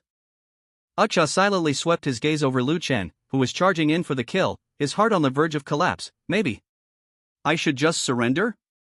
The rules do allow a player to concede. But at the thought of the brutal wrath of the three-eyed mother goddess, he forced himself to stand his ground and brace for Lu Chen's attack. Roar! Kid, I'll admit you're strong, but don't think I can't put up a fight. The scene shifted. Uksha's corpse had become a delicacy for the main battle pets. Xiao Qing commented, "Master, he actually tastes pretty good." As soon as the match ended, the chessboard, originally 7 by 10 squares, transformed into a massive 19 by 19 grid with no barriers separating the spaces. Lu Chen and his two companions found themselves standing in the middle of the giant chessboard, where a single godforsaken square sat, topped by a swirling black hole. Ding! A volunteer must jump into the godforsaken square and self-detonate to trigger the final boss. Note, only a willing participant will work. Without hesitation, Lu Chen leapt in. Boom! With a thunderous explosion, both Lu Chen and the cursed square vanished. Then, in the next instant, Lu Chen's form reappeared, completely restored. At that moment, divine light erupted within the black hole's vortex, and the entire chessboard trembled violently. Next came a sight to behold: the statue of the three-eyed mother goddess slowly tore through the space of the black hole vortex, stepping onto the board. The vortex vanished. The godforsaken square returned to normal. Yet the statue of the three-eyed mother goddess now stood before Lu Chen and his companions. A deity had truly descended into the game. Lu Sen's face was grave. The final boss was none other than the mother goddess herself. Now things were looking grim. None of them truly knew the extent of a god's power, but one thing was certain: it was terrifying, an absolute dominion at their level. Could his son really slay a god? The moment the three-eyed mother goddess manifested, Lu Chen's pupils contracted sharply. But as his lips curled into a twisted and nearly maniacal grin, bloodthirsty intent surged in his eyes, almost tangible. His knuckles cracked against the Godslayer spear, and from deep within his soul came a hysterical, savage laugh. Perfect, your divine blood to sanctify my spear, your head, to pay back my parents' decades of suffering. Today, he would slay a god. Humph. What murderous intent, little brat. Don't be so impatient. Before you can challenge me, you still have to clear the black and white chess pieces from the board. Only then can you battle a god. As the legend of the three-eyed mother goddess faded, black and white pieces suddenly appeared on the chessboard, arranged in a complex, intricate formation. There were 269 pieces in total. Ding! Final boss triggered. You must clear every piece on the chessboard within the allotted time. For each piece left on the board after the timer expires, the final boss gains plus 1% to all stats, plus 1% absolute damage immunity, and plus 1% recovery. The system's message ended, and a massive hourglass materialized above the chessboard, showing a 30-minute countdown. Immediately after, every chess piece revealed a health bar and defense stats, all at the level of a Tier 5 Domain Lord boss. In other words, there were 269 Domain Lord level bosses on the board, though they wouldn't attack. But that wasn't all. Above each piece, another timer appeared: 30 seconds. Ding! If you fail to reduce a piece's health bar to 0 within 30 seconds, it will transform into a summoning array, calling forth a random number of aberrant monsters. Reminder: you must kill all monsters summoned by a piece before it counts as cleared. Otherwise, the piece will be considered uncleared, and the final boss will receive a buff. To anyone else, this might seem like an inescapable death trap. But to Lu Chen, this was the perfect training ground for his beast companions. He was only curious: how many monsters would each piece summon, and would they be beast-type aberrations? With that thought, Lu Chen said, "Dad, Mom, you two wait at the edge of the board where it's safe." Mr. and Mrs. Lu nodded. The giant whirlwind croc turtle immediately escorted them to safety, with a million soul-eating mice swarming around as their guards. At once, Lu Chen had his blazing falcon, iceburst horned ant, and three-tailed phantom fox surround the chess pieces, ready to strike as soon as the 30 seconds were up and the pieces transformed into summoning arrays. All the while, the three-eyed mother goddess watched, her face calm and confident, each of her 3 divine eyes scanning the field. She was a god, invincible. Even without the rules on her side, she stood unassailable. No matter how many tricks or talents Lu Chen had, he would never be her match. 30 seconds passed. The black and white chess pieces all became summoning arrays. The black pieces called forth skeletal undead monsters, the white pieces summoned soul-type undead. Each array brought forth anywhere from several thousand to hundreds of thousands of creatures. In an instant, the vast chessboard was swarming with undead abominations, packed so tightly they seemed endless. All were boss level, though only a handful, about a dozen, were domain lord class. Roar! The monsters attacked the moment they appeared. But up against Lu Chen's beasts, whose stats rivaled high-level domain lord bosses, they could only serve as walking experience points. It took less than 30 minutes. The tide of powerful monsters was wiped out, vanishing like dust. Every one of Lu Chen's skills leveled up to Tier 5, level 150. Even his million-strong beast army broke through to the 5th tier. It was clear this divine trial offered an ocean of experience. Far richer than even the normal hell difficulty invasion secret realm. Now that all obstacles had been cleared away, only one final boss remained, the three-eyed mother goddess. Lu Chen focused all his attention on this ultimate foe. At that moment, thanks to the rules of the divine drama, the mother goddess's attribute panel appeared before him. Name asterisk three-eyed mother goddess Gamathi's god-level boss. Innate ability asterisk disabled, only retains plus 750% to all stats, all other effects disabled. Level asterisk tier 5, LV 150. HP asterisk 1.5 billion, auto regenerates 1% per second. Mana asterisk 1.5 billion, auto regenerates 1% per second. Attack asterisk 500 million, normal attacks inflict divine corrosion, ignoring 30% of defense. Defense asterisk 150 million physical / 150 million magical, 50% chance to trigger divine shield when damaged, absorbing 300 million damage. Special states asterisk 1. Trinity buff asterisk all stats times 5000%. The boss has 3 independent health bars. To truly defeat her, you must simultaneously destroy both the left and right main eyes, as well as the auxiliary eye. If you fail, the boss will automatically recover from all injuries and restore any lost health bars after 10 seconds. The auxiliary eye inherits 50% of the main body's attributes and can unleash gaze chains, which immobilize the target with 100% certainty. Every time an ability hits, it marks the target. After 3 stacks, it triggers divine judgment, randomly inflicting instant death, silence, or attribute stripping. 2. Divine slaughter buff asterisk physical damage plus 500%. Critical hits inflict rending, a special effect that causes wounds to gush molten lava. 3. Divine knowledge buff asterisk skills have no cooldown and are cast instantly. She possesses the Eye of Truth, allowing her to anticipate opponents' actions 1 second in advance. 4. Divine roulette buff asterisk before each attack, a golden roulette appears in the air. There is a 50% chance to trigger divine favor, causing the attack's damage to be quadrupled. 5. Divine immunity aura asterisk immune to negative effects, crowd control, and any time-space manipulation skills, including time stop, spatial lockdown, etc. Resistance is asterisk. Immune to light and darkness. 90% resistance to time-space effects. 70% resistance to all other elements. Mobility asterisk. Floating, ignores terrain and obstacles. Skills asterisk. All are god-tier forbidden spells. Passive skill asterisk. Divine blood reversal asterisk activates during phase transitions, restoring 20% of max HP. Active skills asterisk. First phase, 100% to 70% HP. 1. Stellar Abyss Gaze, instant cast randomly selects 3 targets, generating a collapsing starfield beneath them for 5 seconds, dealing true shadow damage. Anyone failing to escape in time is banished to the void, requires teammates' help to rescue. 2. Mother's Nurturing, 3-second chance summons 8 infant divine progeny, each inherits 50% of the boss's stats. For each one alive, the boss gains 10% absolute damage immunity. Killing a progeny drops a divine blood crystal, picking it up lets you negate 1 boss skill's damage. 3. Temporal Loop, arena-wide AoE forces all players into a time loop. If the barrier isn't broken within 10 seconds, everyone's HP rewinds to the exact state before the skill was cast. Players must concentrate attacks on the temporal rift. Phase 2, 70% to 40% HP. 1. Triple Eye Prophecy, mechanic skill. The boss's 3 eyes unleash unique effects. Eye of Slaughter, targets the player with the highest aggro and calls down divine retribution, guaranteed kill. Tank must actively taunt to redirect it. Eye of Wisdom, unleashes a thunderstorm across the arena, dealing true lightning damage every 0.5 seconds for 15 seconds. Eye of Fortune, randomly copies 1 player, creating a mirror image with 200% of their stats, lasting 20 seconds.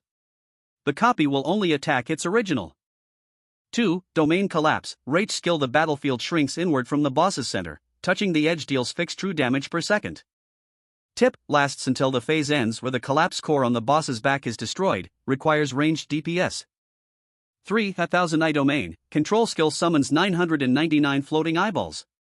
Each one increases all players' immobilization by 0.1%.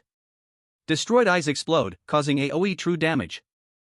Phase 3, 40% to 0% HP. 1. Spindle of Fate, awakening skill links all players with fate threads, draining 1% of their max HP per second to fuel the boss's shield. Asterisk tip: players must move close to each other to break the threads. Each broken thread deals 5% of the boss's max HP as true damage. Asterisk. 2. Divine Cataclysm, raid wipe skill when the boss drops below 20% HP, a god bomb countdown begins, 30 seconds. If it explodes, it's a total party kill. 3. Divine Wrath, Apocalypse Gaze, ultimate skill triggers at 10% HP. The three-eyed mother goddess enters a berserk state, attack speed maxed out, and unleashes the Apocalypse Gaze, deals 500% soul-based true damage to all, inflicts the Divine Annihilation Curse, players die instantly after 10 seconds, can only be countered with invincibility skills. After this attack, the mother goddess is weakened, her stats drop by 50% for 20 seconds. Is this really just a 5th-tier god? Lu Chen, Lu Sun, and Chen Rou stared in utter disbelief. With these stats, status effects, and skills, this boss wasn't just strong, it was absolutely unbeatable. Invincible. A true god. This is what a god is like? Just at the 5th tier and already this unstoppable? I doubt even my son could survive a single blow from it. Chen Rou's face was bloodless. Gods can't be defeated. Looks like that's not just a legend, it's the truth. Rou, I think today's the day we meet our end. Lu Sun pulled Chen Rou tightly into his arms. Even if he had to die, he wanted to die together with the woman he loved, faced with the suffocating might of the three-eyed mother goddess, a power so overwhelming that not a sliver of hope for victory could be seen. Even the firmest faith of Lu Sun and Chen Rou shattered in an instant. No matter how hard they tried, they simply couldn't see any chance for their son to win. Not even the faintest one. What's more, the three-eyed mother goddess could casually unleash a god-tier forbidden spell that would wipe them out in the blink of an eye. Still, they knew their son wouldn't truly die. As long as Xiao Qin didn't revive immediately after being killed, and instead waited for the game to end before choosing a random respawn, he could leave the hidden map and escape this disaster. This was the only way to survive, and Lu Sun had told Xiao Qin as much. But after hearing it, Xiao Qin flatly refused. How could a son stand by and watch his parents die horribly before his eyes, just to save himself? Xiao Qin, listen to us, Lu Sun pleaded anxiously. The three-eyed mother goddess is invincible. Her abilities and mechanics are unbeatable. Even with all your hidden cards, it's useless. Get out of here alive. Go find Xiao Yun, take care of her. If we die, so be it. When you're strong enough to challenge the gods, you can avenge us then. That's right, his mother, Chen Rou, urged through the party channel. Son, having you and Xiao Yun, two peerless prodigies as our children, has been the greatest achievement of our lives. Please, heed your mother's words. If you're killed, don't revive right away. Wait for the game to end and then respawn randomly. If you die here, or if the three-eyed mother goddess suppresses you, your father and I won't rest in peace even after death. The divine power was simply too strong. And this was with the game's rules disabling her innate talents, otherwise, she'd be even more terrifying, beyond imagination. In front of a god, Xiao Qian's strength seemed utterly insignificant. Yet Chen Rou still believed, if only Xiao Qian had enough time to grow, one day he'd be able to stand against the gods. His potential was limitless. No. You won't die. There has to be a way, there must be a way to break through. Xiao Qian activated his heavenly eye, relentlessly probing both his own hidden trump cards and those of the boss, desperately searching for a strategy that would both save his parents and defeat the boss.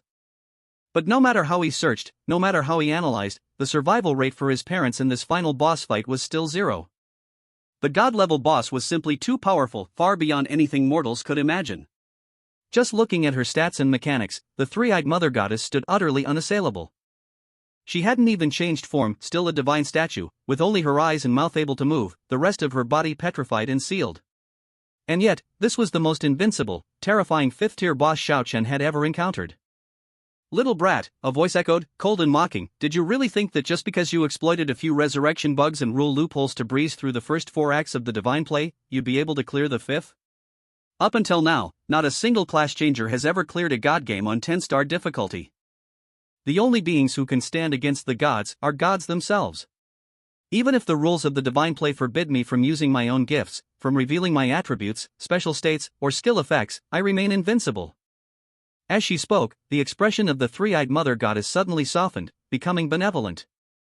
But I am the goddess of mercy and love. No matter how grave your blasphemy, I will grant you a chance at redemption. You have only one chance to save your life. Offer up your resurrection artifact as a sacrifice. Do so, and I will end this divine play immediately. You and your parents will be able to leave here safely. Furthermore, I will restore your father's legs, lift the seals and curses on your parents, and bestow upon your family the highest divine blessings, making you my most cherished followers. This opportunity comes only once. So make your choice. Will you worship me or choose death? Xiaochen, don't hand over the resurrection ring. Never trust the words of an evil god, especially this three-eyed mother goddess. Lu Xun hurriedly shouted. Even though I don't know the exact conditions for ending the god game, the rules are absolute. A god can't just end the divine play at will. If you hand over the resurrection ring, you'll lose your only revival. You'll be at the mercy of the mother goddess, powerless to protect your parents. Hell, you won't even be able to save yourself. Son, I have only one thing to say. If you agree to her terms, I'll kill myself right here. Lu Xun declared. At that moment, Shenro drew a dagger and pressed it against her chest. Son, don't blame us for being so cruel. It's only because we don't want to see you die here. We know you're a dutiful son, but sometimes you have to weigh the circumstances. The greatest act of filial piety now is for you to survive, no matter what. Damn it! The three-eyed mother goddess's divine gaze pierced their party's private channel, and in an instant, she unleashed her secondary pupil's gaze chains, binding Lu Xun and Shenro in place, leaving them unable to move.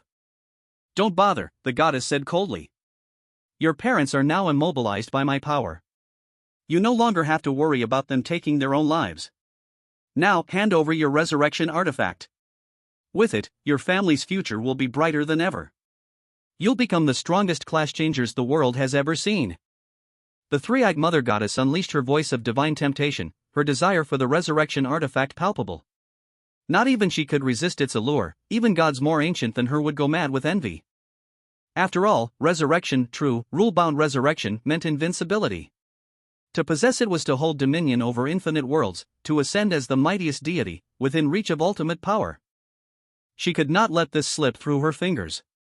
But what the three-eyed mother goddess didn't know was that her voice of temptation had no effect on Lu Chen. Expressionless, Lu Chen stepped toward the goddess, stopping right at her feet. Kneel, she commanded, her voice echoing with compulsion. Bow your head and surrender the artifact. Only then will you be granted new life. Suddenly, a crimson light surged violently in Lu Chen's eyes as he stared down the three-eyed mother goddess, unleashing a thunderous roar. To hell with your so-called compassion, you bullshit goddess.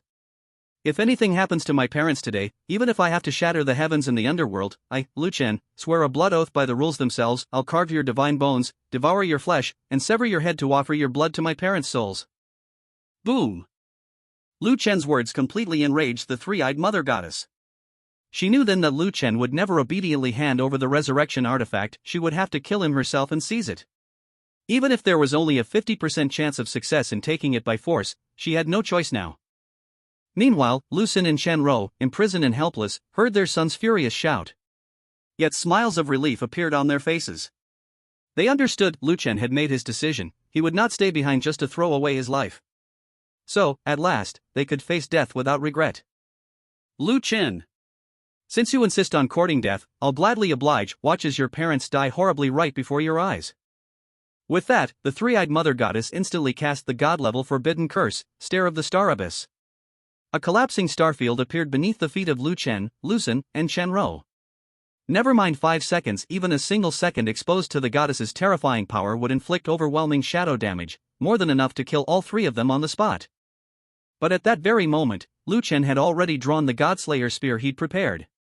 His eyes were bloodshot, blazing with murderous intent as he unleashed divine light break straight at the three-eyed mother goddess. Invincible, are you? Then I'll just fight. Boom! The unstoppable divine light pierced straight through the goddess's divine body. And at that precise instant, the bloodstain on the tip of the Godslayer spear began to glow faintly red. A hidden system prompt appeared for Lu Chen. Ding! Congratulations, you've triggered the God's blood effect on the Godslayer spear. You may now tear open a spacetime barrier at any location on this map, creating an absolutely safe rift for 3 minutes. What? The Godslayer spear had such a hidden effect? The blood on the tip was divine blood? Just how powerful was the god whose blood, even after who knows how many years, could grant such a terrifying effect? Lu Chen had no time to think, he immediately activated the effect by his parents' side. Lu Xin and Shen Rou, moments away from being obliterated by the collapsing starfield, closed their eyes, ready to embrace the end. And then, just as the fatal damage was about to strike, a space rift suddenly split open right beside them, sucking both of them inside in an instant. The collapsing starfield's damage failed to touch them and could no longer reach them. TCH. Just a mere weapon's active skill, what trouble can it possibly cause? At first, the three-eyed mother goddess dismissed the effect of Lu Chen's battered spear. But in the very next second. Ding! You have been forcibly suppressed by the Godslayer spear's debuff. For the next 10 minutes, you cannot receive any buffs or recover any health. What? The three-eyed mother goddess was stunned. She, a true deity, was actually suppressed by the active effect of a mere broken spear, the Godslayer spear? Wait a minute. Why does the name of this broken spear sound so familiar?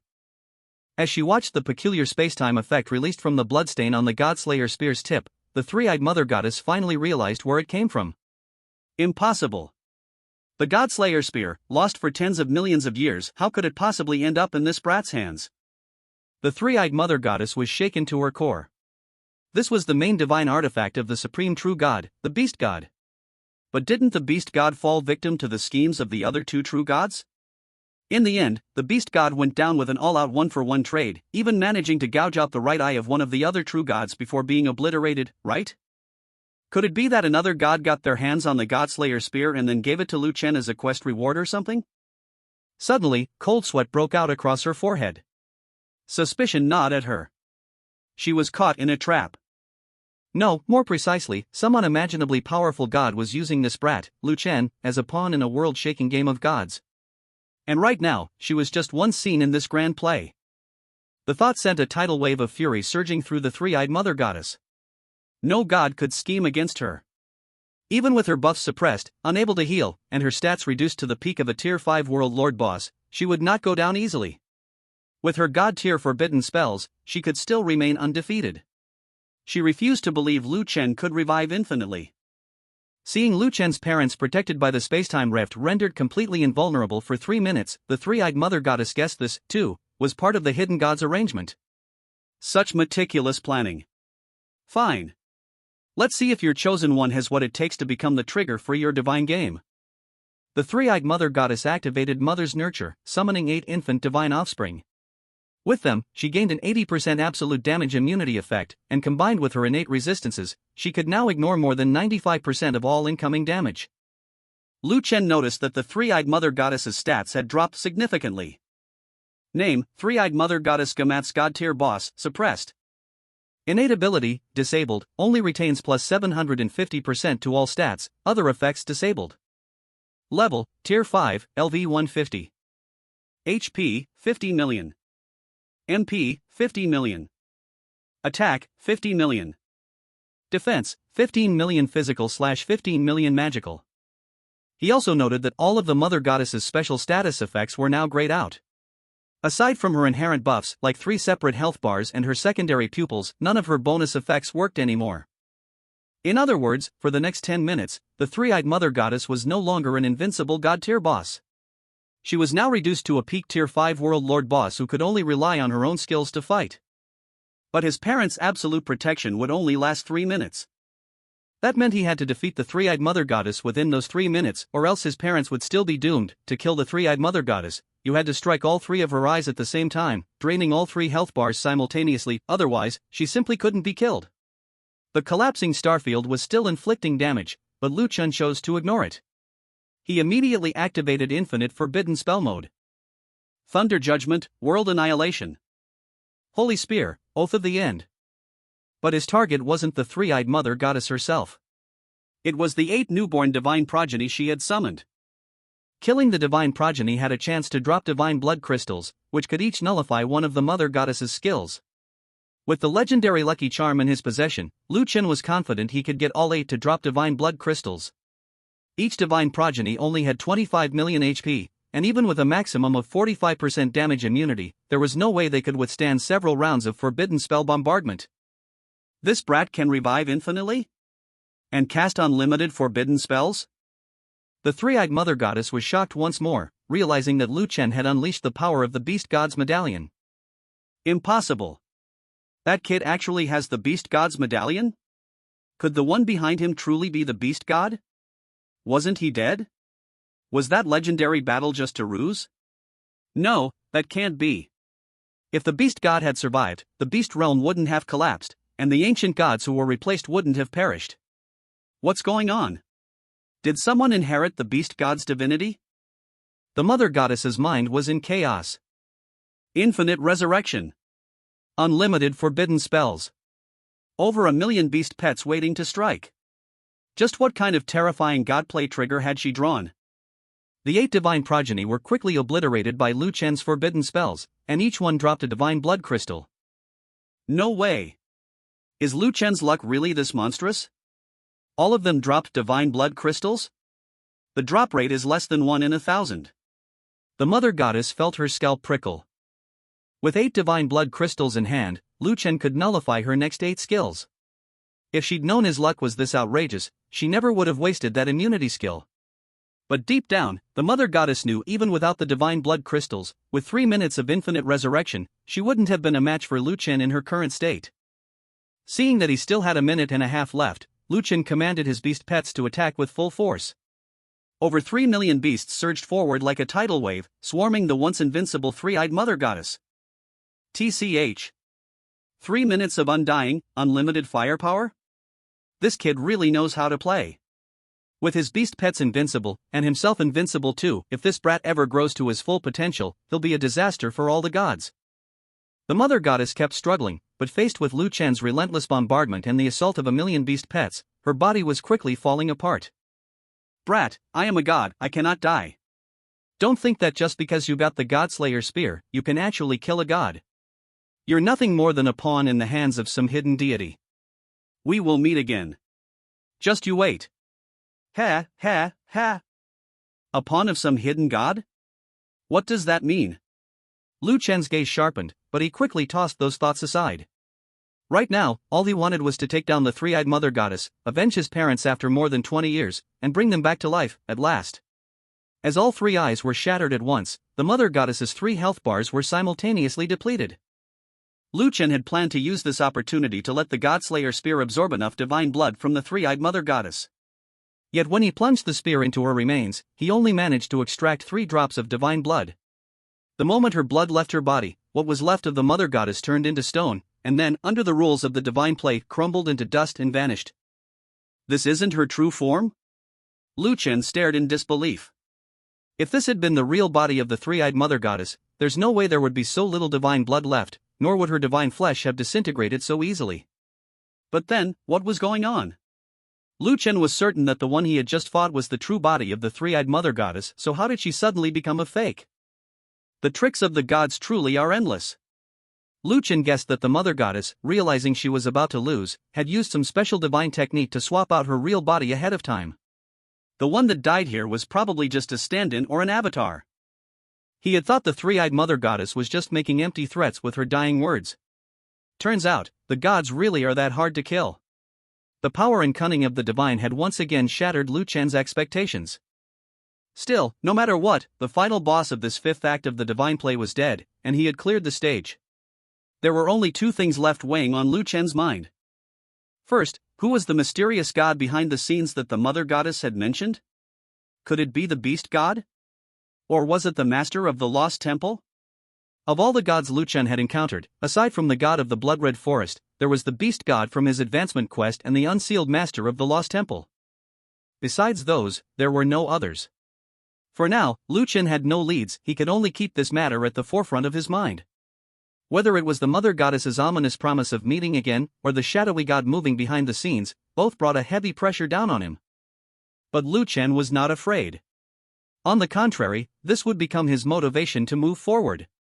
He believed that as long as he kept leveling up, with the system and his trump cards in hand, no matter how powerful the gods might be, none of them could dictate his fate. My fate is mine to command, not the gods. That was Lu Chen's conviction. As for the second worry, it was whether the wager he'd made with the three-eyed mother goddess would still stand. If it didn't, wouldn't that mean his parents were doomed to spend the rest of their lives in suffering? That was something Lu Chen could never accept. After all, your parents are your deepest blood ties. As their son, if he had the power, how could he just stand by and watch them live in pain day after day? Ding! Congratulations! You have successfully cleared the fifth act of the divine play on hell difficulty. You have received the following rewards. Gold coins plus 8 million, to be split among the party. Level up experience plus 10 levels. Reputation points plus 5 million, to be split among the party. Divine Favor Talent Scroll, 1 for each member. Class Exclusive Legendary Weapon, 1 for each member. Legendary Title, Hell's Divine Play Conqueror. Group Random Teleportation Scroll. Of all the rewards, only the gold coins and the Divine Favor talent truly caught Lu Chen's eye. The rest were utterly useless in his opinion. The next few seconds were, for Lu Chen, the most nerve-wracking he'd ever experienced. He kept a close watch on the wager notifications. Ding! Because you made a wager with the three-eyed mother goddess, you have successfully cleared the hell-level divine play. Wager reward granted. Ding! Your father's legs have been restored. Ding! Your mother's divine curse has vanished. Ding! Your parents' attribute seals have been lifted. The string of 3 notifications finally let Lu Chen breathe a huge sigh of relief. Mom, Dad, you've finally been given a new lease on life. You're whole again. At the same time, the bloody glow at the tip of the Godslayer spear faded. 3 minutes had passed, and the spatial rift effect disappeared. Lu Chen also received a prompt, spatial rift effect remaining uses 9. In other words, he could still activate this almost invincible spatial rift defense 9 more times. Thud. Lu Xin and Shan Ro returned from the void. To their astonishment, their bodies felt completely normal again. Sen, my body's restored. Shan Ro cried tears of joy, radiant with holy light, the signature aura of a saint cleric. I've never felt so light and pain-free. The curse is gone, and my stats are back to normal. Once a prodigy of epic talent, she had been reduced to a cripple overnight and spent more than 20 years that way, losing the prime of her youth. Now, after all that suffering, she was finally herself again. Only her husband could truly understand how much she'd endured. Ha ha ha. He did it. Xiao Chen did it. He really pulled it off, he slew a god. Otherwise, there's no way we could have recovered. Lu Xin roared with laughter, almost in disbelief. After more than 20 years, he once again felt the strength and pride of standing tall, like a dream come true. Gripping his epic tier long sword, he spread his arms and laughed up at the sky, his hair lifting in an unfelt wind as waves of pure, righteous energy poured endlessly from his body. He had once been hailed by the upper echelons of Great Xia as the most gifted epic tier prodigy in 100 years, a genius who could sweep aside all others of his rank. His swordsmanship and fighting instincts were unrivaled, rivaling even legendary talents. Among epic tier professionals, he was Great Xia's brightest hope for one day reaching the very pinnacle. Dad! Mom! Lu Chen rushed over, overwhelmed with emotion seeing his parents truly restored. Son! Lu Sen and Shan Ro squeezed him in a tight embrace, wordlessly communicating everything in their hearts. In that moment, their family was united, having overcome hardship together. They understood that only by standing as one could they find true happiness. Dad, Mom, the rewards from this divine game aren't bad at all.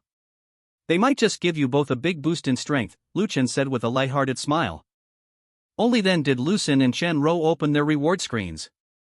One glance, and they were both stunned. Gold coins, reputation points, those were nice, but nothing special. But legendary tier exclusive weapons, legendary titles? Those two things alone could skyrocket their power to a whole new level. Aside from that, what shocked them even more was the Divine Favor Talent Scroll. Name, Divine Favor Talent Scroll, bound. Grade, SSS. Effect, upon use, grants a random Divine Favor talent, making the user a bestowed one. Note, this scroll is a reward from the Divine Games rules. After becoming a bestowed one, you will not be subject to the will of the gods. There is no difference from those innately favored by the gods. What a treasure! Lu Chen was just as delighted. With this, he and his parents could each gain a Divine Favor talent. Their strength would definitely increase by leaps and bounds. Xin Shiyun, the top player, was a bestowed one herself, and Lu Chen had experienced her power firsthand. "Dad, Mom, let's use them together," Lu Chen suggested. "Alright, I never imagined our whole family would have the chance to become bestowed ones." "Xiao Chun, you truly are our lucky star," Chen Rou replied with a blissful smile. Then, the three of them used their scrolls together. Lu Xin, ding! "Congratulations, you've obtained a high-rank Phantom God Offensive Divine Favor talent, with 7 distinct abilities." Chen Rou, ding! "Congratulations, you've obtained a high-rank Phantom God Healing Divine Favor talent, with 7 distinct abilities." But Lu Chen frowned deeply. Because he hadn't received a Divine Favor talent. No. To be exact, he had received one, but it had been forcibly erased. Ding! "You have already awakened an innate Divine Favor talent. You cannot receive another. The acquired Divine Favor talent has been removed." "What? I have an innate Divine Favor talent? Where is it? Why don't I know anything about it?" Lu Chen flipped through his status panel several times, but couldn't find any sign of an innate Divine Favor talent. "Xiao Chen, what's wrong?" Lu Xin and Chen Rou closed their own talent panels, looking at their frustrated son in confusion. "Dad, Mom, the system just told me I already awakened an innate Divine Favor talent, so it erased the new one I got. But I can't find any sign of this innate talent." "What?" His parents were stunned. After analyzing the situation, Lu Xin and Chen Rou concluded that this so-called innate Divine Favor talent was probably the God-given ability Lu Chen had received when he first changed classes. Lu Chen thought the same. The One Gold Mall system was likely the innate Divine Favor talent mentioned by the rules. That was the only reasonable explanation for why his status panel didn't show any information about this innate talent. But that was just too bizarre. The system is a talent? Then why isn't it listed under talents? The whole family knew very little about Divine Favor talents. They'd have to slowly explore and figure things out, and maybe, along the way, uncover some secrets about the gods themselves. Soon after, the three of them stepped through the portal and returned to the hidden map. At that moment, Lu Chen noticed that the three-eyed Mother Goddess statue had vanished. The dungeon was now crawling with regular Tier 5 elite monsters, as well as a powerful domain lord boss. "Son, leave these monsters to us." Lu Xin and Chen Rou put on their titles and equipped their legendary exclusive weapons. It was as if they'd returned to their youth, their eyes burning with the thrill of battle. They were eager for some monsters to practice on and to test out the power of their new Divine Favor talents. Lu Chen smiled faintly. "Perfect timing, I've always wanted to see Mom and Dad in action. When my little sister and I were kids, we used to dream about watching you two slay monsters." Hearing their son's words, Lu Xin and Chen Rou's fighting spirit soared. What parent doesn't want to be admired by their child? It was about time to show him what they were made of. "Watch closely, son." Lu Xin grinned. "Your old man's about to show you just how cool he can be. Xiao Chen, your mom was the chief priest of the legendary Epic Squad back in the day. Don't take your eyes off me either, I'll show you just how impressive your mother can be." After exchanging a smile, Lu Xin and Chen Rou each gripped their weapons and charged headlong into the horde of monsters. In that moment, they truly came alive. They found their old selves again and became even stronger, their abilities taken to new heights. Splat! Slash! Swish! Lu Xin's longsword unleashed a barrage of sword techniques, felling an enemy with every step, 10 monsters in 10 strides. Every swing sent a monster's head flying, his skills so precise and his fighting style so dazzling that Lu Chen could only stare, slack-jawed. He'd never imagined his father's combat talent was this extraordinary. When it came to raw ability, Lu Chen found himself lacking in comparison. And those sword skills, no wonder sword-wielding classes were the dream of every young man in the Great Xia Empire. They looked downright spectacular. Of course, his mom's healing talents were no less impressive. She cast healing and support spells with pinpoint accuracy, each one perfectly timed. As the fight wore on and they both regained their old rhythm, Chen Rou finally activated her divine blessing. Angel's Requiem. After a 3-second chant, an immortal barrier blossomed from Chen Rou's position, covering 25% of the map. Within the barrier, all allies became undying, their health wouldn't drop below 1 point for 5 seconds. When the effect ended, everyone recovered 40% of the total damage they had taken during the barrier. Lu Xin, who'd taken a step back to watch, was stunned by the power of her divine blessing. 5 seconds of true invincibility, how could that be anything but overpowered? But Chen Rou wasn't finished. She activated another divine skill, Sanctified Reversal. In a selected area, a 3-second anti-healing field appeared, all healing was converted into true damage, and when the effect ended, the total converted value became a shield for all allies in the area. Any undead targets received 200% of that amount as damage. Wait, healing converted into true damage? And after the skill ended, that value turned into a party shield? Mom was unstoppable. Lu Chen was overjoyed. Angel's Requiem and Sanctified Reversal, these two divine blessings were a perfect combo. With them, his mother could go from being a pure support healer to a battle priest capable of dishing out massive damage. And these were just 2 of the 7 major effects of her advanced divine blessing. With such powers, his mom already possessed strength surpassing the most legendary prodigies. Meanwhile, his father was even more ferocious, a true damage-dealing machine. With the Eternal Sanctuary shielding him, Lu Xun had no need for defense. Wielding his legendary sword, radiating golden light, he unleashed a whirlwind of sword shadows that filled the sky. As the Domain Lord boss's health dropped to nearly half, Lu Xun finally activated the active effect of his Divine Grace talent. Sword Soul Awakening. He entered the Sword Soul state for 10 seconds, his body became ethereal, his attack range expanded by 200%, every hit was a guaranteed critical damage increased by 200%, and he ignored all physical attacks and enemy defenses. 10,000 swords returned to 1. He summoned tens of thousands of divine swords, unleashing an indiscriminate barrage on all targets. Each sword dealt 120% armor-piercing physical damage. Combining the effects of these 2 divine grace talents, Lu Xun's burst damage reached its peak. The Domain Lord boss and a horde of elite aberrations didn't even have time to scream before Lu Xun swept them all away. Their bodies shattered, strewn across the ground. Such terrifying explosive power shocked all 3 of them. So this is the burst potential of an offensive divine grace talent? Isn't this a bit too overpowered? Lu Xun was speechless. He just wanted to see if the divine grace talent could instantly kill a half-health tier 5 Domain Lord boss, but the actual damage far exceeded his expectations. Forget a half-health boss, even a full-health tier 5 Domain Lord would be wiped out in a second. Honestly, with this kind of power, he could probably team up and take down a tier 5 Realm Lord boss with ease. Ha ha ha.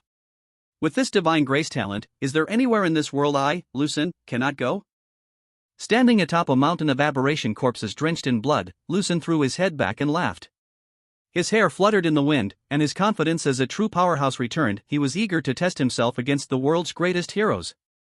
But soon after, he reined in that surge of pride and reverted to an ordinary sword wielder. His eyes lost their luster, his presence faded, and he blended into the background, becoming utterly unremarkable. If you tossed him onto a crowded street, he'd be the last person anyone would notice. Chen Rou had learned a bit about keeping a low profile from Lu Xun, but she still carried an air of nobility and the aura of a strong warrior. She couldn't disappear as completely as Lu Xun did. Watching his parents become so powerful, Lu Chen felt genuine joy from the bottom of his heart. He imagined that in 3 years, when they brought his little sister home, the 4 of them could team up for dungeons, a happiness beyond words. Hiss. Lu Chen summoned his beast companion, which began feasting on the aberration corpses and picking up loot along the way. With a lucky charm buff and the fact that this was the first refresh of monsters on a hidden map, the drop rate was sky high. The ground was littered with items, and even a guild emblem dropped. Let's go, Dad, Mom. Sister Linglong is still waiting for us outside. Lu Chen's face beamed with joy. This trip to the Silent Forest had turned out far better than expected. His parents not only recovered, but they also gained divine grace talents and other great benefits. As for him, his own rewards were just so. He'd gotten around 8 million gold coins, some loot from the first act of the divine drama, a beast companion that evolved with 3 million experience, a level up, and 3 drops of divine blood. That was about it, nothing too remarkable, but Lu Chen didn't mind. It didn't matter if the haul was a little smaller this time. He hadn't let the Godslayer spear absorb all 3 drops of divine blood, because once it did, the weapon's level would increase, and he wouldn't be able to use it anymore. So, Lu Chen planned to wait until he advanced to tier 7 before considering the upgrade. This way, he could keep using it for now. He'd also discovered something else: he couldn't actively trigger the divine bloodstain effect on the Godslayer spear. It seemed like it could only be activated passively, probably during a fight against a god. A flash of light. The 3 of them reappeared outside the hidden map. Just then, Lu Chen noticed that Sister Linglong was locked in fierce combat with 2 assassins. Wait a second. Were those Ghoul shadow assassins?